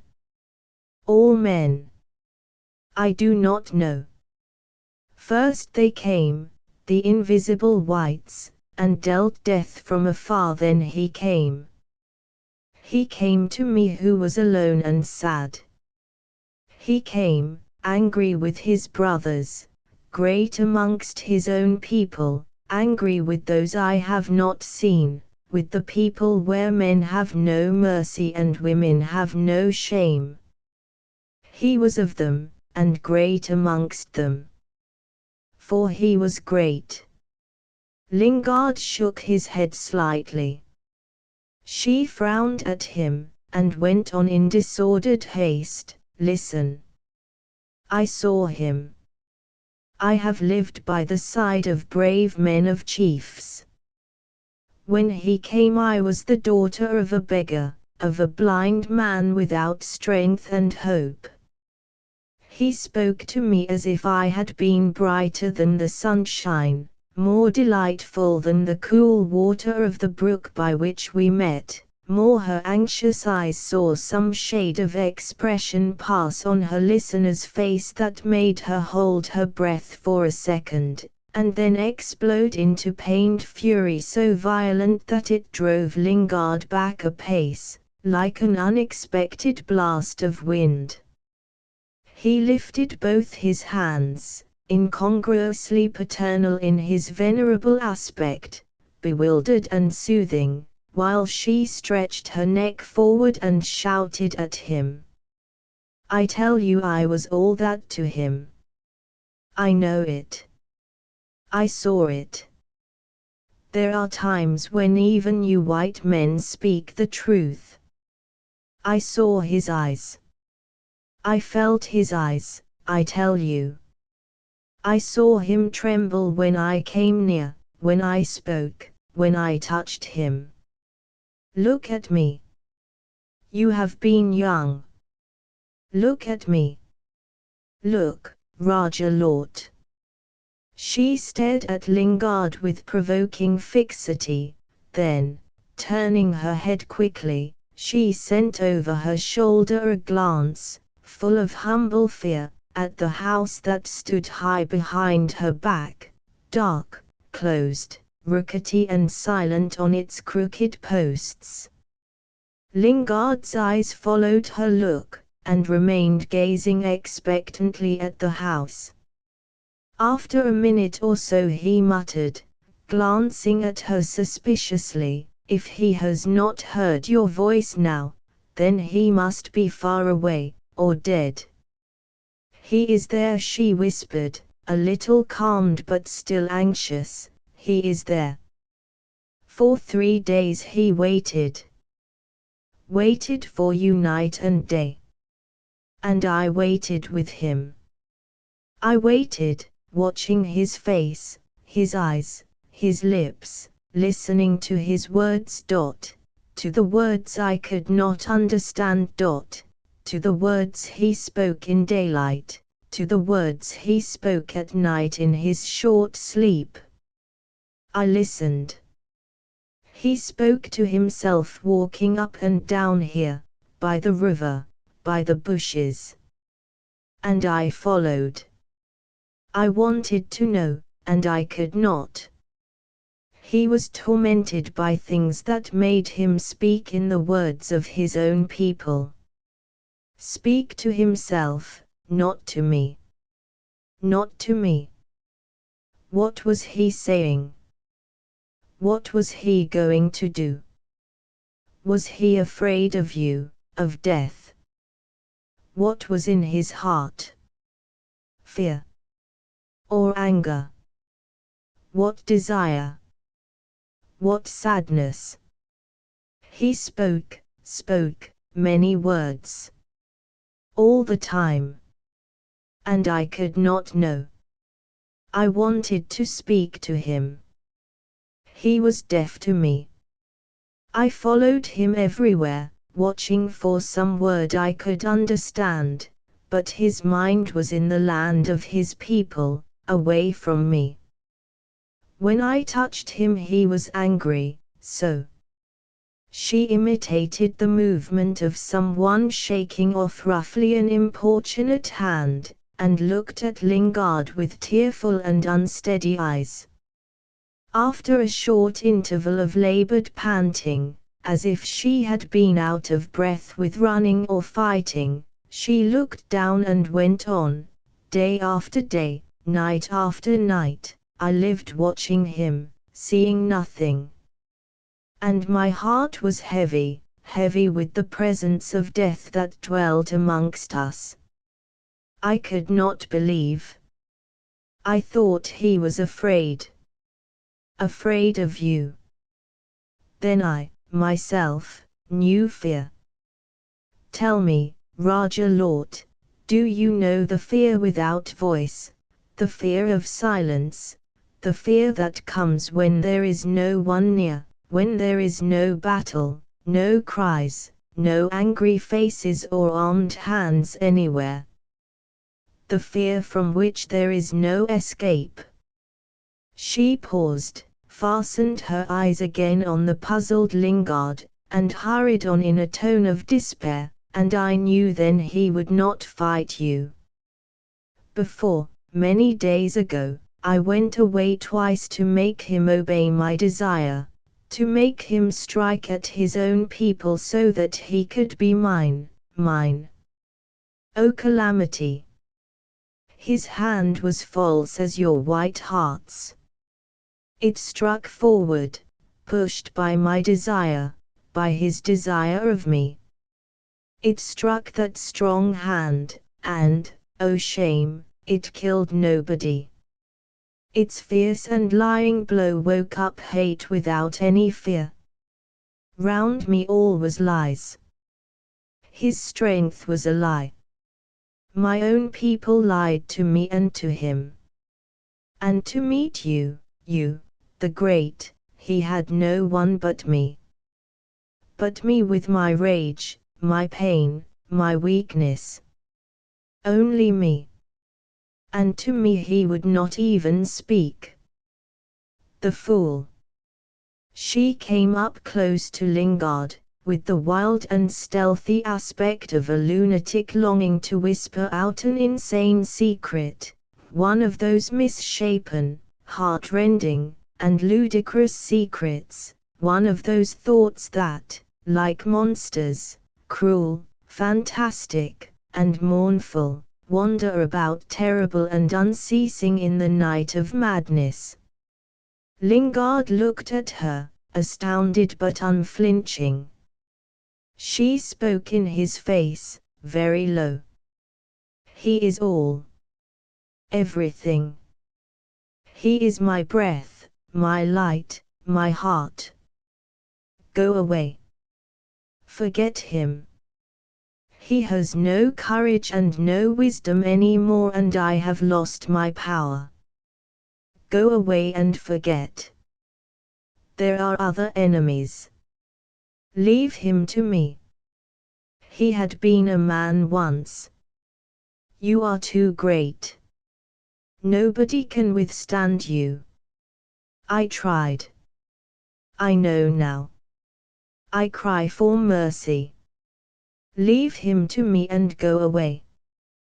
The fragments of her supplicating sentences were as if tossed on the crest of her sobs. Lingard, outwardly impassive, with his eyes fixed on the house, experienced that feeling of condemnation, deep-seated, persuasive, and masterful, that illogical impulse of disapproval which is half disgust, half vague fear, and that wakes up in our hearts in the presence of anything new or unusual, of anything that is not run into the mold of our own conscience, the accursed feeling made up of disdain, of anger, and of the sense of superior virtue that leaves us deaf, blind, contemptuous and Stupid before anything which is not like ourselves. He answered, not looking at her at first, but speaking towards the house that fascinated him, I go away. He wanted me to come, he himself did. You must go away. You do not know what you are asking for. Listen. Go to your own people. Leave him. He paused, looked down at her with his steady eyes, hesitated, as if seeking an adequate expression, then snapped his fingers, and said, finish.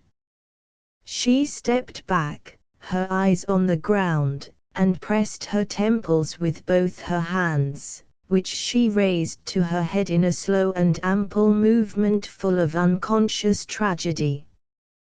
The tone of her words was gentle and vibrating, like a loud meditation.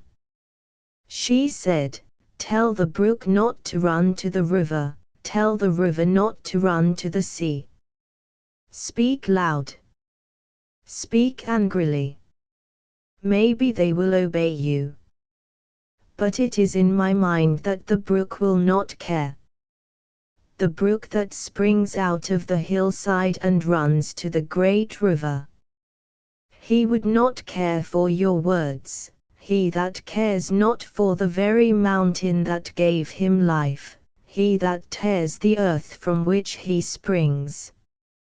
Tears it, eats it, destroys it, to hurry faster to the river in which he is lost forever.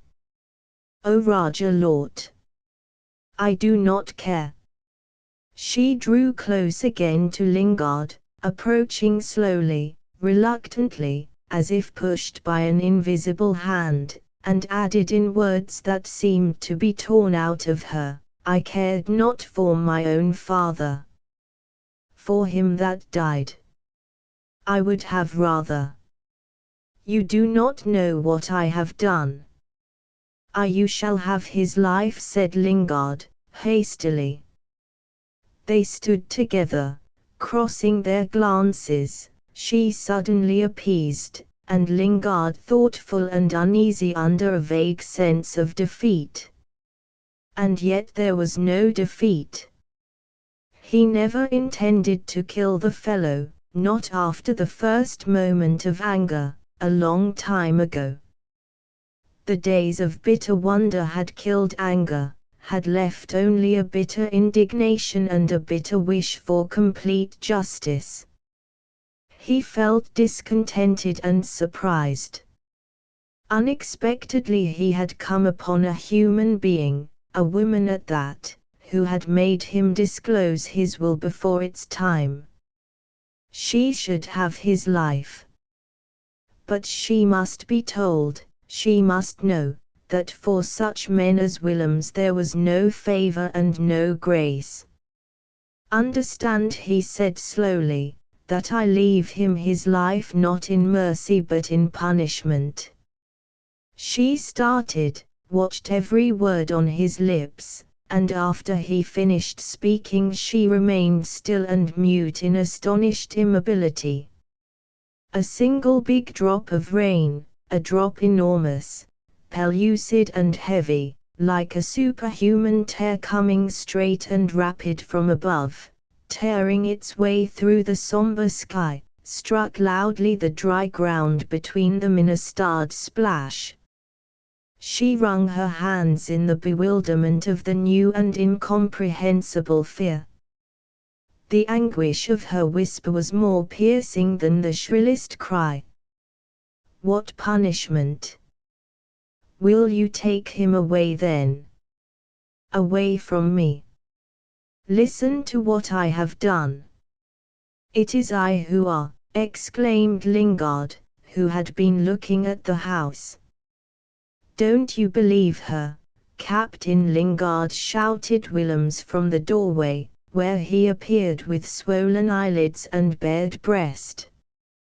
He stood for a while, his hands grasping the lintels on each side of the door, and writhed about, glaring wildly, as if he had been crucified there.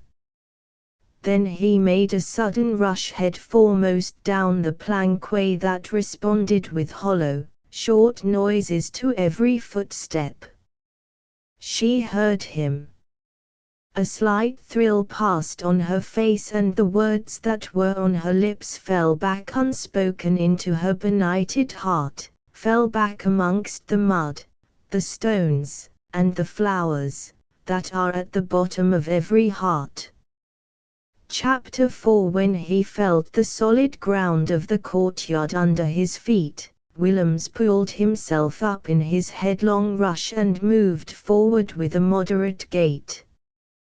He paced stiffly, looking with extreme exactitude at Lingard's face, looking neither to the right nor to the left but at the face only, as if there was nothing in the world but those features familiar and dreaded, that white-haired, rough and severe head upon which he gazed in a fixed effort of his eyes, like a man trying to read small print at the full range of human vision.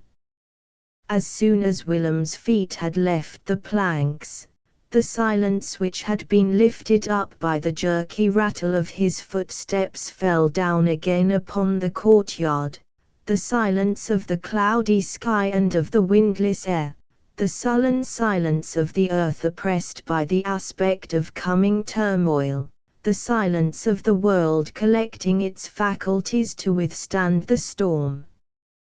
Through this silence Willems pushed his way, and stopped about 6 feet from Lingard. He stopped simply because he could go no further. He had started from the door with the reckless purpose of clapping the old fellow on the shoulder. He had no idea that the man would turn out to be so tall, so big and so unapproachable. It seemed to him that he had never in his life, seen Lingard. He tried to say, "Do not believe." A fit of coughing checked his sentence in a faint splutter.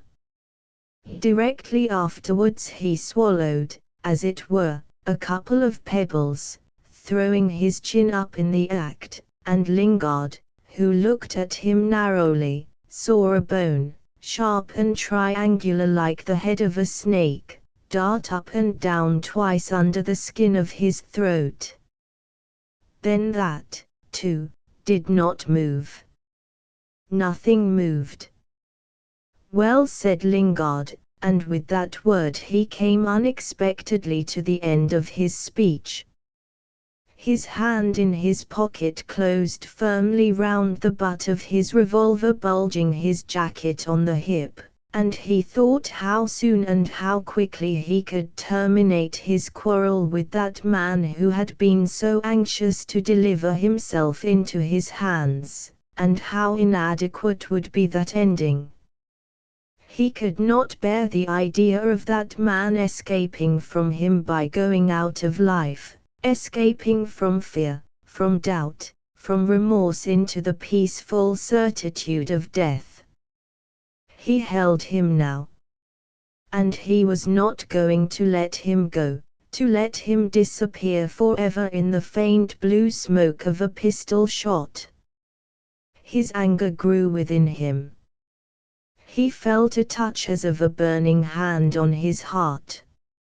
Not on the flesh of his breast, but a touch on his heart itself, on the palpitating and untiring particle of matter that responds to every emotion of the soul, that leaps with joy, with terror, or with anger. He drew a long breath. He could see before him the bare chest of the man expanding and collapsing under the wide-open jacket. He glanced aside, and saw the bosom of the woman near him rise and fall in quick respirations that moved slightly up and down her hand, which was pressed to her breast with all the fingers spread out and a little curved, as if grasping something too big for its span. And nearly a minute passed. One of those minutes when the voice is silenced, while the thoughts flutter in the head, like captive birds inside a cage, in rushes desperate, exhausting and vain. During that minute of silence Lingard's anger kept rising, immense and towering, such as a crested wave running over the troubled shallows of the sands. Its roar filled his cause, a roar so powerful and distracting that, it seemed to him, his head must burst directly with the expanding volume of that sound. He looked at that man. That infamous figure upright on its feet, still, rigid, with stony eyes, as if its rotten soul had departed that moment and the carcass hadn't had the time yet to topple over. For the fraction of a second he had the illusion and the fear of the scoundrel having died there before the enraged glance of his eyes. Willem's eyelids fluttered, and the unconscious and passing tremor in that stiffly erect body exasperated Lingard like a fresh outrage. The fellow dared to stir. Dared to wink, to breathe, to exist, here, right before his eyes. His grip on the revolver relaxed gradually.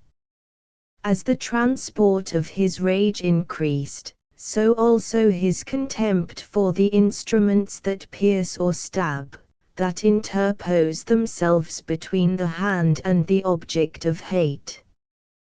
He wanted another kind of satisfaction. Naked hands, by heaven. No firearms. Hands that could take him by the throat, beat down his defense, batter his face into shapeless flesh, hands that could feel all the desperation of his resistance and overpower it in the violent delight of a contact lingering and furious, intimate and brutal. He let go the revolver altogether, stood hesitating, then throwing his hands out, strode forward, and everything passed from his sight. He could not see the man, the woman, the earth, the sky, saw nothing, as if in that one stride he had left the visible world behind to step into a black and deserted space.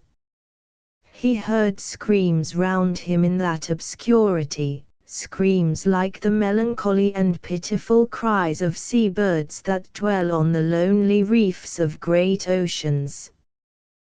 Then suddenly a face appeared within a few inches of his own. His face. He felt something in his left hand. His throat. Ah! The thing like a snake's head that darts up and down. He squeezed hard. He was back in the world.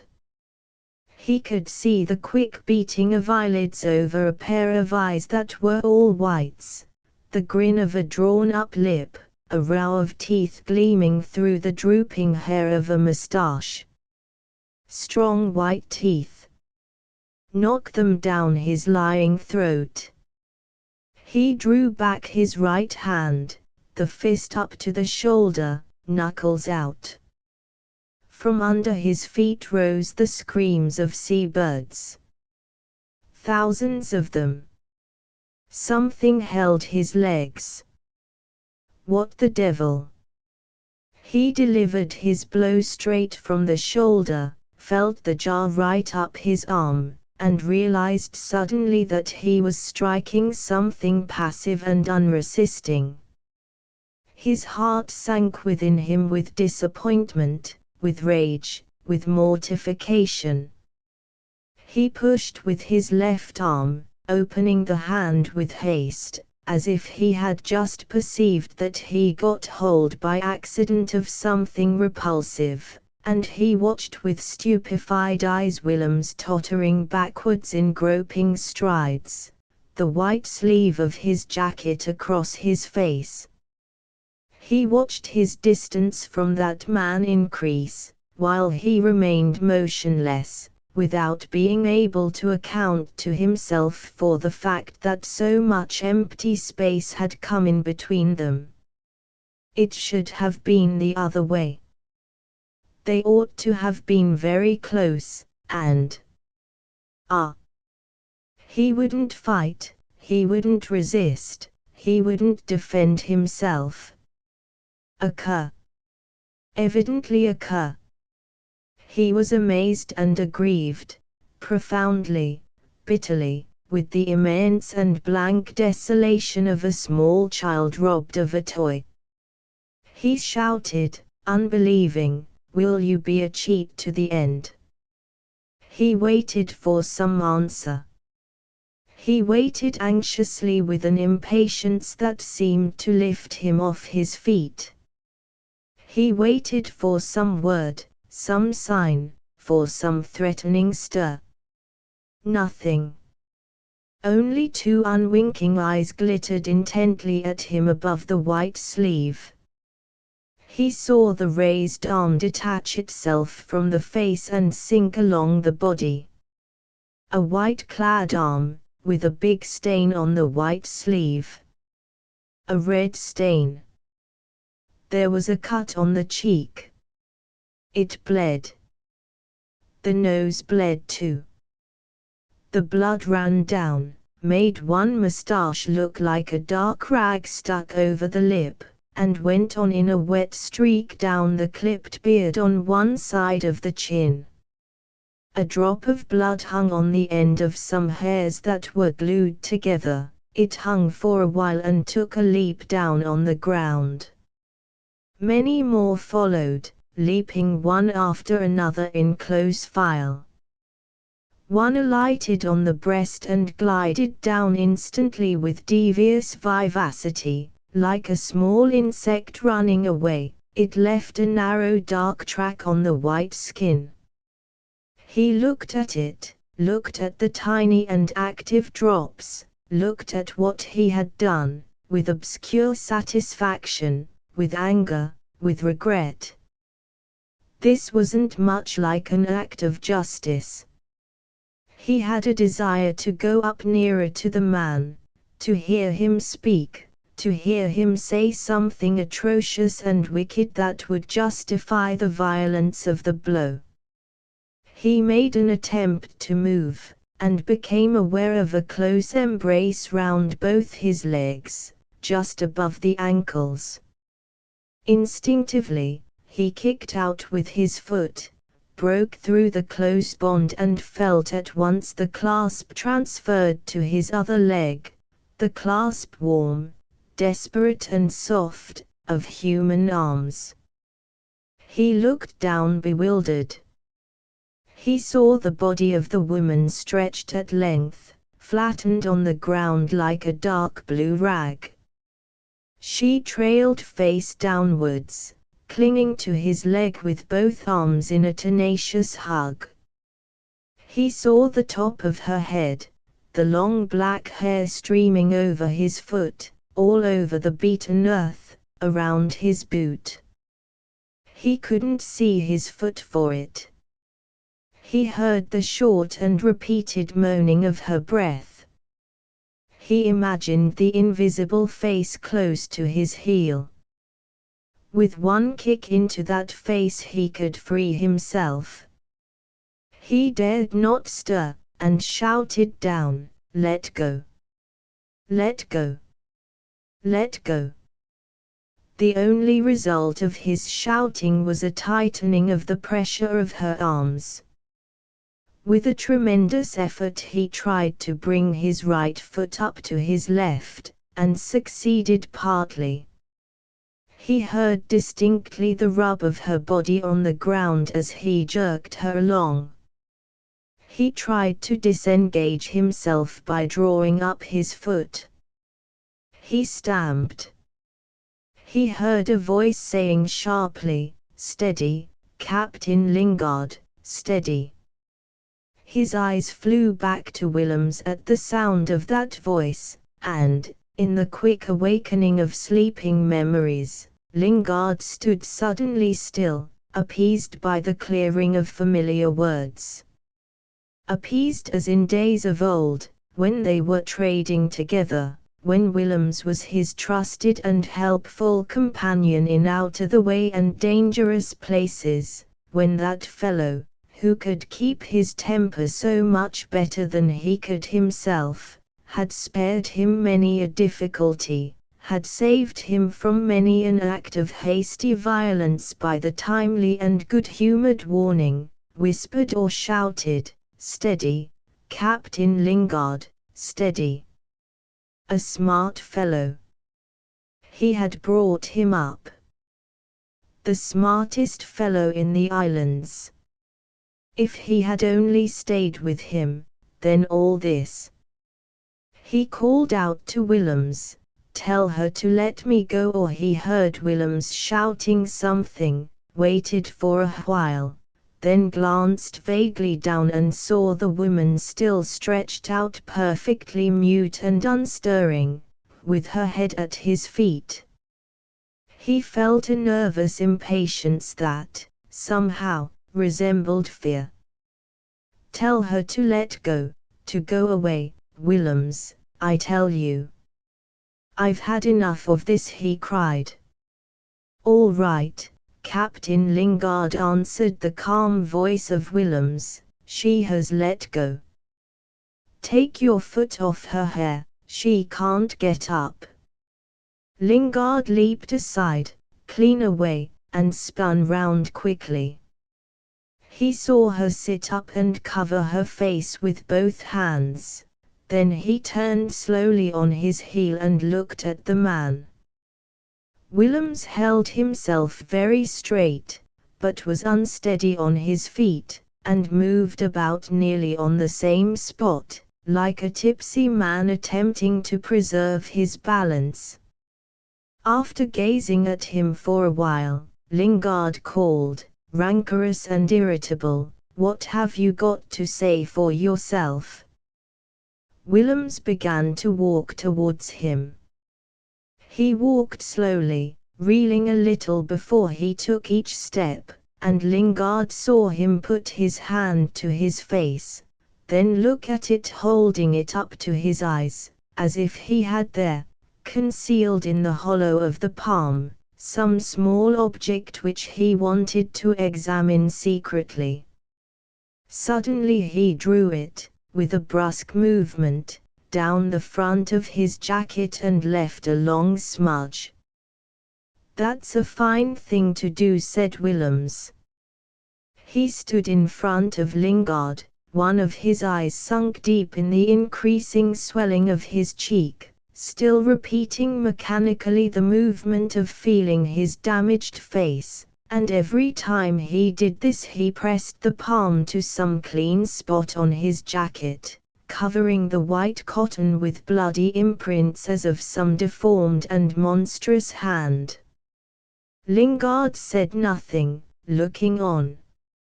At last Willems left off stanching the blood and stood, his arms hanging by his side, with his face stiff and distorted under the patches of coagulated blood, and he seemed as though he had been set up there for a warning, an incomprehensible figure marked all over with some awful and symbolic signs of deadly import.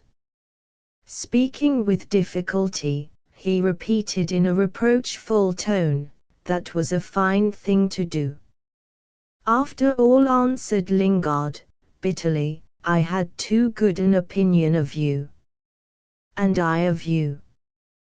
Don't you see that I could have had that fool over there killed and the whole thing burnt to the ground, swept off the face of the earth? You wouldn't have found as much as a heap of ashes had I liked. I could have done all that. And I wouldn't. You could not. You dared not." "You scoundrel," cried Lingard. "What's the use of calling me names?" "True," retorted Lingard, "there's no name bad enough for you." There was a short interval of silence. At the sound of their rapidly exchanged words, Isa had got up from the ground where she had been sitting, in a sorrowful and dejected pose, and approached the two men. She stood on one side and looked on eagerly, in a desperate effort of her brain, with the quick and distracted eyes of a person trying for her life to penetrate the meaning of sentences uttered in a foreign tongue, the meaning portentous and fateful that lurks in the sounds of mysterious words, in the sounds surprising, unknown and strange. Willems let the last speech of Lingard pass by, seemed by a slight movement of his hand to help it on its way to join the other shadows of the past. Then he said, "You have struck me, you have insulted me." "Insulted you?" interrupted Lingard, passionately. What can insult you?" He choked, advanced a step. Steady, said Willems calmly. "I tell you I shan't fight.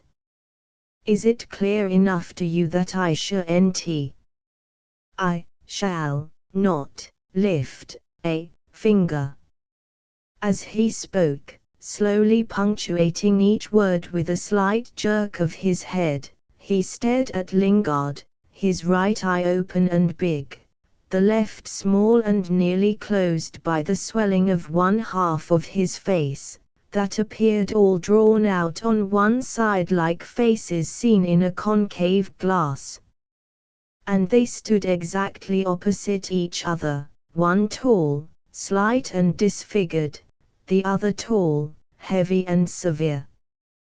Willems went on, "If I had wanted to hurt you, if I had wanted to destroy you, it was easy. I stood in the doorway long enough to pull a trigger, and you know I shoot straight." "You would have missed," said Lingard, with assurance. "There is, under heaven, such a thing as justice." The sound of that word on his own lips made him pause, confused, like an unexpected and unanswerable rebuke.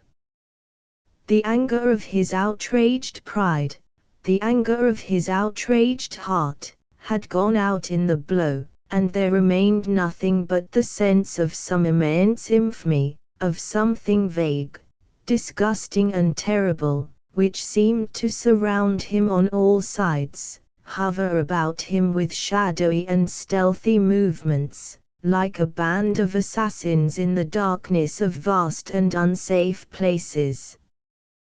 Was there, under heaven, such a thing as justice?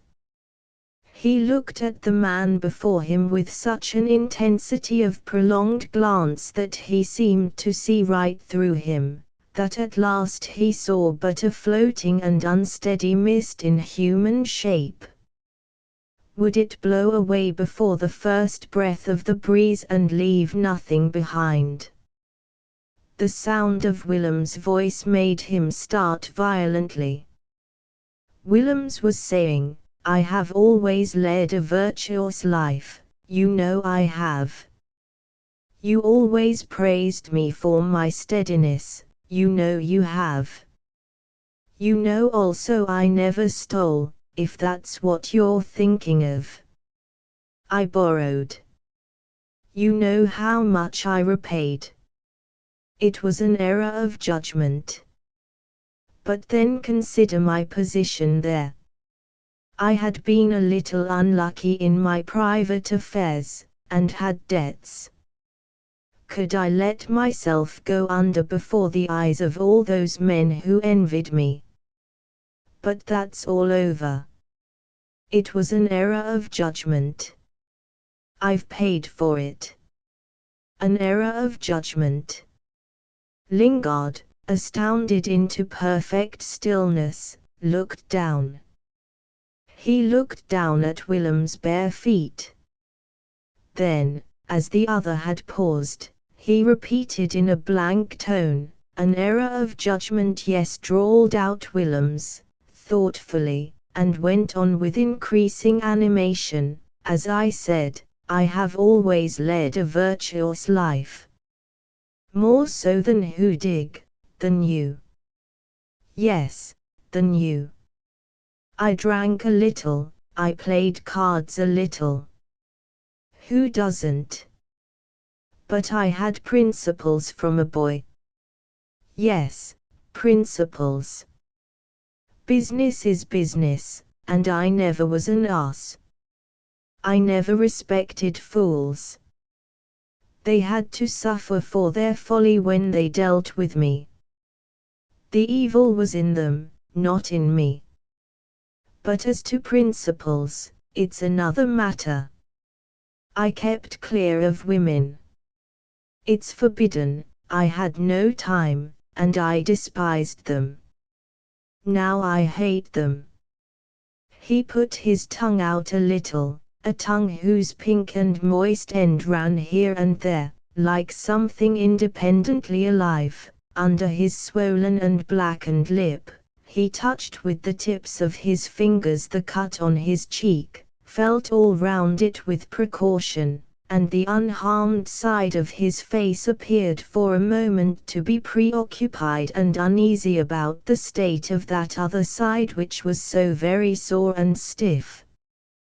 He recommenced speaking, and his voice vibrated as though with repressed emotion of some kind. "You ask my wife, when you see her in Macassar, whether I have no reason to hate her. She was nobody, and I made her Mrs. Willems. A half-caste girl. You ask her how she showed her gratitude to me. You ask. Never mind that. Well, you came and dumped me here like a load of rubbish, dumped me here and left me with nothing to do, nothing good to remember, and damn little to hope for. You left me here at the mercy of that fool, Almayer, who suspected me of something. Of what? Devil only knows. But he suspected and hated me from the first, I suppose because you befriended me. Oh! I could read him like a book. He isn't very deep, your samba partner, Captain Lingard, but he knows how to be disagreeable. Months passed. I thought I would die of sheer weariness, of my thoughts, of my regrets, and then he made a quick step nearer to Lingard, and as if moved by the same thought, by the same instinct, by the impulse of his will, Isa also stepped nearer to them. They stood in a close group, and the two men could feel the calm air between their faces stirred by the light breath of the anxious woman who enveloped them both, in the uncomprehending, in the despairing and wondering glances of her wild and mournful eyes. Chapter 5. Willems turned a little from her and spoke lower. "Look at that," he said, with an almost imperceptible movement of his head towards the woman to whom he was presenting his shoulder. "Look at that. Don't believe her. What has she been saying to you?" "What? I have been asleep. Had to sleep at last. I've been waiting for you 3 days and nights. I had to sleep some time. Hadn't I? I told her to remain awake and watch for you, and call me at once. She did watch. You can't believe her. You can't believe any woman. Who can tell what's inside their heads? No one. You can know nothing. The only thing you can know is that it isn't anything like what comes through their lips. They live by the side of you. They seem to hate you, or they seem to love you. They caress or torment you. they throw you over or stick to you closer than your skin for some inscrutable and awful reason of their own, which you can never know. Look at her, and look at me. At me, her infernal work. What has she been saying? His voice had sunk to a whisper. Lingard listened with great attention, holding his chin in his hand, which grasped a great handful of his white beard. His elbow was in the palm of his other hand, and his eyes were still fixed on the ground. He murmured, without looking up, "She begged me for your life, if you want to know, as if the thing were worth giving or taking." "And for 3 days she begged me to take yours," said Willems quickly. "For 3 days she wouldn't give me any peace. She was never still. She planned ambushes. She has been looking for places all over here where I could hide and drop you with a safe shot as you walked up. It's true. I give you my word." "Your word," muttered Lingard, contemptuously. Willems took no notice. "Ah. She is a ferocious creature," he went on. "You don't know. I wanted to pass the time, to do something, to have something to think about, to forget my troubles till you came back. And look at her, she took me as if I did not belong to myself. She did. I did not know there was something in me she could get hold of. She, a savage. I, a civilized European, and clever. She that knew no more than a wild animal. Well, she found out something in me. She found it out, and I was lost. I knew it. She tormented me. I was ready to do anything. I resisted, but I was ready. I knew that too. That frightened me more than anything, more than my own sufferings, and that was frightful enough, I assure you." Lingard listened, fascinated and amazed like a child listening to a fairy tale, and, when Willems stopped for breath, he shuffled his feet a little. "What does he say?" cried out Isa, suddenly. The two men looked at her quickly, and then looked at one another. Willems began again, speaking hurriedly, "I tried to do something. Take her away from those people. I went to Almeria, the biggest blind fool that you ever. Then Abdullah came, and she went away. She took away with her something of me which I had to get back. I had to do it. As far as you are concerned, the change here had to happen sooner or later. You couldn't be master here forever. It isn't what I have done that torments me. It is the why.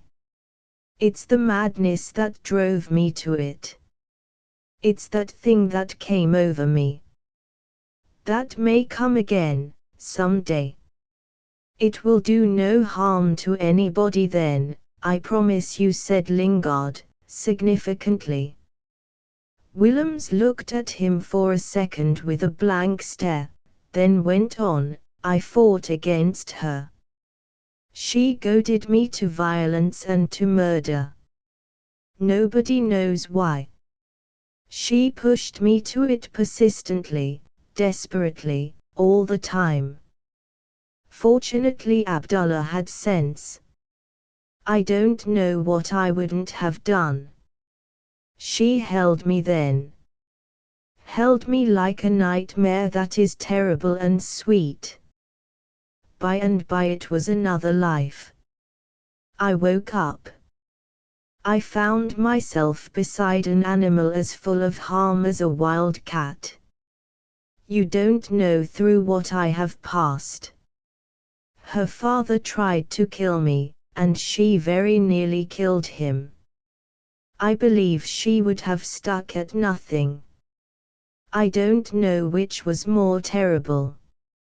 She would have stuck at nothing to defend her own. And when I think that it was me, Willems, I hate her. Tomorrow she may want my life. How can I know what's in her? She may want to kill me next. He paused in great trepidation, then added in a scared tone, I don't want to die here. Don't you? Said Lingard, thoughtfully. Willems turned towards Isa and pointed at her with a bony forefinger. Look at her. Always there. Always near. Always watching for something. Look at her eyes. Ain't they big? Don't they stare? You wouldn't think she can shut them like human beings do. I don't believe she ever does. I go to sleep, if I can, under their stare, and when I wake up I see them fixed on me and moving no more than the eyes of a corpse. While I am still they are still. By God, she can't move them till I stir, and then they follow me like a pair of jailers. They watch me, when I stop they seem to wait patient and glistening till I am off my guard, for to do something. To do something horrible. Look at them.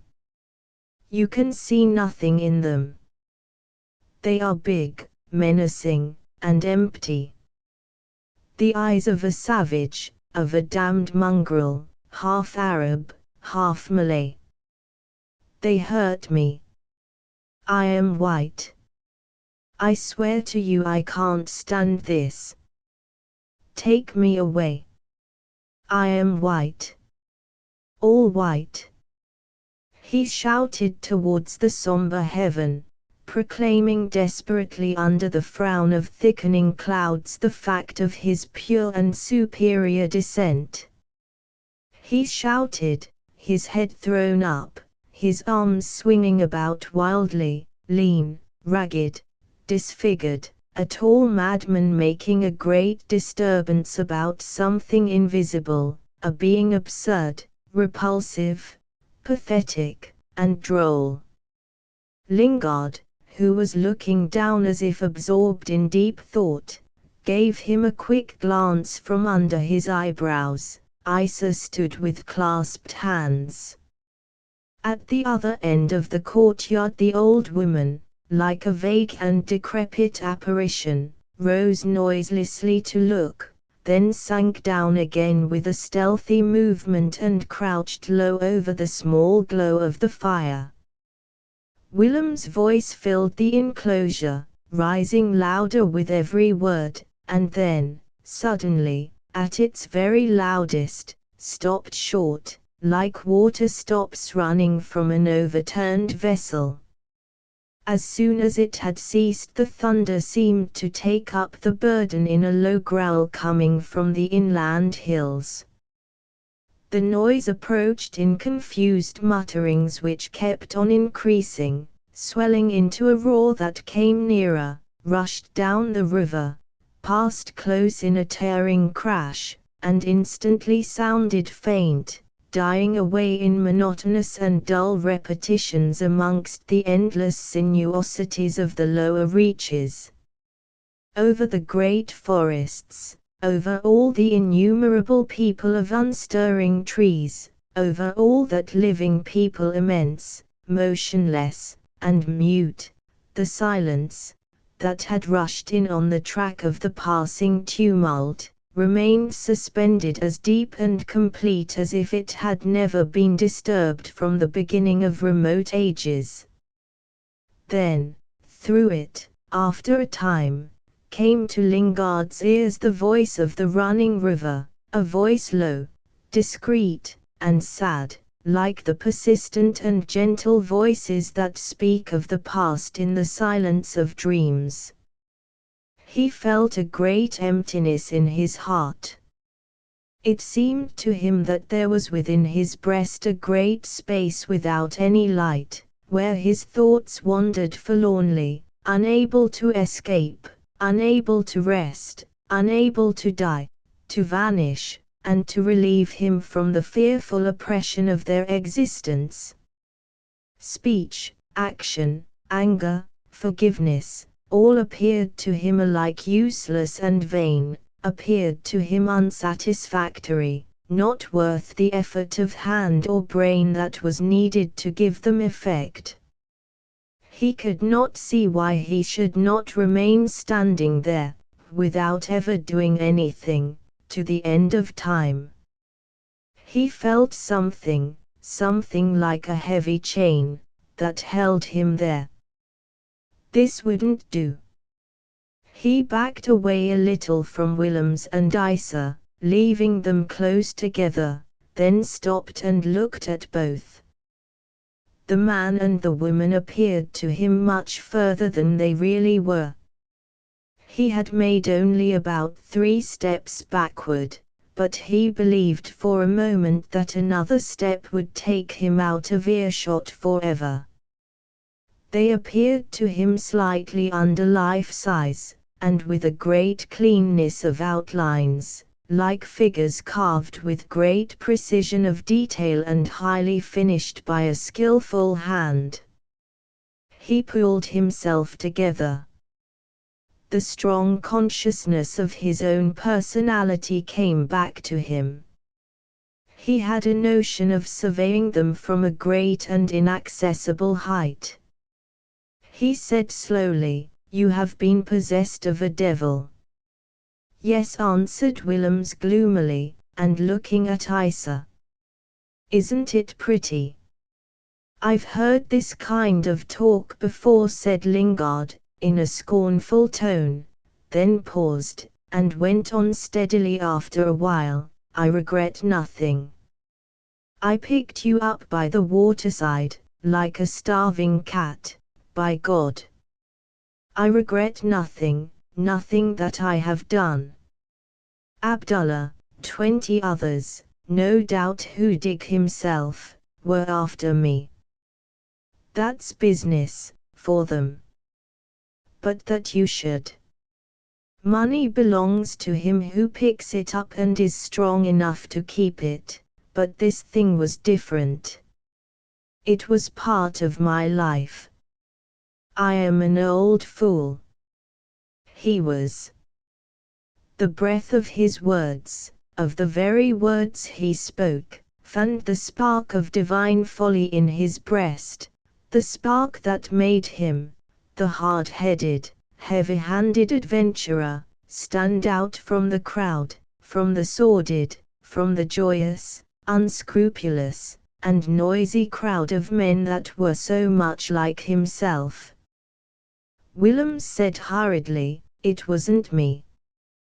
The evil was not in me, Captain Lingard." "And where else, confound you?"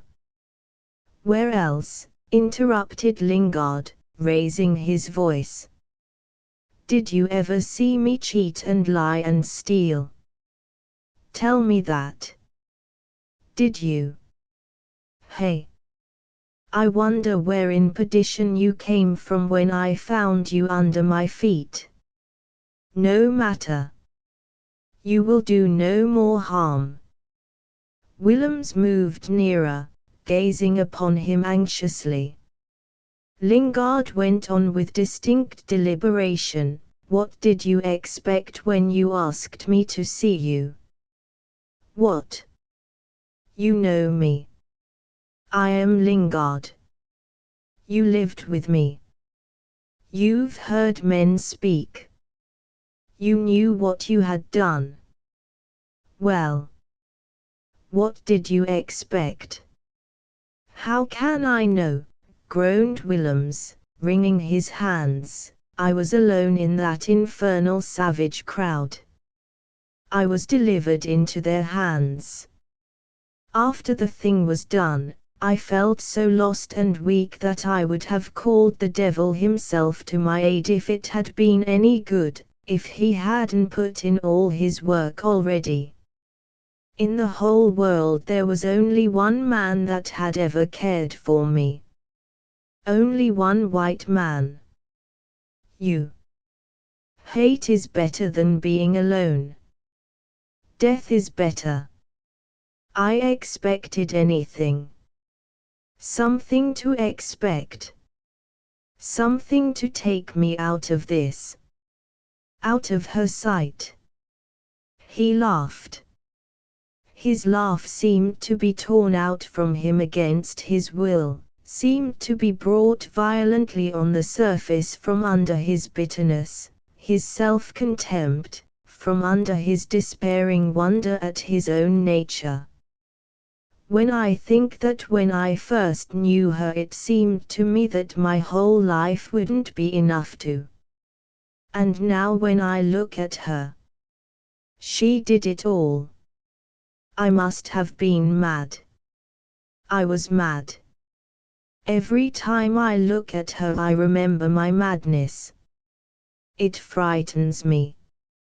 And when I think that of all my life, of all my past, of all my future, of my intelligence, of my work, there is nothing left but she, the cause of my ruin, and you whom I have mortally offended. He hid his face for a moment in his hands, and when he took them away he had lost the appearance of comparative calm and gave way to a wild distress.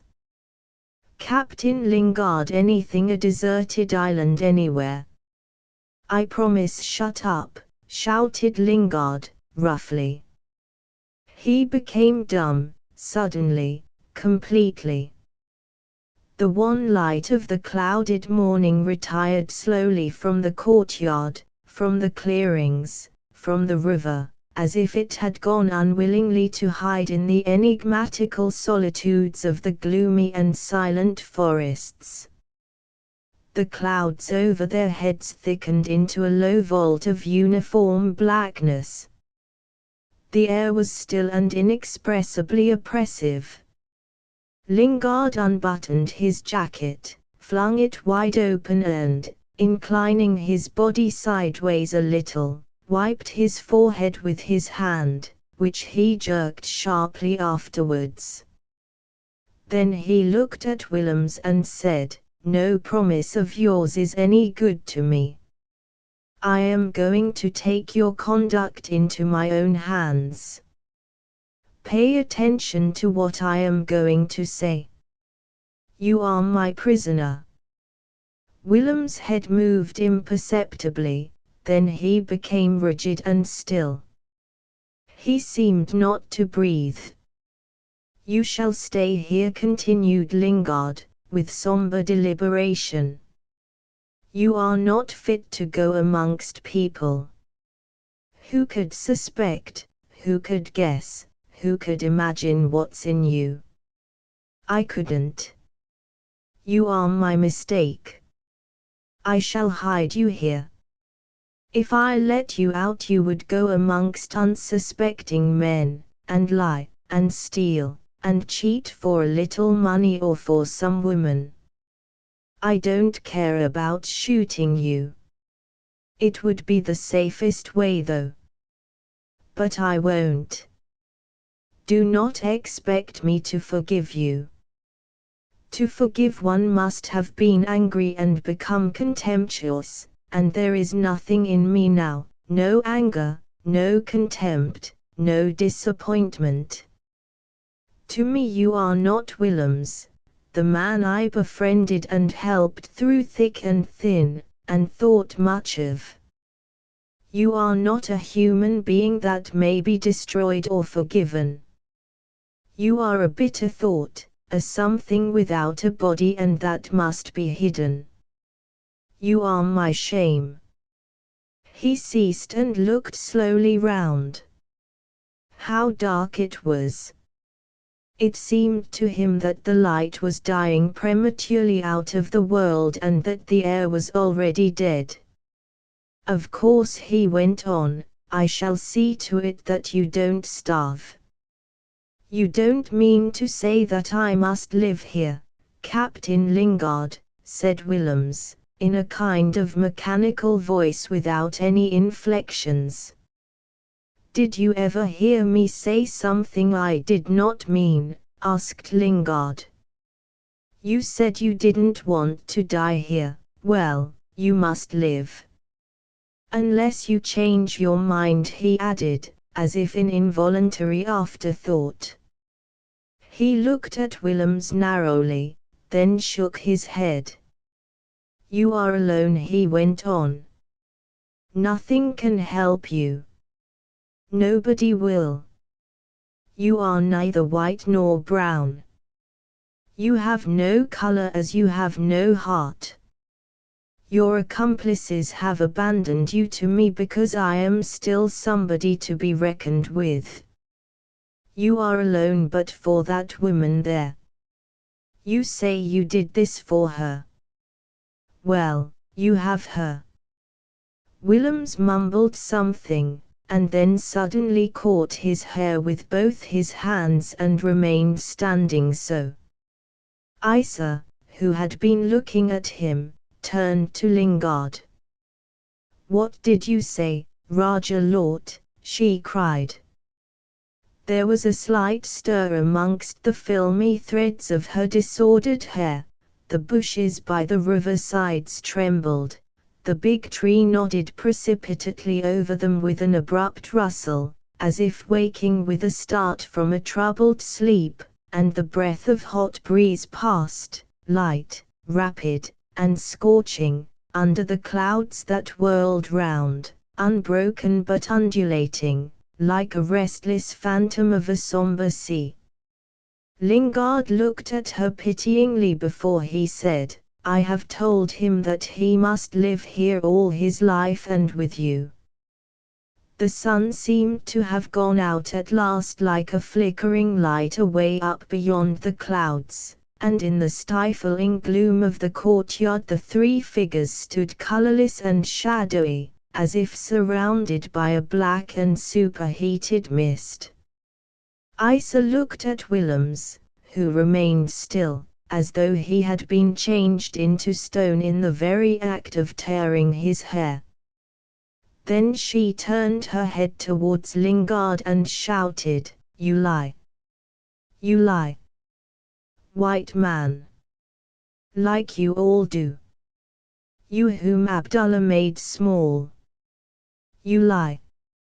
Her words rang out shrill and venomous with her secret scorn, with her overpowering desire to wound regardless of consequences, in her woman's reckless desire to cause suffering at any cost, to cause it by the sound of her own voice, by her own voice, that would carry the poison of her thought into the hated heart.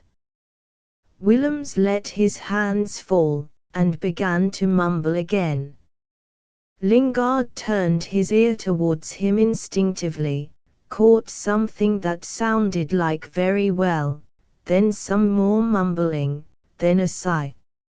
As far as the rest of the world is concerned, said Lingard, after waiting for a while in an attentive attitude, your life is finished. Nobody will be able to throw any of your villainies in my teeth. Nobody will be able to point at you and say, here goes a scoundrel of Lingard's upbringing. You are buried here. And you think that I will stay, that I will submit, exclaimed Willems, as if he had suddenly recovered the power of speech. You needn't stay here, on this spot, said Lingard, dryly. There are the forests, and here is the river. You may swim. 15 miles up, or 40 down. At one end you will meet Almeria, at the other the sea.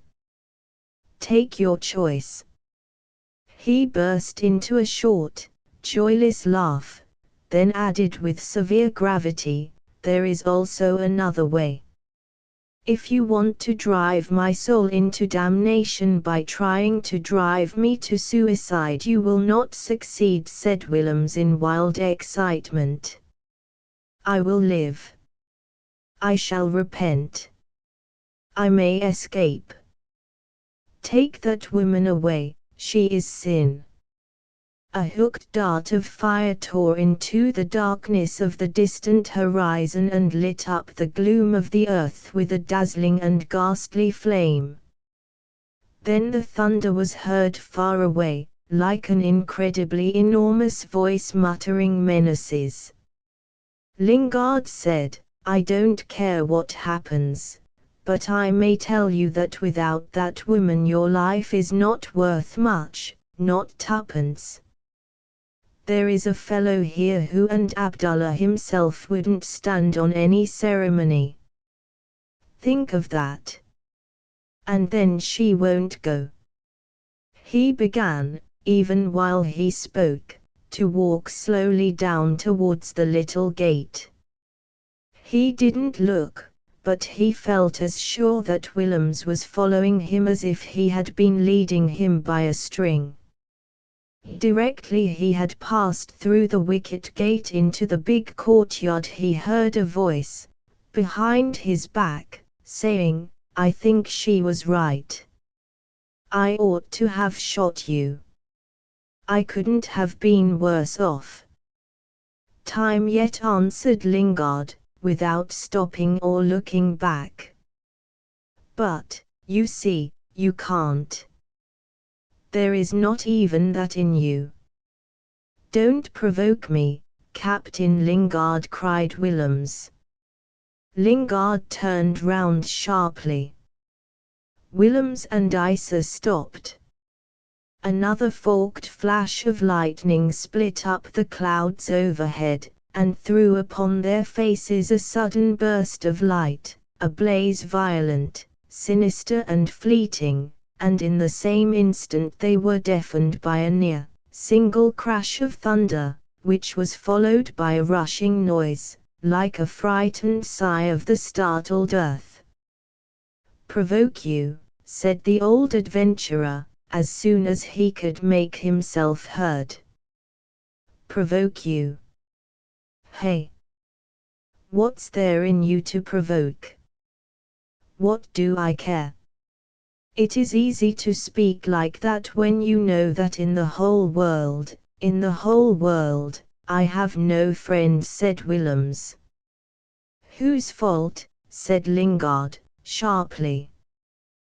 Their voices, after the deep and tremendous noise, sounded to them very unsatisfactory, thin and frail, like the voices of pygmies, and they became suddenly silent, as if on that account. From up the courtyard Lingard's boatmen came down and passed them, keeping step in a single file, their paddles on shoulder, and holding their heads straight with their eyes fixed on the river. Ali, who was walking last, stopped before Lingard, very stiff and upright. He said, "That one-eyed Babalachi is gone, with all his women. He took everything. All the pots and boxes. Big. Heavy. 3 boxes." He grinned as if the thing had been amusing, then added with an appearance of anxious concern, "Rain coming." "We return," said Lingard. "Make ready." Aye, sir," ejaculated Ali with precision, and moved on. He had been quartermaster with Lingard before making up his mind to stay in Samba as Almaer's head man. He strutted towards the landing place thinking proudly that he was not like those other ignorant boatmen, and knew how to answer properly the very greatest of white captains. "You have misunderstood me from the first, Captain Lingard," said Willems. "Have I? It's all right, as long as there is no mistake about my meaning, answered Lingard, strolling slowly to the landing place. Willems followed him, and Isa followed Willems. 2 hands were extended to help Lingard in embarking.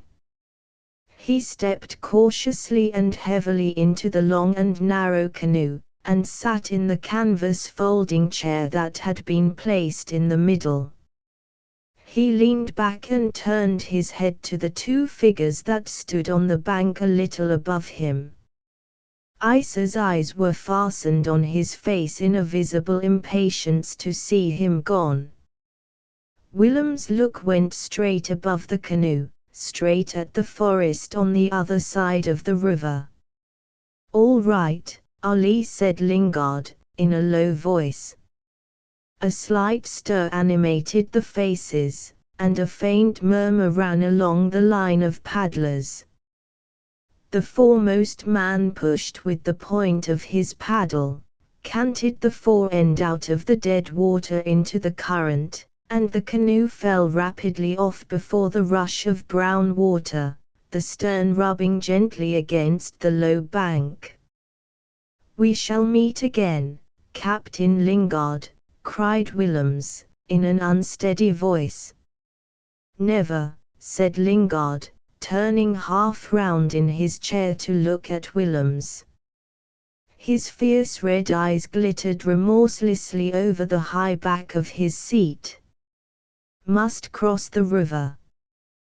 "Water less quick over there," said Ali. He pushed in his turn now with all his strength, throwing his body recklessly right out over the stern. Then he recovered himself just in time into the squatting attitude of a monkey perched on a high shelf, and shouted, "Dang!" The paddles struck the water together. The canoe darted forward and went on steadily crossing the river with a sideways motion made up of its own speed and the downward drift of the current. Lingard watched the shore astern. The woman shook her hand at him, and then squatted at the feet of the man who stood motionless. After a while she got up and stood beside him, reaching up to his head, and Lingard saw then that she had wetted some part of her covering and was trying to wash the dried blood off the man's immovable face, which did not seem to know anything about it. Lingard turned away and threw himself back in his chair, stretching his legs out with a sigh of fatigue. His head fell forward, and under his red face the white beard lay fan-like on his breast, the ends of fine long hairs all astir in the faint draught made by the rapid motion of the craft that carried him away from his prisoner, from the only thing in his life he wished to hide. In its course across the river the canoe came into the line of Willem's sight, and his eyes caught the image, followed it eagerly as it glided, small but distinct, on the dark background of the forest. He could see plainly the figure of the man sitting in the middle. All his life he had felt that man behind his back, a reassuring presence ready with help, with commendation, with advice, friendly in reproof, enthusiastic in approbation, a man inspiring confidence by his strength, by his fearlessness, by the very weakness of his simple heart. And now that man was going away. He must call him back. He shouted, and his words, which he wanted to throw across the river, seemed to fall helplessly at his feet. Isa put her hand on his arm in a restraining attempt, but he shook it off. He wanted to call back his very life that was going away from him. He shouted again, and this time he did not even hear himself. No use. He would never return. and he stood in sullen silence looking at the white figure over there, lying back in the chair in the middle of the boat, a figure that struck him suddenly as very terrible, heartless and astonishing, with its unnatural appearance of running over the water in an attitude of languid repose.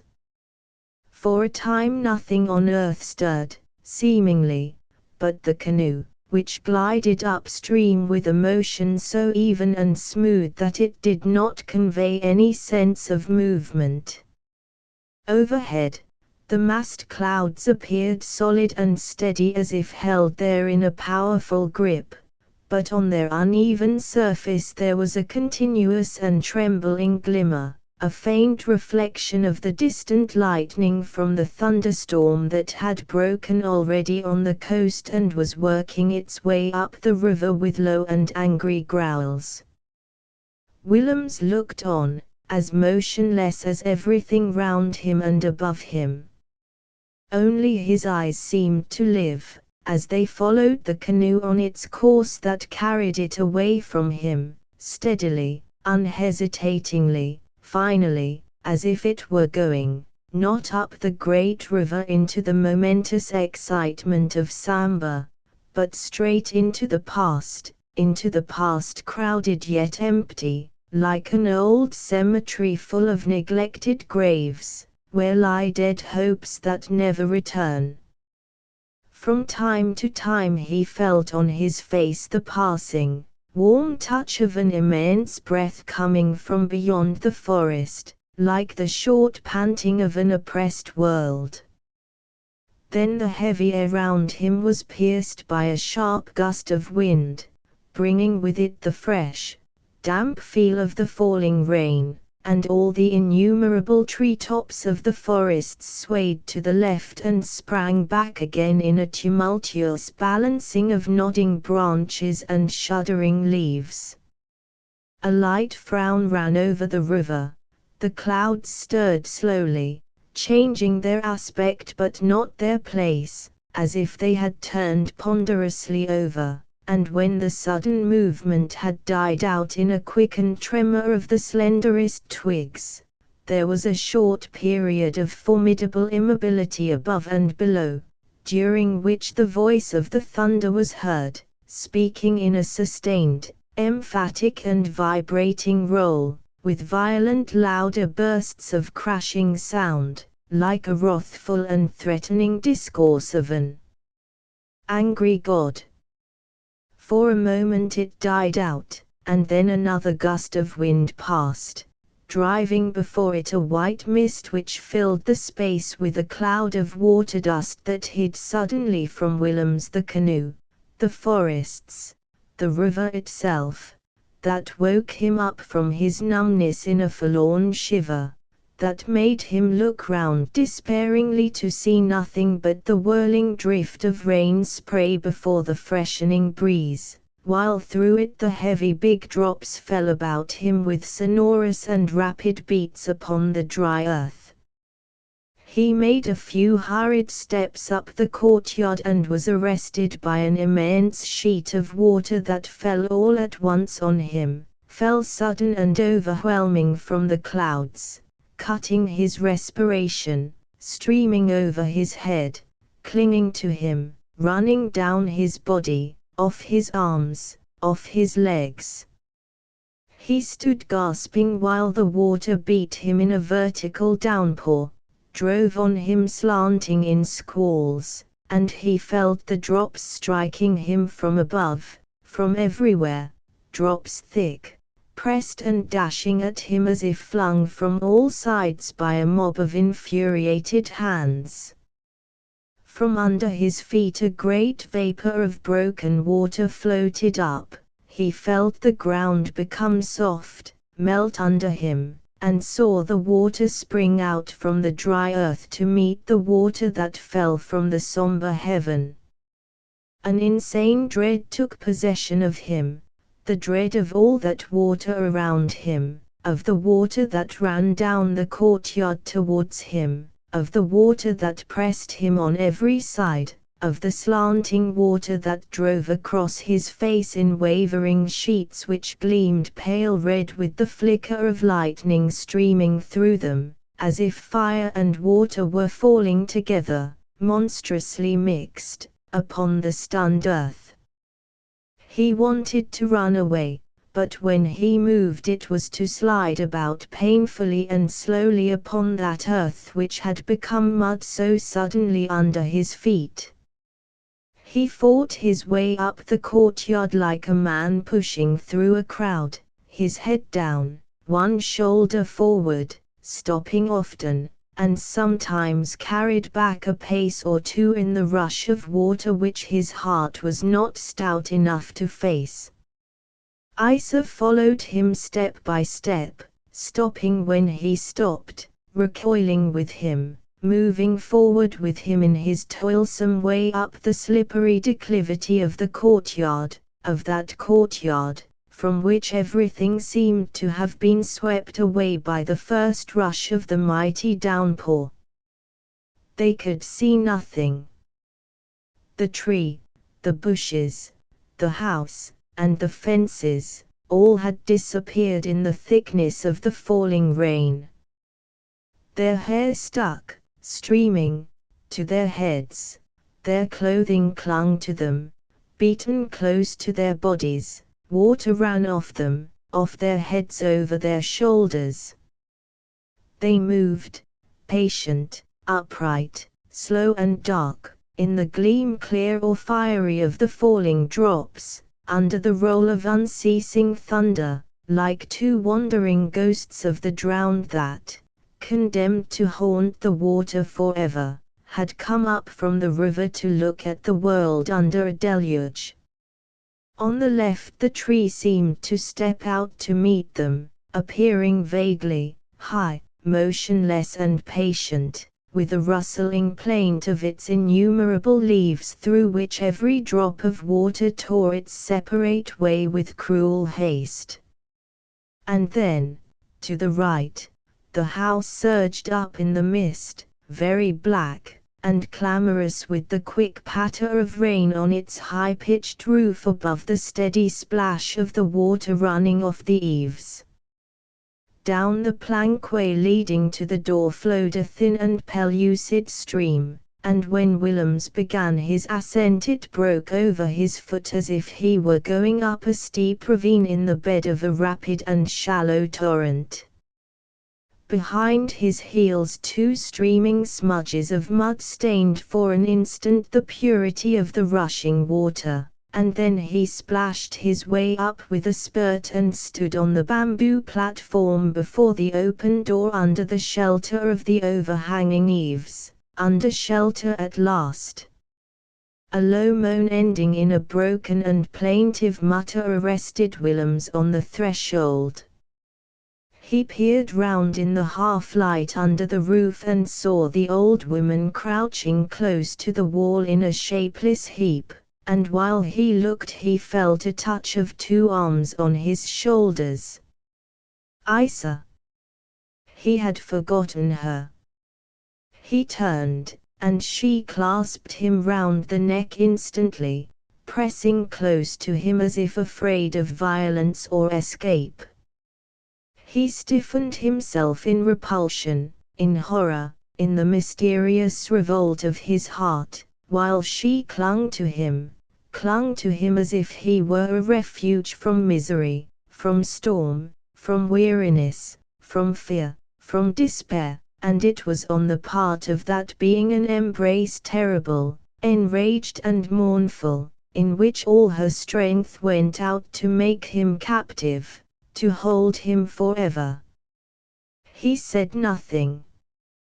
He looked into her eyes while he struggled with her fingers about the nape of his neck, and suddenly he tore her hands apart, holding her arms up in a strong grip of her wrists, and bending his swollen face close over hers, he said, "It is all your doing." She did not understand him. Not a word. He spoke in the language of his people that know no mercy and no shame. and he was angry. Alas! He was always angry now, and always speaking words that she could not understand. She stood in silence, looking at him through her patient eyes, while he shook her arms a little and then flung them down. "Don't follow me," he shouted. "I want to be alone, I mean to be left alone." He went in, leaving the door open. She did not move.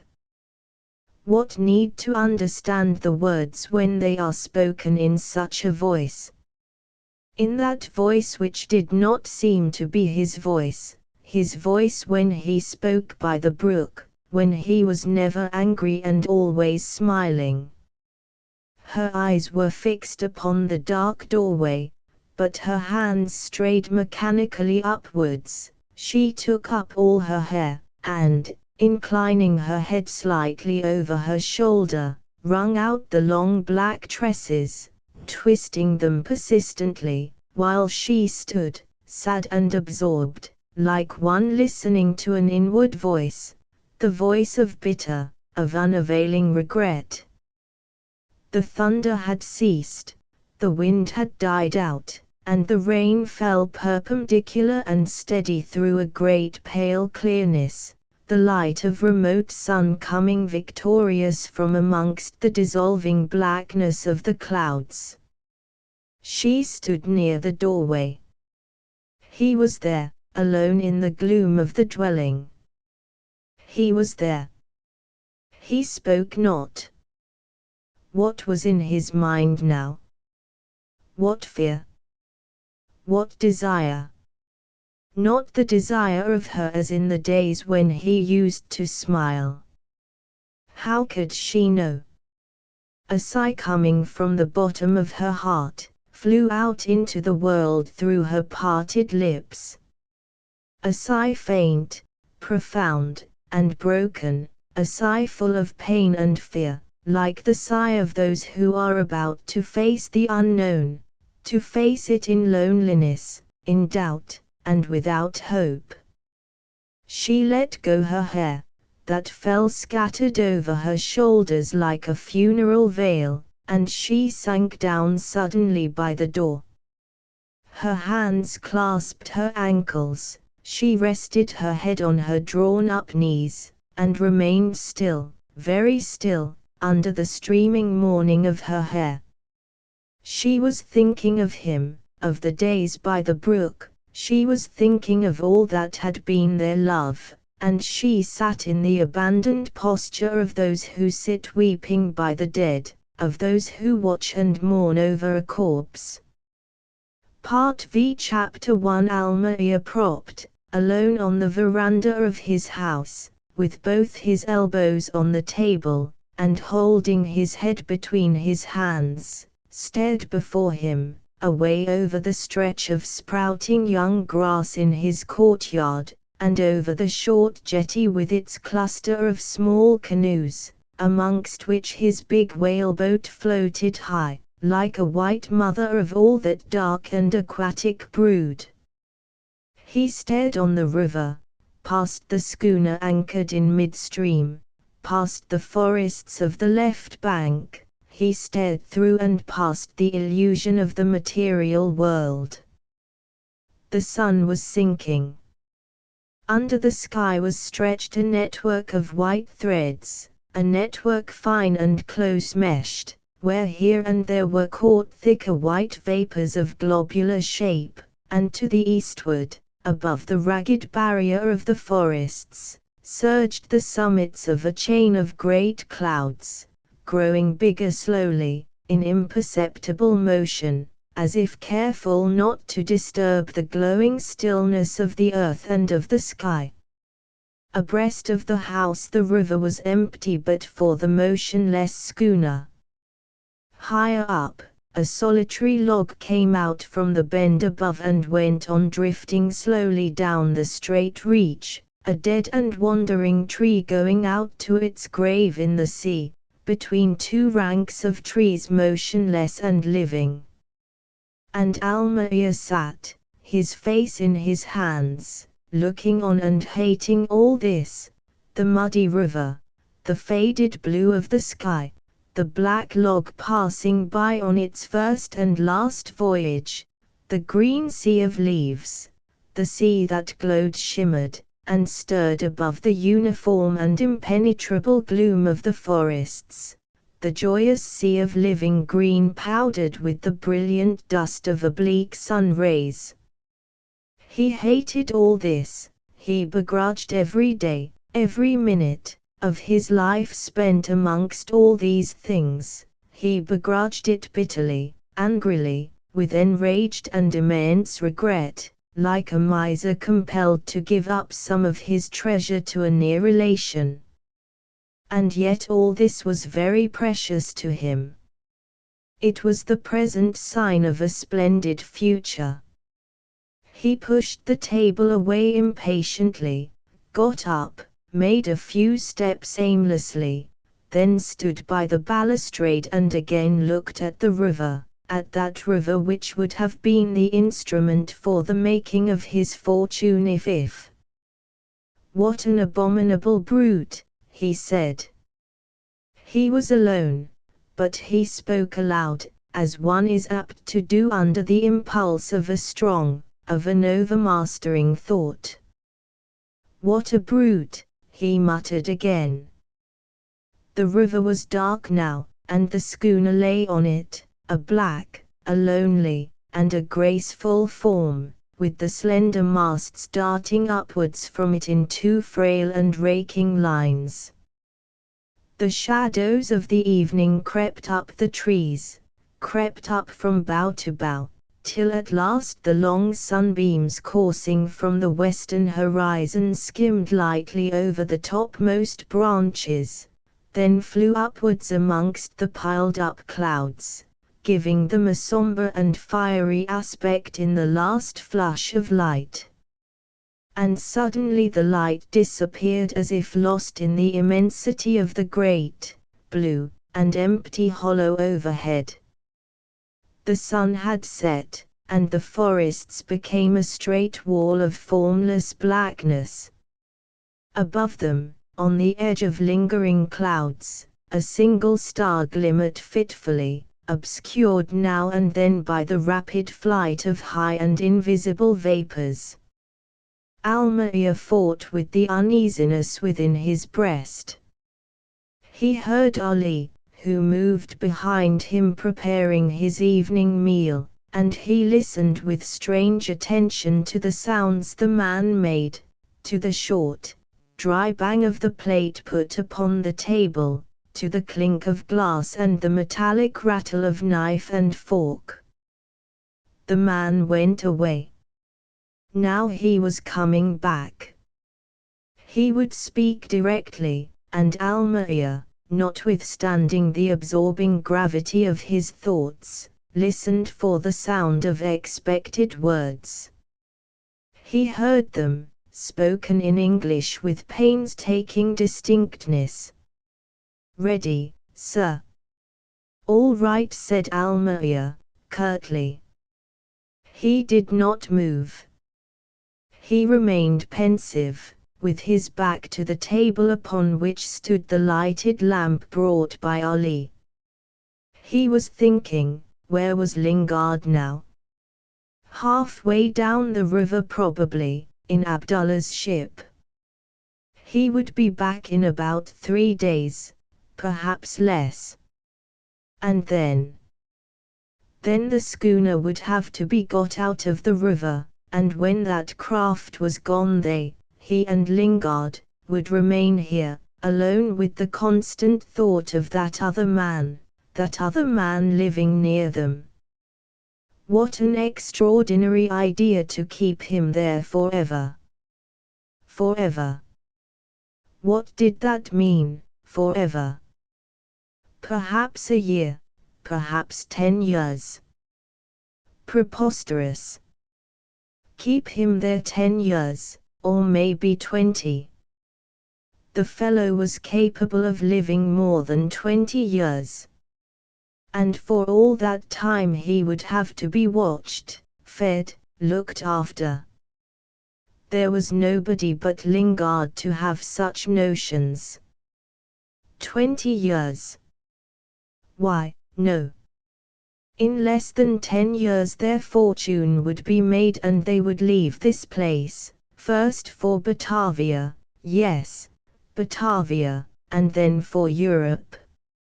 England, no doubt. Lingard would want to go to England. And would they leave that man here? How would that fellow look in 10 years? Very old probably.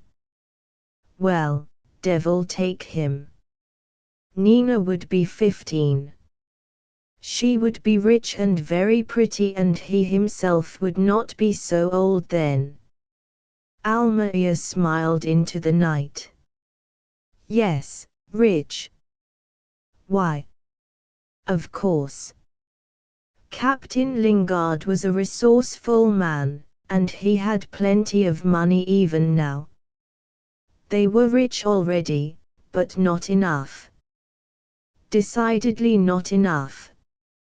Money brings money. That gold business was good. Famous. Captain Lingard was a remarkable man. He said the gold was there, and it was there. Lingard knew what he was talking about. But he had queer ideas. For instance, about Willems. Now what did he want to keep him alive for? Why? That scoundrel, muttered Almaia again. Macon-Tuan, ejaculated Ali suddenly, very loud in a pressing tone. Almaia walked to the table, sat down, and his anxious visage dropped from above into the light thrown down by the lamp-shade. He helped himself absently, and began to eat in great mouthfuls. Undoubtedly, Lingard was the man to stick to. The man undismayed, masterful and ready. How quickly he had planned a new future when Willem's treachery destroyed their established position in Samba.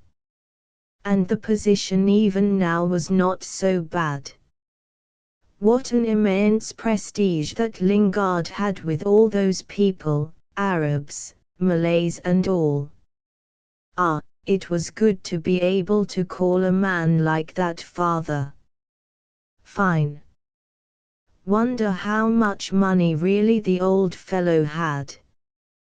People talked, they exaggerated surely, but if he had only half of what they said. He drank, throwing his head up, and fell to again. Now, if that Willems had known how to play his cards well, had he stuck to the old fellow he would have been in his position. He would be now married to Lingard's adopted daughter with his future assured. Splendid. The beast, growled Almaia, between two mouthfuls. Ali stood rigidly straight with an uninterested face, his gaze lost in the night which pressed round the small circle of light that shone on the table, on the glass, on the bottle, and on Almaia's head as he leaned over his plate moving his jaws. A famous man Lingard, yet you never knew what he would do next. It was notorious that he had shot a white man once for less than Willems had done. For less. Why, for nothing, so to speak. It was not even his own quarrel. It was about some Malay returning from pilgrimage with wife and children. Kidnapped, or robbed, or something. A stupid story, an old story. And now he goes to see that Willems earned nothing. Comes back talking big about his prisoner, but after all he said very little. What did that Willems tell him? What passed between them? The old fellow must have had something in his mind when he let that scoundrel off. And Joanna. She would get round the old fellow. Sure. Then he would forgive perhaps. Impossible. But at any rate he would waste a lot of money on them. The old man was tenacious in his hates, but also in his affections. He had known that beast Willems from a boy. They would make it up in a year or so. Everything is possible. Why did he not rush off at first and kill the brute? That would have been more like Lingard. Almayer laid down his spoon suddenly, and pushing his plate away, threw himself back in the chair. Unsafe. Decidedly unsafe. He had no mind to share Lingard's money with anybody. Lingard's money was Nina's money in a sense. And if Willems managed to become friendly with the old man, it would be dangerous for him, Almayer. Such an unscrupulous scoundrel. He would oust him from his position. He would lie and slander. Everything would be lost. Lost. Poor Nina. What would become of her? Poor child. For her sake he must remove that Willems. Must. But how? Lingard wanted to be obeyed. Impossible to kill Willems. Lingard might be angry. Incredible, but so it was. He might. A wave of heat passed through Almayer's body, flushed his face, and broke out of him in copious perspiration. He wriggled in his chair, and pressed his hands together under the table. What an awful prospect! He fancied he could see Lingard and Willems reconciled and going away arm in arm, leaving him alone in this God-forsaken hole, in Samba, in this deadly swamp. And all his sacrifices, the sacrifice of his independence, of his best years, his surrender to Lingard's fancies and caprices, would go for nothing. Horrible.